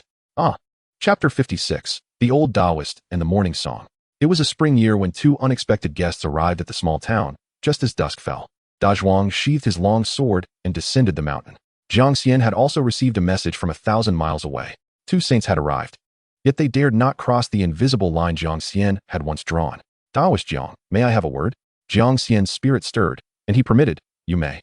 Outside the mountain, by an ancient path, there was a well, with a patch of open ground nearby, where several trees were planted. Among them, one stood thick enough to be embraced by 3 people. In the hazy night, visibility was limited, yet the saints remained an exception. It was a plum tree, a rarity of such size in this world. At this moment, the tree was sprouting new buds, heralding yet another spring. 2 figures awaited beneath the tree, beside the well, setting up a long table, 2 chairs, a pot of tea, and 3 or 4 jade cups, biding their time. Seated to the south was an elderly man, his white hair gathered atop his head and secured with a peachwood hairpin, clad in a black and white bagua robe. He bore a peachwood sword on his back and 5 copper coins hanging from his waist. His long, white beard and weathered face made him appear quite ancient, yet his eyes shone brightly in the moonlight, exuding a vigor that belied his years. Anyone who glanced at him would recognize him as a hermit, a sage of the Tao living in seclusion among the mountains. Opposite him, seated to the north, was a middle-aged man draped in a black fur coat, tall and imposing. His features were not particularly handsome, marred by a hint of ruggedness, and he sported a short, coarse beard that suggested a certain weariness. As night enveloped the surroundings, the middle-aged man, exuding an innate authority even without anger, sat down, in stark contrast to the seemingly carefree elder Taoist across from him. His visage bore the weight of solemnity, and his eyes were filled with contemplation. The elder Taoist, narrowing his eyes, chuckled amiably. "Rest assured, Your Majesty. The situation is not as dire as it seems." The middle-aged man managed a forced smile, replying, "Your words are light, yet beneath the dragon throne, others slumber peacefully. How can I find solace?" The elder Taoist stroked his long beard, maintaining an air of calm. "Fear not, for I am here. What is there to be concerned about?" The middle-aged man lowered his gaze and spoke in a hushed tone. "Let us hope so. I entrust everything to you, esteemed elder." Naturally. "I shall exert my utmost efforts," the elder responded jovially. The middle-aged man fell silent, yet the gravity in his eyes remained unwavering. Ever since the appearance of the celestial being a decade ago, who safeguarded the late emperor's son, life in Chaoga had been anything but tranquil. His vigilance had never waned, for he constantly feared the day the celestial being might invade the royal palace and unseat him from his dragon throne. As time passed, his unease only deepened. Although the celestial being and the child had not left the small town in 10 years, he found himself restless each night. To counter the celestial being, he had exerted tremendous effort, even going so far as to summon the formidable elder before him. This elder, a legendary figure from the esteemed Jidao sect, was a powerful being who had lived for millennia. Acknowledged as the foremost combatant in the realm, he had long attained the pinnacle of saintly power and had now entered the realm of pseudo-immortality, an invincible force beneath the celestial domain. Chaoga believed that only such a venerable elder could compel the celestial being to yield. Tonight, he had brought this elder to the small town not to demand the celestial being's life, nor that of the child, but merely to instill a sense of trepidation in the celestial being, fear of the might that stood behind him, the greatest sect in the world and the mightiest individual. To put it plainly, he sought to leverage this influence to intimidate the celestial being. "I can offer you peace in this town, yet I too desire tranquility over my realm. Do not dare to covet, or I shall not hesitate to confront you." This was the extent of his intentions. Moreover, he was filled with confidence in the elder's abilities, just as he held faith in his own strength. The celestial being was rumored to be extraordinarily powerful, having slain a saint with a single sword stroke. Yet he too was strong, and he represented the Jidao sect, which boasted 4 saints. He believed that securing a promise from one saint on behalf of the other would not pose a challenge for the elder. He did not perceive the celestial being as a threat, nor did he believe the celestial would dare to engage him in combat. Of course, if it came to that, he would not shy away from taking action to resolve the matter entirely, though the cost would be another consideration altogether. The two men sipped their drinks. While the mountain night was anything but tranquil, especially in spring, with the cacophony of insects and frogs creating a raucous atmosphere. Suddenly, a gust of wind swept through, howling as it passed, causing the branches of the plum tree to sway violently. This wind felt anomalous, too fierce to be a mere natural occurrence, suggesting human intervention. Upon sensing this wind, Chaoga furrowed his brows. The elder Taoist, half closing his eyes, dropped his cup and softly uttered, "They have arrived." Chaoga too set down his cup, lifting his gaze to the tree. To his astonishment, a figure stood atop the plum tree, a youth, lightly poised upon the branch without bending it in the slightest. Clad in black, he melded seamlessly with the night, appearing as one entity, a wine flask hanging from his waist. He stood aloof, casting a chilling gaze down upon them, an unmistakable aura of a saint emanating without reservation. Chaoga's brows knitted tighter. He understood the celestial being's prowess, yet this was merely a concept, as he had never encountered him before. Now, face to face, even from 10 meters away, that aura sent a jolt of trepidation through him, particularly from the youth's eyes, which felt as if they were the gaze of death itself, exceedingly dangerous. Indeed, the sensation was one of peril, surpassing even that of the elder Taoist before him. The unique aura he projected was a domineering presence that permeated the night air, fierce and unrestrained. In contrast, he, the ruler of a nation, felt utterly insignificant, a source of personal shame. Instinctively preparing to rise and pay respects, he was halted by the elder Taoist, who exerted a mental pressure to keep him seated, though his peripheral vision still occasionally flickered toward the youth. The elder Taoist, appearing significantly more composed, despite a fleeting moment of surprise, quickly regained his poise, unnoticed by anyone. With a half-closed smile, he greeted, "Ah, at last, Taoist Jiang has arrived. I have been eagerly anticipating your presence." The celestial being remained silent, his gaze unwavering. The elder Taoist, feeling a hint of awkwardness, chuckled sheepishly, pouring tea into an empty cup and placing it on the eastern seat. "My friend, let us drink and converse." Chapter 57, A Transaction? Upon hearing this, the celestial being revealed a smirk laced with disdain, retorting, Just a cup of tea. Do you think I cannot afford it? His words were laden with a palpable tension, devoid of pleasantries and any semblance of respect. Xiaoga gripped his cup more tightly, the lines of worry on his forehead deepening under the moonlight. He instinctively glanced at the elder Taoist and, raising his voice, asked, Celestial Jiang, do you know who it is that speaks with you? With a playful arch of his brow, the celestial being casually remarked, who else could it be but a mere mortal? Xiaoga's eyes darkened with anger, taken aback by the celestial being's audacity, particularly in addressing an elder so disrespectfully. Rising abruptly, he pointed at the celestial being, exclaiming, you are most uncouth. The celestial being remained unfazed, his eyes glinting with amusement. The elder Taoist raised a calming hand, urging Xiaoga to temper his emotions, and, rather than becoming incensed by the celestial being's provocation, he cheerfully interjected, Now, no need for hostility. Taoist Jiang speaks the truth. I am indeed but a mere mortal, unlike Taoist Jiang, who possesses remarkable talent, standing at the threshold of saintly power at such a young age, with a future boundless as the sky. Upon hearing this, the celestial being nonchalantly adjusted his robe while seated atop the tree branch, resting his chin on one hand and placing the other on his knee, lazily proclaiming, as the saying goes, one who does not die in old age is a thief of life. Truly, you, old Taoist, are quite the flatterer. The elder Taoist, beaming with satisfaction, stroked his beard and replied with a benevolent expression, Ha ha ha, is Taoist Jiang paying me a compliment? The celestial being narrowed his eyes in a smile, replying, if you perceive it as such, then so be it. The elder Taoist offered a slight bow toward the celestial being, signaling his acknowledgement. Ha! I am grateful for your kind words, young Master Jiang. Observing the exchange between the two, Xiaoga's expression grew complex as he concealed his previously irritable demeanor, slowly taking a seat and lowering his gaze in silence. Before these two, he appeared almost inconsequential, akin to mere air. He was well aware that, in comparison to the individuals before him, he was indeed insignificant, the gap between them vast and unbridgeable. Jiang Xian refrained from engaging in idle chatter with the old Taoist. His earlier probing was merely a test. Had the old Taoist chosen to act, it would have spared him the trouble. He harbored no qualms about taking a life, particularly that of a sage. After all, who among the mortal saints was not, like himself, stained with blood and burdened with countless karmic ties? To kill was simply to kill, devoid of any psychological encumbrance. Just as the old Taoist had tested Jiang Xian, their seemingly fruitless dialogue bore an undercurrent of probing. Jiang Xian exhibited his hostility, while the old Taoist conveyed his sincerity. Enough of this, old Taoist, Jiang Xian interjected. We are all quite occupied. Just state your purpose for seeking me. To Jiang Xian's inquiry, the old Taoist replied candidly. I have been entrusted to seek justice on behalf of the ruler of the 9 provinces, Xiaoga. Jiang Xian raised an eyebrow, observing the middle-aged man before the old Taoist, and remarked pointedly, justice resides in the hearts of men. Why seek it from me? The old Taoist, stroking his long beard, laughed heartily. Indeed, you speak true, Jiang Daoyu. Let us say, I wish to propose a discussion with you. Jiang Xian retrieved a wine gourd from his waist, taking a sip as he said coolly, proceed. The old Taoist gestured toward the middle-aged man. Jiang Daoyu, allow me to introduce this gentleman.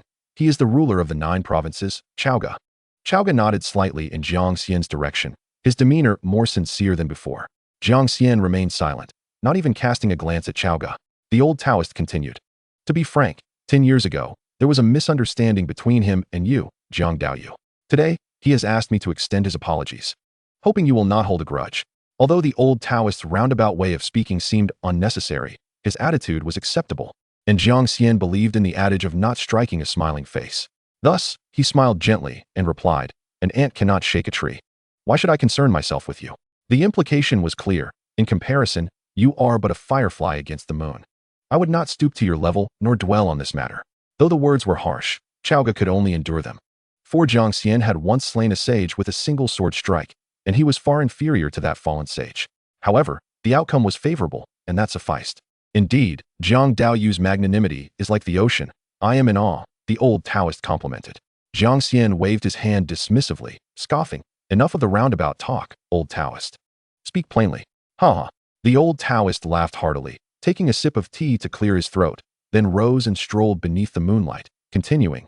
The matter is quite simple. Jiang Daoyu, you have protected someone who bears a connection to His Majesty. They are, in fact, kin, sharing the blood of dragons. You are surely aware of the royal affairs. For the sake of the common folk, conflicts are inevitable and bloodshed is commonplace. His Majesty had a disagreement with that person's brother in the past. However, that is a matter of the previous generation, unrelated to your young friend. His Majesty, recalling the old ties, wishes to reconcile with that young friend, to let bygones be bygones and forgive past grievances, hoping that your disciple can forget the past and dedicate himself to the path of immortality. Of course, as a token of compensation. His Majesty has also brought a humble gift to express his regrets. The old Taoist spoke with ease, treating the matters of vendetta and familial strife as casually as one might discuss a meal or a brief interlude. Xiaoga, sensing the moment, stood and produced a storage pouch from his sleeve, presenting it gently toward Jiang Xian. Jiang Xian caught it deftly with one hand, examining it closely. His interest piqued as he raised an eyebrow. Xiaoga remarked, "If you find this insufficient, I can prepare more. Should you have further requests, do not hesitate to mention them. I shall do my utmost to accommodate." Jiang Xian weighed the storage pouch in his hand, smiling but remaining silent. The old Taoist, seizing the moment, suggested, "If Jiang Daoyu agrees, I would be willing to act as a witness, ensuring peace for 1,000 years in the small town and safeguarding that young friend for life. What say you?" Xiaoga fixed his gaze intently on Jiang Xian, awaiting an answer with a hint of urgency. Jiang Xian smiled, the developments unfolding as he had anticipated, aligning perfectly with his expectations. He teased, "Why not be more direct? Just tell me not to covet the throne, and that would be clearer." The old Taoist stood beneath the tree, squinting slightly as he smiled. "Indeed, that is precisely the intent." Chapter 58. Do not speak to me loudly perched atop the treetops. Jiang Xian felt the gentle evening breeze caressing his long hair, tickling his cheek momentarily. He weighed the storage pouch in his hand, applying a slight pressure, and it returned to the place from whence it came. Xiaoga instinctively reached out to catch it, his brow furrowing. The old Taoist was taken aback as well, his eyes shimmering with a mix of emotions, the moonlight obscuring his true feelings. The former looked at the latter, who remained impassive, and then turned back to Jiang Xian, bewildered. "What is the meaning of this, Senior Jiang?"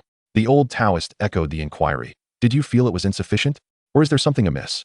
Clearly, Jiang Xian's reaction did not align with their expectations.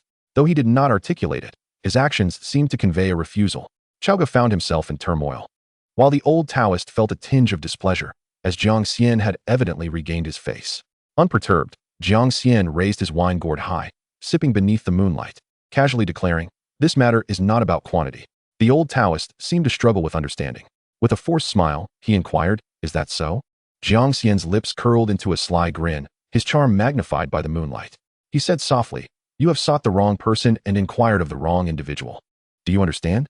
Xiaoga instinctively tightened his grip on the storage pouch, his gaze heavy on Jiang Xian. "What exactly do you mean?"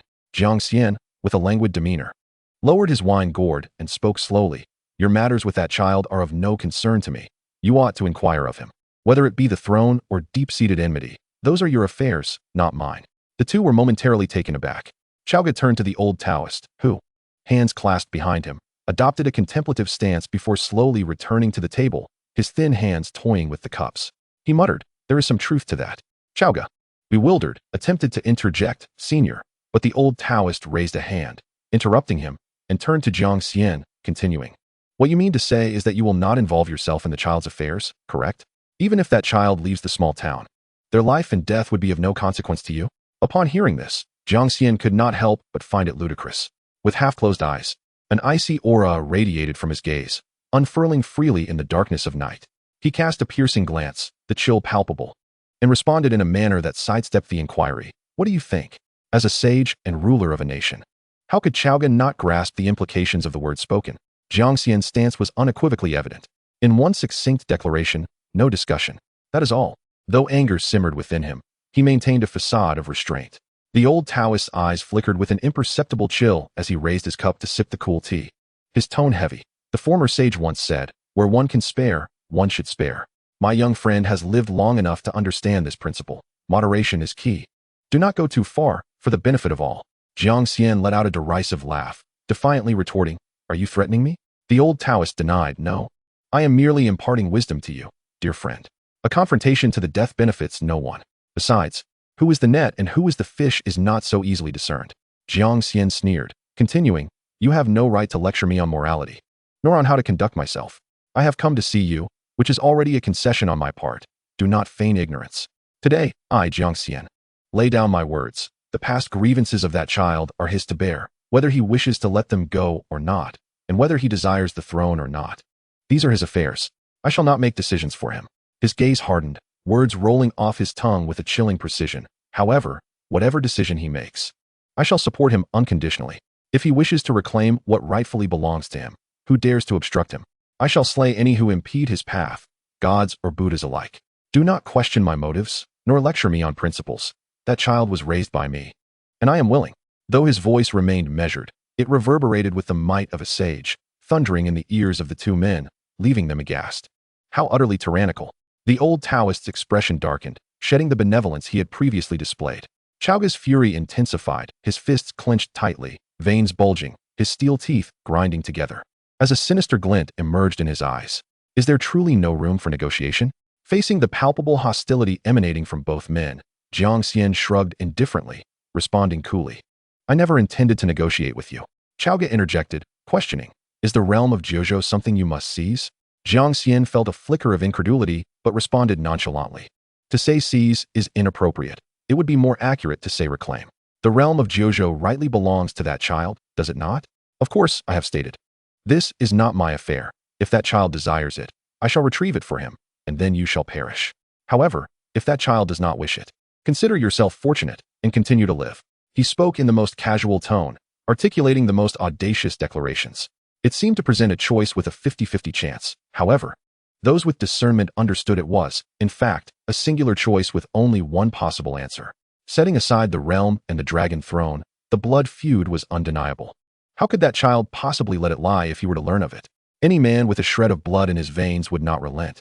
Thus, Jiang Xian's message was crystal clear. Chaoga must die, with no room for discussion. The only difference lay in whether Jiang Xian would strike now or later. Chaoga's gaze grew increasingly somber, as if shrouded in a mist of blood. Unable to contain the seething anger within him any longer, he barked, Jiang Xian, you are far too tyrannical. Do you truly think I fear you? Upon hearing this, Jiang Xian paused, the wine gourd hovering before his lips. He slowly raised his gaze, suddenly fixing Chaoga with a penetrating stare, and then an aura of sword intent surged around him. In an instant, he vanished into the night, leaving no trace behind. Both men were momentarily taken aback. The old Taoist exclaimed, be cautious. Just as Chaoga regained his composure, intending to act, he witnessed a subtle distortion in the space before him, and then, in a blink, Jiang Xian appeared before him, as if he had traversed the void. With a swift motion, he raised his hand and swept it backward, causing the very heavens to tremble as a lamenting wind howled. With a resounding clap, akin to a tsunami crashing upon the shore, it surged toward Chaoga. He had no time to react, only feeling a fierce wind rise before him, followed by a burning pain across his face, as he was violently hurled away. He soared through the air like an arrow loosed from its bow, tearing through the darkness. Chaoga was momentarily dazed, the ringing in his ears drowning out all thought, as he plummeted to the ground 100 meters away, completely unaware. It was merely a slap, yet it rendered him acutely aware of the terror emanating from Jiang Xian, each gesture infused with overwhelming sword intent. He felt like an ant beneath a boot, vulnerable to the whim of his adversary. The surrounding winds were mercilessly biting. The table and chairs had been reduced to splinters. Jiang Xian stood there, casually brushing off the dust from his shoulder, softly stating, I despise when others raise their voices at me. Chapter 59. The 9 Curves of the Yellow River Formation. Chaoga, having been struck by Jiang Xian's palm, was sent flying 100 meters, creating a deep crater amidst the rising dust. He rose from the ground, disheveled, without uttering a word. The debris of the table and chairs lay shattered around him, yet the old Taoist remained unscathed, his chair intact beneath him. He sat there, unmoving, his black and white robes and wispy hair not even stirred by the wind. Still holding his teacup, he lowered his head. All was tranquil, as serene as a still lake, the winds leaving no trace. Yet beneath that calm surface, a tempest brewed. He slowly lifted his gaze to Jiang Xian, tightening his grip on the cup, which shattered into a fine powder. An overwhelming aura surged forth, a phantom awakening in the darkness, flickering in and out of sight, soaring into the heavens, obscuring the stars and moon above. In the blink of an eye, it appeared as if a deity had descended from the night sky, gazing down upon Jiang Xian. Its voice thundered, like the roar of drums, resonating throughout. Jiang Xian, you have gone too far. Unfazed by the looming shadow, Jiang Xian tilted his head, calmly advising, you might still save yourself if you cease now. The old Taoist, shedding his prior politeness, let out a cold laugh. I am indeed curious to witness your capabilities. No sooner had the words left his lips than the old Taoist, without a moment's hesitation, raised his withered hand and advanced toward Jiang Xian, the towering phantom above him bringing down a hand like a mountain, aiming to strike Jiang Xian. It was as if the very essence of the Tao sought to obliterate this realm, a force so immense that even the mountains and rivers trembled. From a distance, Xiaoge, still reeling from the earlier blow, felt the surge of the sage's aura envelop him, protecting him as he gritted his teeth, fixing his gaze on the unfolding confrontation. The taunts were sharp as blades, their edges gleaming in this moment. Jiang Xian, your end is nigh. While Jiang Xian was undeniably formidable, Xiaoge was resolute in his belief that this Taoist was even stronger. Should the two engage, even if the Taoist could not vanquish Jiang Xian, he would surely leave him gravely wounded. Moreover, as long as the Taoist takes action, the heavenly Tao sect shall stand by his side, and everything will take a turn for the better. This small town shall meet its demise tonight. The humiliation of this slap, however, is worth it. On the other side, in the blink of an eye, Jiang Xian was enveloped by the old Taoist's assault, vanishing without a trace. A resounding boom echoed, and the ground cracked with fissures, intertwining and extending, while the small well burst open with gaping holes. Yet at that moment, an ancient incantation began to resonate beneath the heavens. The myriad forces of the universe arose, and the celestial sounds filled the air. Summon the 10 absolute formation, the 9 curves of the Yellow River array. Then, from the epicenter of the confrontation, golden light radiated, coalescing into countless runes that floated in the sky. The instant the runes appeared, they swiftly expanded outward, and the ground became adorned with resplendent pillars of flowing gold. They extended freely, ultimately merging into one. In the blink of an eye, an ancient grand formation materialized. At the moment the formation manifested, an area with a radius of 1 mile was entirely enveloped, akin to a glass vessel encasing this realm, effectively severing the scattered winds and dust. Even the cracks in the ground were cleaved apart upon contact with the formation's barrier. The towering form of the saint's physical manifestation was also forcefully suppressed, vanishing from sight. This was a formation capable of utterly severing this place. Furthermore, within its confines, the power of the saint was restrained by an invisible law. The very essence of the saint, which he relied upon most, could not be unleashed. Sensing the shift in the laws of heaven and earth, and feeling his own aura suppressed, Zhao Ji's expression changed drastically. How could this be possible? Meanwhile, the old Taoist, his manifestation dissipating, was sent flying, crashing heavily onto the ground. After rolling several times, the peachwood sword on his back was drawn, firmly lodged a foot deep into the earth, halting his backward slide. Fortunately, the saint's body was as resilient as steel and copper. Although the old Taoist's clothing was torn to shreds, he did not meet a gruesome fate. However, at this moment, the old man appeared quite disheveled, not much better off than Zhao Ge. Seeing this, Zhao Ge wasted no time in flashing to the old Taoist's side, anxiously inquiring, "Predecessor, are you all right?" The old Taoist rose, withdrew the peachwood sword from the ground, brushed off the dirt clinging to him, and glanced at the lingering smoke and dust, saying, "I'm fine for now, but that may not be the case shortly." "What do you mean?" Zhao Ge feigned ignorance, already aware. The old Taoist revealed a bitter seriousness, tilting his head to gaze at the resplendent golden formation above, stating, "This time, we've kicked a steel plate. The power of the laws transcends all paths. The old Taoist knows we cannot overcome it." Zhao Ge swallowed hard, his eyes filled with bewilderment and confusion, his mind in disarray, having lost all semblance of composure and rationality. What should we do? With the formation in place, the manifestation dispersed, the wind gradually ceased, and the dust settled. Jiang Xian emerged from within, illuminated by the golden glow of the formation, his figure now clearer, tall and imposing. With sharp features and a disdainful gaze that seemed to look down upon the world, he stood there, exuding nothing but arrogance and contempt, mocking. "Is this all you are capable of?" The old Taoist, gripping the peachwood sword, quietly inquired. "Is there any room for negotiation?" Zhao Ge remained silent. In a clash of titans, a single move suffices to determine the victor. The Jiang Xian before them was a sword immortal. Today, he had not drawn his sword. Yet he had raised a grand formation imbued with the power of laws. The disparity in strength had long been evident. The outcome had already been decided the moment they first clashed. What awaited them now was a singular path of destruction. However, at that moment, it was unclear who was the fish and who was the net. Now they clearly understood they were the fish, well aware that they could not tear apart this net. Jiang Xian, with a smirk that seemed neither a smile nor a frown, regarded his own palm. "Oh, pray tell, how do you wish to negotiate?" Seeing Jiang Xian relent, the old Taoist pointed his peachwood sword toward Zhao Ge. "The throne, if that child desires it, let him have it. If he wishes for a life, I shall take it for him, provided you grant me a path to live. From this day forth, my heavenly Tao sect shall never meddle in the affairs of the 9 provinces." How does that sound? Zhao Ji's pupils constricted, astonishment and disbelief flashing in his eyes as he stared at the old Taoist. Predecessor, what do you mean? The old Taoist smiled wryly. This matter began with you. So it should end with you. Neither of us is a match for friend Jiang. There is no blame to assign. Zhao Gu felt utterly dazed, unable to accept the reality of being so easily sold out. He wanted to flee, yet he understood well that escape was impossible. This formation had already severed them from the outside world. He instinctively distanced himself from the old Taoist. You shameless old man, Zhao Gu exclaimed. Yet the old Taoist remained unperturbed, merely turning his gaze toward the cloaked youth, continuing to press. Friend Jiang, is this acceptable? Jiang Xian, eyes half closed, one hand resting on his chin while the other supported his elbow, observed the two with keen interest, clicking his tongue in amusement. Ah, truly. Dead friends do not hurt the living, huh? Zhao Gu, you've indeed brought a fine helper along, haha. Zhao Ji's face contorted in discomfort, feeling as though he had swallowed something vile, remaining silent. Yet, the seeds of animosity had already been sown between them. Chapter 60. Do you even deserve this? Zhao Gu muttered under his breath. The old and unyielding truly are thieves.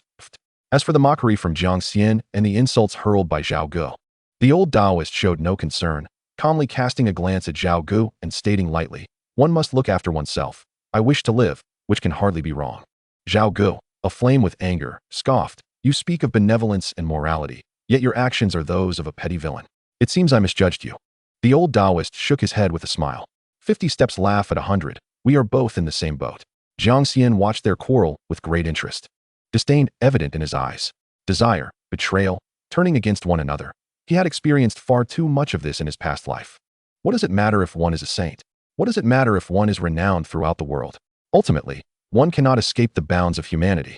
The 7 emotions and 6 desires, the 5 poisons and 8 sufferings. Human nature is never resistant to scrutiny. It is all equally filthy. The old Taoist pointed his peachwood sword at Zhao Gu, but his gaze remained fixed on Jiang Xian, saying, I do not wish to quarrel with you, friend Jiang. If my proposal is acceptable, merely nod, and I shall slay him for you, personally presenting the throne as an apology. Zhao Gu, in turn, had quietly drawn a blood-red long knife, also looking at Jiang Xian, though his eyes reflected helplessness and despair. Whether it was the old Taoist or Jiang Xian, either one harboring murderous intent towards him sealed his fate today. Moreover, it seemed both sought his life. In this predicament, resolution was impossible. The specter of death had seemingly descended, delivering him a summons to the netherworld. Jiang Xian narrowed his eyes, a smirk gracing his lips as he waved his fingers. No, no, no, old Taoist, that reason is insufficient to spare you. The old Taoist expressed surprise, uncertainty flickering in his eyes. Jiang Xian continued to mock. I, Jiang Xian, have hands. I can take the world for myself, and I can also claim his life. Do I need your assistance? Who do you think you are? Zhao Gu was momentarily taken aback. The old Taoist priest pressed his cracked lips together, unable to comprehend Jiang Xian's decisive refusal. Yet, he stubbornly continued to plead, saying, in the journey through the rivers and lakes, having one more friend means one more path. Jiang Taoist, are you truly unwilling to reconsider? Jiang Xian erupted into hearty laughter, as though he had heard the most absurd joke. Ha! Friends. His laughter abruptly ceased, and he fixed a defiant gaze upon the old Taoist, a glint of coldness flickering in his eyes as he coldly replied, with someone as treacherous as you, do you think you are worthy of being my friend? You would be better suited as a dog, but alas, I have no habit of keeping dogs, lest I be bitten in a moment of negligence. An inexplicable tension enveloped the atmosphere, a chill sweeping through the space. The old Taoist gritted his teeth in silence. Is there truly no room for negotiation? Jiang Xian raised a hand, pointing towards the plum tree behind him, and icily declared, peach trees nurture life, apricot trees bring harm. But beneath the plum tree lie the dead. Considering your old age, I shall grant you a dignified burial, leaving your whole corpse to rest beneath that tree. The old Taoist remained silent, while Zhao Gu beside him had already descended into madness, his face contorted in a grotesque manner. Ha ha ha, old Taoist. You too have come to this day. The old Taoist's eyes darkened, and he swiftly changed his demeanor, whispering, if I die, you will not escape either. Let us fight together, risking it all. Zhao Gu remained mute. The old Taoist, undeterred, calmly stated, you may do as you wish. Their exchange fell upon Jiang Xian's ears, who remained composed and indifferent, observing the two as if they were mere corpses.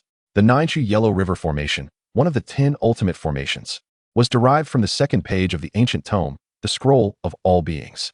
After the shared sorrow of heaven and earth, it was the second incantation comprehended. As the formation took shape, it severed ties with the world, containing the power of law. Anyone entering the formation would be akin to celestial beings, and Jiang Xian could extinguish them with a mere snap of his fingers, silently and undetected by the outside world. Now that the formation was complete, Jiang Xian was its sovereign, effortlessly wielding the laws as if he were the very embodiment of the heavenly Tao. How could they possibly contend with him? It was indeed fortuitous. Just days prior, he had grasped this formation, and today, two individuals had conveniently delivered themselves to his doorstep. He deemed it fitting to commence the formation with the blood of a pseudo-immortal. Jiang Xian found it rather delightful. With one hand tucked behind his back, he beckoned the two with the other, provocatively smiling as he said, "Come, let us engage together. I shall crush you both with a single hand." The old Taoist did not hesitate. From behind his back, he ignited a golden talisman. As wisps of azure smoke dissipated, he deftly maneuvered the peachwood sword. The small sword shimmered with a golden glow, radiating brilliance. The old Taoist's gaze darkened further. He first glanced at Xiaoga, seemingly conveying some unspoken message, then politely acknowledged, "I beg your pardon." As the words fell, the golden light surged from the peachwood sword, illuminating the entire formation, transforming the world into a realm of daylight. The old Taoist, wielding the sword, charged towards Jiang Xian with astounding speed, akin to a flash of golden lightning, arriving before Jiang Xian in an instant. Aimed directly at his vital points, striking without hesitation. In his eyes burned an unprecedented determination. This battle was a gamble of his life. He was prepared to fight to the death. However, he encountered Jiang Xian, and thus his fate was sealed. Only death awaited him, though his movements seemed swift. Within the confines of the formation, he was ultimately restrained, rendering him no more than ordinary. Jiang Xian merely watched him, amusement glimmering in his eyes. And as the golden peachwood sword descended upon him, he remained unfazed. Shifting his body slightly to the side, merely half an inch, yet it was sufficient to effortlessly defuse his lethal strike. The old Taoist's pupils dilated in shock as he saw his strike miss its mark, his heart racing in alarm as he silently thought, so fast. At that very moment, Jiang Xian, with a hint of mockery, quipped, "Too slow." The old Taoist's expression hardened, and without any hesitation, he twisted his wrist and shouted, "The essence of the Tao." 3,000-fold. The peachwood sword, seemingly animated, swung horizontally, its laws roaring forth, cascading incessantly. Countless manifestations of the Tao surged from the blade's edge, transforming into a multitude of divine weapons that rushed toward Jiang Xian. Yet Jiang Xian stood resolute, reaching to the side with two fingers to grasp the peachwood sword, halting its advance completely. It was akin to a frenzied beast, yet it had not yet unleashed its wrath before being seized by its vital point, rendered immobile, left only to futilely howl and bare its fangs in a display of impotent ferocity. At this very moment, the peachwood sword found itself in such a predicament. The essence of the Tao continued to roar and collide, the blade's golden light fluctuating wildly, yet it could not inflict even a scratch upon the youth. Despite all its exertion, it could only touzle Jiang Xian's long hair and rustle his garments slightly. Seeing this scene, the old Taoist could not afford to ponder further. He grasped the sword's tip with both hands and unleashed all his true essence, striving to help his cherished sword break free from Jiang Xian's grasp. Yet, his efforts remained in vain. When he raised his gaze, he inadvertently met Jiang Xian's eyes, which were fixed upon him. Jiang Xian, of course, could not resist another taunt. Too weak. In just 2 phrases, 6 words, too slow and too weak. The former lacked aggression, yet the latter was laden with insult. The old Taoist clenched his teeth, nearly forcing the words through his gritted teeth. Damn it. He attempted to relinquish his grip, abandoning his beloved peachwood sword, only to find himself ensnared by an unseen force, his hands firmly welded to the sword's hilt. Fear surged within his chest, an overwhelming sense of helplessness crashing over him like relentless waves, instantly submerging his frail vessel. Desperation drove him to glance towards the distant Xiaoga, urgently calling out, "Xiaoga, make your move. What are you waiting for?" Yet the latter seemed utterly disinclined to act, instead plunging his blade into the ground. Regarding him with a gaze full of schadenfreude, the flesh upon his face twisted with malice, while his eyes were devoid of empathy. "Did you not wish to kill me? Then let us die together." The perception of a sage transcends that of mere mortals. Xiaoga understood all too well that within this formation, no one could surpass Jiang Xian, not the old Taoist, nor himself. Rather than waste effort in vain, why not watch him perish first? It would serve as both a scapegoat and a means to alleviate the resentment that had been brewing within. Jiang Xian observed everything with keen interest.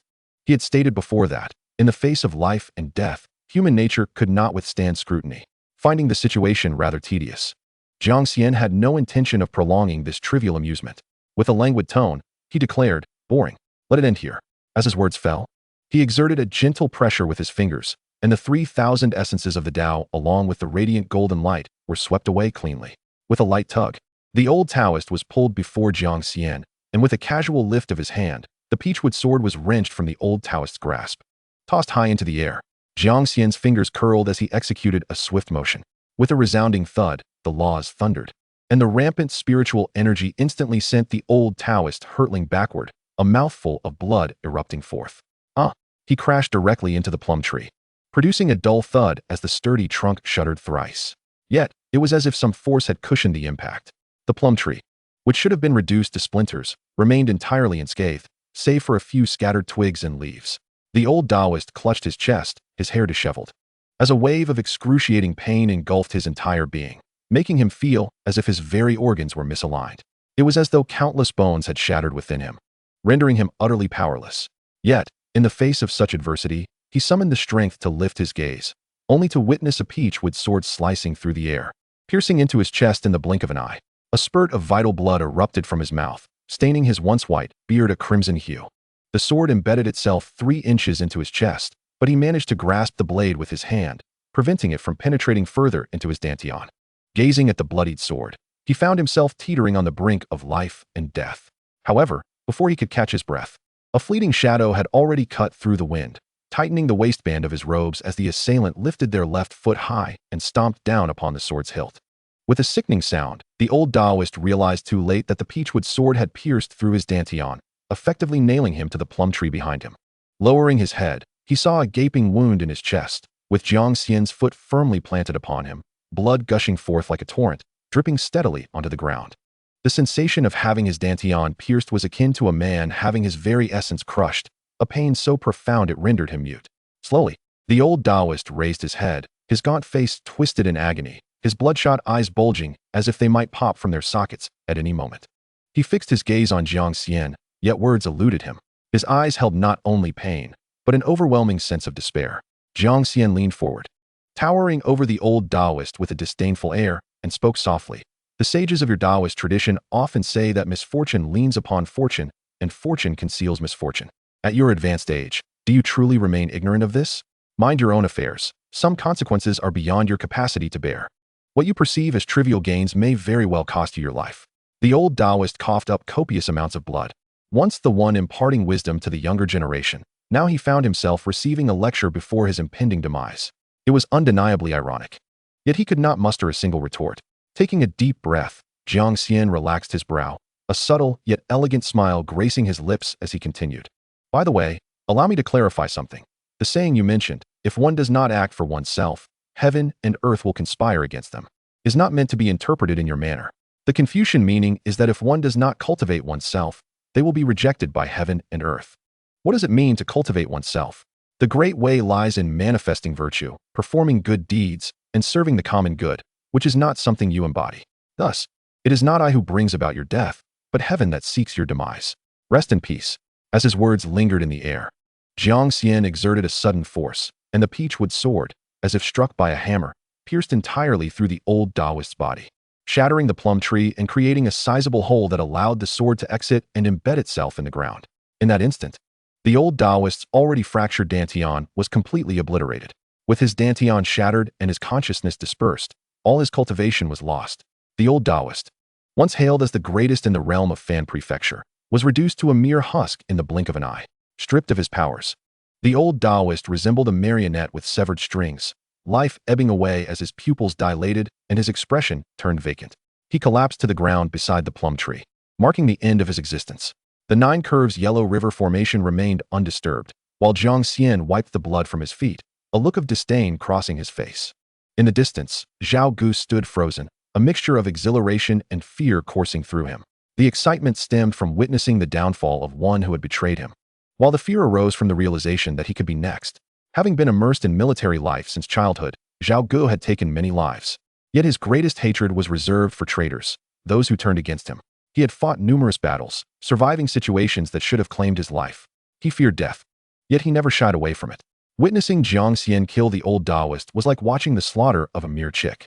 He understood that he was no match for Jiang Xian. Confronted with an irreversible defeat, he could only accept his fate with calm resignation, for there was no other choice. Such is the nature of the world. Sheep graze, wolves prey upon sheep, and men kill men. It is a cycle without end, devoid of justification or complaint.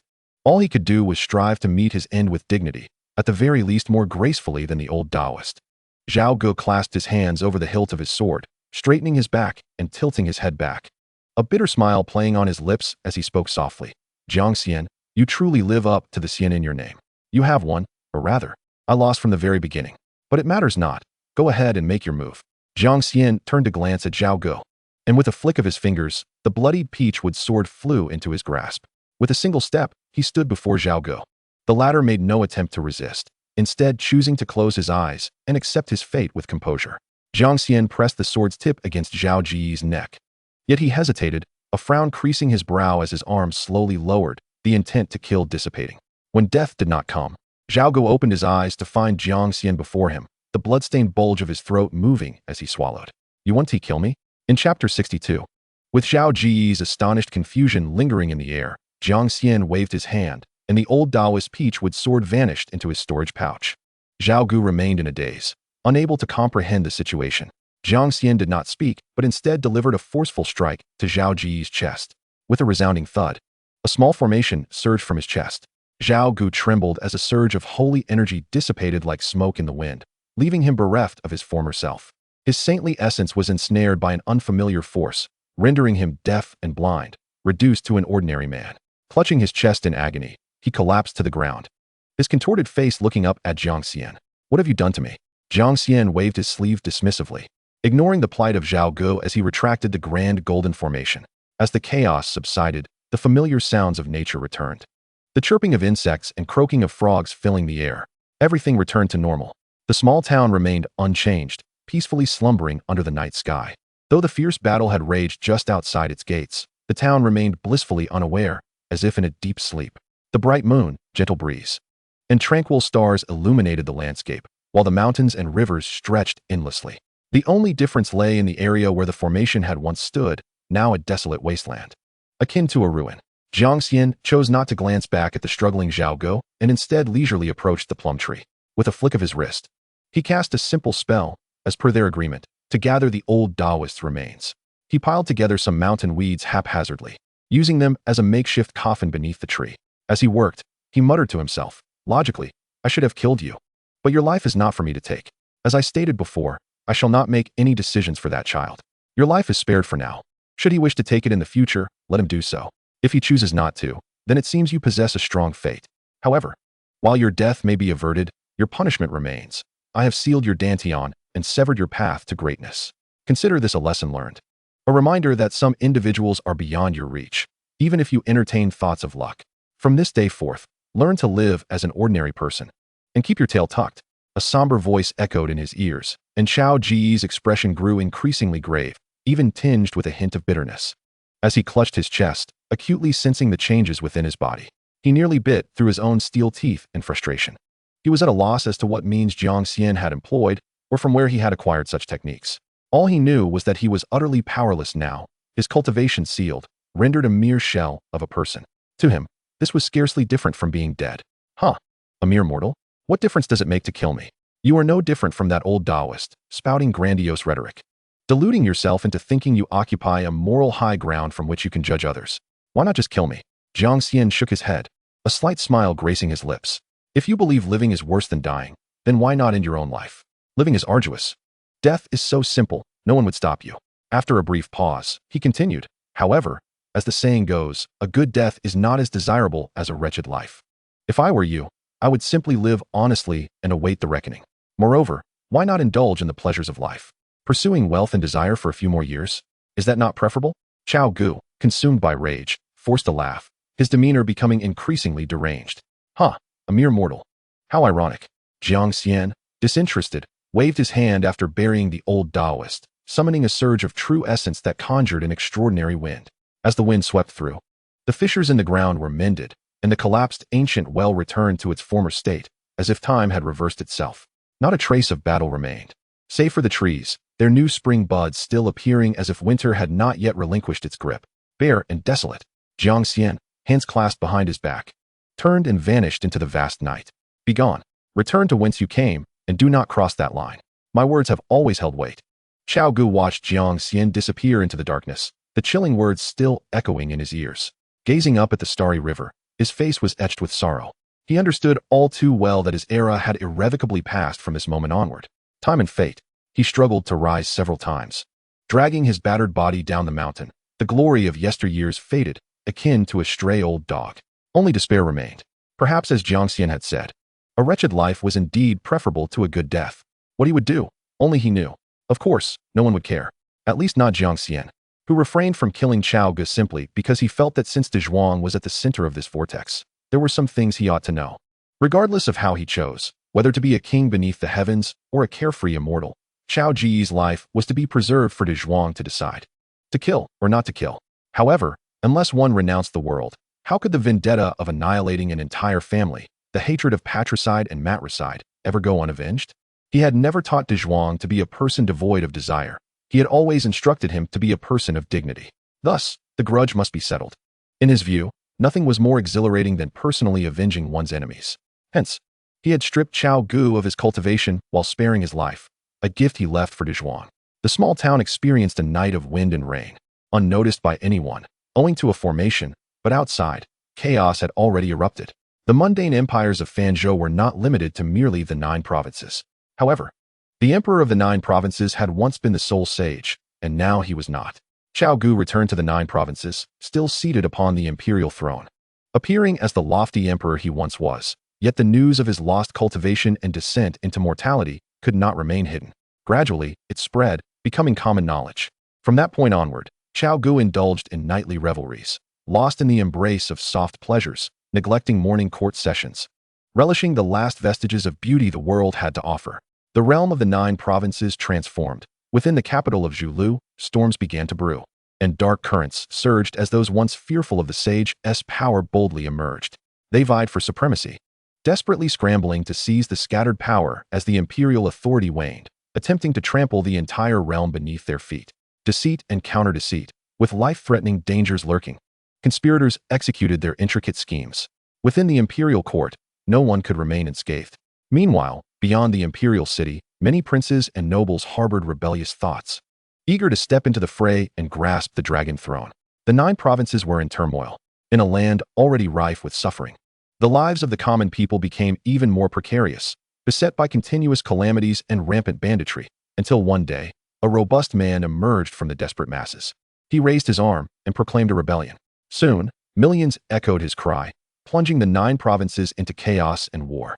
Of course, it was not limited to the 9 provinces. The foremost sect of the world, the Tiandao sect, was equally fraught with anxiety.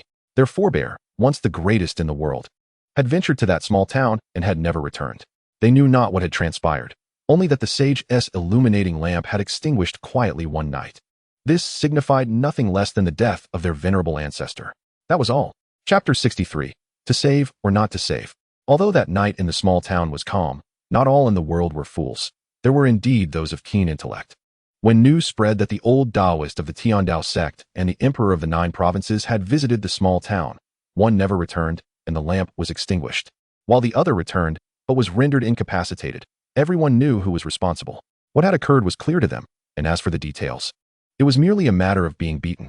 2 sages, one dead, one crippled. The deceased was the universally recognized first among mortals. The strength of the sage from the small town was something anyone could surmise with a mere thought. Yet, concerning this matter, the world chose a taciturn silence, with no one daring to speak of it, fearful that a careless word might provoke the sage and invoke the ire of the immortal, leading to a fate of death and loss of cultivation. However, from that point onward, no one dared to lay claim to that small town.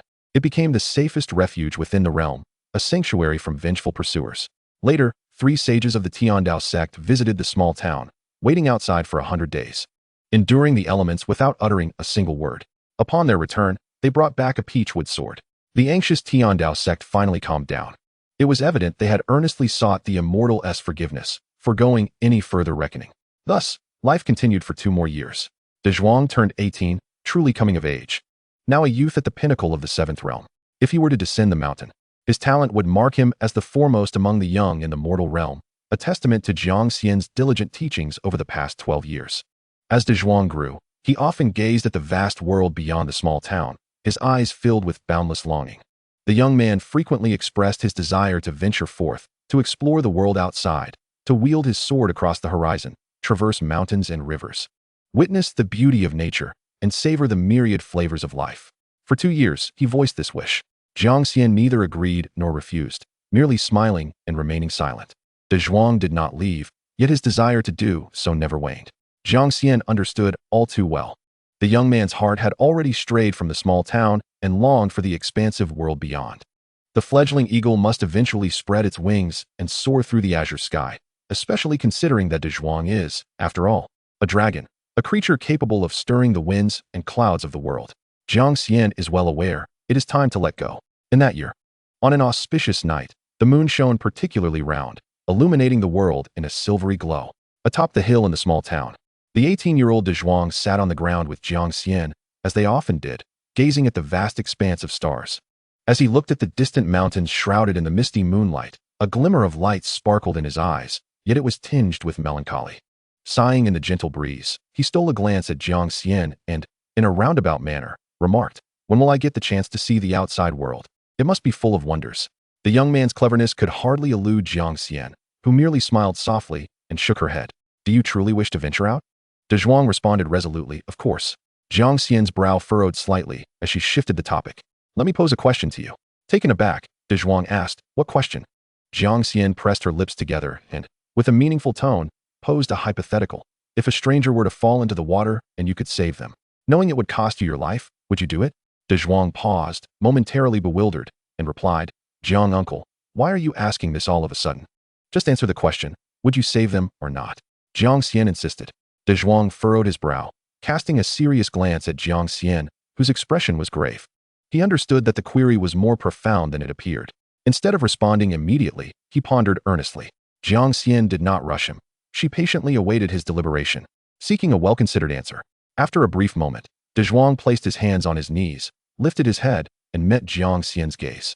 "I would save them." Jiang Xian silently repeated his answer in her mind, her brows knitting together, her expression solemn as she murmured, "Is it the same answer as hers?" Confused, De Zhuang scratched his head. "Jiang uncle, what do you mean, the same as whose?"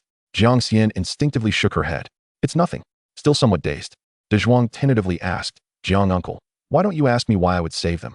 Jiang Xian replied softly, "That is your own matter." "So I was right?" De Zhuang pressed eagerly. Jiang Xian cast a deep glance at him before turning her gaze back to the moon, where a familiar face flickered momentarily in the radiant light. Memories of a bygone era flashed through her mind like a slideshow. Looking up at the moon, which remained silent, and lowering her eyes in contemplation of a person long gone, she recalled another night. The moon too was full, accompanied by a gentle breeze. However, this time there were not just 2 people, but 3, an ancient immortal, a scholarly youth, and a maiden in white. At that time, the immortal posed the same question to the youth and the maiden. "If a stranger were to fall into the water and you could save them, knowing it would cost you your life, would you do it?" The scholarly youth answered, "I would not save them." Yet the maiden replied, "I would save them." The 2 then inquired of the immortal, who was right and who was wrong. The immortal smiled knowingly and imparted a profound statement that Jiang Xian still remembered vividly. "A gentleman does not stand beneath a precarious wall, safeguarding himself. A sage does not shy away from the burden of others, striving to benefit the world." What did it mean? The gentleman refrains from saving, while the sage does not hesitate. Their choices were not a matter of right or wrong. The distinction lay solely in their hearts. The immortal remarked that the youth was wise and could be a gentleman, while the maiden, with her heart encompassing the world, would surely become a sage. In time, the youth indeed became a gentleman, while the maiden transformed into a sage. The maiden journeyed to that city and guarded it for 1,000 years. The youth followed her, accompanying her in her vigil for the same span. Just as the immortal had foretold, the maiden saved a life, and in doing so, she herself perished. Today, the former youth posed the same question to the current youth, and the young man before him provided the same answer as the maiden had. In Jiang Xian's heart, the answer was already clear, though she was not particularly fond of it. From the very beginning, she had only wished for De Zhuang to be that self-sufficient gentleman, true to his own heart, rather than a sage who would sacrifice all. Of course, this sage is not the same as that sage. Yet, the youth made his choice, providing her with his answer, and thus she would no longer influence him, allowing him to walk the same path and undertake the same endeavors as she had, even if it might lead to his demise. For ultimately, death is an inherent part of life, is it not? Jiang Xian collected her thoughts. Lowering her gaze as a feint, Strained smile graced her lips. Indeed, with the answer in hand, De Zhuang beamed broadly, his smile radiant under the moonlight. Life is quite important. Gazing at De Zhuang's foolish grin, Jiang Xian relaxed her brow, and with a graceful motion of her hand, a sword materialized before her. This sword, acquired from the depths of the Nether Valley, was classified as a low-tier sacred artifact, a rarity among mortals. She presented it to De Zhuang, saying, "Take this." De Zhuang, bewildered, accepted it. "What is this?" "A birthday gift for you," Jiang Xian replied with a smile. Upon hearing this, De Zhuang joyfully unsheathed the sword, marveling at it. The blade measured 3 feet in length, its entirety glimmering. A fine weapon, certainly superior to his iron sword by a considerable margin. Gratefully, he exclaimed, "What a splendid sword." "Thank you, Jiang uncle." Jiang Xian looked on with satisfaction and softly remarked, "Let us be on our way." "Huh," De Zhuang responded, still somewhat dazed. "You have longed to see the world, have you not?" De Zhuang, momentarily lost in thought, could hardly articulate a response. "The world is out there. Take the sword and go." De Zhuang felt a surge of bewilderment, as if happiness had arrived too unexpectedly. Stammering, he asked, "Can I really go?" Jiang Xian nodded gently. Her voice warm. "The world is vast. It is time you see it." Chapter 64, The Grown-Up Zhuang. In that year, at the age of 18, the youth bid farewell to his parents and departed from his hometown, stepping down from the mountain for the first time. With eager anticipation, he ventured forth to the world he had always yearned for. He was like a newly unsheathed sword, sharp and unstoppable, advancing boldly. He was filled with aspirations for all that the world had to offer. He vowed to carve out a name for himself in the martial realm, to have his name ring out like Jiang Xian, revered by all. From that moment on, the martial world welcomed a new youth, spirited and triumphant. A young man riding confidently on horseback, leaning against a slanted bridge, beckoning with the flutter of his crimson sleeves. He wielded his sword across the land, charming and carefree, coming to the aid of those in need, traversing the 3 mountains and 5 peaks, never straying from his original intentions. A youth is but a youth, promising to be the best in the realm. The young man, brave and loyal, forged bonds with the heroes of the 5 capitals. With courage in his heart, he spoke of life and death as equals, his promises worth their weight in gold. The young man wielded his sword, crossing the sea to slay leviathans. His sword cleaving through the clouds, his bow bending beneath the glow of the moon. With a shooting star and a white feather tucked at his waist, his sword blossomed like autumn lotus flowers emerging from their scabbards. With a sword in hand, a jug of wine, and a path ahead, he walked forward, never looking back. Yet, the world is ultimately a realm shared by all, not merely the dreamland of one. Upon entering society, the youth found himself amidst a tumultuous era, gradually learning to drown his sorrows in drink, only to find that sorrow deepened. In due time, the narrow-minded youth fortuitously encountered gentleness. That maiden truly captivated the heart. On the mountaintop of the small town, only Jiang Xian remained. Cultivation, meditation, imbibing wine, and seeking enlightenment, day after day, year after year. These pursuits had become monotonous, lacking in intrigue, just as they had been before. Yet now, he would occasionally lend an ear to the happenings below the mountain, inquiring about the whereabouts of that youth he had watched grow. Indeed, in this mundane realm, Jiang Xian found himself burdened with an additional concern, an attachment to the lad he had nurtured. He had not departed. He was waiting for the boy to return, much like the elderly couple at the tea stall at the foot of the mountain, who often glanced toward the village entrance. Yearning for the youth to tread back onto this familiar soil, he waited and waited. The peach blossoms had bloomed thrice, and the fruits had ripened thrice. 3 years had passed in this manner, and he had waited for 3 years. At last, the boy had returned. He had left with a sword slung across his back, but returned with it now sheathed at his waist. He was still that boy, yet he was no longer the same. The once spirited youth, devoid of worries, now bore eyes heavy with sorrow. That year, he was merely 21, yet he seemed like a weathered old man, prone to sighing and lamenting, adding to the world's melancholy. He had grown a beard, no longer the indomitable sword, but a heavy and ancient blade, sheathed and solemn. De Zhuang had transformed. He had become more composed, less prone to laughter. 3 years had passed without altering the quaint little town, yet they had etched the passage of time onto him. The clarity in his gaze had faded, and a shade of compassion now lingered between his brows, as if encompassing the plight of all living beings. No, he was no longer a boy. He had matured into a young man, a traveler who did not belong to this realm. That year, the young man ascended the mountain once more, arriving at the summit to meet the sword immortal. The once youthful sword immortal remained ageless, clad in black, seated there, his eyes still brimming with tenderness and affection. He had not changed, but the young man had aged a little. After 3 years, as their gazes met, the sword immortal simply uttered softly, "You've come?" To which the former boy replied, "Yes, I've come." They exchanged a smile, and everything was conveyed without words. The young man brought wine for the sword immortal, claiming it was the finest from the mortal realm. He poured a full cup for the immortal, but this time, he did not drink alone. The young man offered a toast. "Uncle Jiang, I raise a glass to you." Jiang Xian squinted and smiled. "Very well." They drank cup after cup, the wine flowing from barrel to barrel, as the homecoming youth seemed burdened with endless thoughts, imbibing from noon until the skies darkened. The ground was strewn with broken wine jars, and before long, it became indistinguishable who was toasting whom. Yet, Jiang Xian never inquired. Nor did the young man ever mention it. After their parting, the lingering sentiments remained unspoken, a myriad of matters unsaid. Eventually, as the night deepened and the wine was finished, the young man rose to descend the mountain, having said nothing throughout. Jiang Xian remained silent as well. De Zhuang was no longer the same De Zhuang. He had transformed, and the world he had once yearned for had indeed changed him. Yet, the world was not solely filled with rainbows or the cycles of spring and autumn. It also bore torrential rains, sweltering heat, and frigid winters. Watching the young man depart, Jiang Xian sighed and mused to the bright moon. In the end, one is bound throughout life by unattainable aspirations of youth. De Zhuang returned to the small town, remaining for several months. He came back as the flowers bloomed, and in the blink of an eye, the leaves fell across the mountains. The winds persisted. The spring breeze of yesteryear now transformed into the autumn winds of today. On that day, he climbed the mountain once again, seeking the sword immortal. This time was different. The young man brought no wine, but rather tales from below the mountain. The sword immortal chuckled, remarking, "You have stories, and I have wine. We truly can be friends." The young man smiled in return. He drank the sword immortal's wine and recounted the events of the martial world. He spoke of chaos below, of unending warfare, of natural disasters, and of the people suffering. He recounted witnessing the aftermath of a battle, where thousands lay lifeless, the earth stained brown. He spoke of a drought that left the southern rivers barren, where hunger drove men to cannibalism. He described how the mountains were stripped bare, even the domesticated dogs turning to prey on humans.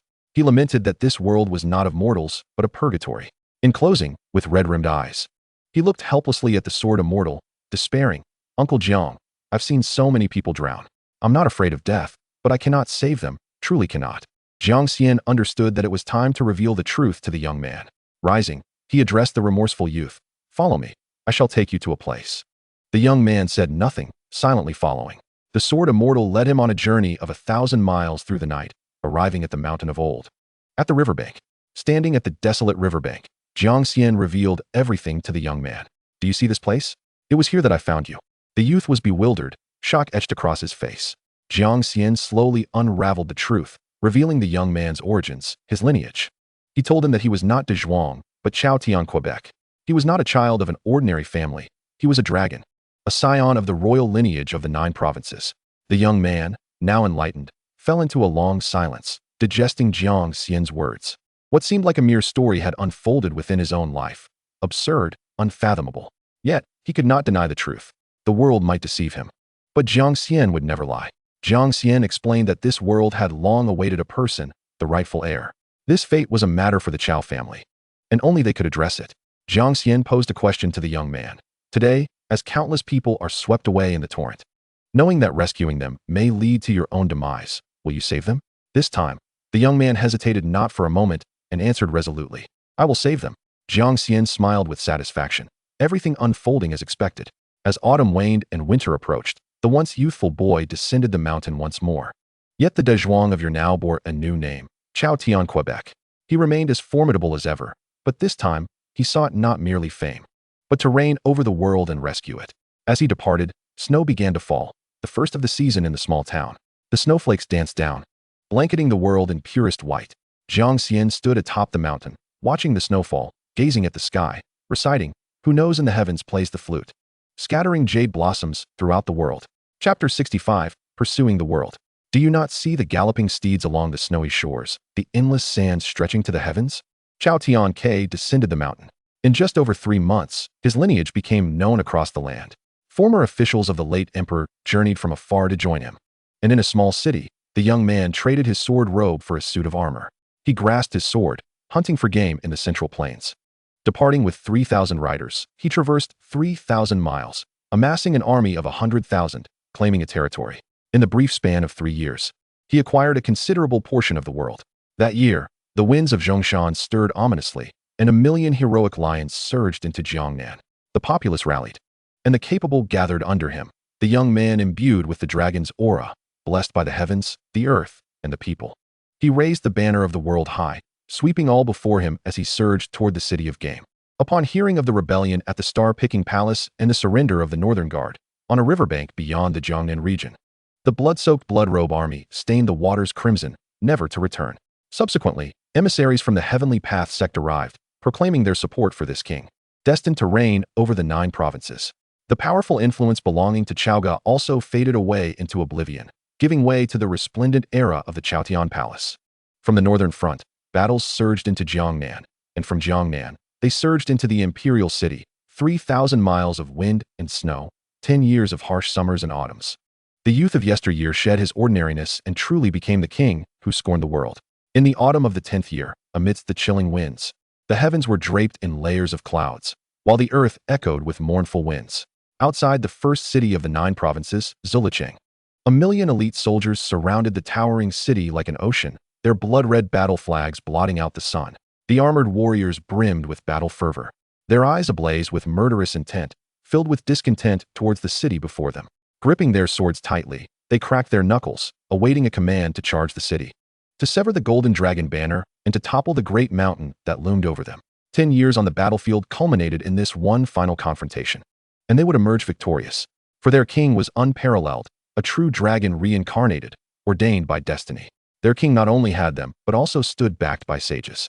He hailed from humble beginnings, a disciple of the sword immortal, and bore the bloodline of the late emperor. How could he possibly fail? On a distant hill, a youth clad in black stood with his hands clasped behind his back, allowing the tempestuous winds to billow his robes. He squinted downwards, surveying the encampments stretching for miles. With banners fluttering like a forest, a great battle was already poised to erupt. Jiang Xian raised his gaze to the overcast sky and murmured, "It is about to rain." Above Zilicheng, the banners fluttered fiercely. Outside the city, the clang of weapons resounded. Suddenly, a bolt of lightning cleaved the sky, illuminating the battlements and the surrounding area with a blinding glare, revealing the chilling armor of soldiers, a sight both striking and fearsome. Thunder roared, shaking the heavens, akin to a divine being roaring amongst mortals, startling the steeds beneath them into a frenzy. Before the 3 armies stood a general, adorned in black armor and a dark crown, mounted upon a spirited white horse, his blood-red cape swirling in the wind, akin to a touch of vermilion in a landscape painting. His presence was overwhelming.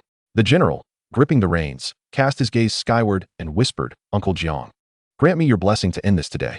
With that, he closed his eyes, inhaled deeply, then exhaled slowly, suddenly opening his eyes. A tide of murderous intent surged forth, overwhelming as a colossal wave, crashing towards the city. He drew his sword. The sound of the blade unsheathing was piercing, its edge reflected a cold light, reminiscent of the chilling winds from the underworld. He raised his sword high, pointing it forward, and bellowed, "Draw your blades, and let us flatten this city." "Kill!" echoed through the ranks as drums thundered and horns blared. Boom, boom, boom. The din of 1,000,000 soldiers surged forth. "Kill! Kill! Kill!" The autumn winds howled, drums resounded, and the mountains reverberated with the roar of the crowd. The general led the charge, breaking through, while 1,000,000 soldiers surged forth, like a tidal wave crashing upon Zilicheng. The sounds of slaughter filled the air, and the thunderous hooves of the cavalry shook the very earth. Prepare for long-range assault. Fire! From atop the city walls, arrows fell like rain, an overwhelming barrage. Countless cultivators soared through the skies on their swords, utilizing formations, fierce winds, and sword lights to tear through the rain of arrows, shattering the city walls. Suddenly, the heavens unleashed a torrential downpour. Icy raindrops slammed against the land, mirroring the merciless blades of the soldiers that fell upon their enemies. The world descended into chaos, blood mingling with rainwater, draping the city walls in a new crimson shroud.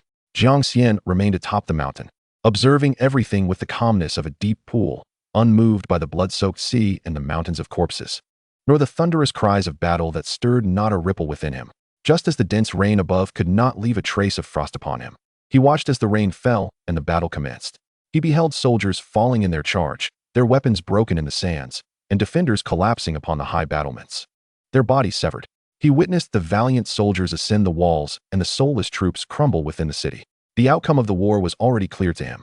No, it should have been from that day when the child spoke of salvation. He had foreseen the result long before. In this realm of mortals, Jiang Xian would not falter. and thus De Zhuang would not falter. He could effortlessly deliver this world to De Zhuang without shedding a single drop of blood or destroying a single city. However, Jiang Xian refrained from doing so. He wished De Zhuang to tread his own path.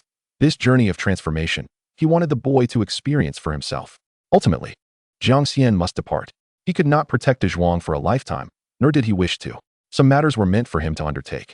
The fruits upon the tree had ripened, hanging just atop the branches. What Jiang Xian needed to do was not to pluck the fruit for him, but to allow him to climb and reach for it himself, merely standing below to catch him should he fall. Yet evidently, De Zhuang proved himself. He did not fall and indeed reached the fruit. Though he had climbed for 10 years and lost many lives in the process, yet Jiang Xian deemed it worthwhile. Dynasties rise and fall. Time shifts. Has it not always been thus? Peace is not a divine gift, but forged through blood and sacrifice. This generation bleeds to grant the next generation comfort. Yet no one knows how long such comfort will last. As the golden dragon banner atop the city was severed, a blood-stained red flag was raised in its place. Fluttering high amidst the wind and rain, the sound of the wind resonating, Jiang Xian understood. The dust had settled, and there was nothing more to behold. He turned away, descending the mountain, distancing himself as if the events behind him bore no relation to him, conversing in solitude amidst the storm. Life is but a grand dream. And how many autumns have passed in its chill, while the night winds stir the leaves to whisper along the corridors. Atop Zilicheng, the general, bloodied from battle, glanced back at the towering mountains, his gaze heavy, lifting his head to let the cold rain strike his face. The chilling wind shaped his armor as he murmured softly, "Uncle Jiang, I have one." Chapter 66, Seeking the Throne. That year, as the autumn winds blew with a chill, the city was cloaked in black armor. Blood-red banners resembling plum blossoms in the 12th month blossomed in every corner of Zilicheng. The sky remained a deep black, and the rain continued to fall, seemingly intent on washing away the bloodstains that marred the city, restoring a semblance of purity to the world, much like the youth descending the mountain, seeking to restore justice to this realm. And today, he, carrying the winds and rains, having traversed 10 years, finally stepped into that imperial palace. Outside the once grand Golden Luan Hall, the atmosphere was eerily quiet. Corpses littered the stone steps, blood mingling with rain splattered everywhere. While armored soldiers stood in silence with their swords drawn, each expression solemn, awaiting in the rain without uttering a word. The general rode his horse through the vast square. Approaching the Golden Luan Hall. Outside the hall, atop the high steps, sat a dragon throne. In days of yore, the emperor sat upon the dragon throne, enveloped in a curtain of rain, firmly ensconced as the downpour soaked his resplendent dragon robe. He remained utterly still, in stark contrast to the throngs of soldiers rallying around the general beside him. Behind him lay an empty hall, devoid of any presence save for the cold, unyielding throne beneath him. It was a scene of desolation, echoing the melancholy of autumn. He was akin to a tree, stripped bare of branches and leaves, standing solitary and forlorn. As the saying goes, when the tree falls, the monkeys scatter. A single misstep can lead to universal disdain. Yet, the majesty of the dragon remained, even as his visage bore the marks of time. Zhao Tianke ascended the long staircase atop his steed, halting before the dragon throne, gazing down with a calm demeanor at the man seated upon it, and remarked with a hint of detachment, "Uncle, after a decade, we finally meet." Zhao Ge languidly propped his chin on his hand, slowly opening his eyes, a slight lift of his brow as he surveyed the general before him. A faint smile graced his lips as he praised, "Truly, you are a scion of the Zhao family. The heroism of youth resonates even from 2 miles away. Quite impressive." Zhao Tianke let out a cold laugh, feigning ignorance as he queried, "What has become of everyone else?" Zhao Ge narrowed his elongated eyes, nonchalantly replying, "When the rabbit dies, the hounds are cooked. When the high-flying birds are gone, the fine bows are hidden. When the city falls, the strategists turn against their lords. Such is the natural order of things. What is there to find remarkable?" Zhao Tianke frowned, remaining silent. With a sigh, Zhao Ge straightened in his seat, patting the side of the dragon throne, and with a tinge of melancholy, conceded, "You have triumphed. This throne belongs to you." Zhao Tianke cast a meaningful glance at the throne, replying, "I do not desire to be emperor. It is merely that you are unworthy of the title. For the sake of the common folk, I must assume the mantle." Upon hearing this, Zhao Gu erupted in laughter, as if he had heard the grandest jest, sneering, "Why am I unworthy? Your throne is tainted." "The imperial seat has always been stained with blood," Zhao Tianke retorted. Zhao Ge squinted, mockingly countering, "Is it not you who has trampled many lives along your path? Are you not also tainted?" Zhao Tianke chose not to engage in a debate with Zhao Ge. Recalling Jiang Shu's wisdom that differing paths do not warrant contention, there is no absolute right or wrong in this world. One should act upon their convictions, for the judgment of right and wrong will be left to posterity. He coldly stated, I shall not argue with you. Is there anything further to discuss? Feeling the condescending gaze of his nephew, Zhao Gu bristled with disdain, a flicker of malice in his eyes as he snarled, Do not look at me with such disdain. Boy, you are merely fortunate. Without that sword immortal, what right do you have to contend with me? I could crush you as easily as one would an ant. Zhao Tianke did not deny this assertion. To the outside world, his achievements appeared to be the result of his own swordplay and victories. Yet, the truth remained that without Jiang Xian, he would have been no match for the man before him, a once revered sage. But what did it matter? Victory is victory. He stated with a light heart, at any time, luck is a component of strength. Zhao Gu paused, his expression softening as he grasped this truth and accepted it with serenity. Indeed, luck is part of one's strength. Leaning back against the throne, a sense of relief washed over him as he gently said, There is nothing more to say. Let us proceed. Losing is merely losing. In truth, he had submitted to defeat 15 years prior when he first encountered the sword immortal. Surviving for another 15 years had been a worthy endeavor. There was little to regret, for he had never truly possessed the chance to win. Zhao Tianke dismounted and strode towards the throne. The heavens roared with thunder, the wind howled fiercely, and the rain fell in torrents.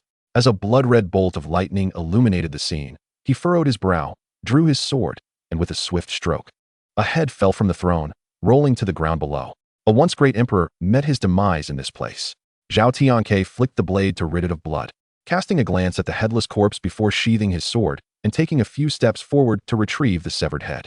Rising, he turned to face the multitude of armored soldiers, hoisting the head aloft. Zhao Gu was no more. Countless soldiers sheathed their swords and lowered their halberds, kneeling in unison. Their voices resounding, Long live our emperor! Long live the emperor! 10,000 years. The sound reverberated through the heavens, echoing under the vast sky. As the thunder subsided, the rain ceased as if commanded.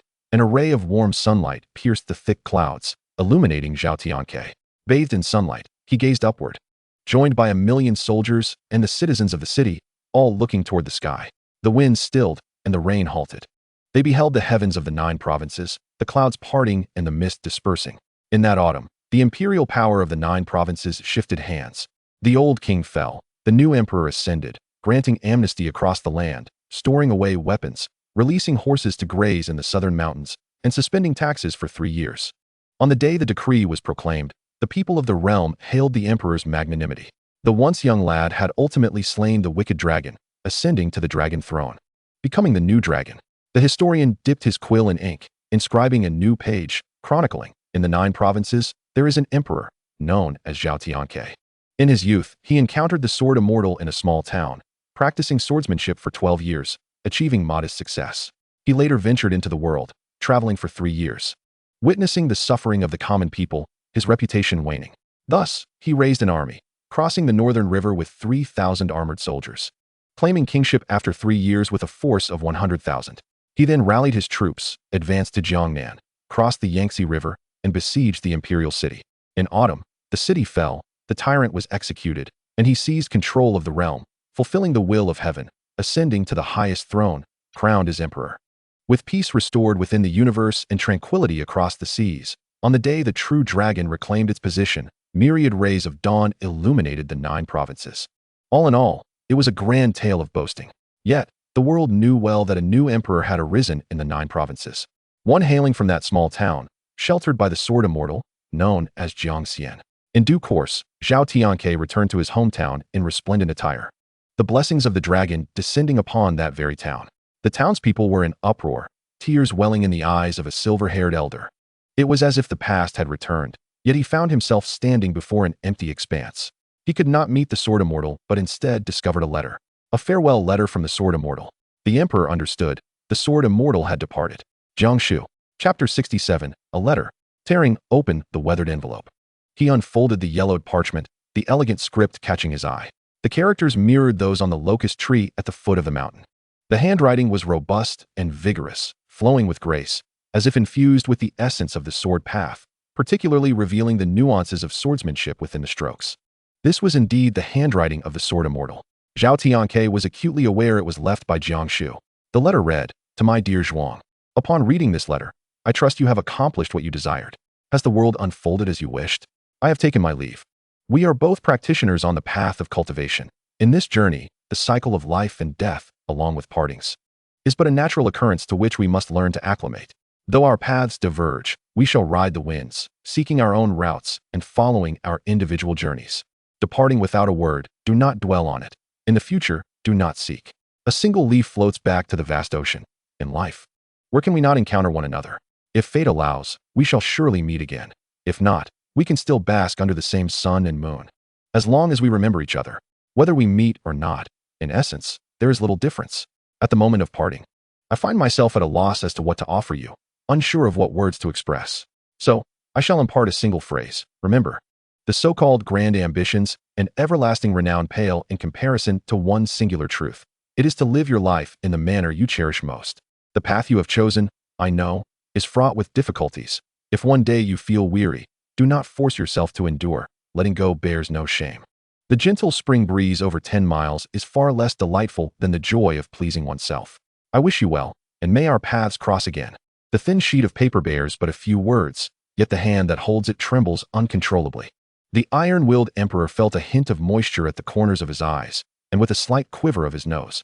He could not help but lift his head high. At that moment, the world around him seemed to fall into a profound silence. The wind blew fiercely against him. Yes, it was indeed the strength of the wind. In later days, whenever he spoke of that day, he would emphasize the wind was strong, truly strong. Jiang left, silently and without a trace. He was unaware of when Jiang had become an indispensable part of his life, nor did he know when Jiang departed. He understood that Jiang would leave, just as he knew that upon reading this letter, he would feel pain. That was the essence of the immortal. Immortals may traverse the realm of mortals. They may linger, yet they will never truly reside amongst them. This is an undeniable truth.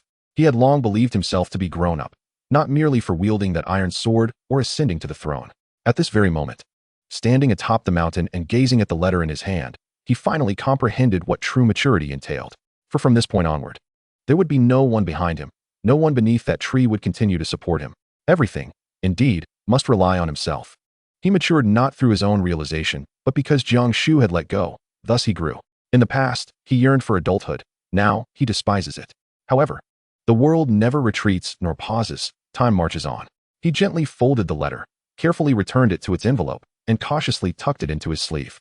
The emperor's broad hand brushed against the hilt of the sword at his waist, a gift from Jiang on his 18th birthday.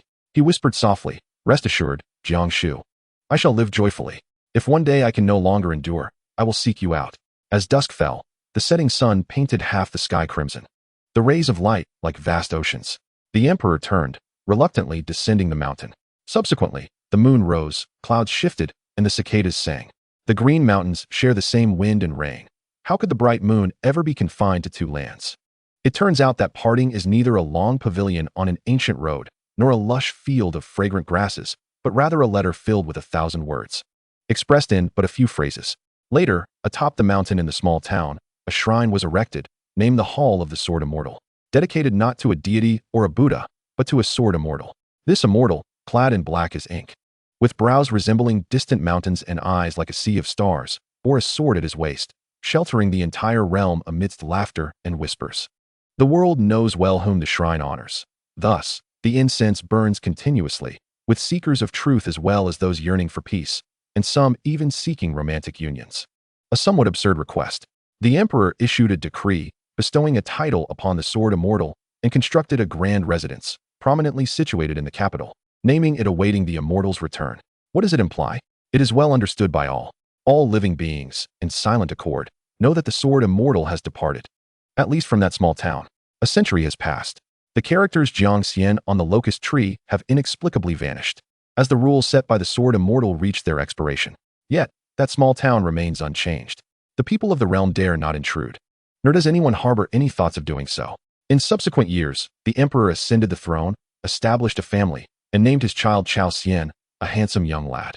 The legend of Jiang Xian continued to circulate throughout the mortal realm, gaining renown across the seas, destined to endure through the ages, barring any unforeseen circumstances. Of course, none of this was Jiang Xian's intention. It was merely an inadvertent glance backward that stirred this deluge in the mountains. Indeed, Jiang Xian had departed from the mortal realm. The moment Chao Tianke entered the imperial city, he left, traversing the celestial path to the upper state. It is said that this realm comprises 10 states, 8 wastelands, and 4 Cs. Among the 10 states, one naturally includes the mortal state. Following are the 8 major states: heaven, earth, mysterious, yellow, universe, chaos, and the final one, the immortal state, at the far end of the eastern sea.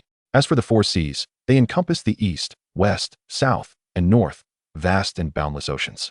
However, aside from the east, the west, north, and south are marked with no passage. Why is there no passage?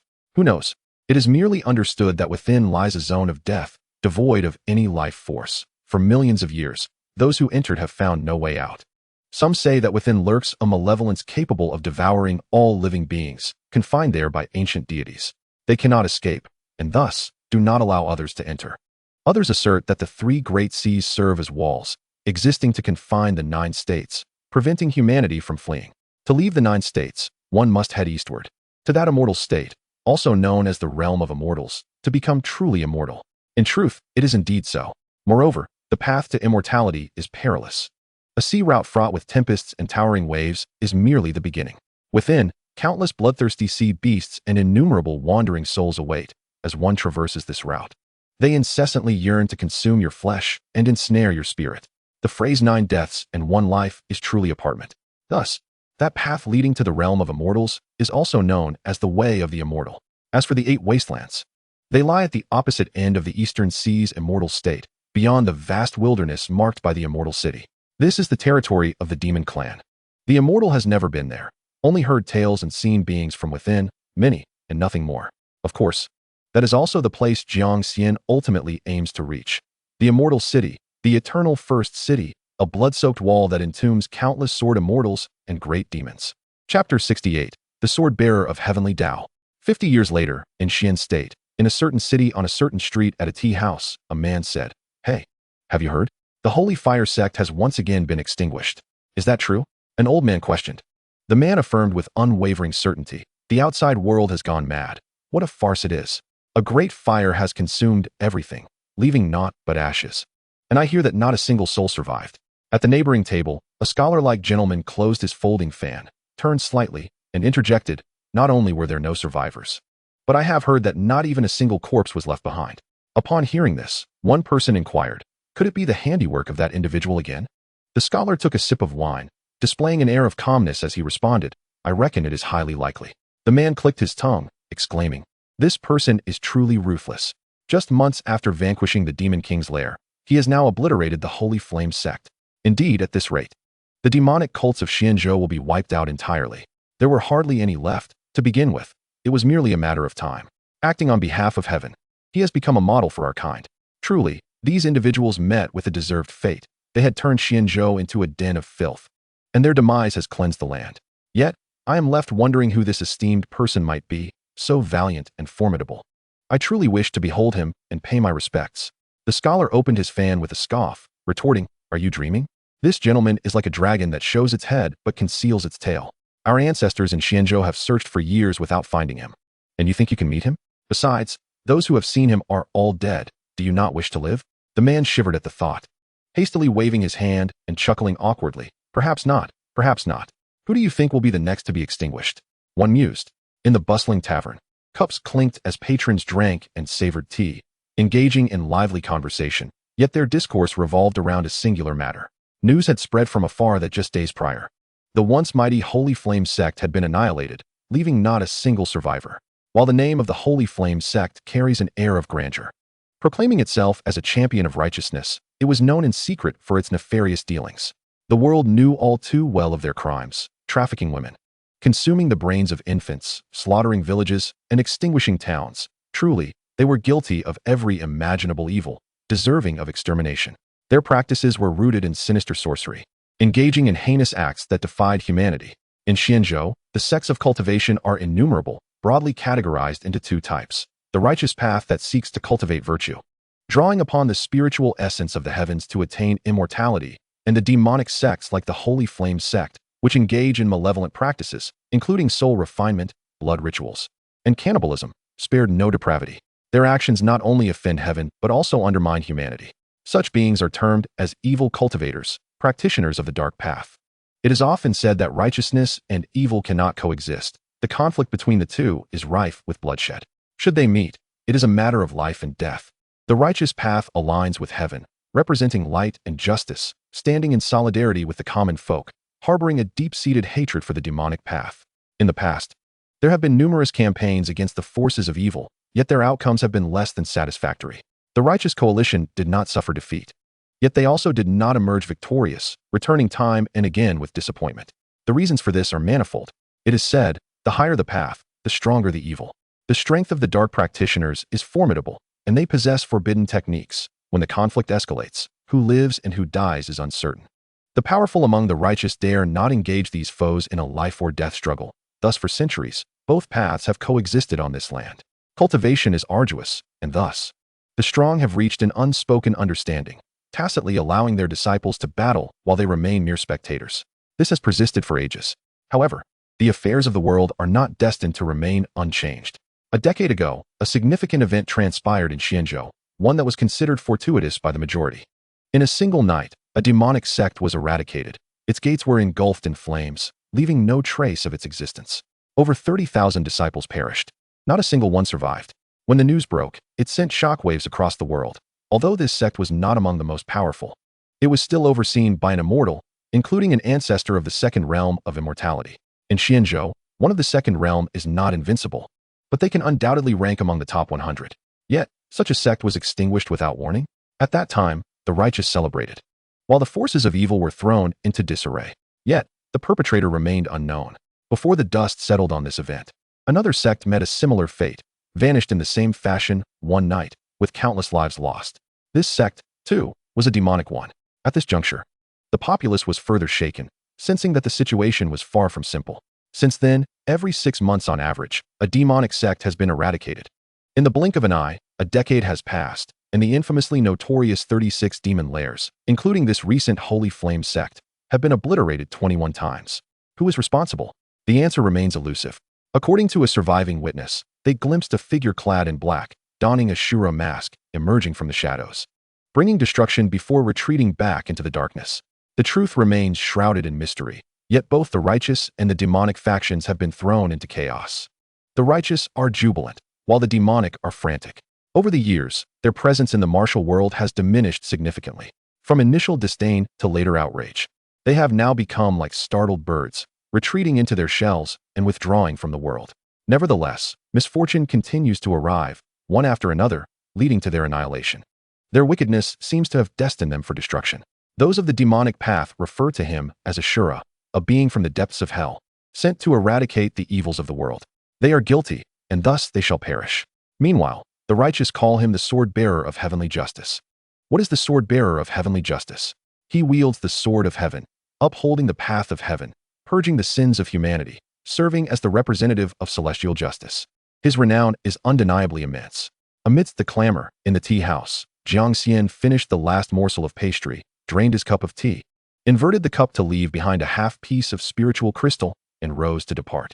After a brief moment, the waiter behind him raised the spiritual crystal high, calling out, "Sir, I have yet to return your change."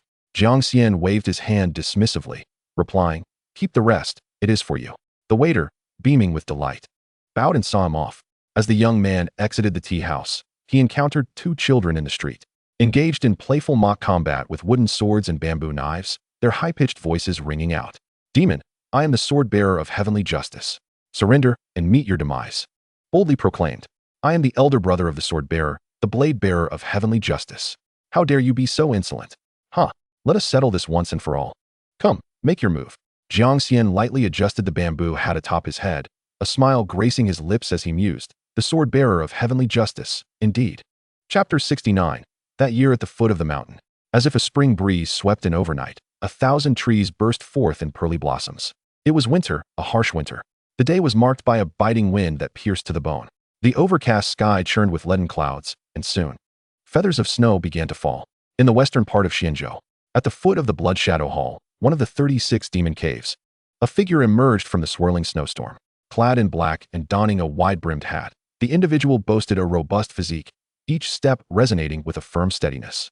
Despite appearing formidable, the thin garb he wore against the biting cold rendered him somewhat forlorn. As the snow fell heavier and the wind howled with increasing ferocity, the world around him gradually faded into a blank, white haze. Yet, Jiang Xian walked through the tempest, impervious to the chill, not even shivering once. The countless snowflakes seemed to avoid him entirely. After traversing a distance, Jiang Xian stumbled upon a peculiar sight, a flat, treeless clearing amidst the dense forest. As he approached, the sound of his footsteps startled several crows searching for sustenance in the harsh winter. On the ground, he noticed rats burrowing into the snow without a backward glance. The air was thick with a faint, metallic scent of blood, an unpleasant odor that lingered even in the midst of winter's chill.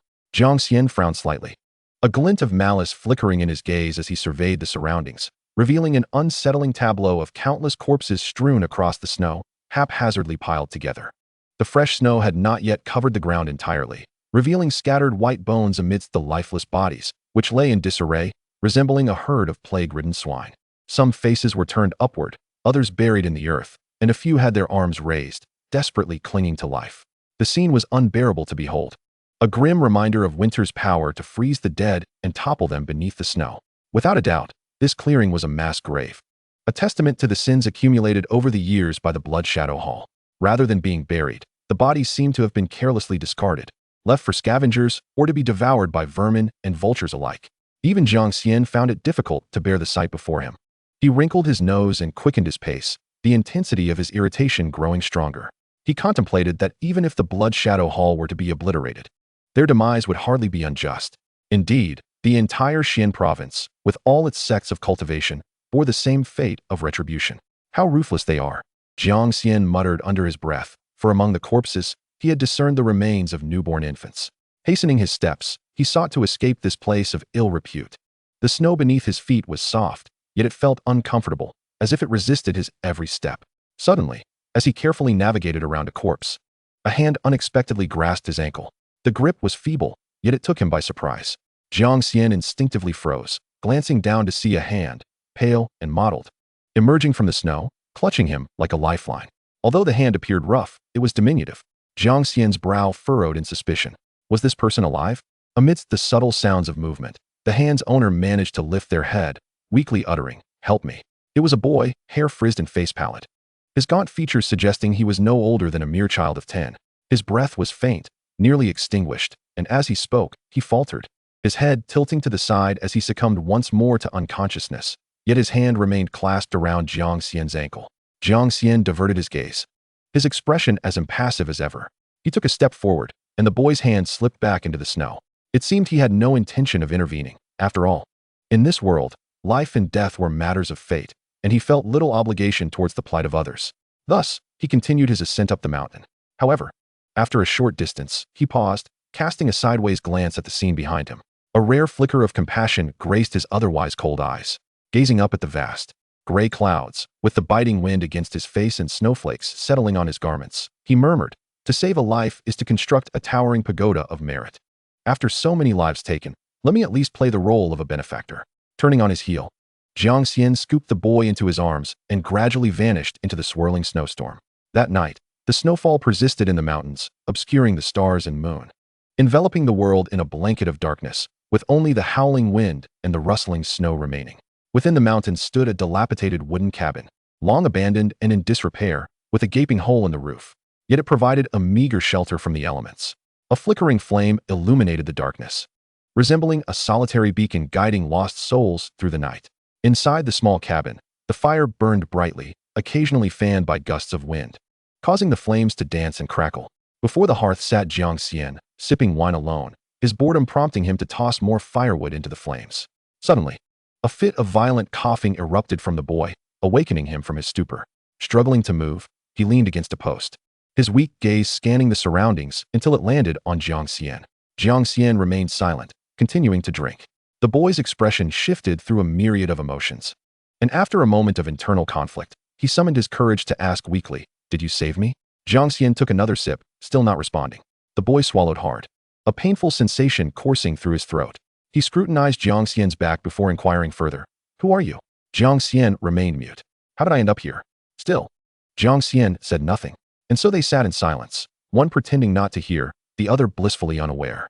The boy recalled being drained of his vitality and left among the corpses, only to awaken in this unfamiliar place, confronted by a stranger. He understood that this individual had rescued him, yet it seemed the man was unwilling to engage. Sensing the tension, he wisely chose to remain quiet. Soon, A rumble echoed from his stomach, prompting the boy to timidly ask, do you have anything to eat? At last, Jiang Xian stirred, tossing a moderately sized leather pouch towards the boy. Goat's milk. Drink up. The boy picked up the pouch, casting a grateful glance at Jiang Xian. Thank you. Eagerly, he uncorked the pouch and, after some effort, raised it above his head, drinking deeply. As he swallowed, the heat surged in his throat, and a few drops escaped, trickling down onto his clothing. Ah ha ha. As the rich sheep's milk filled his belly, the young boy gasped for breath, as if he had just scaled a small mountain. Yet, his complexion appeared more vibrant, a hint of rosy color returning to his cheeks. After resting for a moment, he resumed drinking, consuming every last drop before leaning against a pillar, gazing up at the night sky where the wind and snow fell silently. He closed his eyes, relaxing his brow. Although Jiang Xian had his back turned, he sensed the boy's presence clearly. A subtle smile crept upon his lips as he savored the drink, forming a delicate curve at the corners of his mouth. The boy's hunger was satiated, and he found warmth. Revitalized, he stood unsteadily and approached Jiang Xian, slowly sitting beside him, facing him with his small hands cradling the sheep's skin pouch. Thank you, he murmured. Jiang Xian glanced at him from the corner of his eye, accepting the pouch with a casual reply, no need for thanks. From this angle, the boy could only see half of Jiang Xian's face obscured by the bamboo hat, shrouded in mystery and depth. And, thank you for saving me. Otherwise, he trailed off. Jiang Xian responded with a calm smile, no need to thank me. It is simply your tenacity. The indifference in Jiang Xian's tone somewhat dampened the boy's spirits, and he let out a soft "oh" before falling silent. Turning his gaze to the fire, he stared blankly, lost in thought, as if recalling some painful memory, his pupils reddening in the flickering light. Jiang Xian paid him no mind. He finished his drink and found a suitable spot to lie down, pulling the brim of his hat over his face, his breathing steady. Appearing to drift into slumber, the young boy stole a glance at the dark-clad figure on the ground but remained silent, opting instead to stoke the fire. He wrapped his thin sleeves closer around him, his eyelids growing heavier, weighed down like lead, until eventually, darkness enveloped him, and he succumbed to sleep. After all, a well-fed person is bound to feel drowsy. The wind and snow continued unabated, yet the fire remained unattended, causing the flames to diminish slowly. In a daze, a heavy coat suddenly enveloped the small figure, shielding him from the cold. The night knew the weight of the snow, punctuated by the sound of snapping bamboo. A sleepless night passed, and dawn broke brightly. The next day, the young boy awoke, his eyes squinting against the harsh light filtering through the broken window above him. A warm ray of sunlight fell upon him, though it lacked warmth, yet his heart yearned for the light. He noticed the thick coat draped over him and paused momentarily, a smile tugging at the corners of his mouth. As he scanned his surroundings, a sense of urgency washed over him when he found the space empty and desolate. Hastily, he donned the oversized coat, which swamped his slender frame, making him resemble someone wrapped in a blanket. The hem dragged on the ground, lending a comical appearance.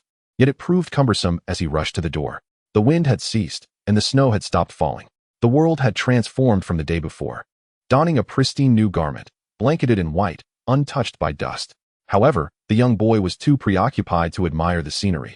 He hurried outside, searching frantically, the snow reaching knee-deep. He trudged through the snow, moving swiftly yet clumsily, akin to a stumbling infant. His expression was one of urgency. What are you looking for? Suddenly, a voice rich with magnetism called from behind him. The young boy turned abruptly, spotting a dark-clad man, wearing a bamboo hat, perched upon the eaves, observing him. The boy's heart leaped with joy, and he rubbed his nose with his sleeve, grinning foolishly. Oh, nothing. I wasn't looking for anything. Yet, Jiang Xian, perched above, felt a strange unease as he scrutinized the boy's brow, noticing a flicker of alarm in his expression. He gazed intently at the boy's forehead, then glanced skyward, his expression growing increasingly complex as he murmured, a sword embryo? The hidden light of the sword embryo. Just moments prior, when the boy had turned and tilted his head, Jiang Xian had glimpsed a faint, shimmering sword at the center of his brow, radiating with brilliance, a sight absent the day before. The morning light illuminated the boy's brow, revealing the sword embryo.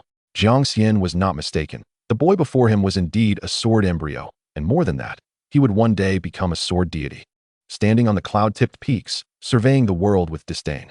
Yet, he racked his brain, struggling to recall if he had encountered such a figure in his previous life. It seemed likely that he had perished in the cold, but in this life, he had fortuitously saved him, prompting a sigh of contemplation. How many oblivious souls walk this world, unaware of the sword embryo's significance? He mused. Had the Blood Shadow Hall known this child possessed a sword embryo, they would never have abandoned him in the wilderness. If the entirety of Xianzhou learned of his sword embryo, Those self-proclaimed patriarchs among the righteous sects would surely fight to claim him. For this was a sword embryo. As long as he lived, he would inevitably ascend to the realm of the great sword immortal, and he possessed the coveted light sword embryo to boot. What a pity! The young boy, feeling Jiang Xian's gaze upon him, sensed something amiss, and upon hearing the cryptic words, felt even more bewildered. Instinctively scratching his head, a glimmer of innocent confusion shone in his eyes as he offered a silly smile. Observing this, Jiang Xian couldn't help but shake his head gently. With a light leap, he descended from the rooftop, approaching the young boy, hands clasped behind his back. Amidst the boy's bewilderment and silly grin, Jiang Xian raised his right hand, pointing gently at the boy's brow. The boy instinctively recoiled. "Don't move," Jiang Xian commanded. The boy halted, standing still as Jiang Xian's fingers formed a sword, lightly tapping the center of his brow. "Awaken," he whispered.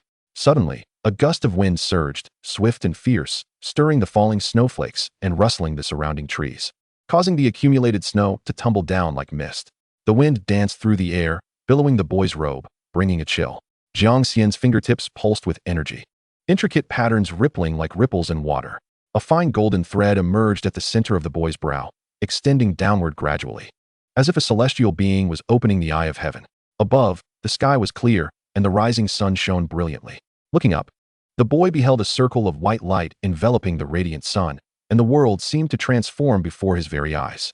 In a secluded mountainous region, an ethereal figure, weary from travel, roamed the lands. Instinctively tilting his head back, he squinted his elongated eyes and smiled, stroking his long beard. The heavens revealed a portent, and another great talent was manifesting in the realm of Xianzhou. To the north lay a lake, vast as the sea, where a solitary boat glided across the waters. At the bow sat an elderly man, fishing in the frigid river, clad in a simple raincoat and a bamboo hat, gazing intently into the water. There, he observed the reflection of the sun, surrounded by a ring of milky whiteness, prompting a curious exclamation. "Ah, what an extraordinary phenomenon! How rare, how wondrous!" On a mountain peak, another aged man, over 60 years of age, took a deep drag from his thick smoke, exhaling clouds that lingered in the air. His gaze heavy and contemplative. A sword's essence? The sun's circle vanished in an instant, the long wind swept away, and the immortal's fingertip withdrew from the young boy's brow. The world, it seemed, remained unchanged. Yet the young boy felt a transformation within himself. Instinctively, he touched his brow, then turned in astonishment to the immortal, stammering, "How have I suddenly recovered?" Indeed, the pain and injuries he bore, along with hidden ailments within, appeared to have vanished in that fleeting moment. Furthermore, he felt invigorated. As if filled with boundless energy, his spirit renewed. In the same place, at the same time, and under the same weather, he no longer felt the chill. It was truly miraculous. Without thinking, he swung his fists at the air, astonished to hear the sound of the wind slicing through. In a flash, he experienced a shift in realms, exclaiming with delight, "I feel so powerful. You are an immortal, aren't you? You have granted me strength." The young boy gazed at the immortal with admiration, for the changes he experienced could only be explained by one possibility. The figure before him was indeed an immortal. Nothing less. The immortal did not deny this, instead producing a bag of spiritual crystals from his sleeve and placing it against the excited boy's chest. The boy, bewildered, caught it. "This," the immortal spoke gently, "the money within will sustain you for some time. Descend the mountain, head south to the Qingshan Sword Academy, and pursue the art of the sword. They will accept you." The young boy, even more perplexed, glanced at the pouch in his hand and then back at the figure in black. What does this mean? Without further explanation, the immortal turned and walked away, continuing for some distance before casually remarking, "You are a genius in swordsmanship, destined for greatness. Go now, do not follow me." Throughout the entire process, he did not look back, leaving only a trail of deep footprints in the vast, white snow. The young boy stood frozen, the immortal's words echoing in his ears. The Qingshan Sword Academy, a genius of the sword path, he paid little heed to these titles and did not fully comprehend their significance. He merely stared at the retreating figure in black, lost in thought, glancing down the mountain with a sense of disorientation, then turning back to the mountaintop, his gaze suddenly resolute. In that moment, the young boy seemed to resolve upon something significant, determinately ascending the mountain to pursue the immortal. Before long, he caught up, panting heavily, silently keeping pace beside him. The immortal raised an eyebrow and inquired, "Why do you still follow me?" The young boy, grinning foolishly when looking up, fell silent when his gaze dropped. This left the immortal somewhat perplexed. The young boy remained mute. Eventually, the immortal grew weary of asking, thinking, if he wishes to follow, let him. The path he chooses is his own concern. Later, the young boy, somewhat anxious, suddenly said, Above is the Blood Shadow sect, a den of evil. I know, the immortal replied nonchalantly. The young boy pressed further. What do you intend to do? The immortal bluntly stated, kill. Who? All of them. The young boy's eyes flickered with uncertainty as he posed a rather naive question. Can you defeat them? There are many, and they are one of the 36 evil sections. The immortal merely raised the brim of his hat and smiled.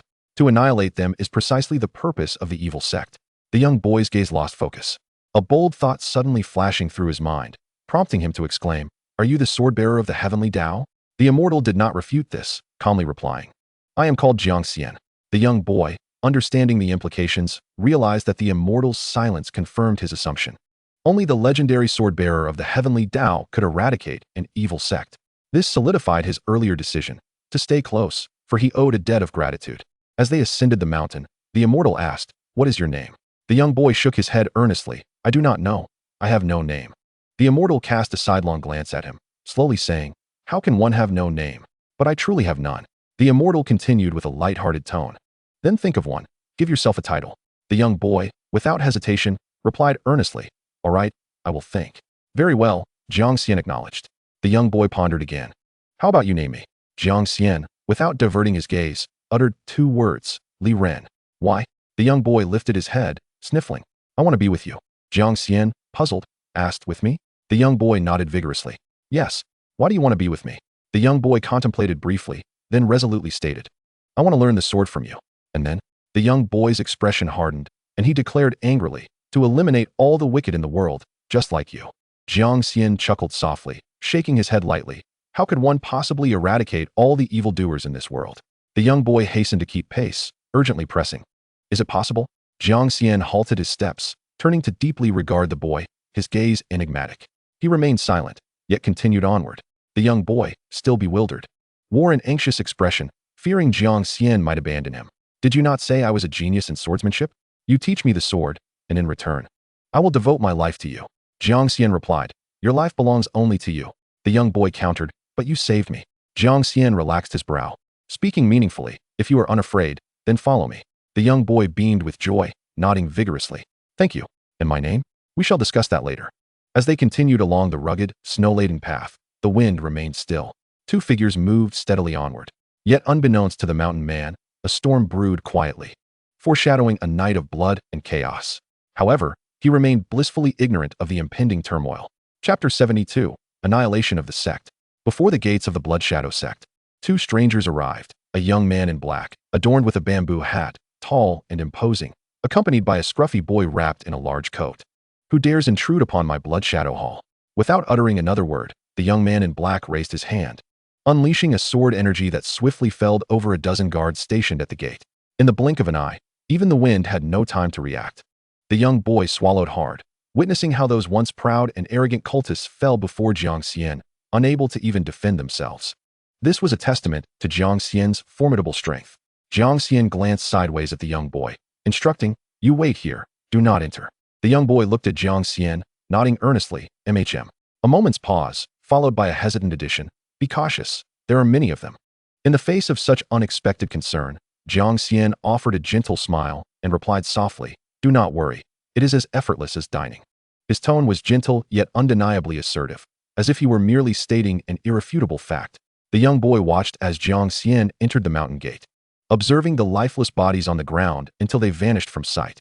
Then, in the depths of the night, the figure clad in black waved his sleeve, and a surge of golden light erupted, instantly enveloping the entire mountain peak, revealing one of the 10 absolute arrays, the 9 curves yellow river formation. This formation shrouded the entire Blood Shadow hall, suppressing it. The night became illuminated. In the boy's eyes, an unusual light flickered, a mixture of yearning and admiration. He instinctively raised a fist and exclaimed, So impressive. The golden radiance enveloped the entire Blood Shadow hall, the formation isolating the mountain gate and altering the laws of the realm. The disciples of Blood Shadow hall awoke, bewildered as they surveyed their surroundings, noticing the dense array patterns beneath their feet and above their heads, feeling the suppression of their cultivation. Panic ensued, chaos erupted. Who is it? Quick, everyone get up. This is bad. Someone has intruded. Stay calm, keep steady. Oh no, it's Azura. He has come to claim lives. Hurry, summon the ancestor. In a matter of moments, the entire mountain was in uproar. Beneath the golden veil, people rushed about, stumbling and fleeing in all directions.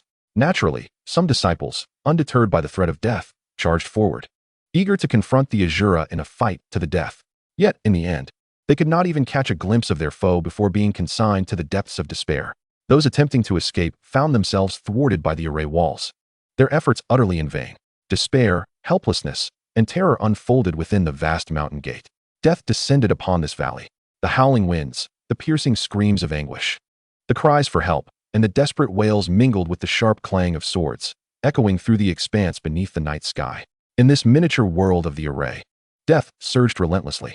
Jiang Xian traversed through the chaos with an air of calmness, his sword cutting through the darkness, dispatching one cultivator after another. Meanwhile, he wielded the xianxiaaudiobooks bag, collecting the fallen cultivators within. Jiang Xian's sword did not seek to take lives, but merely severed their nerves, simultaneously shattering their dantians, reducing these evildoers to mere living corpses. This had always been his method. As for the reason behind it, it was all too clear. He sought to hatch the black dragon egg. Good and evil are distinguishable in humans, yet blood knows no such division. The blood of the virtuous and the wicked is the same, at least in regard to the black dragon egg. 10 years ago, Jiang Xian ventured into a forbidden place in Xianzhou, where he stumbled upon an opportunity, the xianxiaaudiobooks bag, an ancient artifact left behind by a mighty being. Unlike ordinary storage bags that could only hold lifeless objects, this xianxiaaudiobooks bag could contain living beings. It was from that moment that he conceived this plan.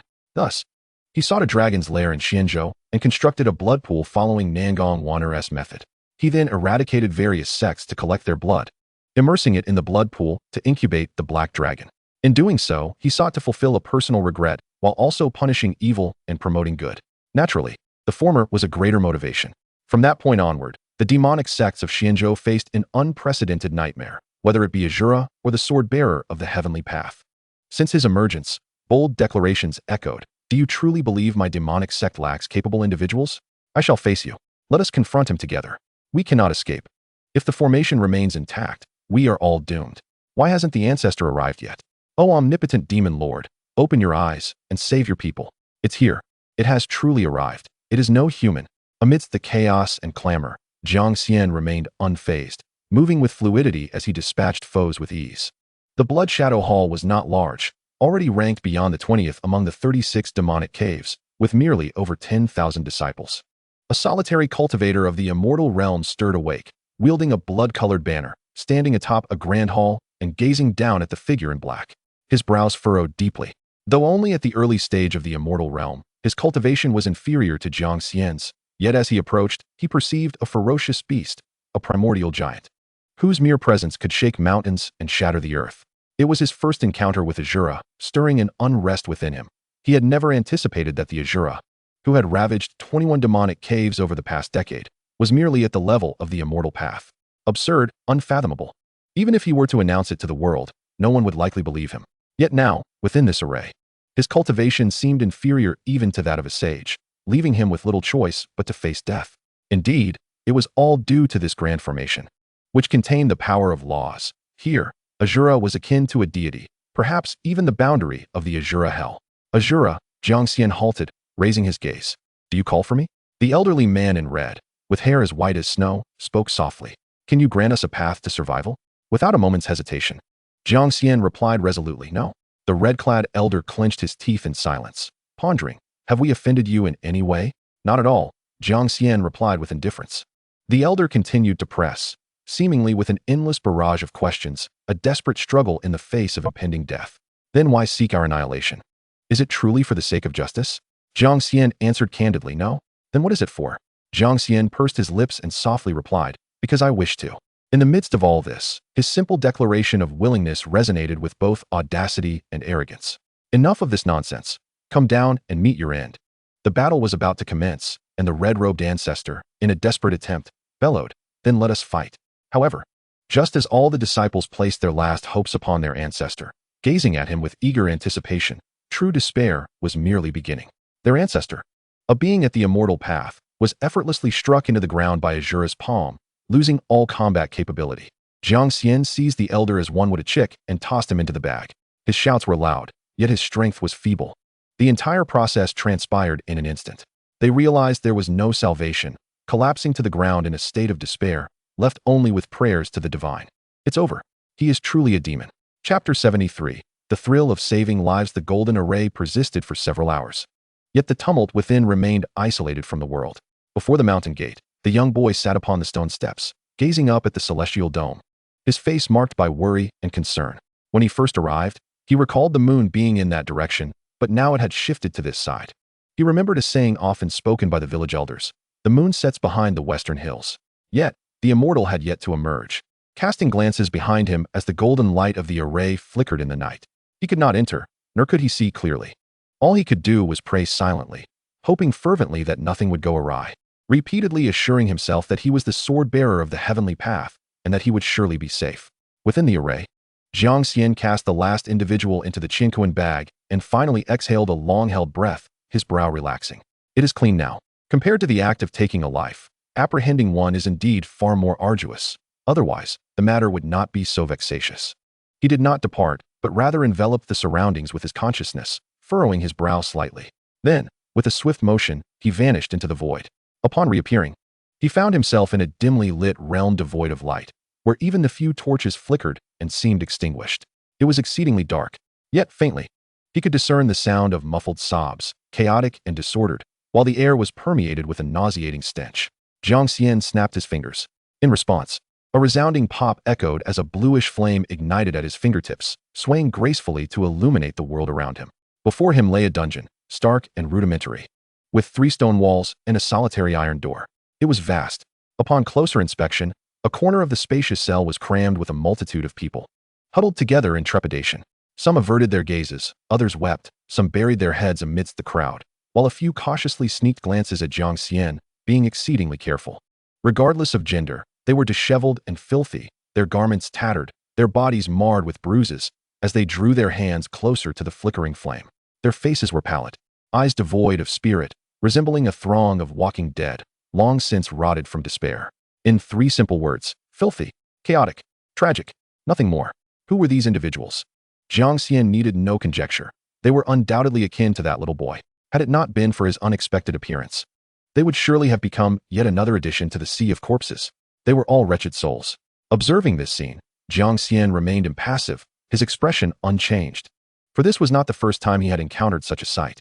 He had traversed through 22 demon caves, witnessing similar scenes on 22 separate occasions. Thus, what lay before him was hardly noteworthy. In fact, it paled in comparison to the blood pits he had personally constructed, rendering it a mere cottage in contrast to a mansion. Pressing his palm against the iron door, he nudged it gently. Bang! The iron door crumbled like a paper-thin window at the slightest touch, crashing to the ground and stirring up a cloud of dust, which only caused the imprisoned souls to huddle even closer, their despair deepening. Jiang Xian spoke not a word and lingered not a moment. With a gentle gesture, he sent the flame aloft, allowing it to hover magically above the dungeon's arched ceiling as he departed with a flourish.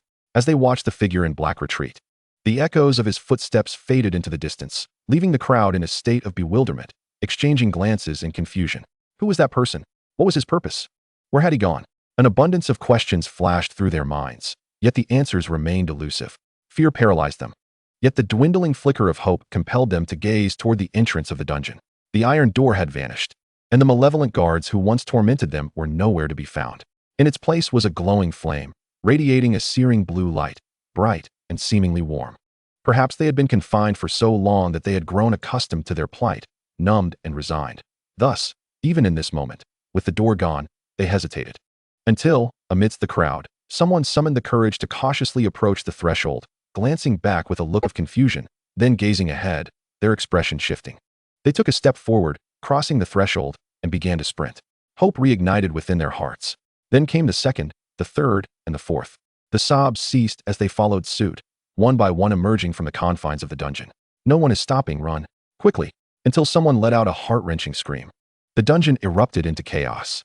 The sounds of footsteps, shouts, and labored breaths melded into a cacophony, weaving a dramatic tale alongside the flickering flame.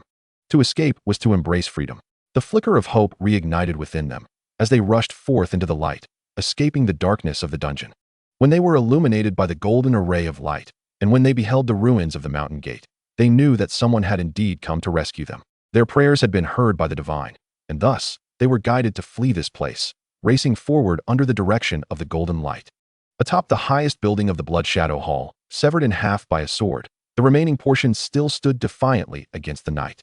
From this vantage point, one could easily see the exit of the dungeon, extending all the way to the mountain gate. Jiang Xian sat there, one foot dangling as he swayed it idly, one hand resting on his knee while the other held a gourd of wine. He drank alone, his gaze fixated upon the beleaguered mortals, observing their frantic escape. Yet, his expression remained unchanged. Deep within, however, some peculiar emotions began to stir, even if he was reluctant to acknowledge them. The flicker of compassion that emerged in his eyes could not be concealed from the heavens. Yes, saving lives was indeed quite exhilarating, even if he deluded himself into believing that it was merely a matter of convenience. He recalled that in his past life, that girl delighted in such deeds, eliminating evil, safeguarding the innocent, punishing the wicked, and promoting righteousness. He remembered her words, that she hailed from a humble town, a realm of wonder. Bowing his head, he drank, gazing up at the moon, whispering softly to himself. He truly wished to see the place where she had grown, to glimpse the world that had nurtured her enduring kindness. At the mountain gate, the little boy had been lost in thought when he heard commotion behind him, instinctively rising to turn and look. He beheld individuals rushing forth from the golden light, hastily passing by his side as they fled down the mountain. They stumbled and hurried, yet their pace was relentless, bolstered by the brilliant moonlight reflecting off the blanket of snow, guiding them along their path. One by one, they came, clusters of them, a throng, a sea of bodies. Their footsteps chaotic, their cries resounding. It was an escape, yet it resembled a rout, akin to a deluge breaching its dam, cascading endlessly. The little boy stood in shock, instinctively shifting aside as he watched those once imprisoned alongside him, the living dead, now breaking free from the mountain. In his eyes, emotions swelled, complex and turbulent. As he turned to gaze towards the depths of the mountain, the little boy understood that the figure in black, the swordsman, had triumphed. The tension in his heart eased, a glimmer of joy gracing his brow. As he clenched his fist, it was no longer out of rage, but rather excitement and yearning. Chapter 74. Is there a swordsman in the world who cannot drink? A gentle breeze flowed, the bright moon illuminating the pristine snow. As the last child exchanged a glance with the little boy before vanishing into the vast snowy night, the golden light dissipated, and the world descended into darkness. The little boy abruptly turned, the previously indistinct mountain gate now vividly clear, the golden light replaced by the glow of flames. The former splendor had crumbled into ruins, with fires raging everywhere, casting a crimson hue across the sky. The wind within was fierce, howling outward from the mountain gate, bringing waves of heat, and the ashes clouded his vision, prompting the little boy to rub his eyes instinctively. Upon reopening them, he saw a figure in black gracefully approach through the flames, reaching him in the blink of an eye. The little boy felt slightly dazed and rubbed his eyes again, the blurry image gradually sharpening into clarity. It was Jiang Xian, the boy in black. Jiang Xian arched an eyebrow in curiosity and asked, "What is wrong with your eyes?" The little boy, somewhat flustered, waved his hands dismissively. "It's nothing, just the wind." Jiang Xian nodded thoughtfully, one hand resting behind his back while the other held a wine gourd as he leisurely strode forward, softly murmuring, "I am leaving." The young boy nodded, unable to resist glancing back, as if he could see countless fiery beasts tearing through the mountains and rivers. An inexplicable sense of relief washing over him. The extermination of my family. Indeed, it happened in the blink of an eye. Turning around, he noticed that the figure in black had already distanced himself, prompting him to quicken his pace, only to slip in the snow. He hastily regained his footing and continued to run until he caught up with Jiang Xian. The flames behind him grew fiercer, consuming the loft and igniting the heavens, casting a crimson hue across the sky, illuminating countless mountain peaks. Before him, the sky grew brighter, whitening the horizon and illuminating the world. As a magnificent sun ascended in the east, a grand figure in black and a small boy in a large coat emerged from the sea of fire. Moving towards the light, they receded into the distance. What burned away was the boy's unbearable past, while what ascended was the promise of a brand new tomorrow. He resembled a phoenix reborn from the flames, and with a slight flutter of his wings, he could soar to the heavens. Perhaps, many years later, he would stand atop a mountain, gazing down upon the world, declaring, "I am like the Kunpung," laughing at the emptiness of existence. Yet, for reasons unknown, the descent was far more arduous than the ascent, the path treacherous and slippery, causing the boy to struggle. However, he had reached the third realm, and traversing the mountains and plains should be no different for him.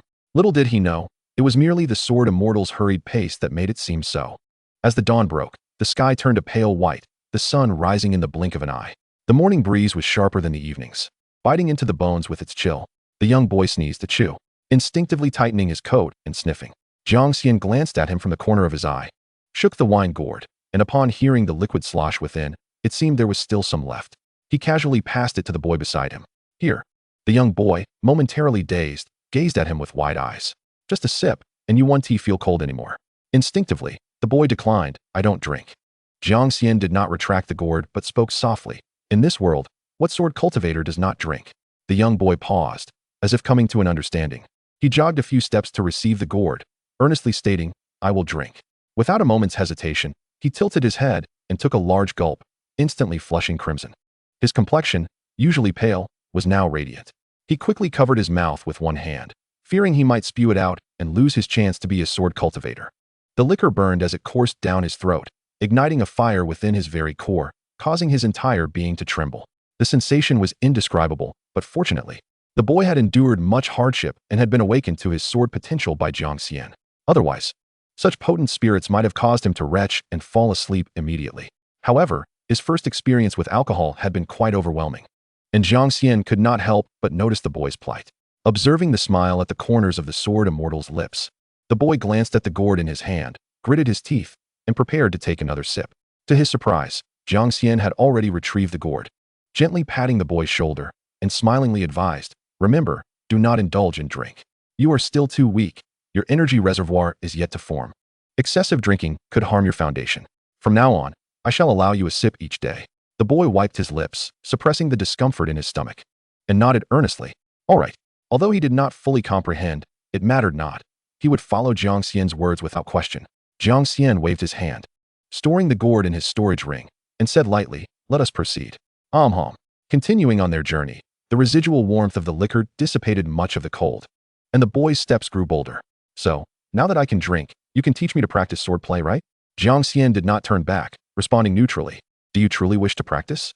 Of course. You said I am a natural sword embryo. It would be a pity not to practice. The boy replied, emphasizing Jiang Xian's words. Jiang Xian smiled gently and continued. So, you aspire to become a great sword immortal? The boy's eyes sparkled with a strange light. Yes. One of great power. And then what? Once you become a great sword immortal, what will you do? The boy pondered seriously before echoing a sentiment he had expressed earlier on their ascent. Like you, eradicate all evildoers. Regarding the boy's naivety, Jiang Xian did not refute but instead expressed interest. It seems you harbor a strong disdain for evildoers. Indeed. Then tell me, what kind of person qualifies as an evildoer? The boy, without a moment's thought, replied vehemently. Those from the demonic sect are all bad people, evildoers. Jiang Xian narrowed his eyes slightly, his voice deepening. Why do you feel this way? Because they kill people. They capture us and use our blood to practice their wicked arts. They have slain countless individuals. Thus they are evildoers, the boy asserted, as if stating an undeniable truth. Jiang Xian chuckled softly, teasing, I too have killed many people. Does that make me an evildoer? The boy's expression tightened, hastening to run ahead of Jiang Xian, declaring with certainty, you are not. Oh, how am I different from them? They kill for the sake of cultivation, while I kill to save others. Jiang Xian gazed deeply at the young boy, his meaning lingering in the air. What if I were the same as them? If I killed for the sake of cultivation, would you still follow me? The boy, bewildered and innocent, was left speechless.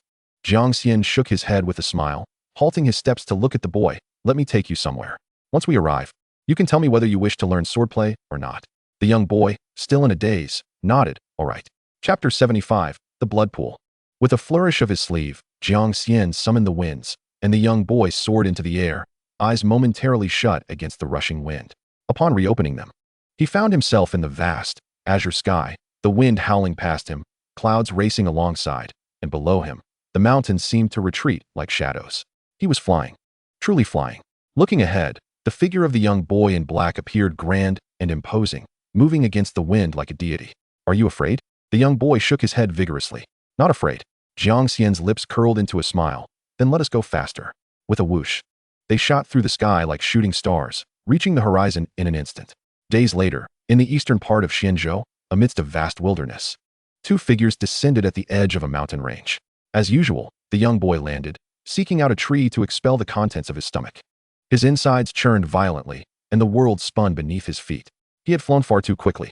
Jiang Xian chuckled, adjusting his hat and retracting his gaze, walking alone towards a towering cliff.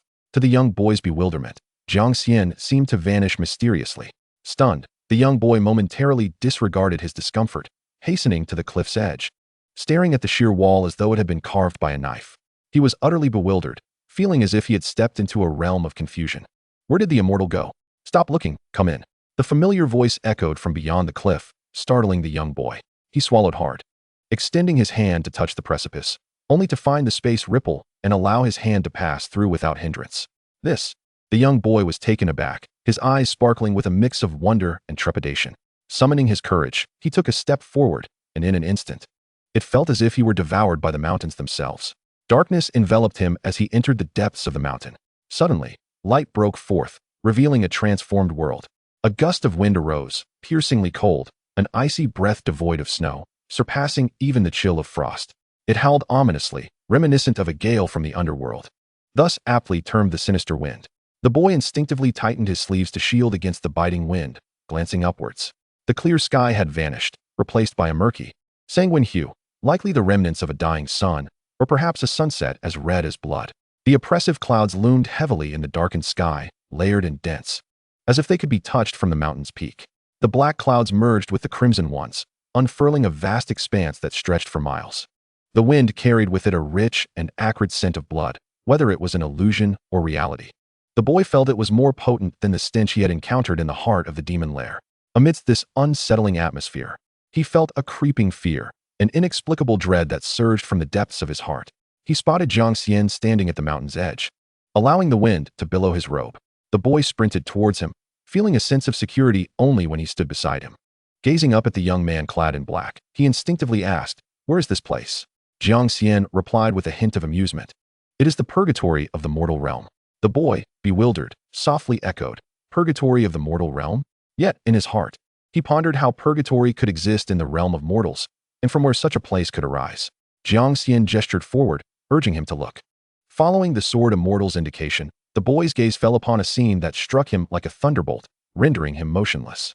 His pupils dilated, his mind blank, as he beheld a silence that resonated with a deafening roar. Two extreme emotions collided within his chest, confusion and dread, swirling and exploding. In that moment, he witnessed the most unforgettable landscape of his life. If he were to search for a term within his meager reservoir of knowledge to describe it, only the word hell would suffice. The sky remained unchanged, yet he realized that the clouds were not inherently crimson. It was merely the reflection of the blood-soaked earth below that cast them in such a hue. He beheld a vast blood pool nestled among the mountains, its surface glistening with a vivid scarlet, teeming with lifeless bodies. The notion of a mountain of corpses and a sea of blood, which had once been a mere metaphor, now morphed into a horrifying reality, crystallizing into a tangible concept. The blood within the pool churned in the wind, staining the surrounding earth a deep brown, transforming even the willows by the lakeside into a grotesque shade of red. The vibrant green was nowhere to be seen. All that remained was a vivid scarlet, a new breed of willow that could only be called blood willow. At the heart of the lake, a small island arose, upon which lay an egg radiating a blood-red glow. It incessantly absorbed the sanguine energy surrounding it. The wind, which had just swept through, carried with it the murderous intent emanating from the egg's every tremor. Rendered speechless by the magnitude of the scene, the boy stood frozen, akin to a marionette gazing at the sword immortal, whom he both recognized and found unfamiliar. Jiang Xian, understanding the turmoil within the boy's mind, calmly acknowledged, "Indeed, this is all my doing." The boy swallowed hard, disbelief etched across his face. How could the celestial sword wielder, spoken of in hushed reverence, be the architect of such a blood pool? He felt disoriented, unable to discern whether Jiang Xian was a demon or a sword immortal. The immortal cast a sidelong glance at the boy, and for reasons unknown, he offered an explanation before the boy could even inquire, speaking with an uncharacteristic candor. "As you see, I am precisely this kind of person. All this talk of celestial sword wielders and embodiments of justice is mere nonsense. I eradicated the demon lair solely to create this blood pool. The corpses you see within, none were slain by my hand. I merely cast them here. What constitutes justice? What defines evil? Such notions are absurd. My actions are no different from those of the demon lair. They are but two sides of the same coin." Jiang Xian maintained a calm demeanor, his self-deprecation contrasting with the unwavering composure that left the boy momentarily at a loss to differentiate truth from fabrication.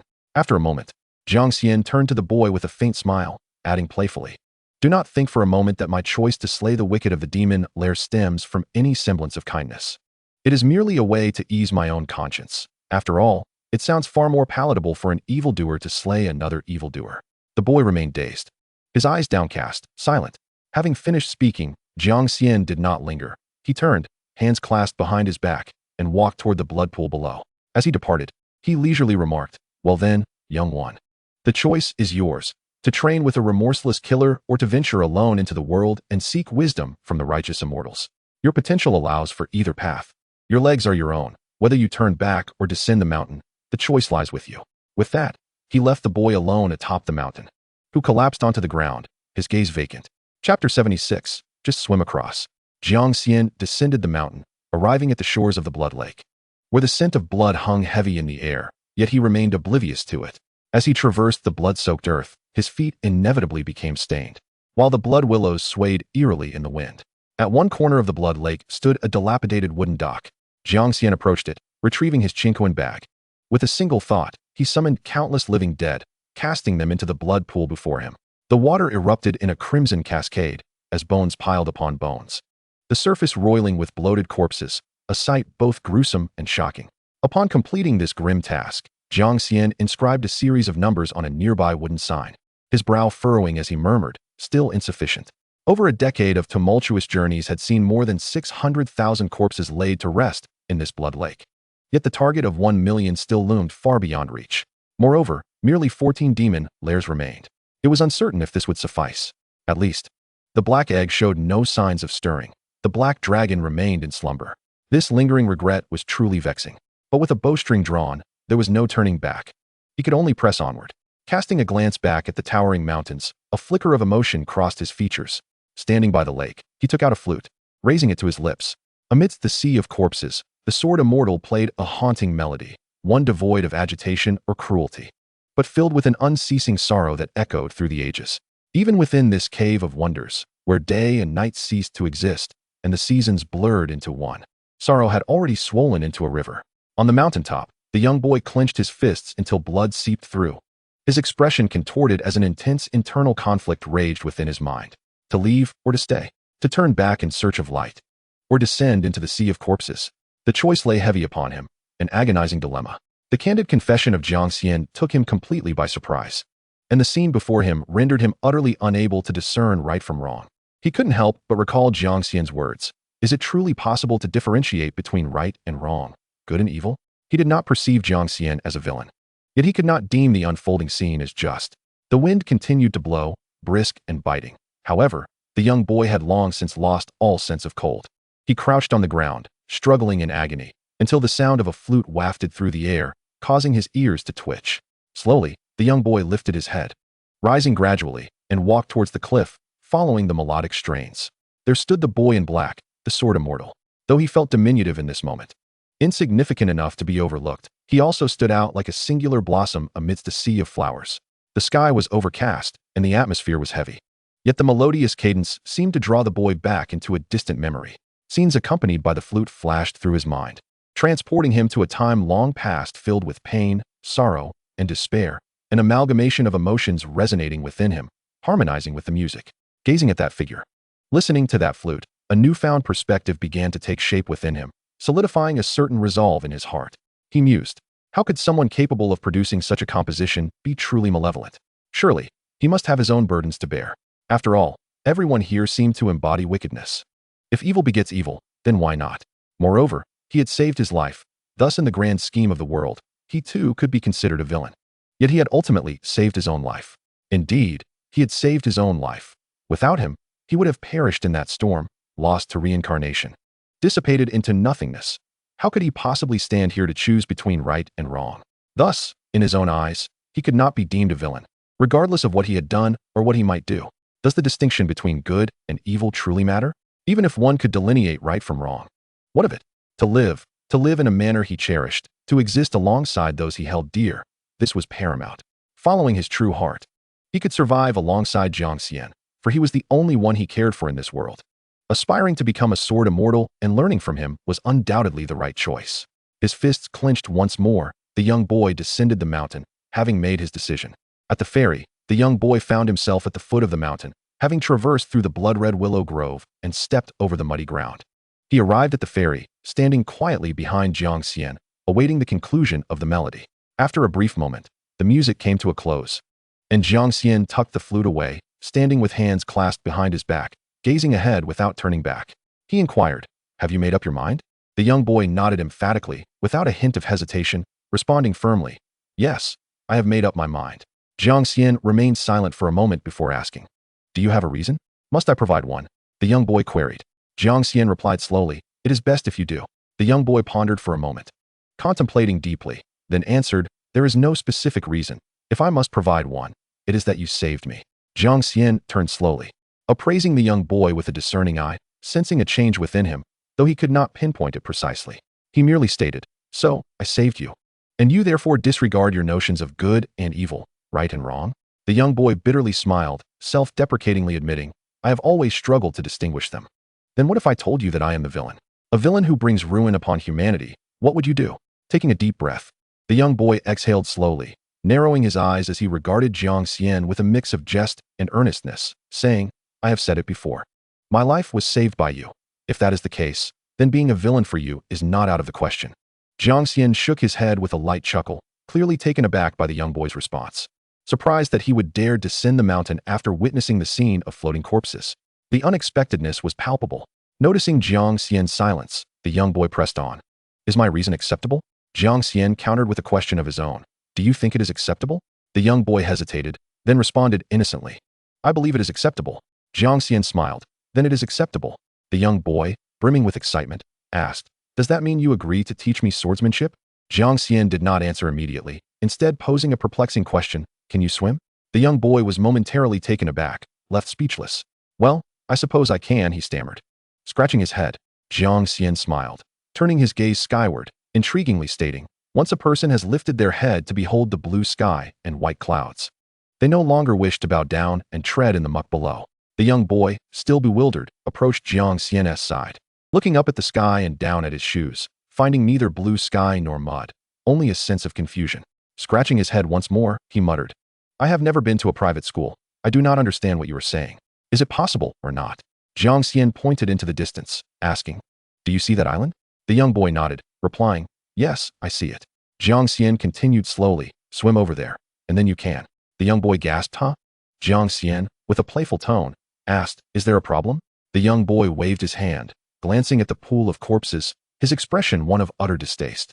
No, it's just that before he could finish, Jiang Xian interrupted, casually inquiring, is 1 hour sufficient? The young boy exchanged glances with Jiang Xian, realizing that this was not a discussion but a test. Gritting his teeth, he replied, fine. Jiang Xian smiled with narrowed eyes, I will wait for you. With that, he soared into the air, swiftly making his way to the island.